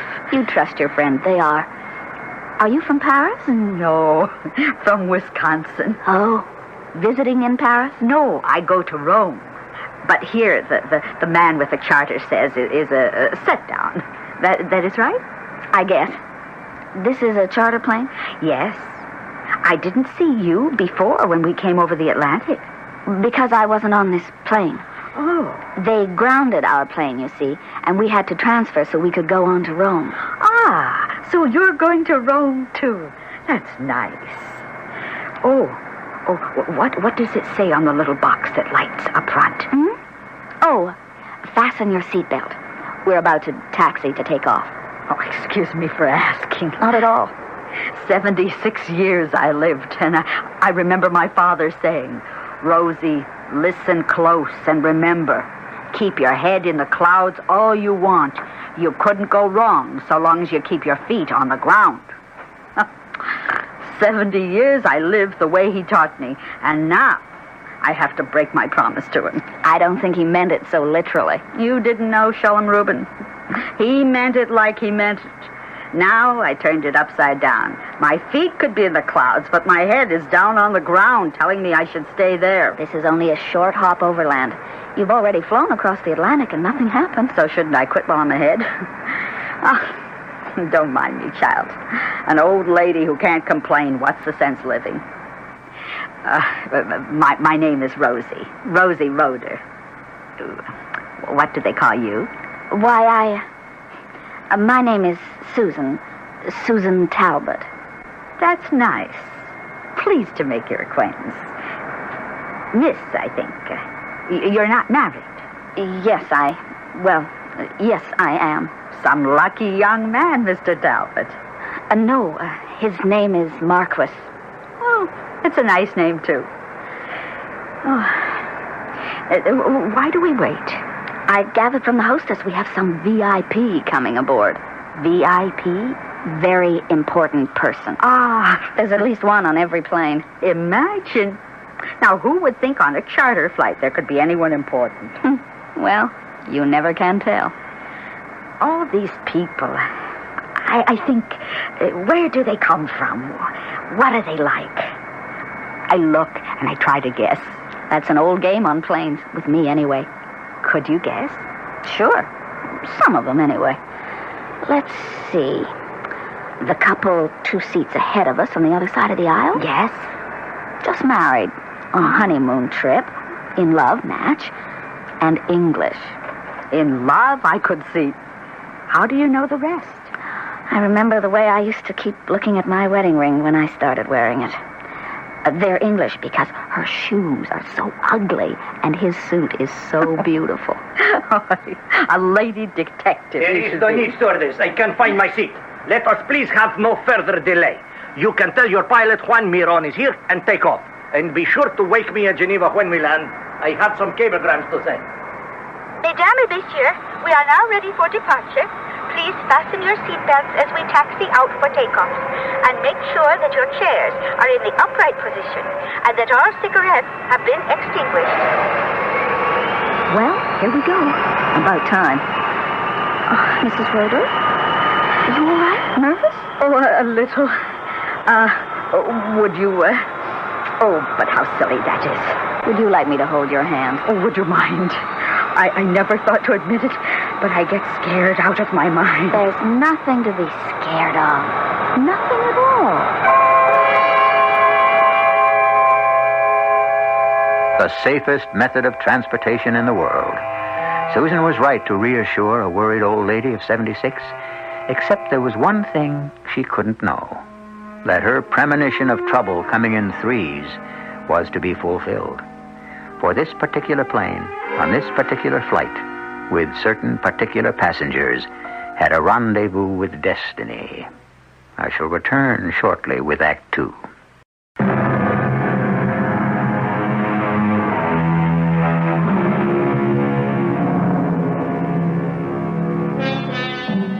The liftoff from Paris is smooth, with no hint of the disaster to come, and the flight to Geneva equally uneventful. At Geneva, a few passengers debark to be replaced by others, and then Flight 11 takes off, winging across the snowy wastes of the Alps, headed for Rome. And this part of the journey is not so smooth. The captain has asked me to make sure that all of you have your seatbelts fastened. We are encountering some thermal drafts about which there is nothing to worry. But until we pass through the turbulence, it is better to be secured. Mrs. Rhoda. Rosie. Mrs. Rhoda, are you all right? Yes, dear. We've just hit some rough weather, par for the course over the Alps. Oh, don't tell my head that. Tell my stomach instead. Look, if you're feeling sick, best thing to do is to keep your mind off it. I couldn't agree more. But how? Well, concentrate on something. Oh, how about the game? What game? The one you taught me to play. Who people are. What they are. Yes. But didn't we exhaust most of the possibilities? Some new people got on at Geneva. That's right. Now, let's see. What about that boy there? You mean one of the two American boys who had all the trouble about getting their alpine equipment stowed away? No, the dark one. With the sad eyes. Oh, that one. Yes. He's beyond me, a mystery. Those long, sensitive hands. It's a beautiful face. Latin. Like a medieval ascetic, the way I saw them in history books. Like he was a kind of saint. Or a sinner. Why do you say that? Just leave me alone, hostess. If I feel sick, I will be in private. Now, watch your feet. I'm terribly sorry, old man, but... Sorry, my senor English one. I have no time for apology. I'm going to be sick. I say, hostess, that man should be belted in. I'm afraid our poor VIP's composure is a little upset. I think it's his stomach. Like mine. Oh, it's so rough that I... Oh, what is it? It's all right, dear. Just make sure your seatbelt is fastened and cross your arms in front of your face, like this. Madame, monsieur, we are encountering some difficulty. As a precaution, make sure all seatbelts are fastened and the chair is in the upright position as for landing. As indicated in the manual, please cross your arms.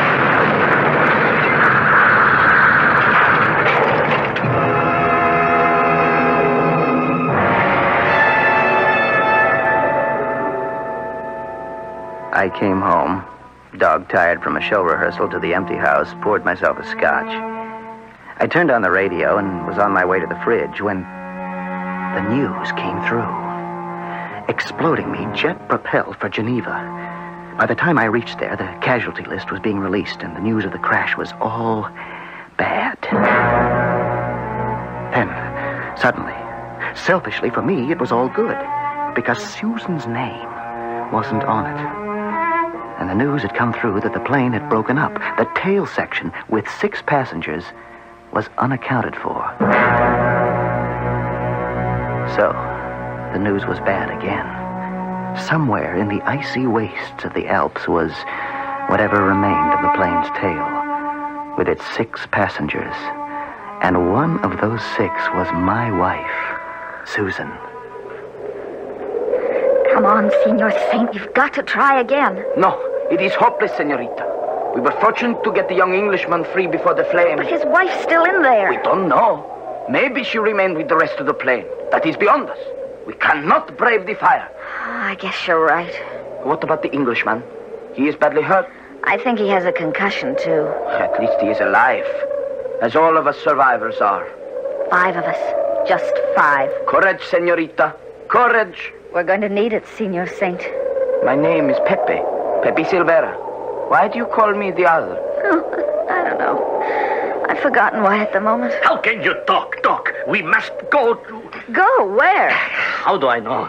This wilderness, I don't know where we are, but I cannot stay here and die. I am Juan Miron. It doesn't matter who any of us is. Do you realize where we are? On the edge of a glacier in sub-zero cold. Before it gets dark, we should seek some shelter from the wind. Why don't you look for some, Pepe? And you, Senor Miron, see what you can do for the Englishman. I have to see if I can help poor Mrs. Roeder. Oh, the old lady. Is she... I don't think she's badly hurt, just bruised and shaken and scared to death. Like the rest of us. Go on, Pepe. See if you can find us some shelter. I will see what I can do, senorita. Mrs. Roeder. Rosie. Rosie, can you hear me? Who's that? Polly? Polly, is that you? No, it's Susan. Susan? You know, we met on the plane. We were sitting together. Oh, Susan. The little girl next to me, the plane. And we crashed. Oh, yes, I'm all right now. But the others? Some of us escaped. Don't worry about that now. I just want to know about you. Oh, help me up. Are you sure? Help me up. Nothing the matter with me but my silly old head. Oh, dear God. The plane. That's all that's left. And the people. You, me, the VIP, remember? He's trying to help the young Englishman over there. That's all we know about. Oh, except Pepe. He went to look for somewhere we can find some shelter from the wind. Pepe? The young boy I thought looked like a saint. You said a sinner. Oh. Why me, Susan? Beg pardon? To be saved. Why me? I guess that's up to God. I mean, why any of us here? But I am old. My life is over. What is it to save for? Except for one little thing. Perhaps you were saved just for that. You think maybe? I don't know. Such a small thing. You don't know why I was going to Rome. No, but so long before your time. World War II. There was a campaign in Italy. The Italian campaign. Sicily. Salerno. He came through. Then, at a place called Anzio. A beach like you go to for the summer. He was killed. Just another American soldier. He was buried in Italy. A big graveyard with so many others. Only a little white cross. I saw it in a picture. The soldiers showed it to me. A big field. So many crosses. And for Paul, the same. No stone? Stone? He should have had a stone. I thought to mark where he was lying, but not in that place. That was only the place of the crosses. So we let it be.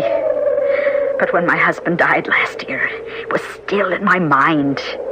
And I thought, I am old. Who needs money? What is there left to live for? So I will go to Italy, and I will take my Polly, and I will bring him home to America. Senorita. Yes, Pepe? There is some shelter over there. A kind of cave, not far. And at least it guards us from the wind. Oh, that's wonderful. The plane is almost burned out.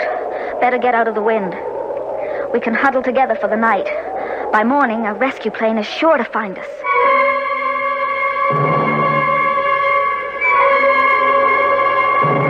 Here, Rosie. Wrap this blanket around your legs. but one of these coats around you. Not too badly burned. Oh, who's to care? So long as it's warm. Oh, you bundle up too, Susan. Once I get the English boy warm. Excuse me, Rosie. I've got to take care of him. Suzanne? Suzanne? What happened to you? Where are you? Somebody. Where is somebody? Here's somebody. Oh, about time. Where have you been, Suzanne? Suzanne? I love your name. Suzanne, my wife. Give me a hand. Here. Oh, that's good. Are you okay? A bit knocked about, but dauntless, what? If that means okay, then I'm glad. Glad? Oh, definitely. It's nice you're feeling better. Silly name. Peter means stone or something. Oh, my sweet Susie. It was all going to be so wonderful. Is he just in a coma, I think, I hope. So, his name is Peter. Better than just being the Englishman. Oh, I'm glad we know his name. It's somehow important to all of us to have a name. I know what you mean. I wonder how he knew mine. I don't think he did. He said it different than you do. He did. Suzanne. That isn't English. It's French. Maybe that was his wife's name. You mean he thinks that I... Oh, the poor guy. I only hope... No. Don't shoot me. Why should I not? Give me one good reason, you carrion pig. No, keep him away from me. He is a murderer, an assassin. Oh, save me, senorita. Do not let him shoot me. Get away from the senorita. You obscenity. Please, save me. Pepe, what are you doing with that gun? What am I doing with it? I ask myself that question. Give it to me, Pepe. I am afraid, senorita. I cannot do that. Pepe. No, senorita. Please. No, please, stay away from me. The gun! Out of the way, old woman. Oh, stand back, Miron. I have the gun. Now, what is this? This murdering little pig would have shot me, but... I'd rather hear it from Pepe. Pepe, you all right? I don't know. There is a buzz in my head. And what does it matter about me anymore? I have failed my country and myself. This one Miron, he and his kind, the few of the terror, have seized our country and made the rest of us slaves. I was assigned to liquidate him, to exterminate him like a rat. Pepe. Do not cringe, Susan. This is the way of life for some of us. I am a student at Geneva, but when my orders came, I caught the plane I was ordered to, and if we had not crashed, I would have killed him with no turning back. You see, a confessed murderer. Shoot him before he kills us all. You cannot trust a... shut up. Then why were you threatening him, Pepe? This gross monster has something which might at least ward off cold and death. He has a flask of brandy he was trying to keep for himself. Oh, Pepe, what is it? What's wrong? My arm. It happened when we crashed. I think, senorita, it is broken. Now is our chance, senorita. Give me that. Right where you are, Miron. Is it true what he said? Would you take the word of this assassin against mine? I sure as heck would. Come on, level. I have a heart condition. It is true that I carry, but it is strictly medicinal. Give Mrs. Roeder the flask. But I need it for my... Give it to her. Very well. Okay, Rosie. Give Pepe some brandy. Pepe would be all right. It was the pain made him faint. Give him some brandy. Why are you looking at me like that? I was only thinking what a good judge you are of men. I called him the sinner. You called him the saint. Well, whatever he is, we must fix his arm. I can help you. What is it? A plane. It's coming over us. You stay with Pepe and Peter. Come on, Miron. We've got to signal them somehow. In a moment, the rescue plane will be passing. Will it spot the survivors and relay a message to bring them relief? I control these things less than fate. And as fate will have it, this plane does not spot them. Why? Perhaps because the drama is not played out. There is some cosmic reason why these people at this place, in this moment of time, must play out their lives to a further resolution. I will return shortly with Act 3.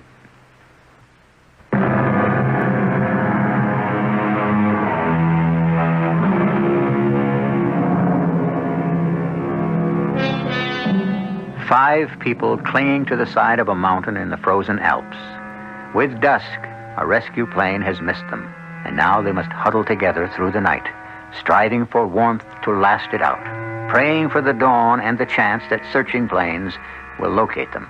No one else to shape their destiny but a young girl with a gun, accustomed to the discipline of the athlete, but not prepared for a command position, except for the symbol of her rule, the gun. Now it is the next morning. Senorita Talbot. You know me? Yes, I play some tennis myself. Yes, I know you, senorita. Now you listen to me carefully. We must get out of this. We all have to. A moment ago, the mist lifted, and I think I spotted a town far below. How does that help us? I will not mince words. I am a rich and very powerful man, senorita. I can make you rich, too, when we return. It is snowing already and getting heavier. And soon, all signs of the plane will be obliterated. We are the only strong. We must escape together. How? There were two young Americans who brought some climbing equipment aboard the plane. I managed to drag it out. It was not burned.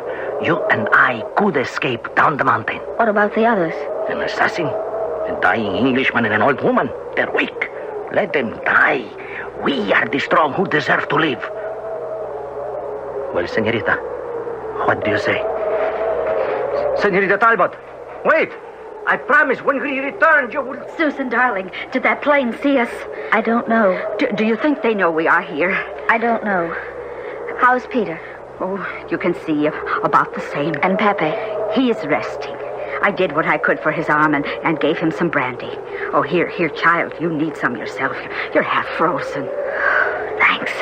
It's bitterly cold. That helps. Mr. Miron must be frozen, too. I'll take him some. No, you should. It's better for me to move my old bones a little. I didn't mean that. I meant... Oh, nothing.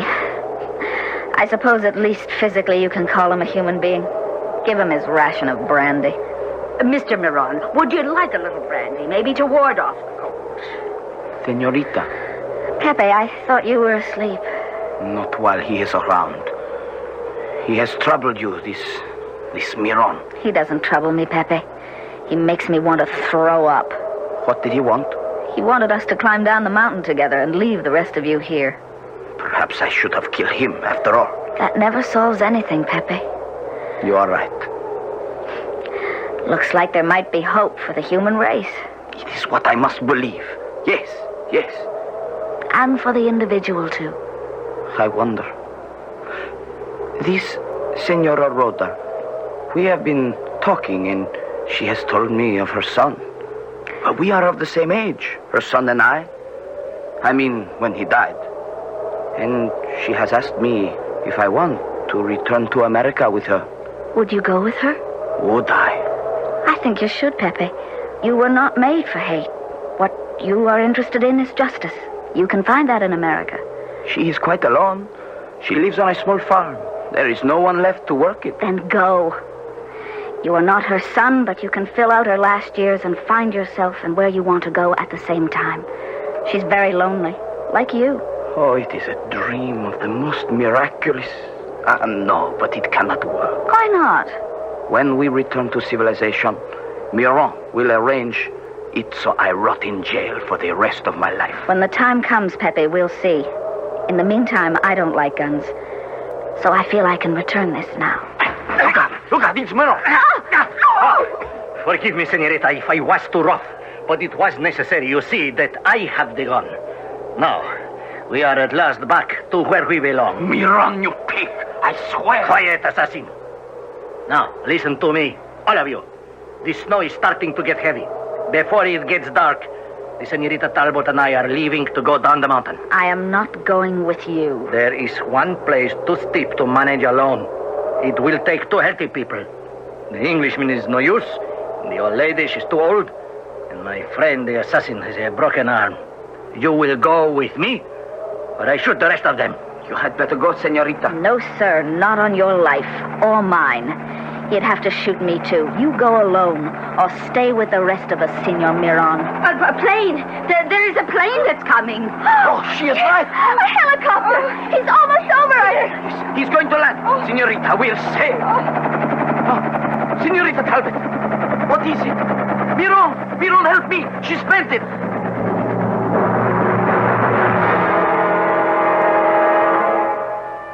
I told them at the hospital in Zurich that I was Tony Marquis, her husband, and somebody recognized me. And at last, I had her back in my arms again. And there, in that quiet hospital room, she told me the story of those 7 hours on that godforsaken, windswept mountain ledge. So, Pepe will go back to Wisconsin with Mrs. Roeder. They'll be good for each other, those two, I think. Tony, can we help them? Oh, I think so. I know a few strings. We'll pull and see what happens. What about Miron? That's the irony of all time. I guess he really did have a heart condition. He collapsed on the way to the hospital and was dead before they got him there. For his sins. Seems that God was with you all the way. All of us. Oh, Tony. How long is it since I walked out on you? 1,000 years? It'll seem that way if you don't intend to walk back in. If you'll have me. Oh, darling. Let's go home. I can't wait. No Rome? I can't think about tennis now. There's something I have to do. I must see Peter. Well, I thought you said he was out of danger. He is, but he doesn't know that his wife is lost, that she'll never be found. And, Tony, I feel that I should be the one to tell him. Will you understand? I'll tell you something, lover. I don't think I'll ever misunderstand again.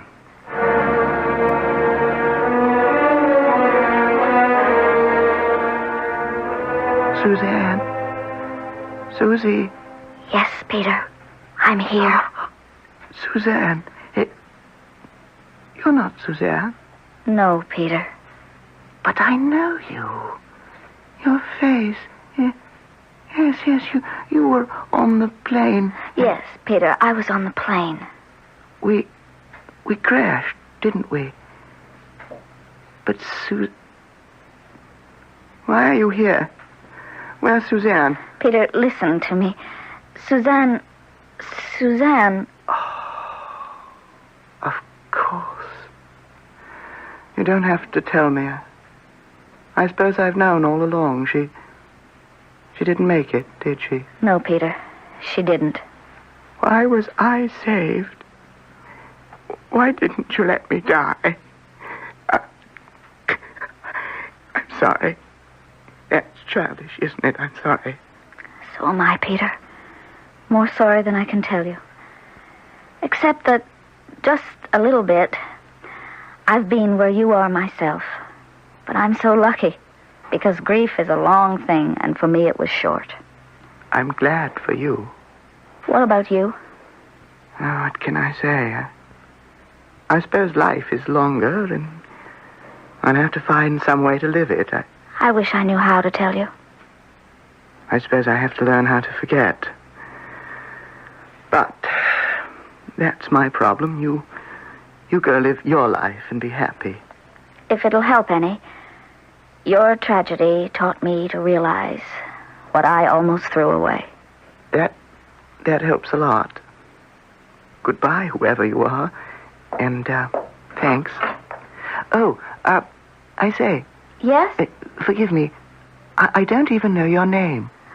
Oh, my name is... It doesn't matter, Peter. It really doesn't matter.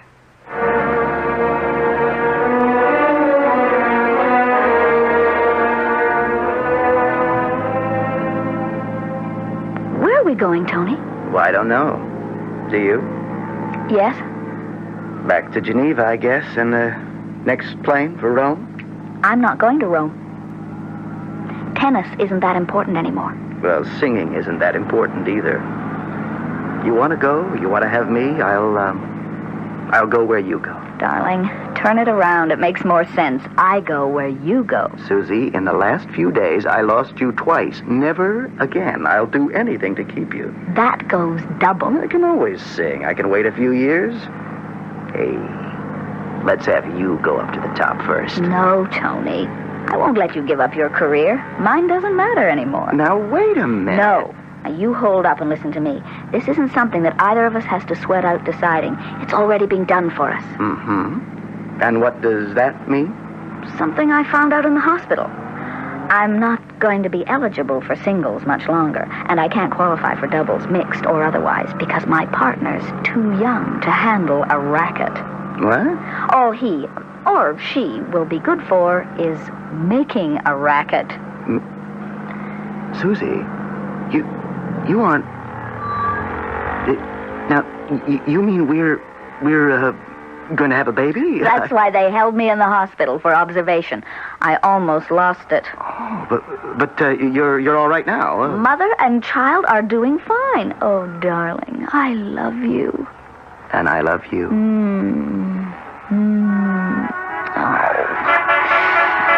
What is it? Can't you hear them blowing their horns? We're blocking traffic. Forget them. They don't know where they're going. We're the only ones who do.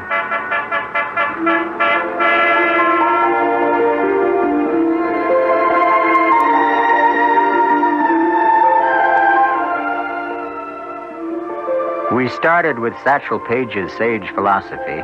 We end with another.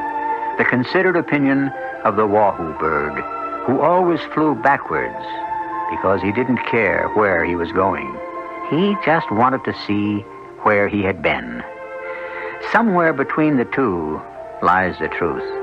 So sometimes look backwards, because what is trying to catch up may be someone you want to have catch up. I'll be back shortly.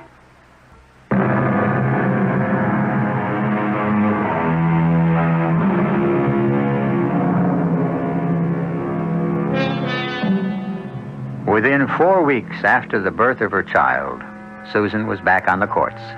Within 6 months, she had her game back. And picking only the major tournaments, I don't have to tell you what she accomplished in the last year. Not only #1 in tennis, but Sportswoman of the Year. Now she plays weekend tennis, and not so much of that. Tony and she have a boat, and the beginnings of a crew, Tony Jr.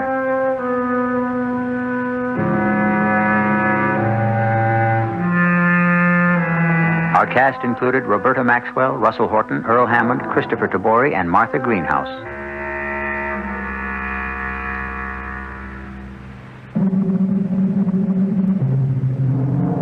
The entire production was under the direction of Hyman Brown. Radio Mystery Theater was sponsored in part by Buick Motor Division and X-Lax. This is E.G. Marshall inviting you to return to our Mystery Theater for another adventure in the macabre. Until next time, pleasant dreams.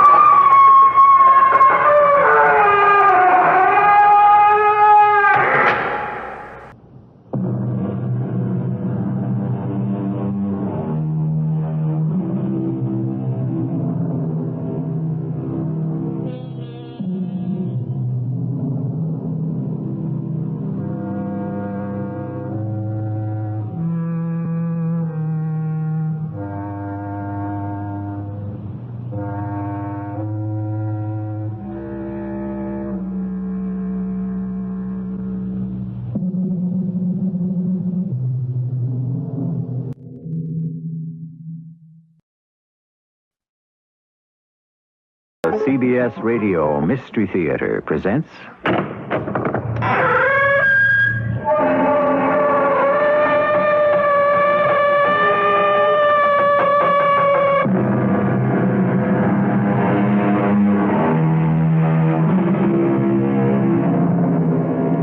Come in.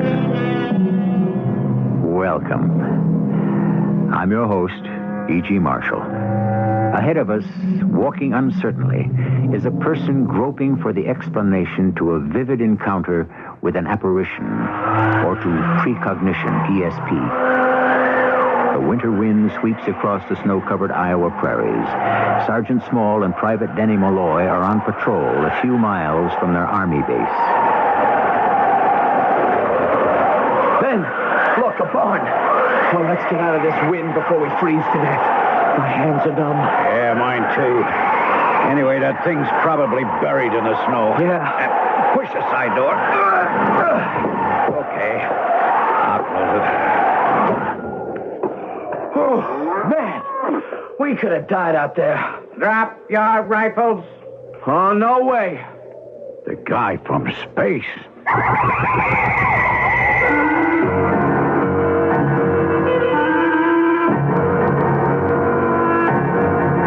Our mystery story, Mission from Zython, was written especially for the Mystery Theater by Roy Windsor and stars John Beal. It is sponsored in part by Contact, the 12-hour cold capsule, and ARM, allergy relief medicine. I'll be back shortly with Act One.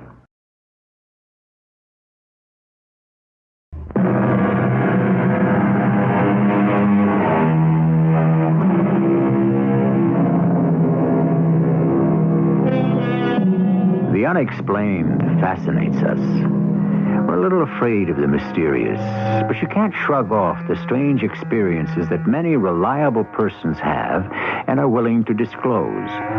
One such experience is the eyewitness accounts of spaceships recently seen over Australia by Air Force pilots. Alien spaceships? Fireball meteors? Which? One winter night, John Bergstrom, an Iowa farmer, looks through his parlor window toward Timkenville. Well, what is it, Paul? Hurry up, bring your camera. You got it handy? Well, sure. What's the matter? What is it? Look, do you see what I see? I'll be doggone, a UFO. Well, it sure ain't a helicopter from the Army base. It's green and shaped like a saucer. How can it hang there in this gale without moving? Those white lights along its side must be like portholes. I'd better telephone the base. Yeah, Paul, wait. Look now. What the Sam Hill? Something's being lowered from the ship, but... Wow, look at the wind take that rope or ladder. It's a figure of some kind. Open the door and take your pictures from the porch. I'll make the call. Jeez, the wind's sharp as a knife. F-stop. Focus infinity. That's it. Ralph, inside. Did you get a picture? A couple. I'll shoot some more from my bedroom window. What about the Army? They'll investigate. You got your shotgun handy? I sure have. They lowered something from the ship. It might head for the house. You better be careful, Paul. Take your pictures. Then cover me with the rifle from the staircase. Remove the film from your camera and hide it. But I've got 10 more shots. Forget them. If they saw you taking pictures, they may want them destroyed. Upstairs now. Stay out of the way.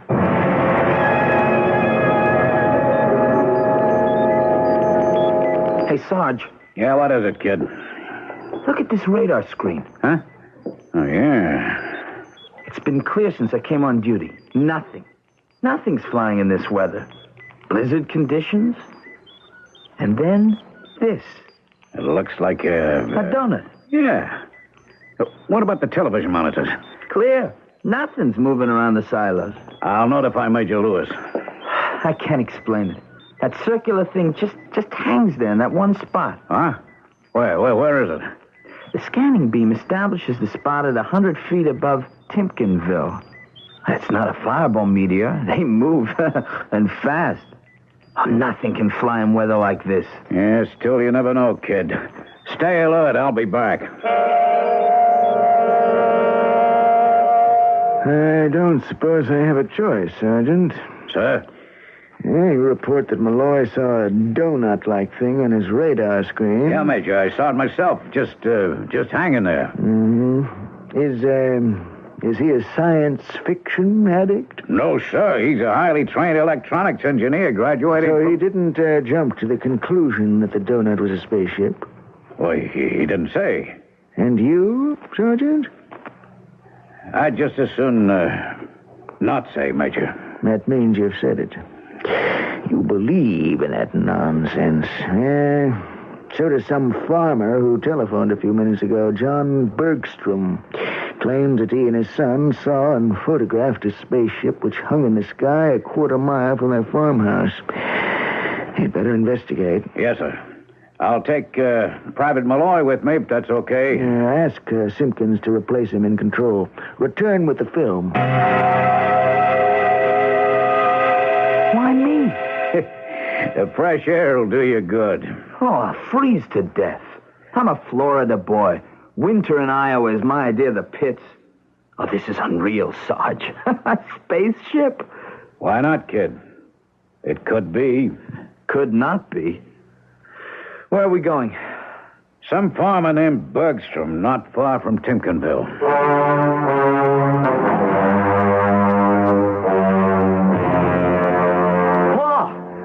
I told you to stay upstairs. Something's approaching the house. I could make him out pretty well through the telescopic lens. You got pictures of him? I hope so. It's a man's figure, but short. A kind of narrow head, skinny arms and legs, and he's brown. I don't think he wears any clothing. Big eyes, and they kind of glow around the edges. Go back upstairs and unload your camera. Go on now. Yeah, okay. I have my rifle at the ready. Just keep me covered. If he makes a move toward me, I'll fire. Pa! He's reached the porch. Switch on the light and let him in. Might as well.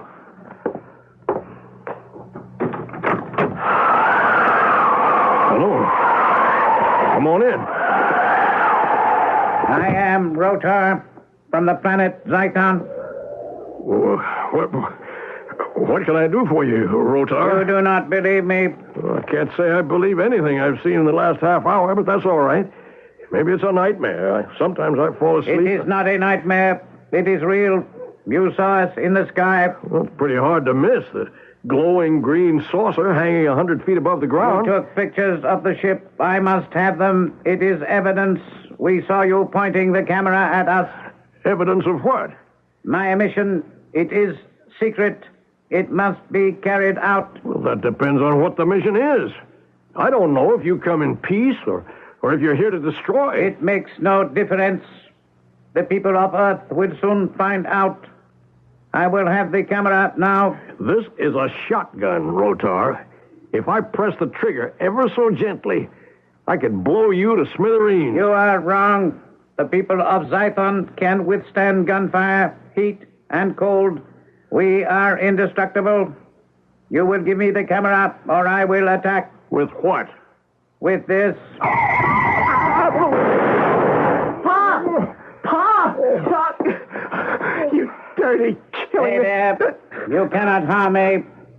Zythons can generate an energy of high voltage enough to kill. This man will recover. I have come for the camera. Bring it to me. Do what he says, Ralph. That was a clever trick, Rotar. You paralyzed me. A warning shock. I could have killed you. We are a peaceful people. We do not harm unless we are threatened. Here's the camera. Thank you. Where are you going now? To carry out my mission. Yeah,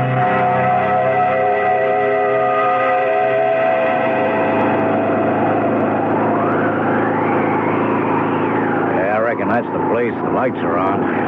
Why, the sun's blowing 50 miles an hour. Yep. Okay. Hop out, Denny. Whoa. That wind. Stay close. Put your head down. Oh, the Major ought to be reported for sending us out in this kind of weather. All right, stop bellyaching. Watch those drifts on the porch. Come in. Come in. Oh, feels good in here. Hi. I'm Sergeant Small. This is Private Malloy. Oh, I'll boil some water for tea. Thanks for coming over, Sergeant. You reported to Major Lewis that you saw a spaceship hovering overhead? We saw more than that. You missed him by 10 minutes. Him? Yeah, a spaceman named Rotar. They lowered him from the ship and he came here. On the level? Word of honor. A little brown man, all skin, no clothes. Pa had his shotgun ready, but when he started to raise it... This creature mowed me down. With what? Oh, some kind of electric charge. In an instant, his eyes glowed, and there was a buzzing sound, and I toppled over. I still feel kind of funny from it. Yeah, then what? You believe that, Sarge? Go on, Mr. Bergstrom. Well, then he left to carry out his mission. He just walked out into the night. Well, he's got to be dead. It's way below zero out there, and you can't see 50 feet. And he was naked? That's right. You said your son took pictures of the spaceship? Yeah, I did. Let me get them for you. That's what the little man wanted, the pictures. I told Ralph to unload the camera and hide the film, but Rotar walked off with the camera. What's bugging me is this Rotar's mission. Project Counterstrike is one of the highest security bases, the silos and their atomic warheads. Hey, I better telephone the Major. Phone's next to that easy chair. Yeah, I see it. You have tough winters out here, Mr. Bergstrom. You get used to them. And the snow is nature's fertilizer. Warming up, Mr. Malloy? I'm Ralph. I'll live. Thank you, Ralph. Here's the film. I'll give it to the sergeant when he's off the phone. You know, I never believed in UFOs. Well, neither have I, but Ralph does. And after tonight, I'm convinced. You really saw a flying saucer? And a creature named Rotar came to the house and was right in this room? Yep. You explain it. We can't. Hey, the Major says we have to report in, Denny. Well, here's the film, Sergeant. I shot about 10 exposures. I think you'll get a few good prints. Rotar swiped the camera. Well, we'll replace it, I promise.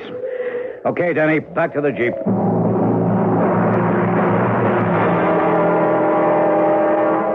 How are you, Pa? Oh, I'm okay. I felt a little shaky after being blasted, but I'm all right now. Lock up and we'll get a good night's rest. It's kind of spooky with that Rotar wandering around out there. Well, maybe he took off again in the spaceship. It disappeared right after he left us. I can't imagine him wandering around in the snow. Bet that's your mother. Hello? Major Lewis, Mr. Bergstrom. Oh, yes, Major. Thanks for sending those 2 soldiers. Yes, are they still there? No, they left about a half an hour ago. I see. Did Sergeant Small get the film? He's got it. Is anything wrong? We don't know. But don't be alarmed if I send a patrol into the area. Well, something is wrong then. Yes. Our electrical circuits have failed. Oh, I see. Mr. Bergstrom, can you explain it? We can't. Ask Sergeant Small. He knows our story. And you can draw your own conclusions.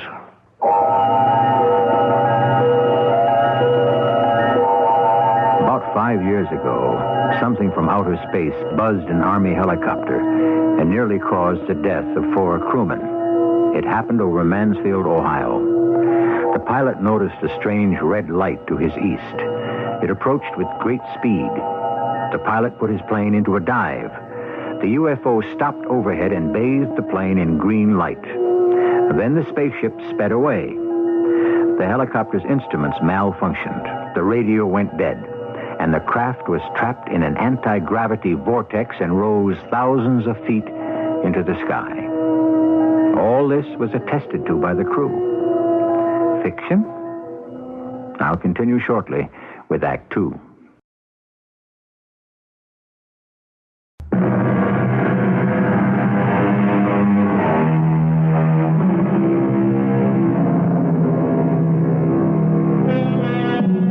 It seems to me that not to admit the possibility of ships from outer space is unreasonable. Don't forget that mankind once thought the Earth was flat. Civilization is really very young. Mistaken beliefs are replaced only after great personal suffering by theories that now are accepted as truth. Isn't it reasonable, then, to admit the possibility, just the possibility, mind you, of ships and their crews from outer space? Sergeant Small and Private Dennis Malloy have reported to Lieutenant Lewis in Central Control. Unbelievable. This film cassette holds the secret. I want it developed at once. Guard it with your lives, understand? Yes, sir. Yes, sir. Let me explain why we're operating by candlelight. I was wondering about that, Major. That little playmate of the Bergstroms, No, I simply cannot bring myself to believe it. Sergeant, Mr. Bergstrom was knocked down by an electrical charge, a blast of electricity that came from this creature's eyes. How does that sound when I say it? Crazy, sir. Thank you, Malloy. And now our electricity has gone out. No explanation. Even the emergency generator broke down. We don't know the cause. Unless it's this rotor who's short-circuited the entire base. What is this mission of his? Did he tell Bergstrom? No, sir. Only that his people on Zython are peaceable and don't use force unless they're threatened. Well, who's threatening them? Not us. We don't even know who they are, if they exist. We're on alert. General Hall has ordered patrols for the countryside within a 10-mile radius. They're on their way. Sergeant, I want you and Malloy to return to the Bergstroms. Yes, sir. This rotar might return to the farmhouse when he discovers that we have the film. If he does, capture him. But guns don't... I realize that. Wear your insulated suits and helmets. They deflect electricity. Then, overpower the devil. Clear? Yes, sir. Well, at least the walkie-talkie still works. Lewis, go ahead. Colonel Dawson, Major. Get a message through to Washington immediately. I know our power is gone. I don't know how far the cutoff extends. Half the state, maybe.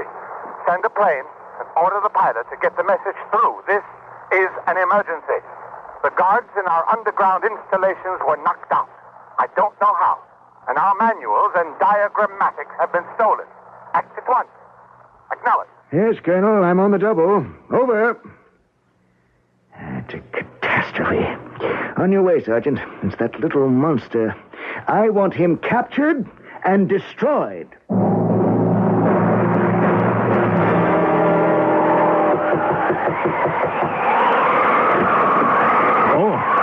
Did you get stuck in the snow? I know, sir. We've been back to the base. When did you lose your electricity? Half an hour ago. But we always have a supply of candles. What's going on, Sergeant? Wires down? I don't think so. It's more serious than that. Your visitor zonked the guards in our underground installation. What? What about the warheads? Well, I don't know. We got patrols searching everywhere for this, rotar. We got to bring him in. He might come back here. That's why we've been sent back. Bring him in? How? He blasted me. That's why we're wearing these protective jumpsuits. And we have special headgear with a thick band of transparent material across the eyes. Nothing we know of can get through it, not even electricity. We'll jump this rotar and tie him up. Why would he come back here, Sergeant? Looking for the film. I see. If he finds out that it's been removed from the camera... There's a roll of film in the camera, Paul. After I hid the roll I shot, I loaded the camera again. Smart. Good boy. We are in danger. I think we ought to get out of here and go to the Army base. No, you can't make it, Mr. Bergstrom. It's a howling mess outside. Oh, the snowmobile will get us there. What I'd advise... No, you worry about this nut from space. Let us worry about the snow. Where's your sidekick? In a Jeep, keeping his eyes open. We can try to drive you down to your barn. Well, we keep the snowmobile in the shed behind the house. In this kind of weather, it's the only way to get to the cattle. Get your gear, Ralph, and warm her up. I'll be with you in 5 minutes. If you want to stay here, Sergeant... No. You put out the candles. Oh, and will you leave the front door unlocked? We may come back.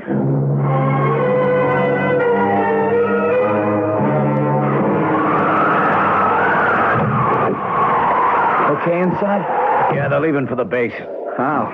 They got wings? Snowmobile. Sergeant Small to base.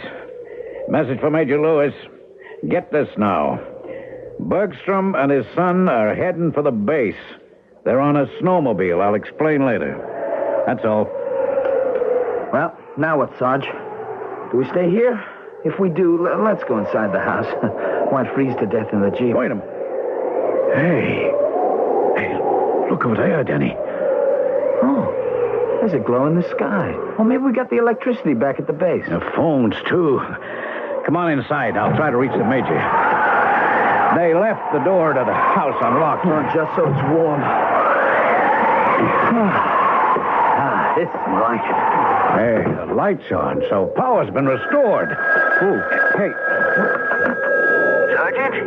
Oh, yes, sir. What's this about the Bergstroms? They're coming here? That's right, Major. The father's worried that Rotar might return and kill him. But you're there to prevent that. Yes, sir, but they wanted to clear out. It's all right, sir. They're out of danger. Any other opinions, Sergeant? Sorry, sir. Do we stay here? Keep a sharp lookout. Unless you see something, stay in the house. How about the roll of film? It's being developed. I should have prints in a few minutes. I wonder where that Rotar could be. Well, look at it from his point of view. He stole all the information about the silos and the atomic warheads. I mean, that's what he wanted. Yeah, but why? I'd like to know why. That's what he came for. So once he got the stuff, he'd take off. Maybe he has. How would we know with the radar out? No, I think he's still hanging around. He wants that roll of film. Oh, but why? What good can it do us? Look, if Ralph got some sharp pictures, no one's going to doubt UFOs anymore. We'll have to admit there's life on other planets out there. And that's going to change our thinking about defense and retaliation. It'd be a whole new world. Rotar knows that. If he can destroy the film, though, what's happened tonight is just another newspaper story. Interesting reading, but so what? So then this character will go after the base headquarters. After he gets the Bergstroms. And us, you and me. So meantime, he's just hiding out. Is that what you think? Sure. He's in no danger until he shows himself. So, you expect a visitor? Yeah, I do. I think we'd better turn off the lights and wait.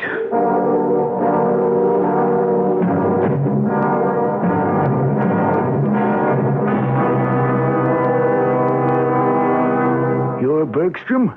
Come in. I'm John Bergstrom. It's my son, Ralph. I gave orders for you to stay in your house. No one orders me around, Major. If you're going to take that tone with me, we'll move on to a friend's house. Calm down, Mr. Bergstrom. I'm on edge. I'm sorry. This has been a catastrophe. You're dealing with an unknown force. I didn't believe there was such a thing as a UFO, but I do now. The pictures will prove it.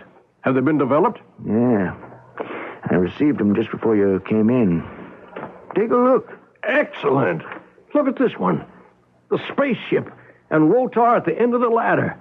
Oh, the color's fine, Ralph. Yeah, those slanted streaks are snow lines. Oh, this one's marvelous. Rotar. Yeah, I shot that one from the bedroom window upstairs. Well, I'm mighty glad we have a record of what happened. We thought Project Counter-Strike was impregnable. Then one creature from outer space splashes his eyes and we're overcome. The implications are terrifying. Well, my house is still Rotar's target, Major. Small and Malloy are on guard there, and Rotar can't blast them with electricity. Oh, he can, but they're protected. They'll bring him in. And if they don't? Then he'll come here. But we're ready for him. Unless he's got tricks up his sleeve we can't guess. This proof of other life in the universe is cataclysmic. Life as we know it is over. Existence becomes a whole new ballgame.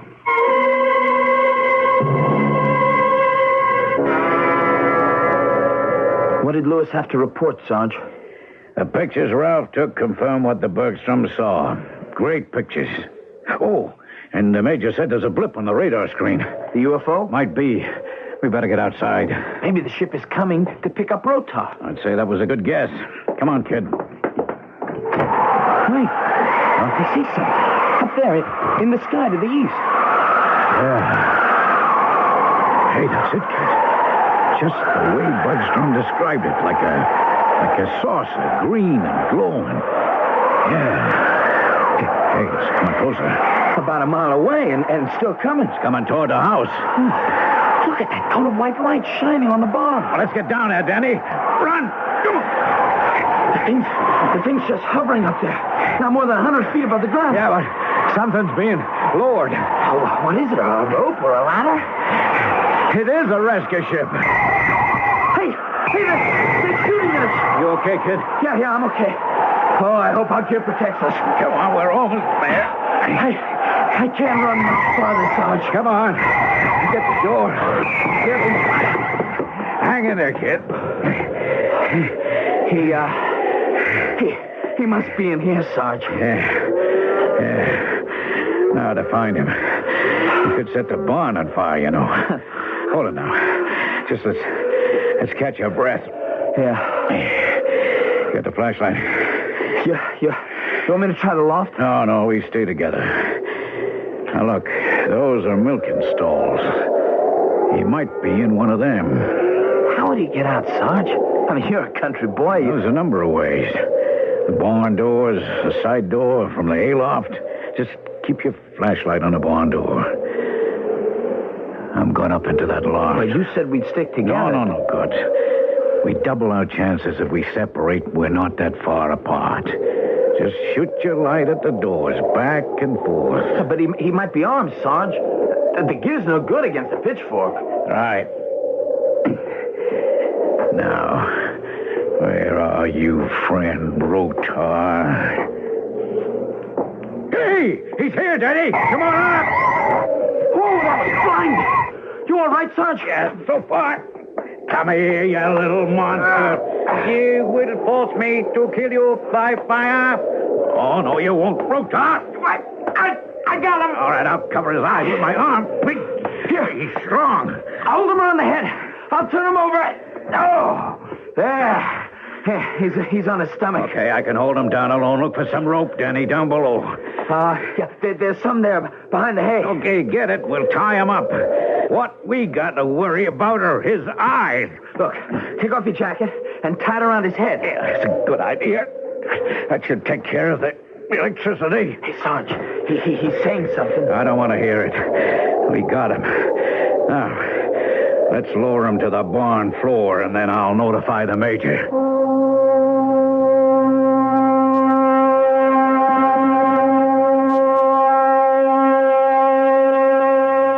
Mission accomplished, but there is much more to come.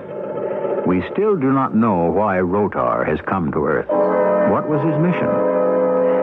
Although the report of a UFO sighting over Ohio a few years ago is one of the best on record, it is only one among many reported.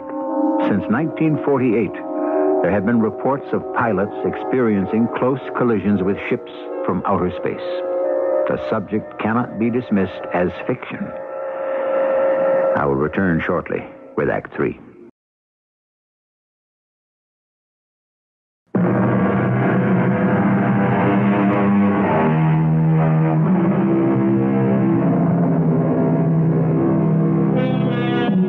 There's a priest in Canada who's an expert in computers and communications. He argues that we face a cultural shock when human beings first encounter the mathematically certain existence of extraterrestrials. Their intelligence might be as far beyond ours as ours is beyond that of the chimpanzee. Incredible? Is the visit of Rotar from Zython really beyond belief? Back in Mr. Bergstrom's farmhouse. Okay. Now, lay him on his stomach on the couch. Should I unwrap his head? I still have my protective gear. Okay, kid, but if you sit him up, don't let him face me at the phone. I don't want to get blasted. I'll call a base. Check those bindings. We don't want him to get loose. How's that, spaceman? Thank you. You may remove your helmet. Oh, no, I don't think so. You know, you got the entire government in turmoil. Unless you release me, your government will be destroyed. Uh-huh. We did not anticipate insulation. Without it, you would be vulnerable. Electricity is our principal weapon, but we have others. Why'd you come here, Rotar? It is the most destructive place on Earth. The silos in the warhead? Is that it? I will explain to your commander. Unless I escape first, my ship will know what to do. In the barn, you said that you'd set us on fire. I could, but the cattle would have been killed. On Zython, we are not cruel. Humans are. It is characteristic of a primitive society. You sort of look like a human being, Rotar. We are smaller and indestructible and much more intelligent. Don't you die? At an appointed time. Our lifespan is allotted. Until it ends, we remain unchanged. What's this mission of yours? I will reveal it to your commander. Now, how do you propose to remove me from this farmhouse without retaliation from my ship? Well, that's a point. I don't know. I'll leave it to my command. Okay, cover his head, Denny. We're taking him back to the base. You will never reach it. His spaceship's hanging over us somewhere in the sky, Sarge. Well, we'll have to chance it. It's still snowing. That's good cover. Yeah, but if they see the Jeep moving towards the base... Yeah, maybe they don't know we're here because we went to the barn and back on foot. And how... Hey, wait a minute. I got an idea. Let me try it on the Major.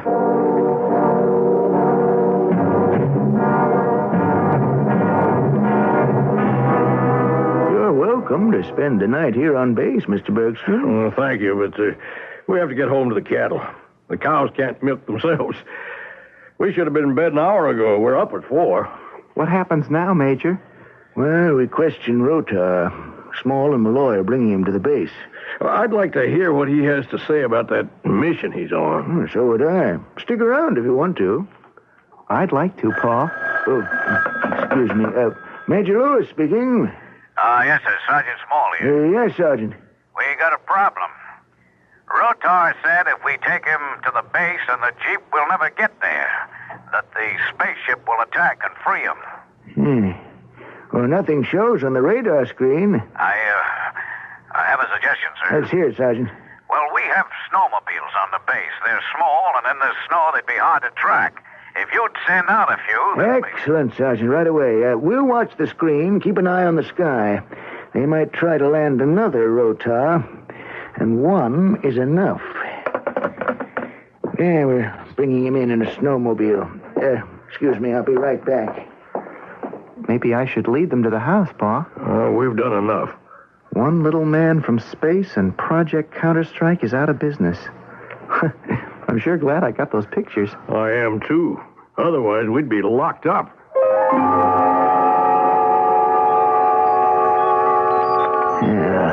Watch the radar screen, Ralph. There. See those streaks in the right-hand corner? They're snowmobiles. They managed to reach my house easily enough. They're returning, and I don't see anything else on the screen.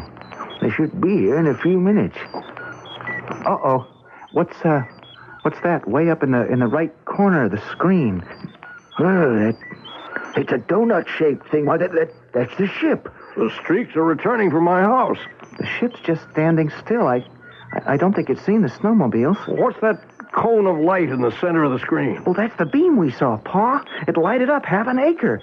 The snowmobiles have reached the base. What are you doing, Major? I'm putting on my insulated gear and helmet. You'd better do the same. Rotar won't harm us. We're no threat to him. You are. Yeah, have it your own way. I warned you, Mr. Bergstrom. Ralph?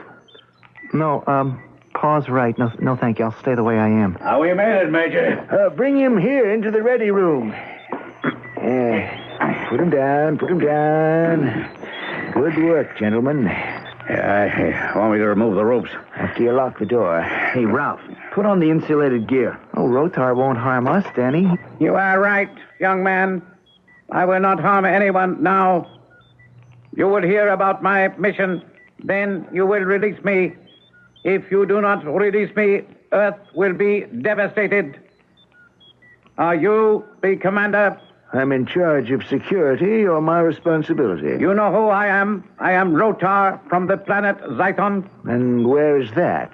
It is an island universe like Earth and within the Milky Way. Mm-hmm. You expect me to believe that? Then explain to me your own way. And you came here in a spaceship? You have pictures to prove it. I have been trying to recover the film. Why? To keep you in ignorance of the existence of the many worlds around you. We live in peace. You are warlike. We do not want you interfering in space. That would be disruptive. We would have to destroy your planet. And your mission was to be a warning? You have seen how easily I penetrated your high-security base. One Zyton immobilized Project Counter-Strike. You know what it is? The underground silos hold atomic warheads. Yes, it's a deterrent to an atomic attack. Which would destroy your civilization. That is of no interest to us on Zython. It must be. You stole information critical to our safety, manuals, diagrammatics. Why? Unless you want the capability of producing your own atomic weapons. We already possess the knowledge. Within an hour, the ships from Zython could girdle the Earth with atomic explosions. That would also destroy us. My mission was to warn you. I failed because you have photographs. I don't understand. They are evidence of the existence of other life in the universe. Your ignorance is our safeguard. Have you no idea, no concern about what you have already done to the atmosphere? You have polluted it with the residue from your atomic explosions and tests. Well, the incidence of radiation has been low. The air is not yours alone. What you do on Earth affects life on other planets. On Zython, we have already been exposed to the after effects of particles released when an atom bomb is exploded. You have now endangered our lives. That's hard for me to believe. Accept it as a fact. You may be indifferent to life on other planets. We are not. If we cannot persuade you to use atomic power for peace, we will retaliate. And no one will be left on Earth to report it. What do you expect me to do about these ravings of yours, Rota? You will report our conversation. We can destroy Earth in an hour, but there is an alternative plan. We will remove your ability to use atomic power. No, I really don't believe you. Must you be convinced? Yes. Everything we have said to each other has been heard on my spaceship. Now it will strike. Inspect your radar screen. Major, the ship's over the underground installation. Check the television monitor. Zythons are being lowered to the ground. They will easily overpower your guards and remove the bombs from the silos. Now, do you believe me, Major? Get to General Hall at once. And now the lights will go out on the base. And don't let him get away. Where's a candle or a flashlight, Ralph? I'm here, Pa. Let's get out of here. Follow me. Take me back to your farmhouse. Hello. Hello, General Hall. The installation is being destroyed.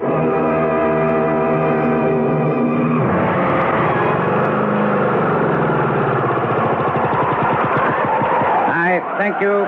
You will not be harmed. Lights or candles, Ralph. Come in, Rotar. I have placed you in danger. I believed everything you said. Then perhaps there is still hope that mankind will comprehend and not invite his own destruction.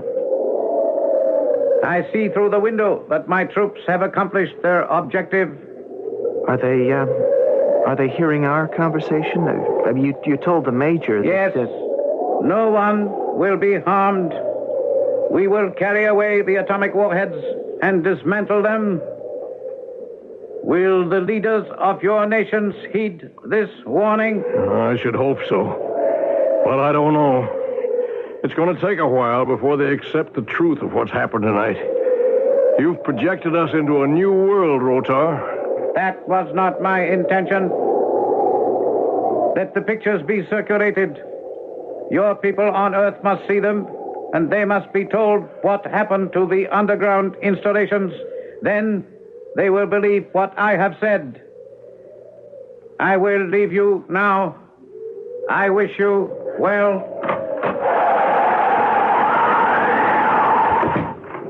I hope that's the end of it. It won't be, Pa. Major Lewis won't let it go. I don't care. We couldn't prevent Rotar from escaping. But we helped him. Or he would have blasted us. Remember that? Oh, I don't think so. But I don't care. I'm glad he's gone. He made his point. He sure did. Oh, this is the wildest night I ever experienced. Sure was fantastic. That's the right word for what happened. I wonder if there'll be a report in the papers. Oh, well, there'll be something. Power outage caused by the blizzard. Project Counter-Strike put out of commission, that kind of stuff. Nothing about the spaceship or the little man from Zython. Panic stuff. I sure hope we get a set of pictures. I don't think you will, Ralph. They're top security. They'll go to Washington. Well, then what? They've got to take this seriously, Pa. They should, but I doubt it. They'll listen to the Major and thank him. Maybe he'll be reassigned. In 6 months, he won't believe what happened. But it did. Sure. But who's going to believe him? Who indeed? Would you? Do you? Some of you, perhaps. But you're a very small number. Maybe you've seen the phenomenon of a spaceship. There's one couple that even claims to have had a ride in one. Most of us, however, smile at such stories, just as we take the Loch Ness Monster with a grain of salt. But what is under the oceans and what is out there in space still is a mystery. I'll be back shortly.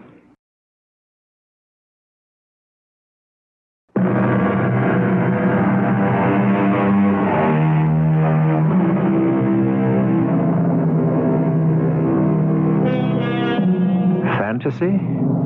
Let's admit it with one reservation.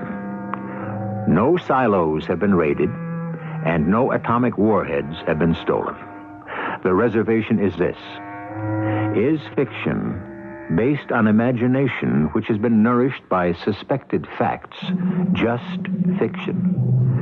Or does it contain some element of truth? Extraterrestrials? Look up on a clear night and wonder.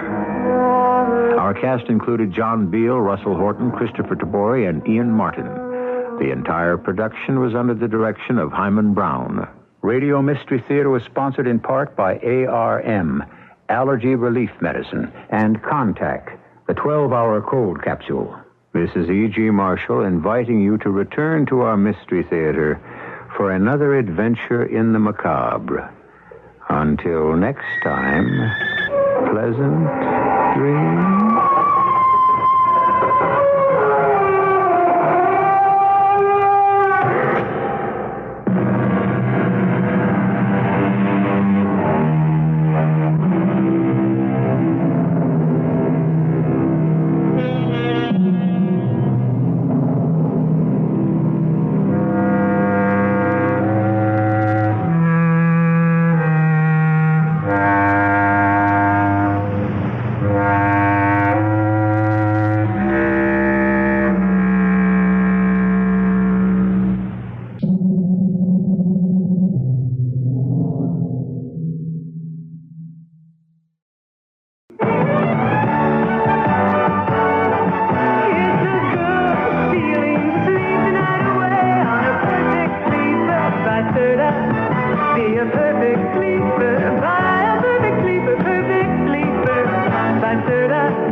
With Pillow Soft Top gives you firmness that feels good.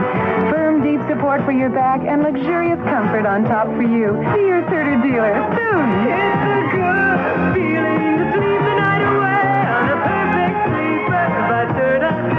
Be a perfect sleeper by a perfect sleeper, perfect sleeper by Serta. It's a good feeling to sleep the night away on a perfect sleeper by Serta. Be a perfect sleeper, by a perfect sleeper, perfect sleeper. By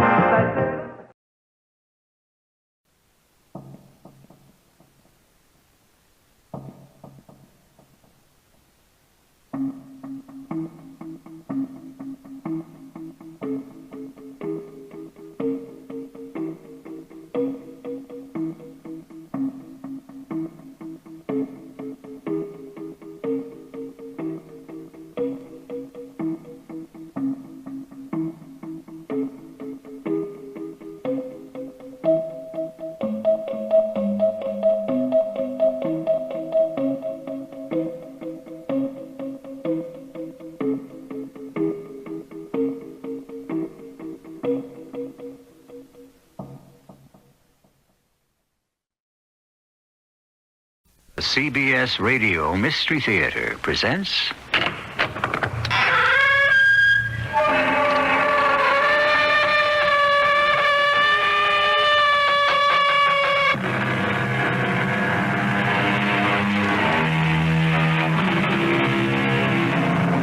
Come in.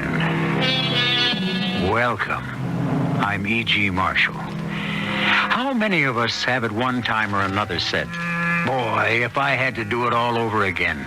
Or, gee, I wish I were so-and-so. Or, if I had the breaks he or she had, I'd have done much more with my life. Today, we explore just such a possibility. A man who had a second chance, but unfortunately, only one memory. A man who was two people and almost died twice. Charlie, don't you know me? I'm afraid I don't. It's only 2 years. Have I changed that much? 2 years? Since what? But don't you remember me? Mary. I couldn't have met you 2 years ago. But you did. I wasn't born 2 years ago. That's why.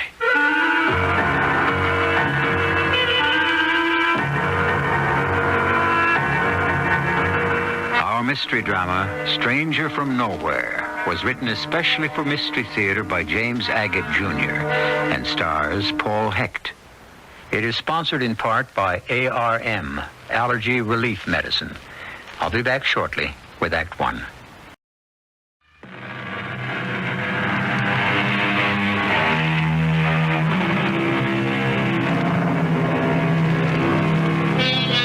We're in Texas, USA.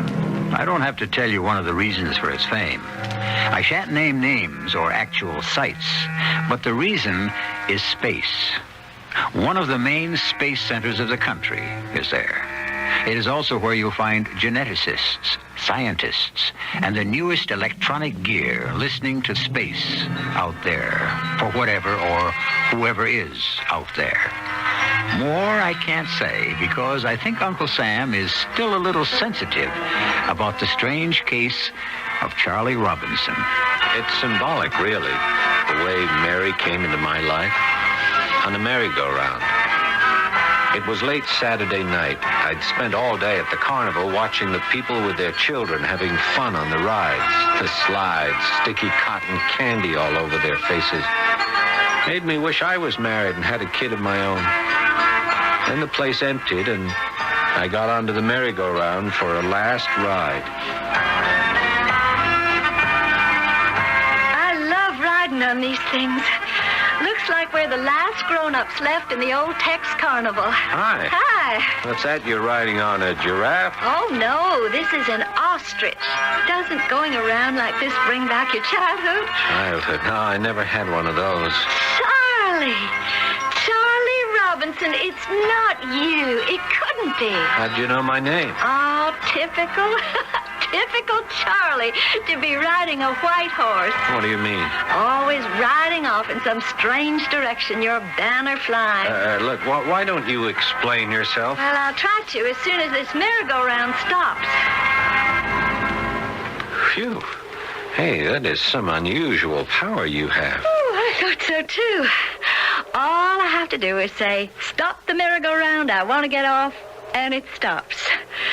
So, you don't recognize me, Charlie? Haven't a clue. Wish I did. Does the name Mary mean anything to you? Is it yours? Mm-hmm. Has been all my life. Oh, you're embarrassed, aren't you, Charlie? Never thought we'd meet up again, did you?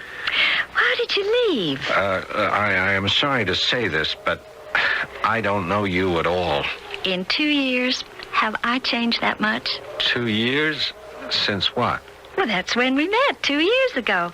It's Mary. Oh, don't tell me you don't know me. I couldn't have met you 2 years ago. What do you say? I wasn't born 2 years ago, that's why. Oh, Charlie, stop kidding around. What do you want me to believe? That you're only 2 years old?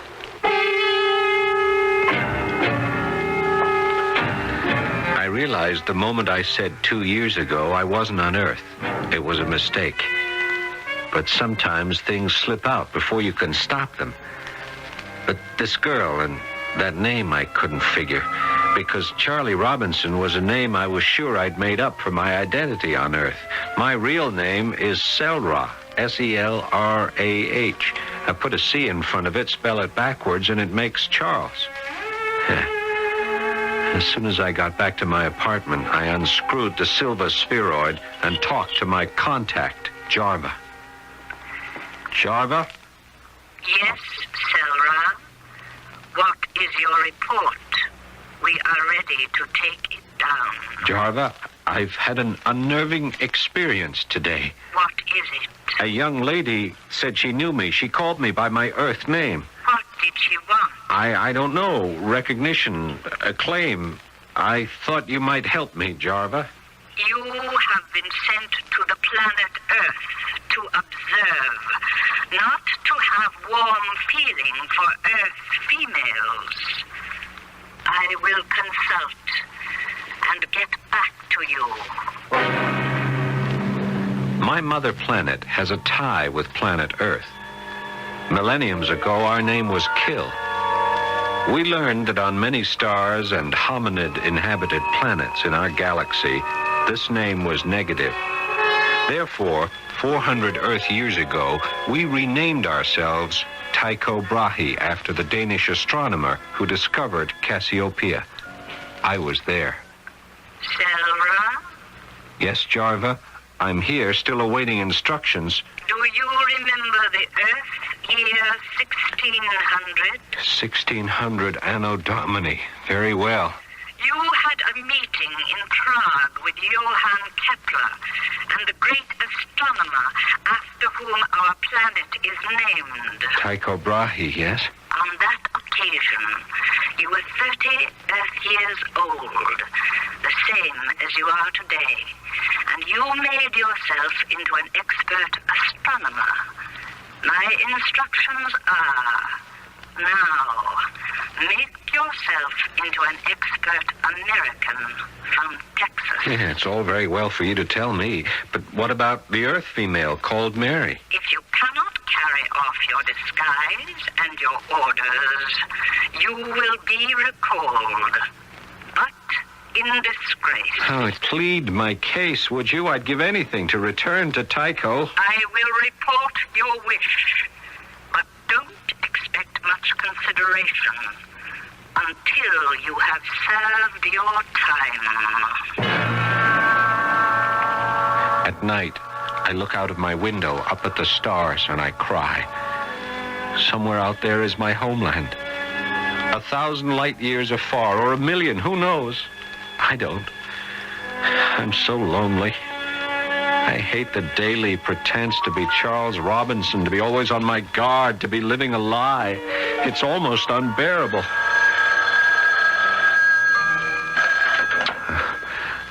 Hello? Tracked you down, didn't I? Who is this? Charlie Robinson. Don't give me that who is this routine. It's Mary, and you know it is. Oh, yeah, of course. I was just sitting here. Staring out the window, I bet. How did you know? Because, darling, you always used to. I did? If I didn't know you so well, I'd be insulted. After disappearing as you did, and then our accidental meeting on the merry-go-round, I'd think you'd be full of apologies. Apologies for what? Are you continuing this pretense? I suppose you've forgotten you asked me to marry you. I did. You most certainly did. And, did I marry you? Very funny, aren't you? Hello? Hello? I didn't bother to knock. So, this is where you live. Well, don't you think this charade has gone far enough? Mary, I am being honest with you. I don't know what you're talking about. You don't remember marrying me? You don't remember our honeymoon? You don't remember disappearing 2 years ago? Now, tell me more about myself. There's not that much to tell. What are you trying to make me believe? You have amnesia? Please tell me about myself, whatever you know. Okay, if that's the way you want to play it. You had a good job here in Houston in space research. We went on our honeymoon to the Solar Disturbance Forecast Center in Colorado. We came home, you disappeared. No one ever saw you again. Solar Disturbance Center, huh? I had no idea you all were that far advanced in cosmic investigation. Charlie, how can you look me in the face and say this is all news to you? If that blank expression is your way of avoiding responsibilities, you've got another thing coming. Look, I'm willing to be nice about all this, but you'd better remember real hard that you are married. Jarva? Yes, Sarah. What is the latest you report? I'm married to an Earth woman 2 years ago. Was that necessary for your research? You don't understand. I've been given a body identical to someone called Charles Robinson who lived on Earth 2 years ago and disappeared. I know. You knew all along and never warned me? We didn't wish to impede your research. Well, what am I going to do? Be friendly, up to a point. You are to make friends with more Earthlings. You have been given a 30-year-old body. Get to know Texas people. Do what a 30-year-old Earthling does.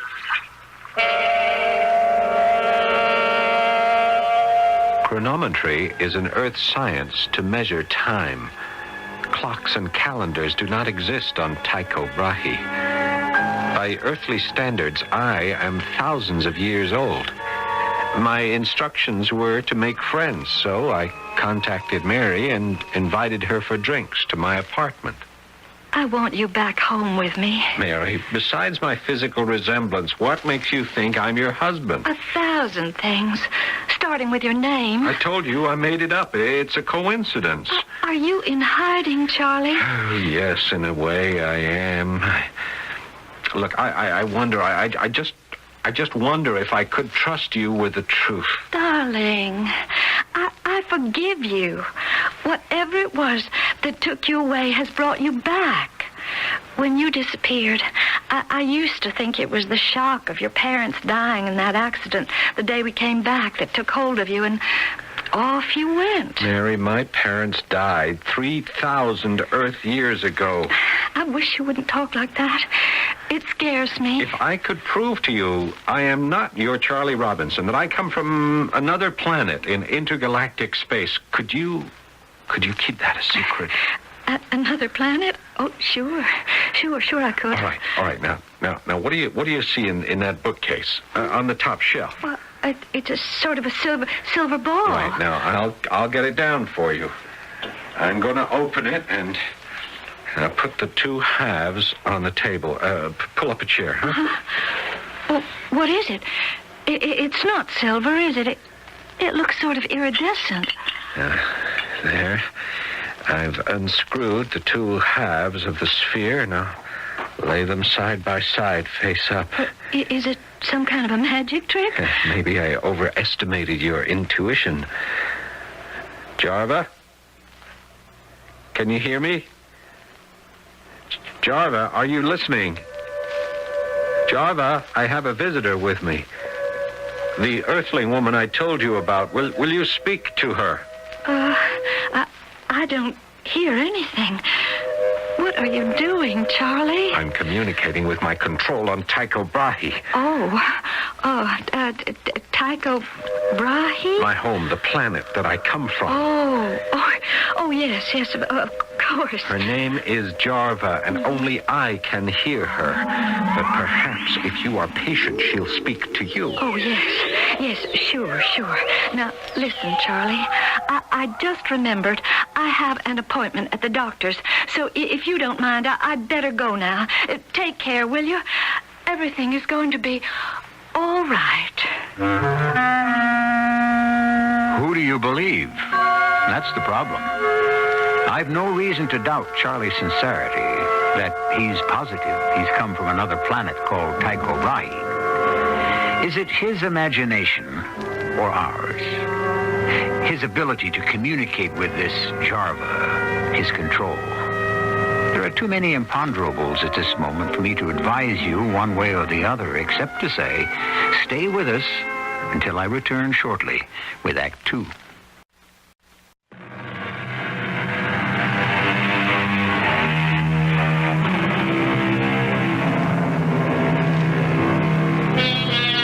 A clear case of amnesia? Is that what we have here? Could be.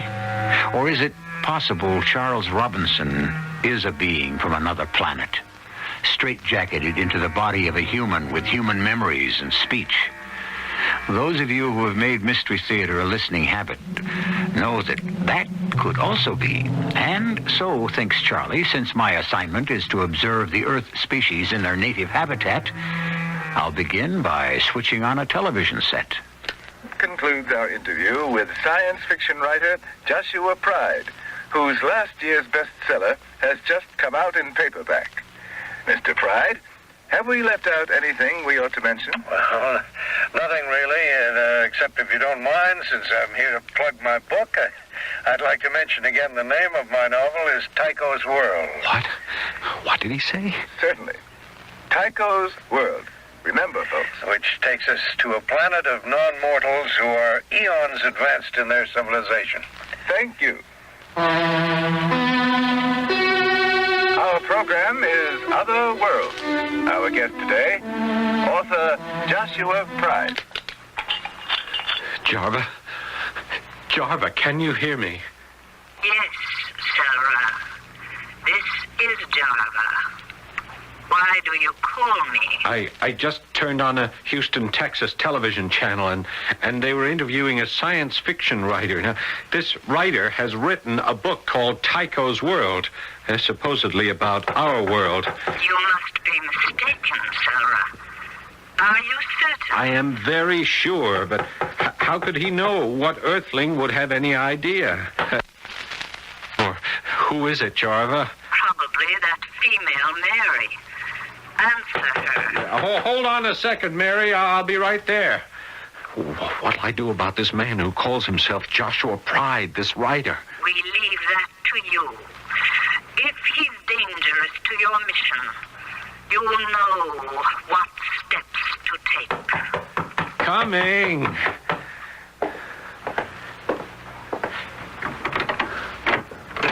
Oh, I'm awfully sorry. I was watching television. I didn't hear you. I was beginning to get worried. Can I come in? Sure, why not? Why are you here, Mary? I've come to apologize. For what? For running out on you the other day. Remember? You were going to communicate with your control in another world. I got scared. I thought you... Well, I thought you were crazy. And what do you think now? That you need me. Now, look, Mary, something has happened. I just saw something on television, and I need your help. There's somebody I've got to know more about. Of course I'll help. And you can do something for me. For both of us, really. What? Well, I found out today something I never knew. The space project you were working on 2 years ago when you disappeared was headed up by a Dr. Latrobe, a genetic studies project. Do you remember him, Charlie? No, I don't. What are you getting at? Well, he never knew we were married. He called me today. He would like me to bring you to see him. Mary, I am not that Charles Robinson. He says he worked with you. I think maybe he could help straighten things out. Oh, all right. I'll see him. But I want you to do something for me first. Anything, darling. There's a science fiction writer called Joshua Pride. Now, I just saw him interviewed. Joshua Pride? Oh, of course. I took a creative writing class with him last year. He lives here in Houston. I want to meet him. It's very important. Well, I'll do my best. Well, can I see him today, tomorrow? Well, I have no idea.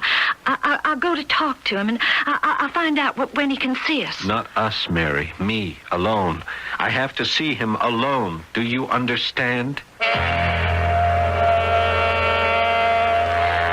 Mr. Pride, it was good of you to let me see you on such short notice. I didn't think you remembered me. Oh, of course I did, Mary. For a former student, I'm always available. Besides, you sounded so distressed on the phone. What's on your mind? Well, 2 years ago, I married my husband. He was working at the Space Genetics Research Center. I didn't know that then. It was also hush-hush.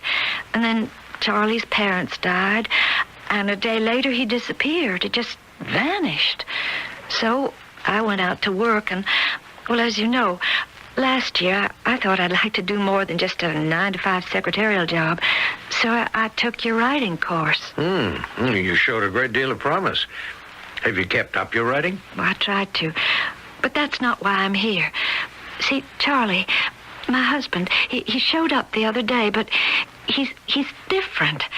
He's not the same as I remember him, Mr. Pride. Uh-huh. For one thing, he must have injured himself because there's this long scar in the middle of his forehead, and he talks crazy. He says he doesn't remember me at all, that he wasn't even on Earth 2 years ago, that he's from somewhere else, another planet. Do you know why he wants to see me? He didn't say. It would be a big favor to me if you would come. Well, I don't know, Mary. Let me think it over, and I'll get back to you. You mean you won't? Well, I mean, I have certain obligations to myself, others. If your husband is suffering from certain delusions, how could I blindly go ahead and meet him alone, as you say? Well, I'll think about it. When Mary told me Joshua Pride was reluctant to meet with me, I knew something was wrong. He was either afraid for some reason, or he, too, was from my planet, Tycho. I consulted my control. Speak, Sarah. This so-called science fiction writer has not yet agreed to see me. Why do you say so-called? Because I am not sure he is what he claims to be.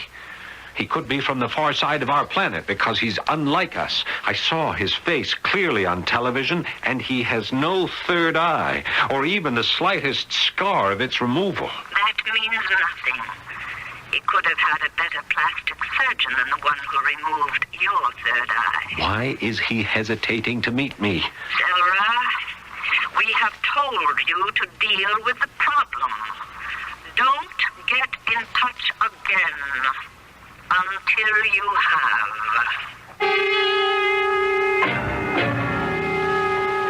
If this disguised entity from our galaxy, or even the far side of our planet, has been sent to stop my work, he must be disposed of. I purchased a copy of his book, Tycho's World, and a revolver.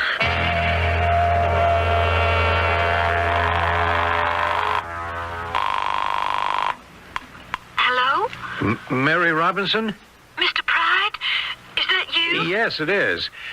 Look, I've given a good deal of thought to your situation, but I'm afraid I can't help. You don't mean you can't help, but that you won't. Well, whichever way you want to interpret it, to invite a complete stranger to my house for me to see it, well, let's put it this way, Mary. I just don't have the time. I'm sorry I asked you, Mr. Pride. I had no idea. And of course I understand. However, Mary? She hung up on you, didn't she? Who are you? How did you get in here? Your front door was unlocked. I'm Charles Robinson, the man Mary wanted you to meet. May I sit down? I suppose so, now that you're here. Thank you. Oh, I see you have a copy of my book. You're afraid of me, aren't you? Well, I'm alone. It's nighttime. Stranger walks into my house. Why shouldn't I be afraid? By the way, Joshua Pride, that isn't your real name, is it? What a strange thing for you to say. As a matter of fact, it is. That's a real chip you have on your shoulder, Robinson. It is your real name? Look, I'm not going to call the police or anything like that, see? After all, it's important for me to keep seeing new people, get fresh impressions. So you just sit back, Robinson. Make yourself comfortable, and we'll have a nice talk. all right? Where did you get the name Tycho from? It just came to me. Liar. Well, I must have read it somewhere. I open your book to page 78. Here, you say this planet Tycho was once named Argon, but in honor of a Danish astronomer, the name was changed to Tycho Brahe. How did you know that? Well, I haven't the foggiest. It seemed like a good idea. Yeah, of course, you only have half of it. Our planet's original name was Kill, not Argon. My dear man, I used the word Argon because I could then call the early space and time travelers Argonauts. That's why. Yeah, you're mistaken about that also. You're quite wrong. Robinson, Charlie, it's all made up, invented. It's not right or wrong. There is no such thing as space on Tycho. We are time beings and time travelers only. That is why I go back hundreds, thousands of years as if they were what Earth people call yesterday. Will you explain to me why you came here? To find out why so much of what you have written is based on fact, and how come you know it all. I think I've had just about enough for an evening. You may, but I haven't. And that's why I brought with me this handy means of persuading you to tell the truth. Now, hold on just a moment. We're not going to get anywhere by using force. I believe this is the way a revolver is loaded. Here, I marked this page 148. You talk about how each traveler to Earth is assigned a control. Yes, I do. And here on the next page, 149, you call this control by the name of Jarva. Now, don't tell me this is also a coincidence, that Jarva came to you out of the blue. But it did. I made it up. It's all fiction. Most of it is fact. You say... I know. Because Tycho is my home. You're mad. You are either one of us masquerading as human, as I am, or you are here to unmask me. Well, let me see. How does this safety catch work? Oh, yes. Think what you're doing. Over the centuries, I've come often to Earth to watch, to report, and return. Sometimes I have to destroy an enemy, an unworthy creature. I'll tell you anything I possibly can, but put that gun down. It could go off. Unless you tell me by what right you use the name of my planet and my people, I have no alternative but to fire. No, don't. If you are from Tycho, a bullet won't dispose of you. You know that. I know that. Of course, if you are human, it means the end. Stop, Robinson. Yes, I am from Tycho. Yes, I've been assigned to spy on you.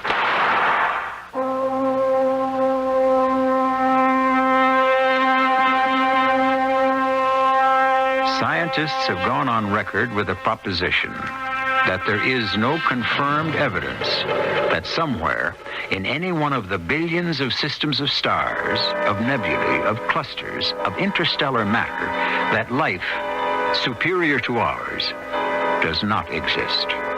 Every day, our monitors record unexplainable interruptions of light and radio waves.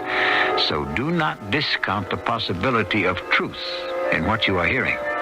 It could be. I shall return shortly with Act 3.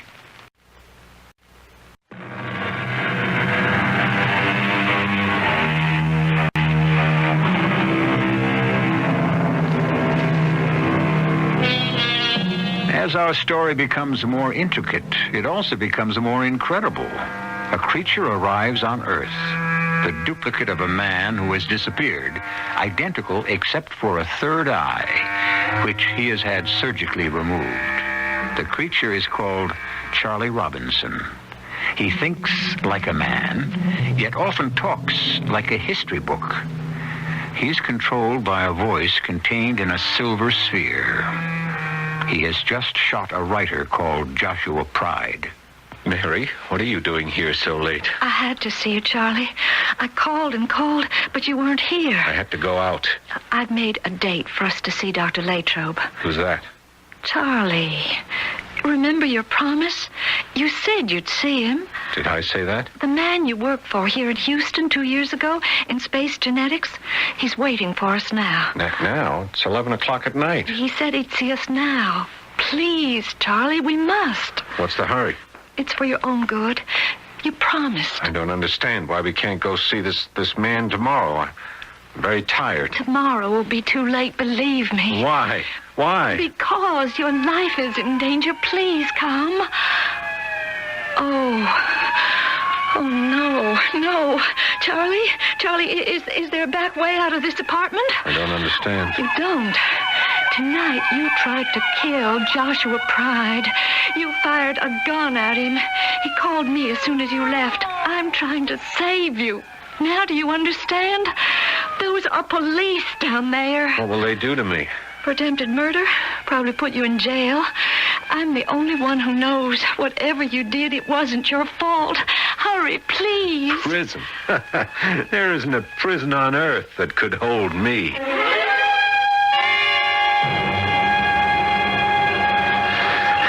You're behind all this, aren't you, Mary? Charlie, what are you saying? How did the police know where to go? I don't know. No jail can hold me. I wish you wouldn't talk like that, Charlie. If my bullet hit him and he's still alive, then Joshua Pride is one of us. Everything's going to be all right, Charlie. Where are we going? I told you, to Dr. Latrobe's. What for? Because he knows you and he wants to help. No, you're out of your depth, Mary. All of you earthlings are digging their own graves. You don't realize it, but you are. We're not far from Dr. Latrobe's house. What none of you realize is that your precious Earth belongs to the lowest scale of all terrestrial planets, composed of silicates and metals. Right, now just 100 yards more or so. Now, can you see his upstairs window through the trees, Charlie? It's lit. He's there. Jarva. I can't go without Jarva. I've left her at my place. Come on, now don't stop. No, I have to go back. They'll find her and destroy her. Charlie, what are you talking about? My contact, the silver sphere. Jarva, my control.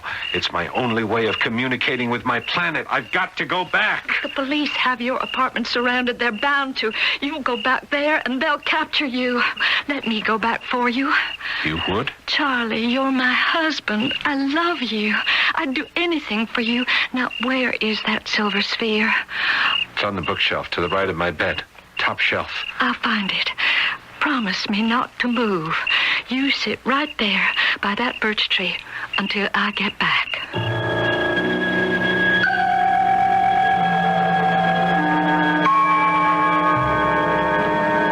Darn it. Where is it? Oh, I can't make out anything in the dark. It's not here on the shelf where he said it was. Maybe if I just reach past these books. Oh, now I've done it. Why didn't you turn on the light, miss? Oh. You can see what you're doing much better. I was just... I know. You were just looking for something to read. You're a policeman. That's right. I was just looking for something for a friend. You happen to know where we could find him, miss? Find him? Who? Your friend. Isn't his name Charles Robinson? I know, Charlie. Oh, yes, I do. You know where he is now? No, I don't. No, not at the moment. You know he attempted to commit a felony? Oh. Obviously you do. I'm on duty here, miss, to apprehend anyone who shows up, so I'm going to have to ask you to come along with me to the station house. Oh, I can't do that, officer. It's very important that I find something Mr. Robinson left here. If it's a revolver you're looking for, don't bother. It's been recovered. I've got it. See, it rolled under the bed. Is that what you came for, a silver ball? Yes, it's important to Charlie. Okay, let's go bring it to him. Oh, I couldn't do that. I promised. You don't seem to understand, miss. Assault with a deadly weapon. Robinson, the perpetrator, tried to kill someone, a stranger to him. For his own safety, he'd better be picked up. Could I go first and sort of explain it to him? You see, I'm his wife. Let me just have a look at that silver ball. I want to make sure it's no bomb or anything. What is this? It's empty. To you and me, it's empty, that's right. Okay. It's all yours. It's hard for me to explain, but my husband wants it very much.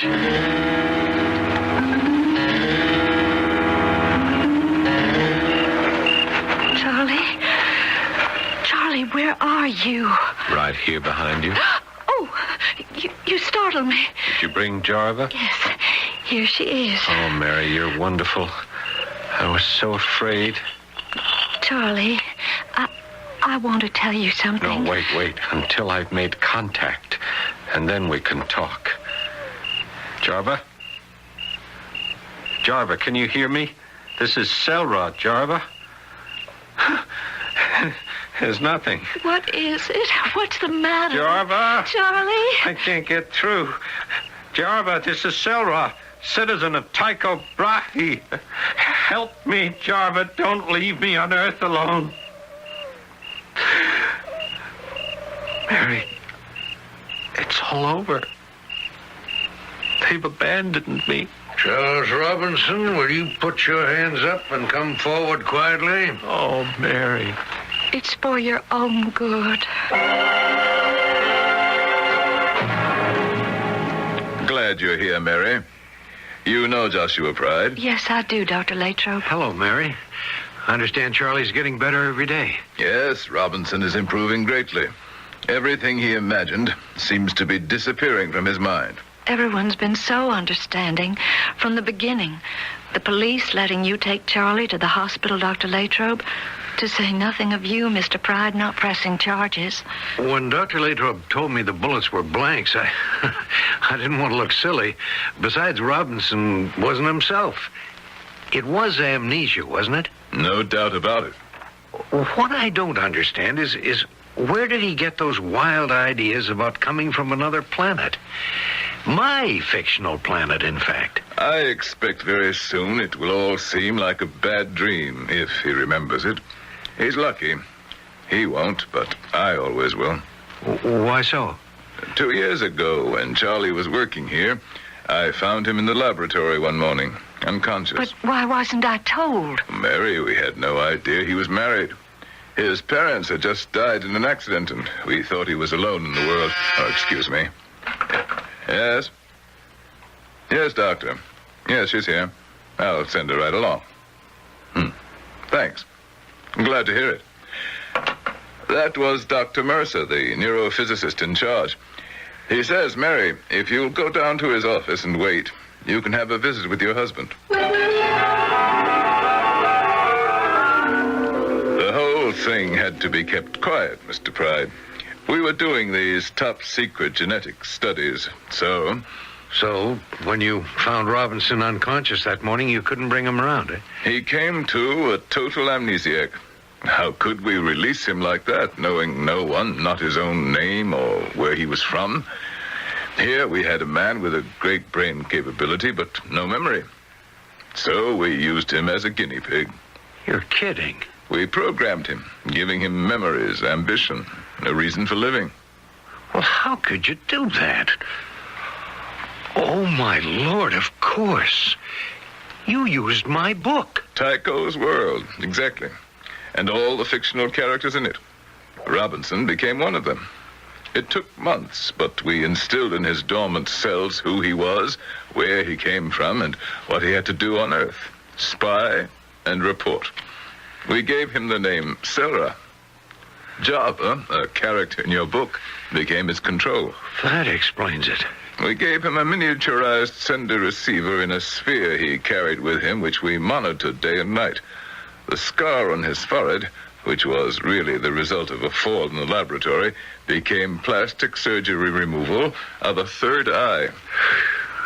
I never thought when I invented that idea that someone would believe it. We monitored Charlie for almost 2 years, and during that time, he has been living in 2 worlds. I can't believe I'm hearing this, Dr. Latrobe. I'm appalled and very angry. To tamper with a man's brain, officially no less, is the most criminal assault on a human being that I can imagine. To make a man lose 2 years of his life, it's unforgivable. You don't understand. He'll be as good as new and never know it. But what for? Why? Would he have been better off to remain a mental vegetable? However, there was a reason. Probably the most important one any man could have today. Charlie, are you awake? It's me, Mary. Hi, Mary. Hope you're not angry with me. You really recognize me, don't you? Of course. I apologize for ending up in the hospital the first week we're married like this. You just get well, and we'll pick up where we left off. Tell you a funny thing, I've been trying to remember what happened. Was it last night or the night before my first back at Dr. Latrobe's lab? I know I was working late. You didn't call me. I was getting worried. What's a new bride going to think? I was standing on one of the lab tables to change a light bulb in the ceiling that had gone out. That's all I remember. I must have fallen and knocked myself out. See the scar on my forehead? I really heal fast, don't I? Oh, you're in good shape, darling. And Latrobe's not mad at me for holding up the experiments? How long have I been here? A day or two? Nobody's mad at you, Charlie. Oh, you know, Mary, I'm getting awfully sleepy. They keep giving me these drugs, so I'll relax. Well, I'll come back to the hospital. You better. I want to go home tomorrow. You have my word to keep it quiet. Why did you pull that mind indoctrination on Robinson? This government has reason to believe emissaries from other planets are at this very moment right here on Earth, living among us, disguised as human beings. By programming Robinson, following his every move, we hope to learn something about the reasoning process of such a non-mortal person, a creature from outer space who is sent here and must deal with life in our world. I don't know. Why not live and let live, Doctor? Because it's about time we found out whether, in this vast universe, we have friends or enemies.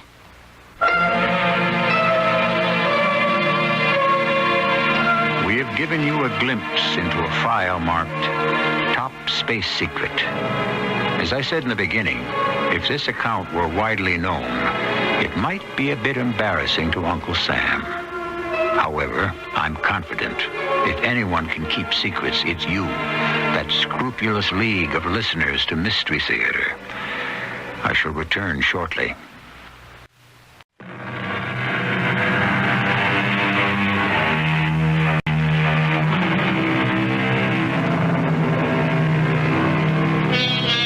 In an automated and impersonal world, in a society that trusts the readouts of a computer rather than the readings of the human heart, nobody can close his mind to the possibility that someday science may become the ultimate deity. So, as the facts become known to me, I shall continue to open secret doors to the universe so we may be forewarned of the mysteries of the future. Our cast included Paul Hecht, Carol Teitel, Court Benson, and Gordon Heath. The entire production was under the direction of Hyman Brown. This is E.G. Marshall inviting you to return to our Mystery Theater for another adventure in the macabre. Until next time, pleasant dreams.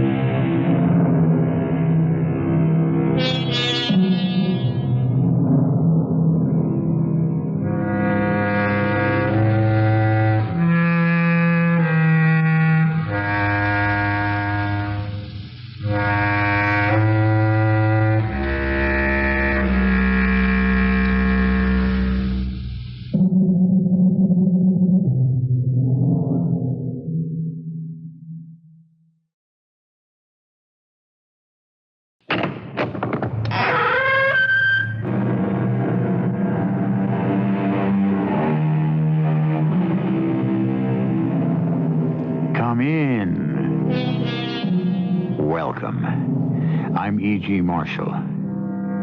How easily things go wrong. Kiss too short or sight too long. And there follows a mist and weeping rain, and life is never the same again. Yes, how easily things go awry.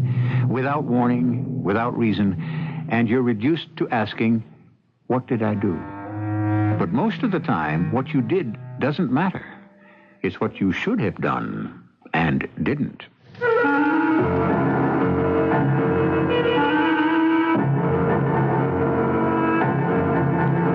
Our mystery drama, The Death Disc, was written especially for the Mystery Theater by Sam Dan and stars Tammy Grimes.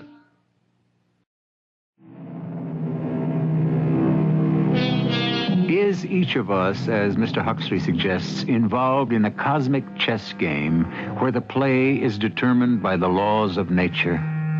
And do we have an opponent hidden forever from our sight, who always plays fair but never overlooks our mistakes and never makes the slightest allowance for our ignorance? It would seem so, because no one here below has ever won the match or even fought to a draw. You must be Miss Pruitt. Yes, sir. Please come in. This is a most charming place, Mr. Townsend. It's rather small, but adequate for an old bachelor. That table and the commode. I don't know what to look at first. The chair. It's Louis XIV, isn't it? Literally. Actually, this is one of the pieces from the palace at Versailles. Won't you join me on the terrace, right through this door? What a spectacular ocean view. Yes, I sit out here for hours. And the mountains in the background. Mr. Townsend, inside and out, you have the most magnificent home I've ever seen. Thank you. Now, let us sit at the table for a moment. Just push those papers and books aside. I hope I haven't interrupted. No, I was just busy with my junk tray. Junk? These pieces spread out here.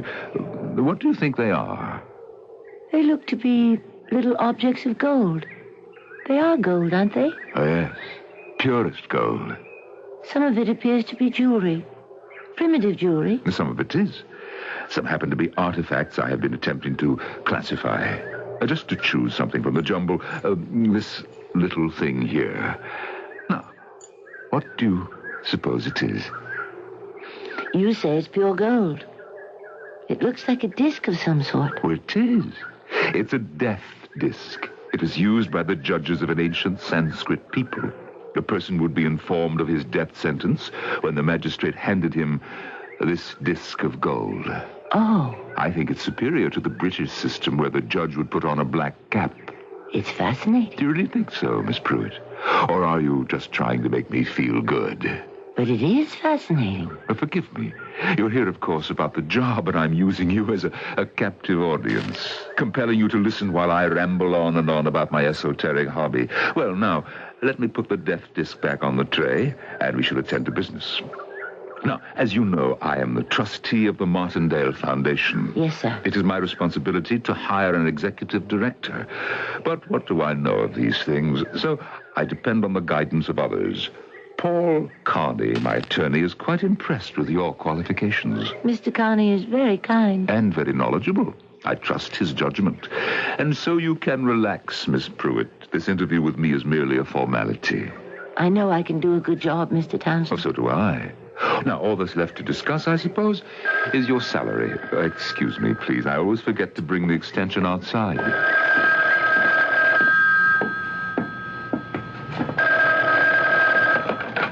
Hello?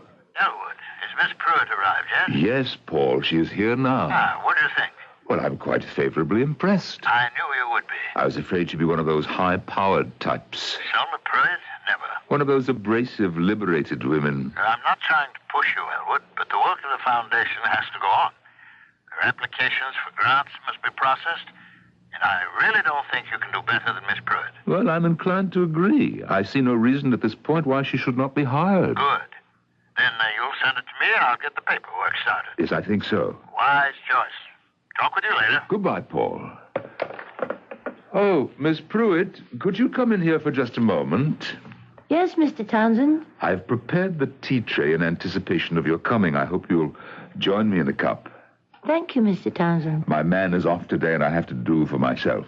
Now, I know how to brew the tea, but would you be kind enough to bring the tray out on the terrace? Of course. Shall I set it down on the table? Yes, thank you. I wouldn't mind growing old if somehow arthritis were not part of the package. Sugar, cream, lemon. No, thank you.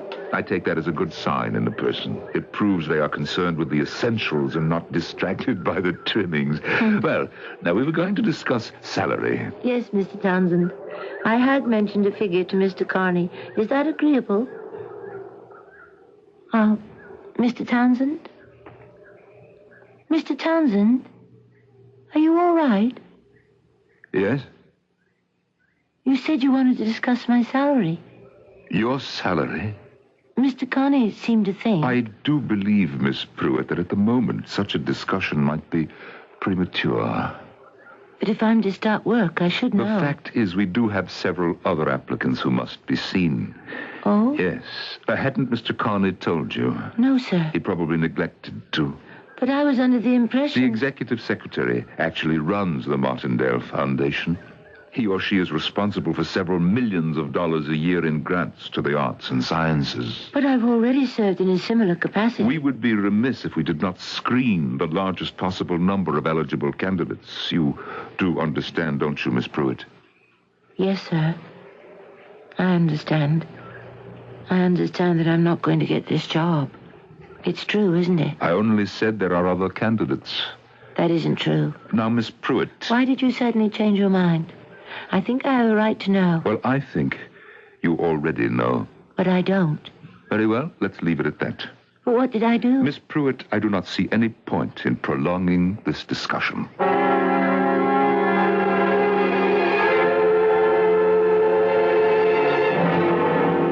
I don't understand it, Mr. Carney. I don't understand at all. Well, what happened? I don't know. I spoke to him on the telephone. He said you were hired. That's what I thought. We were getting along famously. And suddenly, he just changed his mind. Why? I can't even imagine. Well, what did you say? I didn't say anything. You must have said something. I think, even the most trivial seeming remark. I said no to cream, sugar, and lemon. He approved of that. Did you say anything else? In response to his invitation to discuss salary, I said that you and I had discussed a figure. And then he became silent. And I could sense that right there is where and when it happened. He certainly couldn't object to talking about money. Did you mention the figure? I didn't have a chance. You must have said something else. No. You did something. No. Well, it couldn't come out of the blue. It did. Out of nowhere. Suddenly there was a wall between us. He had been kindly and warm. Now he was distant and cold. One moment I had the job, and the next moment I lost it. No, you haven't lost it yet. I have, Mr. Carney. I could tell by his manner, the look in his eye, the tone in his voice. I have no chance at all. Well, it just doesn't make sense. You have the best qualifications. Why did he turn against me? Why?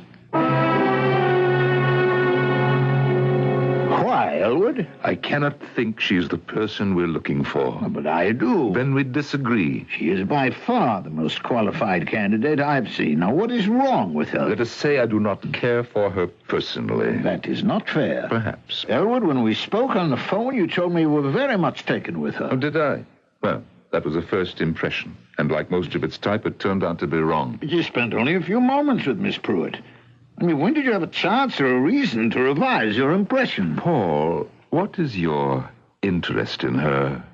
Interest? You asked me to screen candidates for the job. I only met Miss Pruitt the other day. You still haven't answered my question.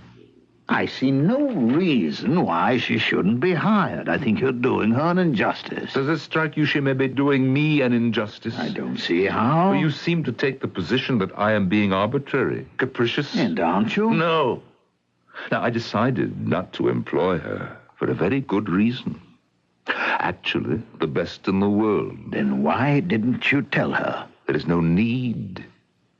She is aware of it. She insists she doesn't have the slightest idea. Oh, does she? In that case, I can only say she is lying. Elwood, Tell me what it is. I prefer not to discuss it.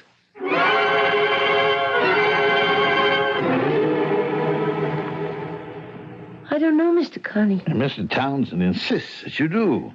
Please, believe me. Now, allow me to be frank. I'm Mr. Townsend's attorney. And therefore you're on his side. No, it's not a matter of sides.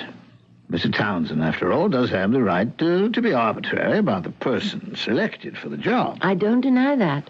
But Mr. Townsend has just accused me of telling a lie. It's just a misunderstanding. I have a reputation. No. This is a private matter. No one will know about it. But you'll know about it. And you believe Mr. Townsend. After all, he's your client. And who am I? Just a stranger who applied for a job. Since I didn't get it, I'll pass out of your life and be forgotten in a very short time. Well, you put it starkly, but it is essentially true. So why don't we dismiss the whole thing? Because it isn't fair to me. I am not a liar. Will you help me? What could I possibly do? I want justice, Mr. Carney. You're a lawyer. Shouldn't your primary concern be justice? Theoretically, but there isn't anything I can do that will get you the job. I am no longer concerned with the job. I want justice.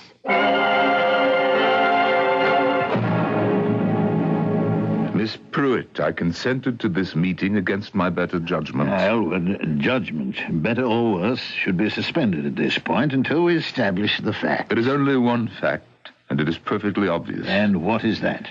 Miss Pruitt can tell you. If there is something I should know, I am unaware of it. Before you left here, after your interview, you had asked me why I had changed my mind about you. Yes, sir. And I told you that you knew why. But I don't. This seems to be the whole point of contention, Elwood. Did I do something? Well, did she? Well, yes, obviously. But I'm not aware of having done anything. It doesn't alter the fact. Even if it were an unconscious act, it would still disqualify her for the position. Mr. Townsend, I wish you would tell me. I would rather not. I was willing to let the entire episode be forgotten, and you would have been well advised to do the same. Elwood, what are you trying to say? As you know, Paul, I always try to avoid an unpleasantness. I was willing to let it go, take my loss quietly, and forget the entire affair. Your loss? Are you saying that Miss Pruitt took something? Yes. Miss Pruitt stole something. It's a lie. It is true. Miss Pruitt is a thief.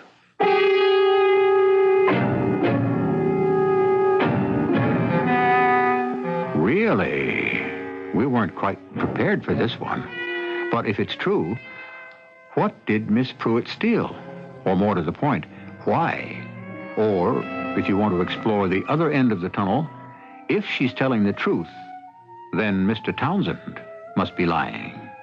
And again, we must ask, why? You can see, we're asking enough questions to keep us hopping all the way through Act 2, which shall arrive here shortly.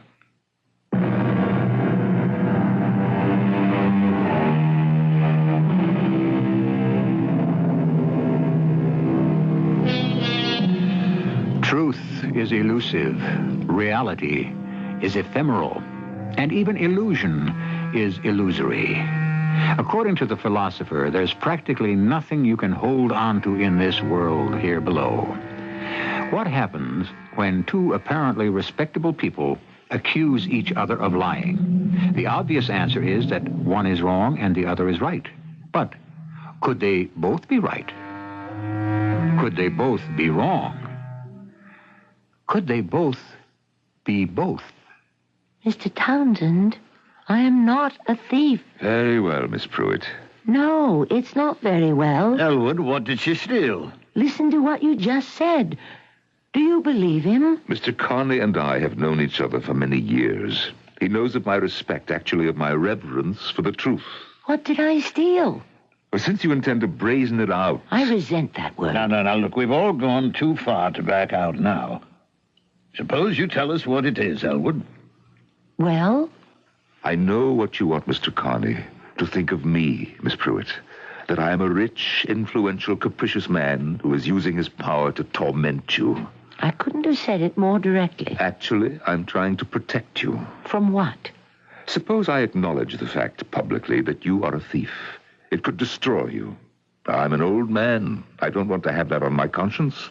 I was tempted to do that when I caught you. What did she steal? Nothing. The death disc. It's a lie. The what? That gold symbol of ancient Sanskrit justice. She stole it. Now, it's out in the open. What do we do about it? Now, Miss Pruitt, what do you say to this charge? It isn't true. You're an attorney, Paul, an officer of the court. We have here the fact of a theft. Do we paper it over, hide it under the rug? I was willing to do that, but Miss Pruitt refuses to allow it. Mr. Townsend, I did not take your precious disc. Believe me, what would I do with it? At today's gold prices, it's worth well over $1,000. As an historical object, its value is infinitely more. But what makes you think I stole it? Because it isn't here. It isn't on the tray. You were with me all the time. When would I have had an opportunity to steal it? Let me refresh your memory. We were sitting out on the terrace. I showed you the disc. You held it, examined it. And I gave it back to you. Yes. And I returned it to the tray.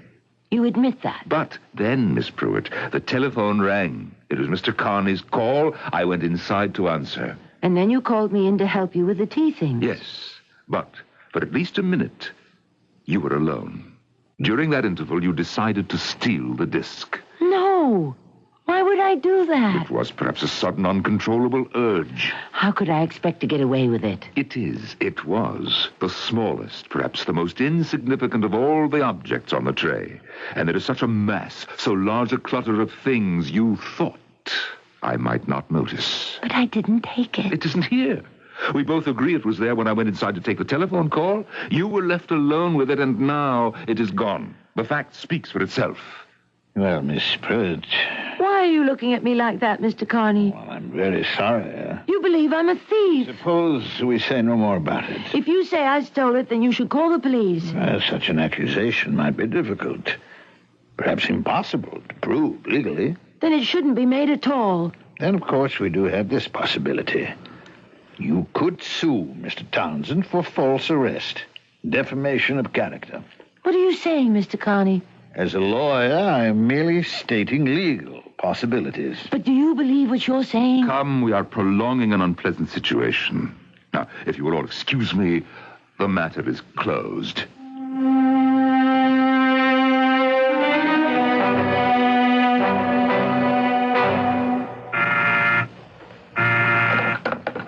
Yes?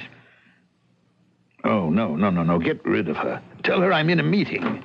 Say I'm out of town. You're here, Mr. Carney, and we both know it. Now, Miss Pruitt. What's going to become of me? Miss Pruitt, you're not getting the job, but surely it isn't the end of the world. It is. For me.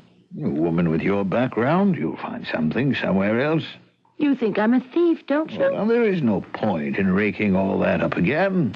What if I take a position with another foundation? You'll believe, Mr. Townsend will believe, here is a woman who will preside over considerable sums of money, and she's a thief. Now, Miss Pruitt... Can you be comfortable with that knowledge? Will you be able to sit by, silently? Might not your conscience compel you to make a discreet call? Miss Pruitt, as an attorney, I can tell you that there are two types of dishonesty. One is private, and the other is public. Now, you have an unfortunate affliction, but it need not manifest itself in your public behavior. I see the case is closed. I have been judged and found guilty. I'm afraid we're not getting anywhere. Has it occurred to you that this is all his word against mine? Why would he lie? Ah, the spotless Elwood Townsend. And after all, who am I? But you haven't answered my question. Why would he lie? Perhaps he had a sudden change of mind about me. Why? Perhaps he might have noticed something about me that reminded him of a woman he hated. Now, Elwood Townsend is not the kind of person who would hate anyone, especially a woman. Every man can look back on his life and remember one woman he hated. And this could be his way of lashing out against her, of crushing her. In any event, as Mr. Townsend has already said, the matter is ended. Not for me. I don't see what's to be done. You can understand people who fight to protect their wealth. Why can't you understand me? My only wealth is my reputation, and I shall fight for it.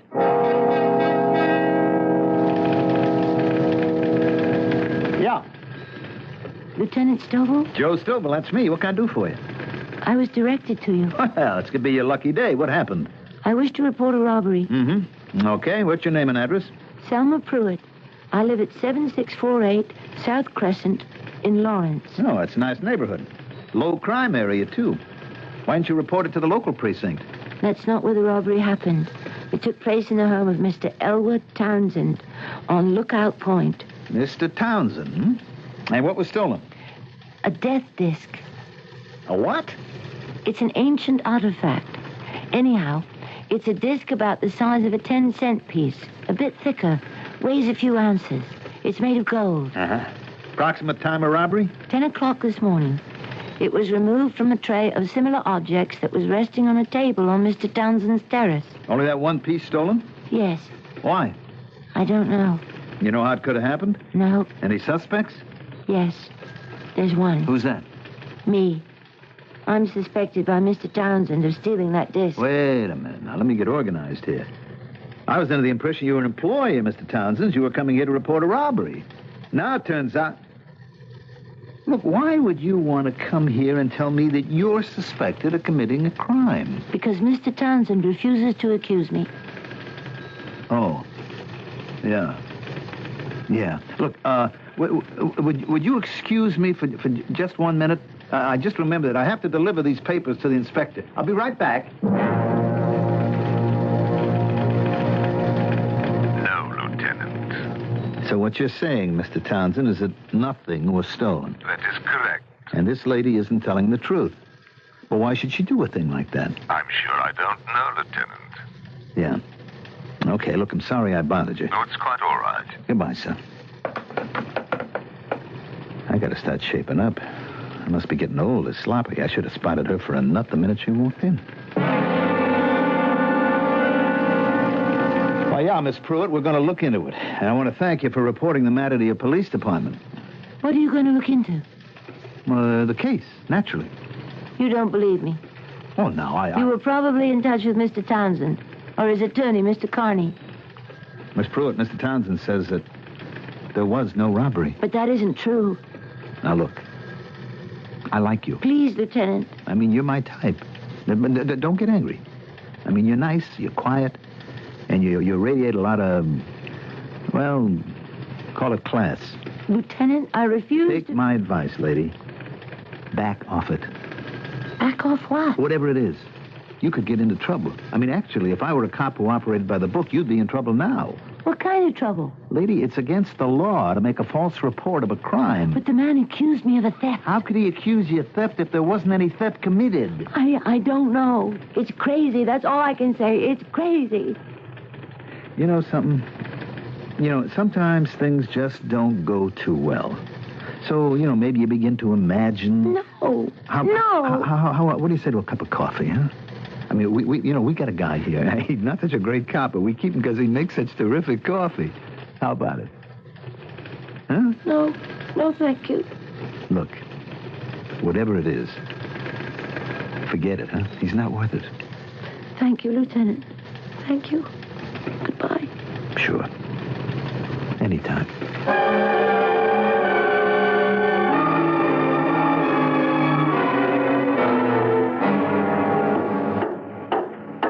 Lieutenant! Hey! I found your address in the phone book. I rang the bell. No one answered. I heard noise in the back. Well, I'm building a doghouse. I have no right to intrude. That's all right. What can I do for you?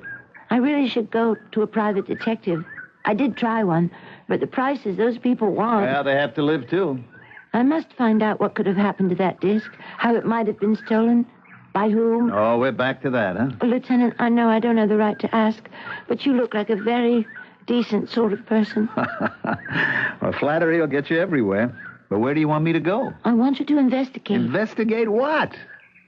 Never mind. You'll answer the crime, and I'll ask what crime, and we'll go round and round. I have no other hope. I don't know what to do. I don't know what to do either. Couldn't you just go to the place and look around? What do I say to the inspector? How do I justify this expenditure of the taxpayers' money? What crime am I working on? Who authorized it? I mean, it's a giant machine, Miss Pruitt, and all us little cogs always have to be revolving in place. I'm sorry I bothered you. I just thought... On the other hand, what's to stop me from taking a ride out there on my own time? Maybe I'm just going down to the beach on a picnic, huh? Oh, Lieutenant. Lieutenant, do you mean you'll help me? What can I do? I'm a sucker for a pretty face. I don't have a pretty face. Oh, that's because you don't think so. Hey, maybe that's your problem.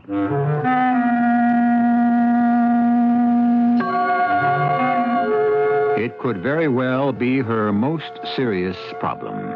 After all, in a world which unfortunately judges books by covers and birds by feathers, one's image of oneself can pronounce the most scathing judgment of all. But meanwhile, we're still stuck with our original problem. Who, if anyone, did steal that disc? It won't be long now till Act 3.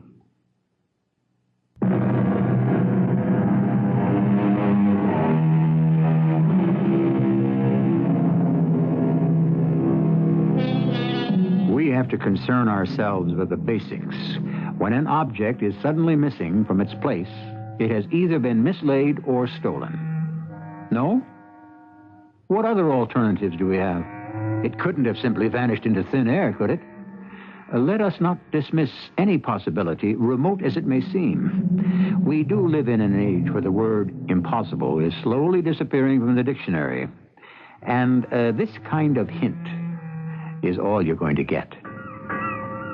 Hey, we each got a sandwich left. I don't think I could eat another bite. This really has been a beautiful picnic. Sure. I had to justify it, didn't I? You're fond of that word, justify, aren't you, Lieutenant? Well, I always have to have a reason for everything, even if I'm not aware of it. You don't go out on a lot of picnics, do you, Miss Pruitt? How could you tell? No, you don't look comfortable. But I'm really enjoying this, honestly. Would I be stepping out of line if I said that you don't go out much, period? I had a reason for asking that. Yes? I mean, I want to get a line on the kind of person you are. I see. To answer your question, I haven't gone out much, no. Why? Is all this also in the line of duty, Lieutenant? Well, it's in the off-duty line of duty situation that we find ourselves in. Some girls get asked out a great deal. Some girls don't. The ones who don't look for other ways to fill their time. And they find them. I decided I'd become rich. Since I had no money to begin with, I studied finance in college. I got my MBA degree. I went into jobs where I had to handle money. But none would ever be mine. However, by that time, being rich didn't seem to matter much anymore. Meanwhile, you were too busy to go out. After a while, you just get out of the habit. MBA, that means Master of Business Administration. Mm-hmm. You know, I never went out with a girl that had one of those before. I don't think I ever went out with a girl that had any kind of degree. I can't tell you how grateful I am for... For what? Oh, for you being interested. For trying to help me. I haven't done anything yet. That's the house, way up there, isn't it? Yes. What are you going to do? I'll talk to him. Maybe that's the best thing. We'll just go up there, face him, and have it out. No. You better stay here. I don't think he'd appreciate seeing you just now. Let me see what I can do.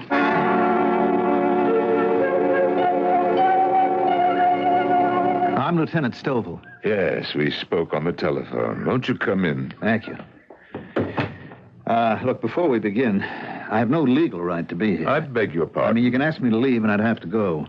Why did you come? Well, I want to get to the bottom of this situation that you're having with Miss Pruitt. There is no situation. The woman applied for a job. I decided not to hire her, and she decided to spin this matter out of whole cloth. Now, look, I said I was here on my own time, so anything you say to me is off the record. Lieutenant, I have no wish to discuss it further. You don't have to say a word. Just listen to me. Now, this room leads to a terrace. May I see the terrace? Thank you. Okay. Now, the two of you are sitting out here looking at the objects on a tray. One of them is that disc. Okay. You go back into the house. I don't know, for a minute, maybe a little more. She's alone with the tray. Then you call her inside. Now, nobody is out here.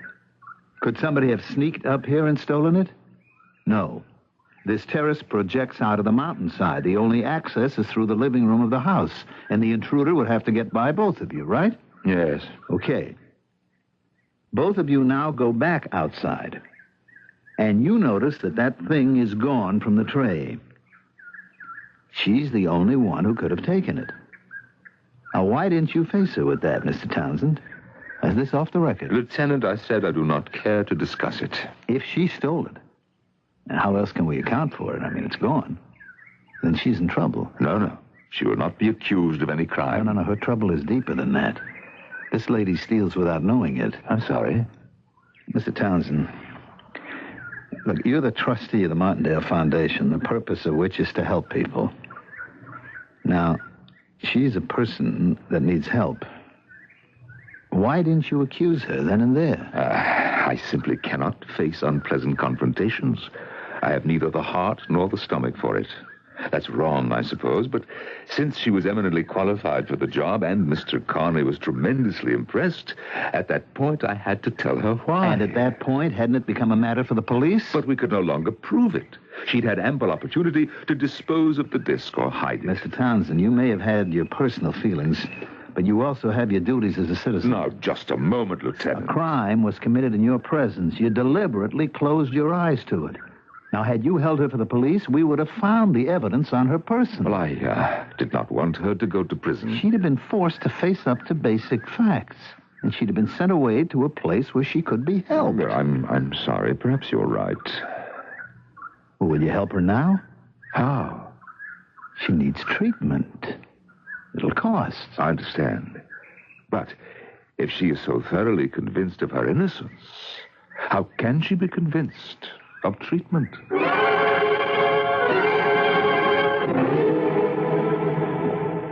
Well, what happened? What did he say? Hey, you know, it looks like rain. We better be heading home. I've already packed everything and put it in the car. Great. Let's be on our way. How did it go? Miss Pruitt, one thing we know for sure. That disc is missing. How do we know that for sure? Well, when both of you returned to the terrace, the disc was gone from that tray, wasn't it? I don't know that it was. Well, couldn't you see? I wasn't thinking about the disc. I wasn't looking at the tray. I didn't notice whether it was there or not. Well, for the sake of argument, assume that disc was missing. Why should I make such an assumption? Well, just go along with it as a favor to me. Now, how could it have disappeared? I don't know. You agree no one could have gotten onto that terrace from the outside? Why are you asking me all these questions? What could have happened to that disc? Nothing. It never disappeared. For reasons of his own, which I've already told you about, he's decided to lie about it. That's the only possible explanation. Now, he'd have to be a very evil person to do a thing like that. Then that's what he is. But everybody knows that Mr. Townsend is one of the nicest, kindest... Then everybody's being fooled. Would you do something for me? I think so. Just lean back in your seat, huh? Relax. Yes. Now, try to clear your mind of whatever you're thinking about, huh? Concentrate. On what? On what you did with the disc. What? Where did you get rid of it? Stop this car at once. Now, Miss Pruitt... I want to get out. You believe I'm guilty. But it doesn't have to affect our friendship. Please, let me out. Look, I think you're terrific. In many ways. You also think I'm a thief. What happened to me? All I did was apply for a job. And for some reason, this man, this terrible old man, wants to destroy me. And everybody believes him. I don't know why he's doing it. I only know that I did not take that disc. You took it without knowing. That's impossible. Now, look, I've run into people like you. You steal for a reason. What reason would I have for stealing? To get even. With whom? I don't know. Maybe the whole world. Why? Because you feel you've been cheated. Out of what? You mean you don't feel you've been cheated? Now, be honest with yourself. It's been a kind of quiet life for you, hasn't it? I've been successful at my career. And you've also been lonesome. Lonesome? Oh, Miss Pruitt, come on. Look, I'm as old as you are. I never got married. I never had kids, so I know what it is to really be lonesome. Then you should steal, too. No, I do something else. I lie. About what? Everything. I make out to be the life of the party, you know, happy-go-lucky Big Joe Stovall. And most of the time I'm so miserable I can hardly stand myself. Then why don't you go to a psychiatrist? I do. How do you think I know about all this stuff, huh? And listen, not a word about this now. If they knew at the department I was seeing a shrink. But I didn't steal that disc. I know I didn't. It had to be that way. Now, don't fight it. I'm not a thief. Of course not. But something comes over you, and you can't help yourself. I mean, you're so ashamed of what you did that you just get rid of the thing. Joe? Is it all right if I call you Joe? Sure. Is it true?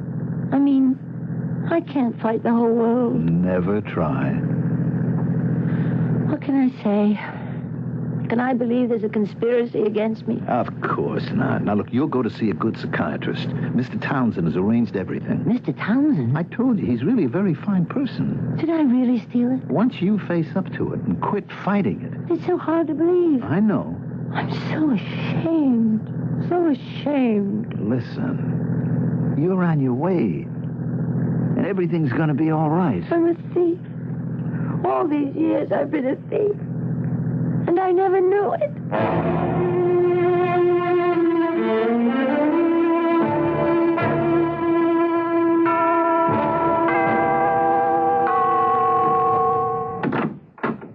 Are you Mr. Townsend? Yes? Mr. Aspinwall at the museum suggested I call on you. My name is Glover. Russ Glover. Please come in, Mr. Glover. Now, won't you sit down? I can only stay a minute. Could you tell me what this is? This golden disc. Where did you get it? My wife and I have been fishing up here.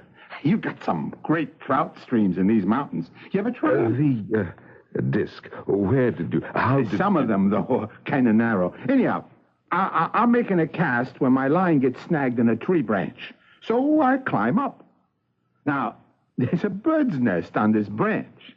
My wife says it's a magpie. She knows about this stuff. Yes, Mr. Glover. And I see something very shiny. I take a look, and it's this disc. My wife says those birds are thieves. They see something bright that attracts their attention, and they pick it up and take it home. Yes, I see. So it's got this kind of funny inscription on it, and I take it to the museum. And this Mr. Aspinwall says, you got one just like it. Yes, I had one just like it. It is an ancient Sanskrit death disc. Oh, what? When a man was condemned to death, he was handed one of these. Yeah, sure.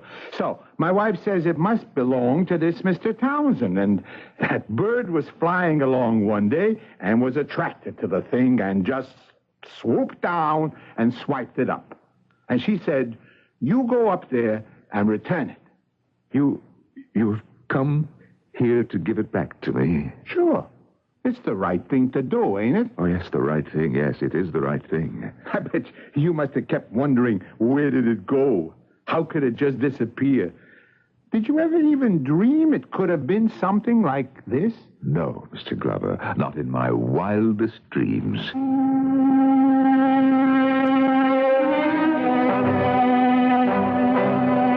May I come in, Miss Pruitt?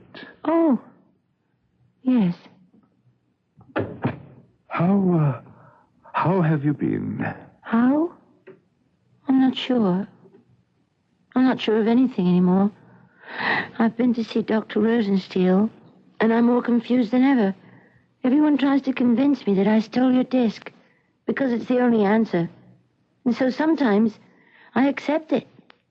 Sometimes I don't. I can't. I just don't know what's going to become of me. Well, you could take the job at Martindale. I understand. Dr. Rosensteel must have convinced you to employ me as part of my therapy. No, you can never trust me. Miss Pruitt, I'm offering you this job as part of my therapy.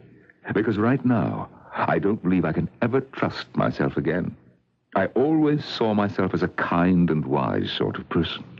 I see now that I've been insensitive, afraid of reality, frightened of life. Please, Miss Pruitt, forgive me. Mr. Townsend, sit down. You don't look well. I don't feel well, but it's all right. I deserve it. Miss Pruitt, Never again in your life ever be swayed from what you know is the truth. Fight the world, even if you have to fight alone. Say you forgive me. Yes. Yes, I forgive you. You did not steal that disc. I knew I didn't.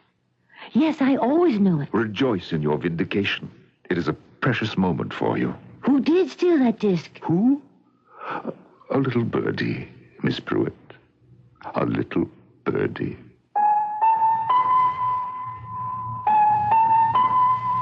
A little birdie, an unexpected visitor from the sky. But that's how so much of life goes. Don't you agree? Fate, change, the unexpected. We think that we plan, that we provide for, that we prepare, and in many cases we do, and in just as many cases we do not. We may not be quite like leaves at the mercy of the wind, but we're not too far from it. I'll be back shortly.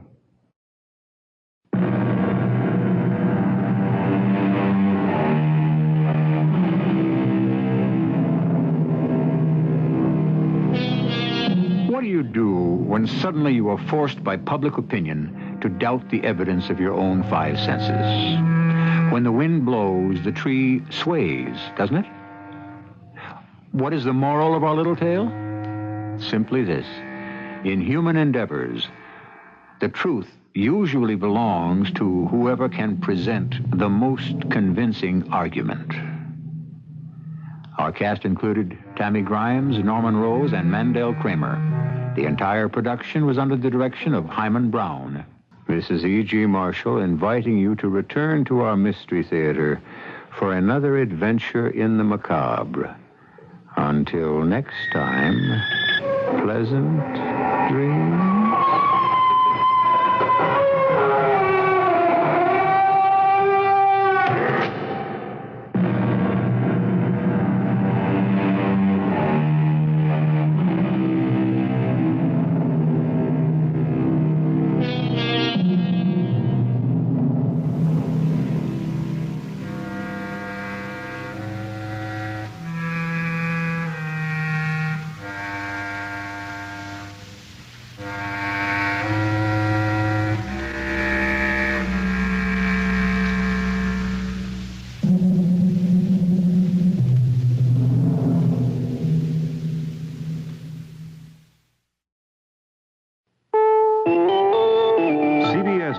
Trouble has broken out in Orlando, Florida for the second night in a row. This is Doug Poling reporting on the CBS Radio Network.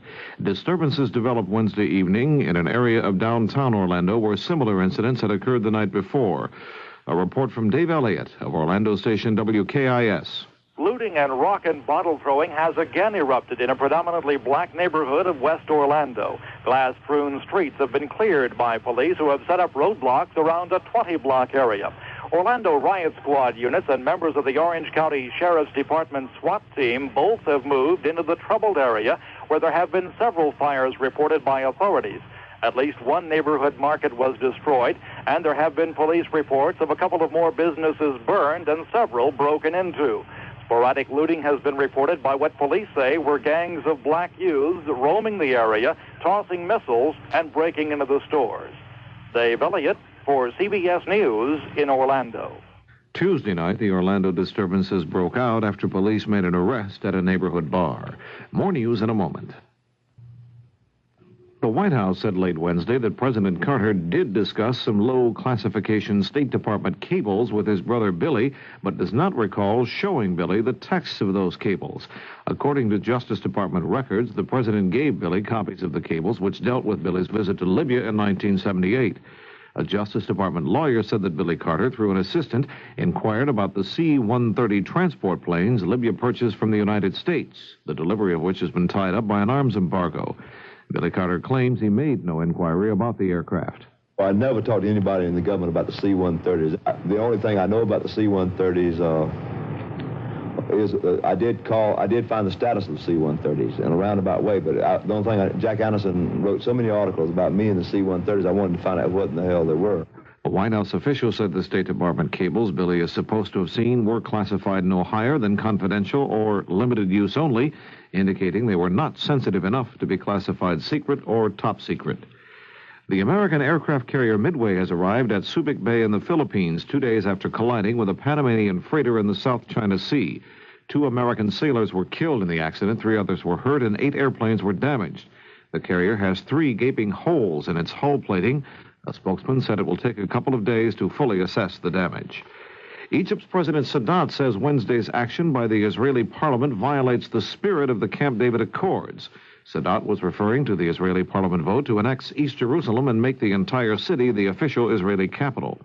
East Jerusalem, the Arab sector of the city, was captured by the Israelis in the 1967 Middle East War. President Carter on Wednesday praised the courage and dedication of U.S. Olympic athletes, but told them a boycott of the Summer Games in Moscow was necessary to stop Soviet aggression. The president spoke to about 500 athletes on the steps of the Capitol. The Olympians were given special gold medals.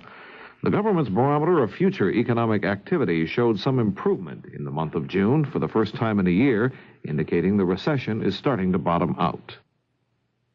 A 35-year-old marathoner arrived at New York City Hall on Wednesday, claiming a record for running across the country. Jay Birmingham of Jacksonville, Florida, said he made it from Los Angeles to New York in 71 days, 22 hours and 59 minutes. The journey is just under 3,000 miles. Birmingham says he made the run without the help of support vehicles and attending personnel. He also said he averaged 7 to 9 hours of running each day and slept in motels or in private homes along the way. This is Doug Poling, CBS News.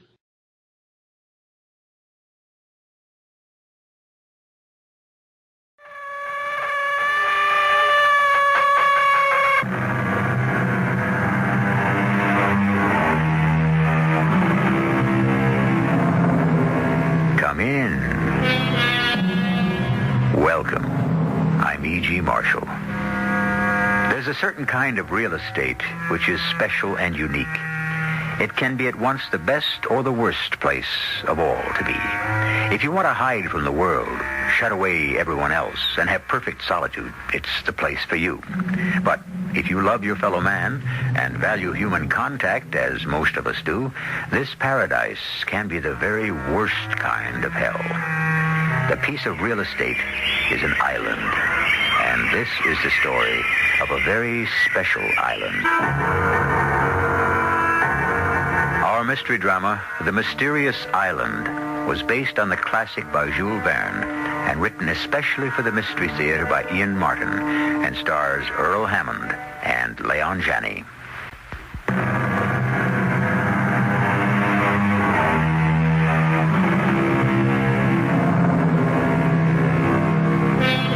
In March of 1865, the Union Army of General Grant had the town of Richmond, Virginia, sewed up in siege.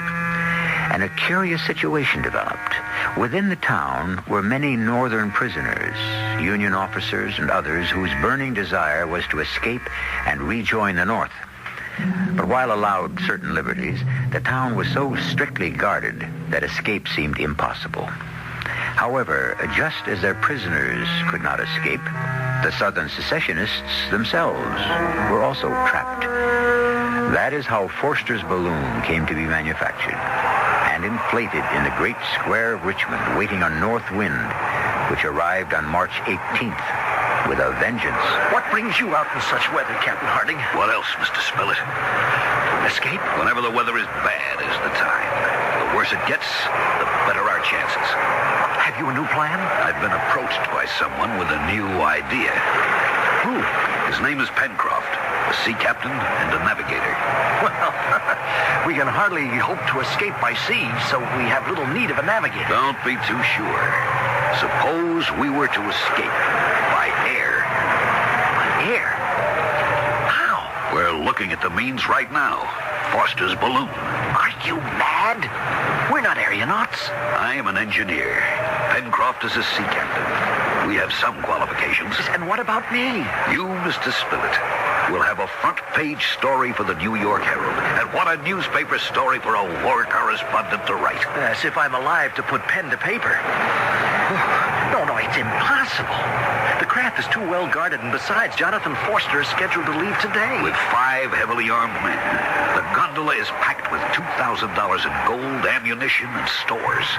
But if Pencroft is right, he will delay his takeoff. Why? He reads this wind as the leading edge of a hurricane. Forster won't risk it. And you propose we should? It's a chance that may never come again. How many are we? Myself, yourself, Pencroft, and his son. How old? A boy, but full grown. We can't very well leave Pencroft behind. It was his idea, and he won't go without his son. Very well. When? Tonight, after dark, at 10 o'clock. Keep your fingers crossed that the wind does not die down before then. And so began an incredible adventure. As a writer, it naturally fell to me to keep the record of it. And weird and unbelievable as it may seem, I have tried to keep it faithfully. The hurricane that Pencroft had forecast became a reality. And when the soldiers guarding the balloon had run for cover, that was when we made our break. Captain Harding, do you think we dare try to take off with this? It's our only chance. What do you say, Pencroft? Ned and me was ready to set out alone, though I know nothing of sailing a lighter than aircraft. With you along, Captain, your knowledge of balloons, we're doubly ready. Well, Gideon, are you with us? Well, if you think I'm going to miss out on the best story of the war, you're crazy. I am with you. All right, now listen. Luckily, the wind's blown out the gas lamps, so we've got the dark as well as the mist to shield us. But we'll take no chances, since none of us are armed. We'll split up now, and each sneak up to the balloon from a different side. We meet there in 5 minutes. Hurry, Gideon, we're ready to cast off. Where's the boy? He was supposed to come from the east. I'll have to go look for him. Give him a chance. Meantime, all of you, help me get rid of the ballast bags. I won't go without my boy. Here he comes now. I'm sorry, I didn't mean to keep you waiting. What happened to you? It was Top. He must have broken his chain. Who's Top? My dog. I told him he couldn't come, but what are they doing to him? Oh, he's roused the guard. Pencroft, grab the boy. I've got to go to him. Looks like he's coming for us. Cast off the cable on your side, Gideon, while I get mine. The dog jumped aboard. Top wants to go with him. I'll bring him in. Get him overboard. It's too late. We're 10 feet off the ground already. Thank heaven we're rising fast enough to get away from their bullets. We've made it. We've escaped. We're on our way home.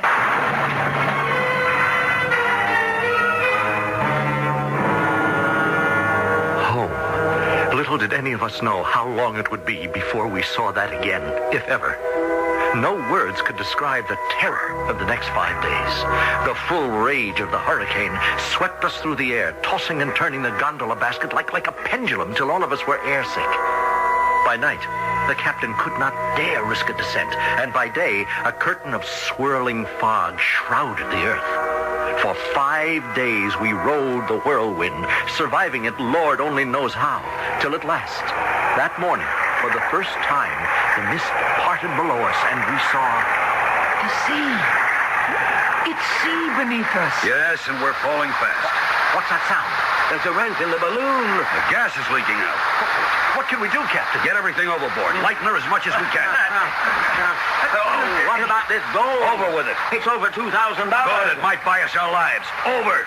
Come on. The food, Captain. Everything, even the guns. It isn't doing any good. We're still falling. Land, Captain, land! Topside first, land! Where? Neb, you're right, boy. Off to starboard there. We'll never fetch it. We're almost in the sea now. We've got to lighten her more. There's nothing left to get rid of. Yes, there is. We'll cut away the gondola itself. Quick, all of you, climb up on the net around the balloon and cling to it. The wind's carrying us toward the island. But Top, he can't get up. You go with the others, boy. I'll hand Top up to you. Here. I've got him, okay. Hurry, Captain. Hurry, we're almost on the wave top. Just one more cable and cut it. What happened? We took a wave broadside. But look, it bounced the balloon up into the air. We're going to make it to land. We're going to... No, Top. What is it, Neb? The captain, Dad. The captain, he's gone. And Top went in after him.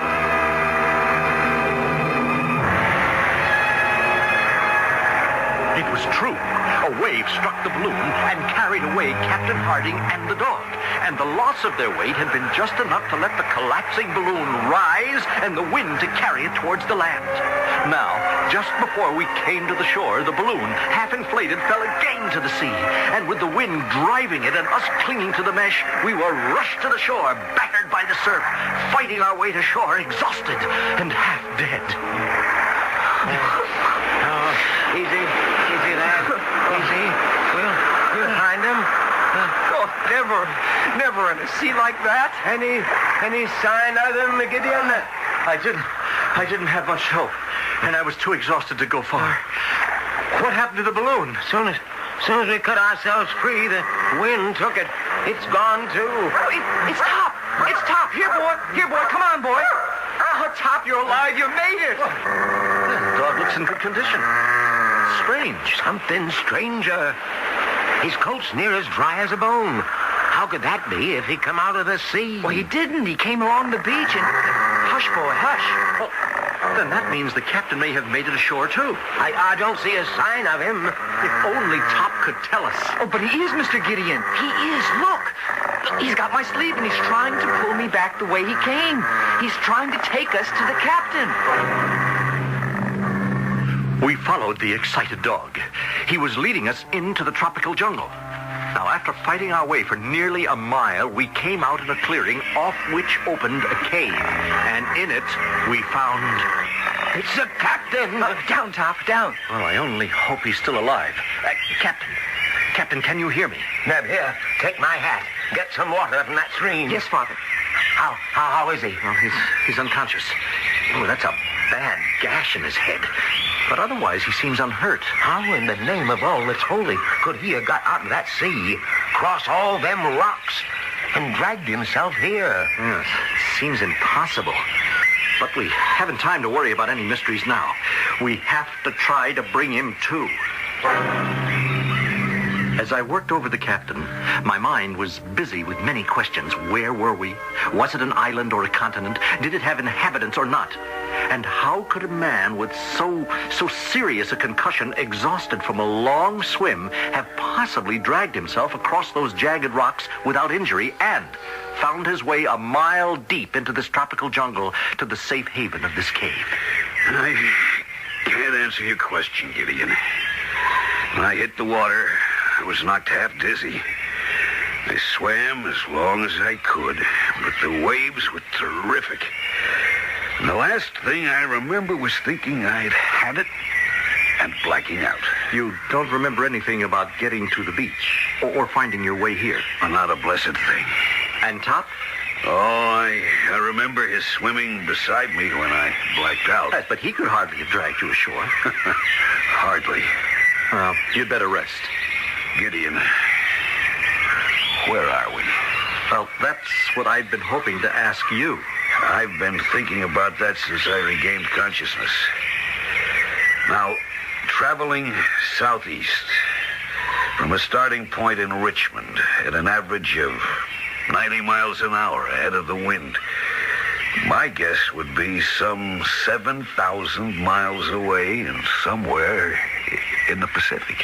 7,000 miles? Well, the distance is less important, perhaps, than the direction. The question is where we are here. Is it the South American continent, the Asian, the Australian, or is it an island? I can answer that. We seem to be marooned on a desert island. A desert island? How's the captain? Well, much better, as you'll see, Neb. What luck? All kinds of luck. Unbelievable. Washed up on the shore, lashed to two barrels which kept it afloat. A great sea chest full of all sorts of tools and weapons and clothes. Maybe more important, 2 wooden crates. One full of tinned goods, the other ship staples. Coffee, flour, dried beef, and the like. It's incredible. Washed ashore from some shipwreck? Well, maybe, only... Well, you tell them, Father.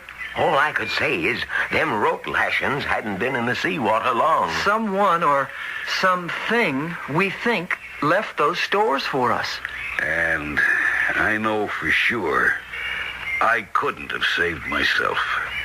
I had to have help. Divine or... Now, just a minute. If anyone's saying that some supernatural influence hovers around the island... All I'm saying is what I see and what I know.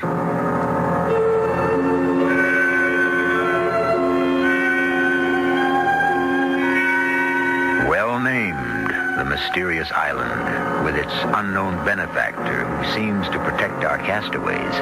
Is he real or imagined? And can he still protect them from all the dangers yet to come? If he exists, will they ever meet him face to face? I shall return shortly with Act 2.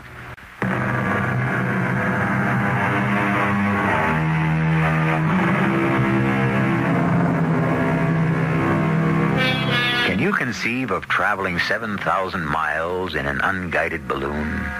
Of being swept from one hemisphere to the other? And yet, if you'll take out a map of the world and lay an ordinary ruler from Richmond, Virginia to the southwest, the direction that a northeast wind would blow you, you'll see you could end up somewhere south of the Hawaiian Islands in the midst of a sea that in 1865 was still largely uncharted. If indeed some other presence invaded our island, during the next month we had no further evidence of it. We were all too busy with our various tasks, and Captain Harding with regaining his strength to think much further about it. One morning, Neb and Pencroft set out to hunt, and I set about constructing some more earthenware pots on a wheel, which the captain had designed. Good morning, Gideon. Morning, Captain. It's a beautiful day. Seems so to me. Thanks to you, Gideon. Nonsense.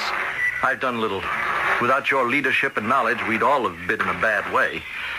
Now, this potter's wheel, for example. Without it, no dishes. The magnifying glass you made from your watch crystal. Without it, no fire. Oh, hundreds of other things. Well, I'd be a poor engineer if I had no knowledge of simple mechanics. Are the others gone? Yes, good half hour since. Then I'd be an even poorer leader if I didn't face hard facts. What do you mean? We must find a better place to stay. But, Captain, we have shelter, water. Oh, I know the insects are bad at Gideon, night. so far we've been concerned with survival. We've managed that.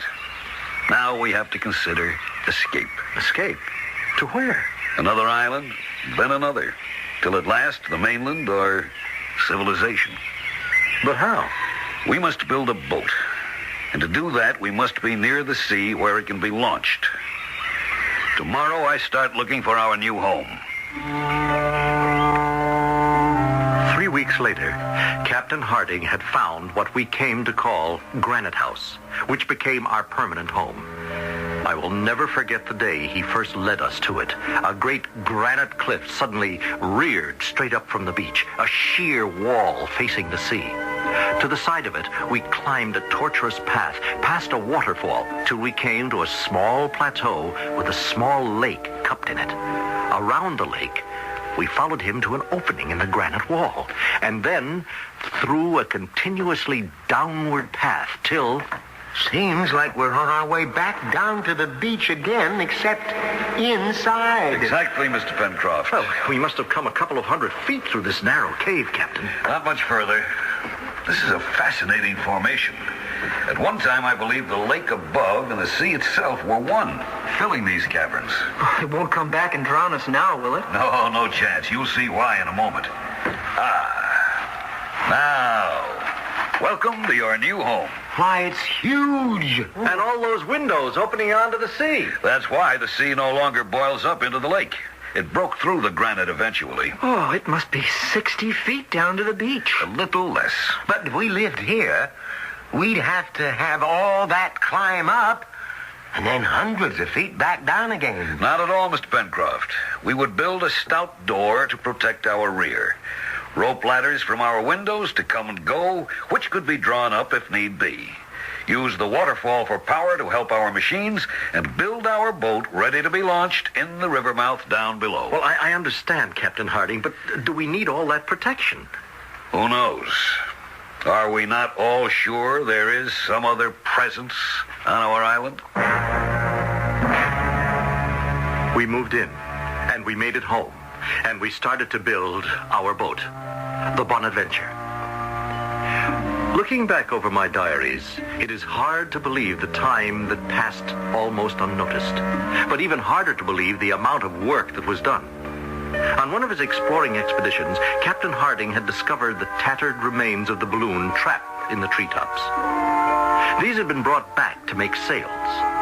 And at last, the great day of launching had happened, and we sailed within the lagoon, finding the Bonadventure handled very well. It was just at dusk, as we were returning to our mooring, that a strange thing happened. Help, Neb. Come about. What is it, Pencroft? Darned if I know. There was an eddy there, like there might be a rock. But watch out to come about. Clear the boom. Trimmer, Neb. Aye, aye, sir. No, hold a minute. Let her fall away. Now what, Pen? Right there, Captain, where I saw the water break like an eddy. See it? There, a bottle floating. We came about, circling again. And sure enough, there was a bottle bobbing in the water. Penn sent Neb over the side for it, and in a few minutes, we hauled him in, wet but triumphant. What have you got, lad? It's just like Father said. A bottle. Give it here. Here you are, sir. Let's see if we can get this cork out. There. There's a message inside, or at least a paper. Can you get it, Captain? What does it say? Just these words. Help, please. Castaway, Tabor Island. 153 degrees west longitude, 37 degrees 11 minutes south latitude. Well, that's not over 70 miles. Just over the horizon. We could make it in this craft easily as sailing downwind. But not all of us. And it's near dusk. Head for the mooring. We'll set all our courses for tomorrow. I won't go into the discussion that night at any length. It's enough to say that since the boat could not handle more than 3 people, only 2 of us could go. At first, the captain and Pencroft seemed the logical pair, but Pencroft proved to be stubborn. He didn't want to be parted from Neb, and I had to agree that he was right. Everything we attempted was full of danger, and our boat was at best very frail. Obviously, it could be best handled by a seaman and his son. So, uneasily, we bid them goodbye the next morning. During the day, we kept busy, but with nightfall, the captain and I returned to worry and the helplessness of waiting. I don't like the weather. Yeah, it looks as if there's a squall on the way, but it should blow over long before they get back. Should I have let them go is the real question. Another human being in trouble? What choice was there? If he's still there. Paper looked quite fresh. I don't think that bottle could have been long in the sea. Thinking back, that's what worries me. Well, nothing we can do but wait. With the fury of a demon, a tropical storm broke, and huge waves lashed at the shore below us. It was the night of the 3rd day, and we had expected the Bonadventure back this night. Could she live in such a storm? Where have you been, Captain? I climbed down the rope ladder. The tides washed all the way to the cliff. I can't get to the bonfires to light them. Well, perhaps they haven't started back yet. I told them to spend no more than 1 day, and if they found no one to return. Maybe they saw the storm making up and delayed. Perhaps. Or perhaps the note in the bottle was some kind of a trick. The island may be inhabited. They may have been taken prisoner by some hostile tribe. Oh, I should never have let them. Oh, no, you can't blame yourself. But I do. Particularly for not being able to get to the signal fires. In the dark, before a wind like this, they miss the island. They may be lost forever. They may... Look! Look, Gideon. The bonfires! They're lit! They're burning! Impossible.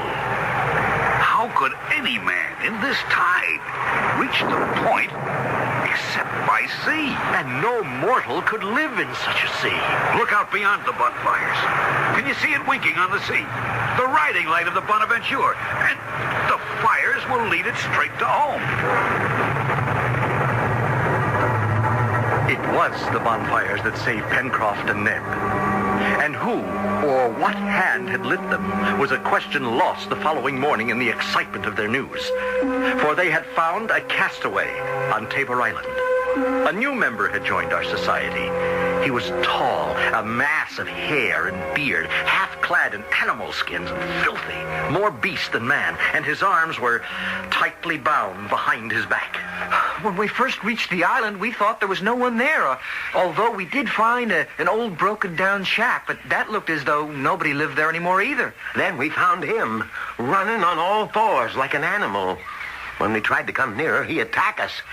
And I don't think we could have handled him if I hadn't had a pistol to bring him to his senses. Oh, he gave me a whopper of a black eye, and we had to tie him up. He didn't want to come with us at first, and, well, he won't talk. You can't get a word out of him. Then you don't know his name or who he is or what he was doing there? That's enough. I'm British. What's your name? That's as may be. You ashamed of it? Who are you, Governor? Captain Cyrus Harding. Oh, a military man, eh? Union Army. Never heard of it. You American? I am. What are you doing on this here island? We're castaways, just like you. Captain Pencroft, sea captain that is, his son Neb, and Mr. Gideon Spilett of the New York Herald. Now you tell me, what were you doing on that island? Oh, now that's a long story. Captain Harding! Captain Harding, sir! Yes, Neb, what is it? I think you better bring your spyglass, sir. It looks like there's a ship on the horizon. A what? Here's the glass, Captain. Where's my... Oh, thank you, Pencroft. Where away, boy? East by northeast, sir. About 60 points. By Tophet, you're right, Neb. There is a sail. Can you make her, Captain? She's too low on the horizon yet, but ship it is. We're saved! We're saved! Well, I wouldn't be too sure on that yet, sir. Not if I was you.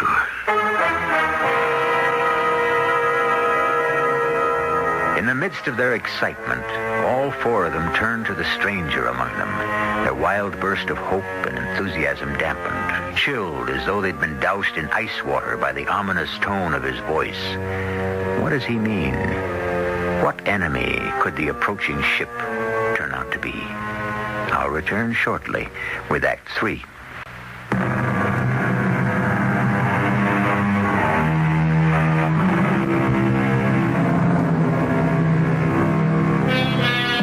Well, now, let's see. We left our four castaways gazing in surprise and dismay at the marooned man they had rescued from Tabor Island. But he wasn't looking at them. With his arms still bound behind him, he had moved to one of the great windows in the rock of Granite House and was squinting out to sea with a seaman's eye, his gaze fixed in the direction of the faraway sail, just clearing the horizon. What do you mean you wouldn't be too sure? Of that ship, till she comes a lot closer. It'll be an hour or two before she comes near enough to see what she is. It doesn't matter what she is. She's a ship, and it means a chance to get back off this island and home. Pencroft is right, Captain. I'll go light the bonfires. Plenty of time for that, my boy. She might sheer off if she sees no sign of life here. Not much chance of that, I should think. She could mean rescue for you four. And she could be bringing you where I'm afraid she brings me. She could be flying the Black Flag. The Black Flag? The Jolly Roger. A pirate ship. All right, everyone, let's calm down. Pencroft, take my glass and keep a close lookout on that sail. As for you, I think you'd better tell us this story of yours and make it fast. Aye, sir. 'Tis 10 long years since I talked to any man. The words come slow and my throat is stiff, but I'll try. As you may have guessed, my trade was the sea.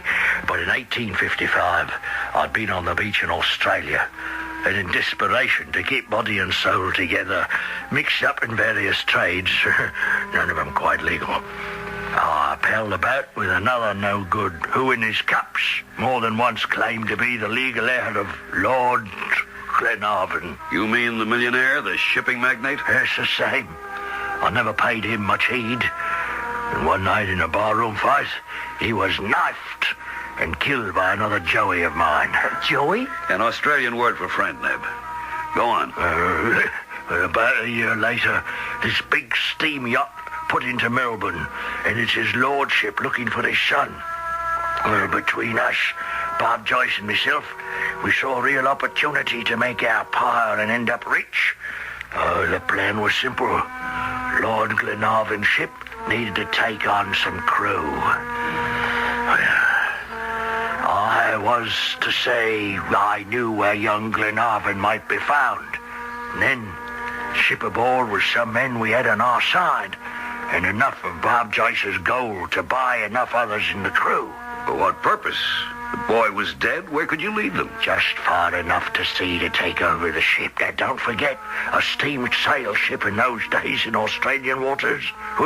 We'd have a freebooter which could own the seas. What's a freebooter? A pirate ship. And I take it something went wrong with your plan. Yes, that's right. One of the crew I tried to buy went to the mate and threw him before Captain Gray. I'll never forget that day as long as I live. This sailor, fully proved guilty of the crime of fomenting mutiny, shall forthwith be hanged from the yardarm as an example. A moment, Captain Gray. May I speak to the condemned? Of course, your lordship. I can do little to save you, but... First, my son is dead. You can take the word of a dying man.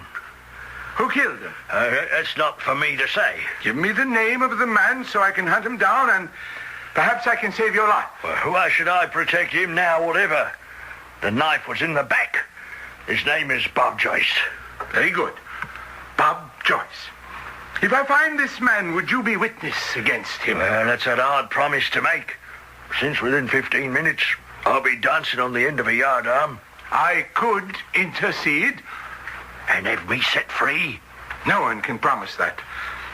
On his ship by maritime law, a captain is in total command. Yet, I am sure my request could save your life. You do that, my lord. And whenever you need me, just call on me. Oh, his lordship was as good as his word, as far as it went. Oh, I was safe from the gallows. But by the captain's orders, marooned on Tabor Island for the rest of my life. His lordship has never returned to call on you, as you suggested? No, sir. Why do you suppose that is? Well, until 2 years ago or thereabout, I had supposed because Bob Joyce was dead. And then... And then? A ship came to call at my island. I was delirious with joy. But some sixth sense warned me. I let the boat land, remaining hidden in a secret place.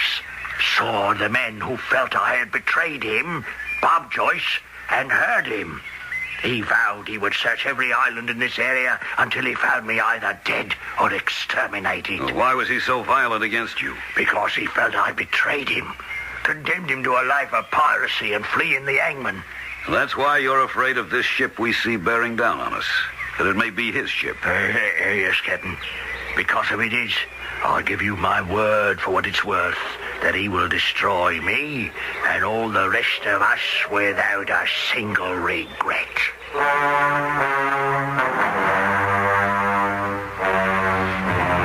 I don't think there was one of us who wasn't deeply affected by the story Ayrton told, or not convinced of his honest repentance after the punishment he had suffered. But we had little time to dwell on that, for under a steady wind, the ship was upon us sooner than we expected. Less than a mile offshore, she came about, and after breaking out the Jolly Roger... Hold your fire. But she fired on us. The advantage of cannon, she's beyond our range. You're right, Captain. Don't answer that fire. It's what she's looking for. You mean to see if the island is inhabited? That's right, yes. Then if we don't answer, she won't anchor and beat off again? No. We won't be that lucky. Put some boats ashore. Some boats? Aye, lad. There's 40 to 50 men aboard her. Far more than we can handle, except one way. Which way is that? You'd have to trust me. To do what?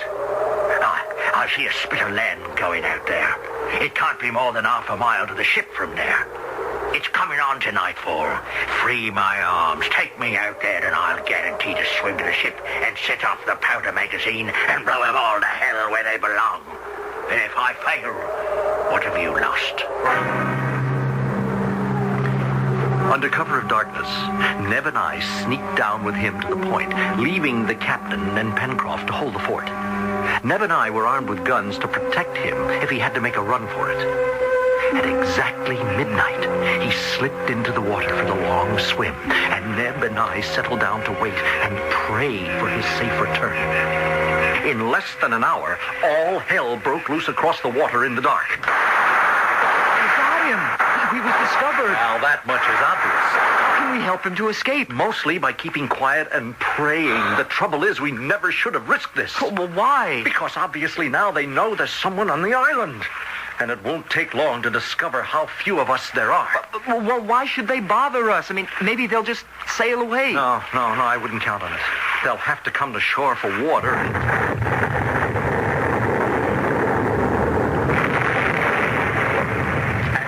enormous explosion had rent the night. In the flare of it, we could see the ship exploding literally into fragments, which burst into the air in a spray, and for a long time, like a flaming rocket, hovered, till at last all the fragments came down to the sea and hissed out. Once again, it was black. We waited tensely, and at last, we heard the splashing of a swimmer coming near. Guns at ready, we greeted... Mr. Ayrton! Aye, lad. Oh, give me a hand. Here. A long swim. And a worthy one. You got to their powder magazine. No, not I. They found me before I could get there. The pirates? Yes, it was them, all right. We've all had a fortunate escape. Oh, thanks to you.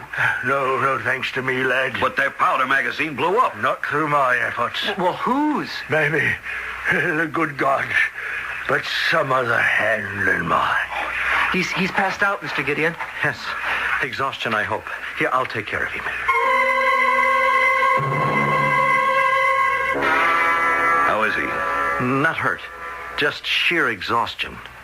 Neb tell you about... Yes, and as you can see, now it's getting light. There's no trace of the ship, and... Well, what is it? Look, maybe that's our answer. To what? To the blowing up of the ship.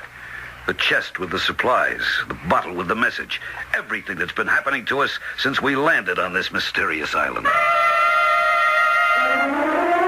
I looked, and rising from the sea was a sight I had never seen. A man, or was it a man, clothed in rubber with a great iron bubble on his head and two heavy tanks strapped to his back. Could it be human? Or was it something straight from the bowels of hell? Yes, gentlemen. I blew up your pirate ship. I am the answer to many strange things that have happened to you since you reached this island. Yes, I am, if you will, your benefactor. Now you must help me. But who are you, sir? My name, Captain Harding. It is and will never be other than Captain Nemo. Nemo? The famous Captain Nemo of the Nautilus? And of 20,000 leagues under the sea, the same. But I thought, well, most people believe that you and your fabulous undersea craft were destroyed. A belief since I shunned the company of men. I was happy for the world to accept. For all these years, I have combed the underworld of the sea alone, in peace. And your crew? One by one, Captain Harding, the sea, the rigors of our life, have taken their toll. At last, 3 years ago, I was left alone. And the Nautilus, that fabulous undersea craft. I piloted it to its grave under this granite cave you live in. The well. You used to come up it in your diving apparatus and occupy this chamber for your own. Right. When you came to the island, I wanted to help. I did it the best I could. The chest of supplies and tools. The bonfires that were lighted to bring us home. My rescue from the sea and tops. The bottle with the message that Ayrton was marooned on Tabor's Island. But why? Why didn't you reveal yourself? My history is my flight from my fellow man. And now you choose to reveal yourself? Why? Because I am dying. I have made my last effort in your behalf by blowing up the pirate ship. Now I ask a return from you. What? Buried in a subterranean chamber below this granite house of yours lies the Nautilus. I am going to it to die. I ask you to make it my coffin. What is it you're asking? Restore my diving equipment to me. Let me descend through the well to my rest. Besides the explosive I used to destroy the pirate ship, I brought a chest. My gift to the living. Now let me go. Gift to the living? You may go, but where do we go from here? I can tell you where you must go. Must go? At least away from this island. The forces that trapped the Nautilus are again burbling. There is an eruption coming which, in my belief, will bury this island in the sea. Mark my words. As soon as I descend to my burial chamber, you must set sail. In the Bonaventure? Well, it has barely room for 3. Nevertheless, Mr. Spilett, you must load it to the gunwales. But any reasonable sea would swamp us. You must trust my belief that there will be no unreasonable sea. But where would we head for? Northeast by east, tracing the path you came. Only this time you travel the surface of the earth. Follow the trades, and you will reach the Hawaiian Islands. That's a wild venture. Not if you take my charts and the chest I leave you. Find your way home. And you? The sands of my life have run out. Once I am back where I have lived in isolation for years, I will be content with what is to come. But you leave fast. We left the island as we came, leaving every possession with weight behind. Oh, we sailed bravely away on the Bonaventure, wallowing in the sea. We had been forced there by the prophecy of Captain Nemo when the center of the island started to spout fire and later brimstone, and the whole earth had rolled in a terrifying warning that the island was about to blow up.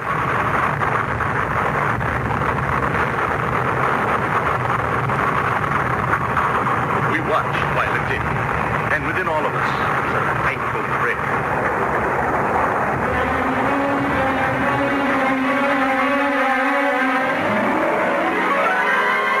The secret of Mysterious Island, what is it? That life is made to be lived, no matter how we find it, or how it may present itself to us, and that beyond us there is a special being. Yes, if you want to believe in that, and if you do, you can believe that he can make anything possible, or much more important, that through him you can make anything possible. If you just try hard enough. I'll be back shortly.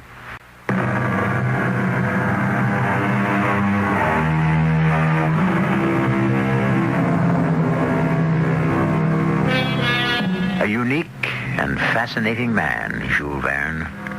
Over a century ago, he was opening vistas far beyond the vision of the ordinary man, charting unknown seas and revealing what lay beneath them, ranging across unclimbed mountains, through virgin forests, reaching even deep into the heart of the earth to bring his readers the world of imagination.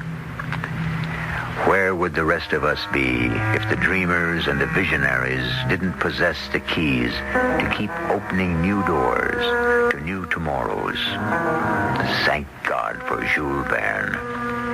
Our cast included Earl Hammond, Leon Janney, Jackson Beck, and Roger Barron. The entire production was under the direction of Hyman Brown.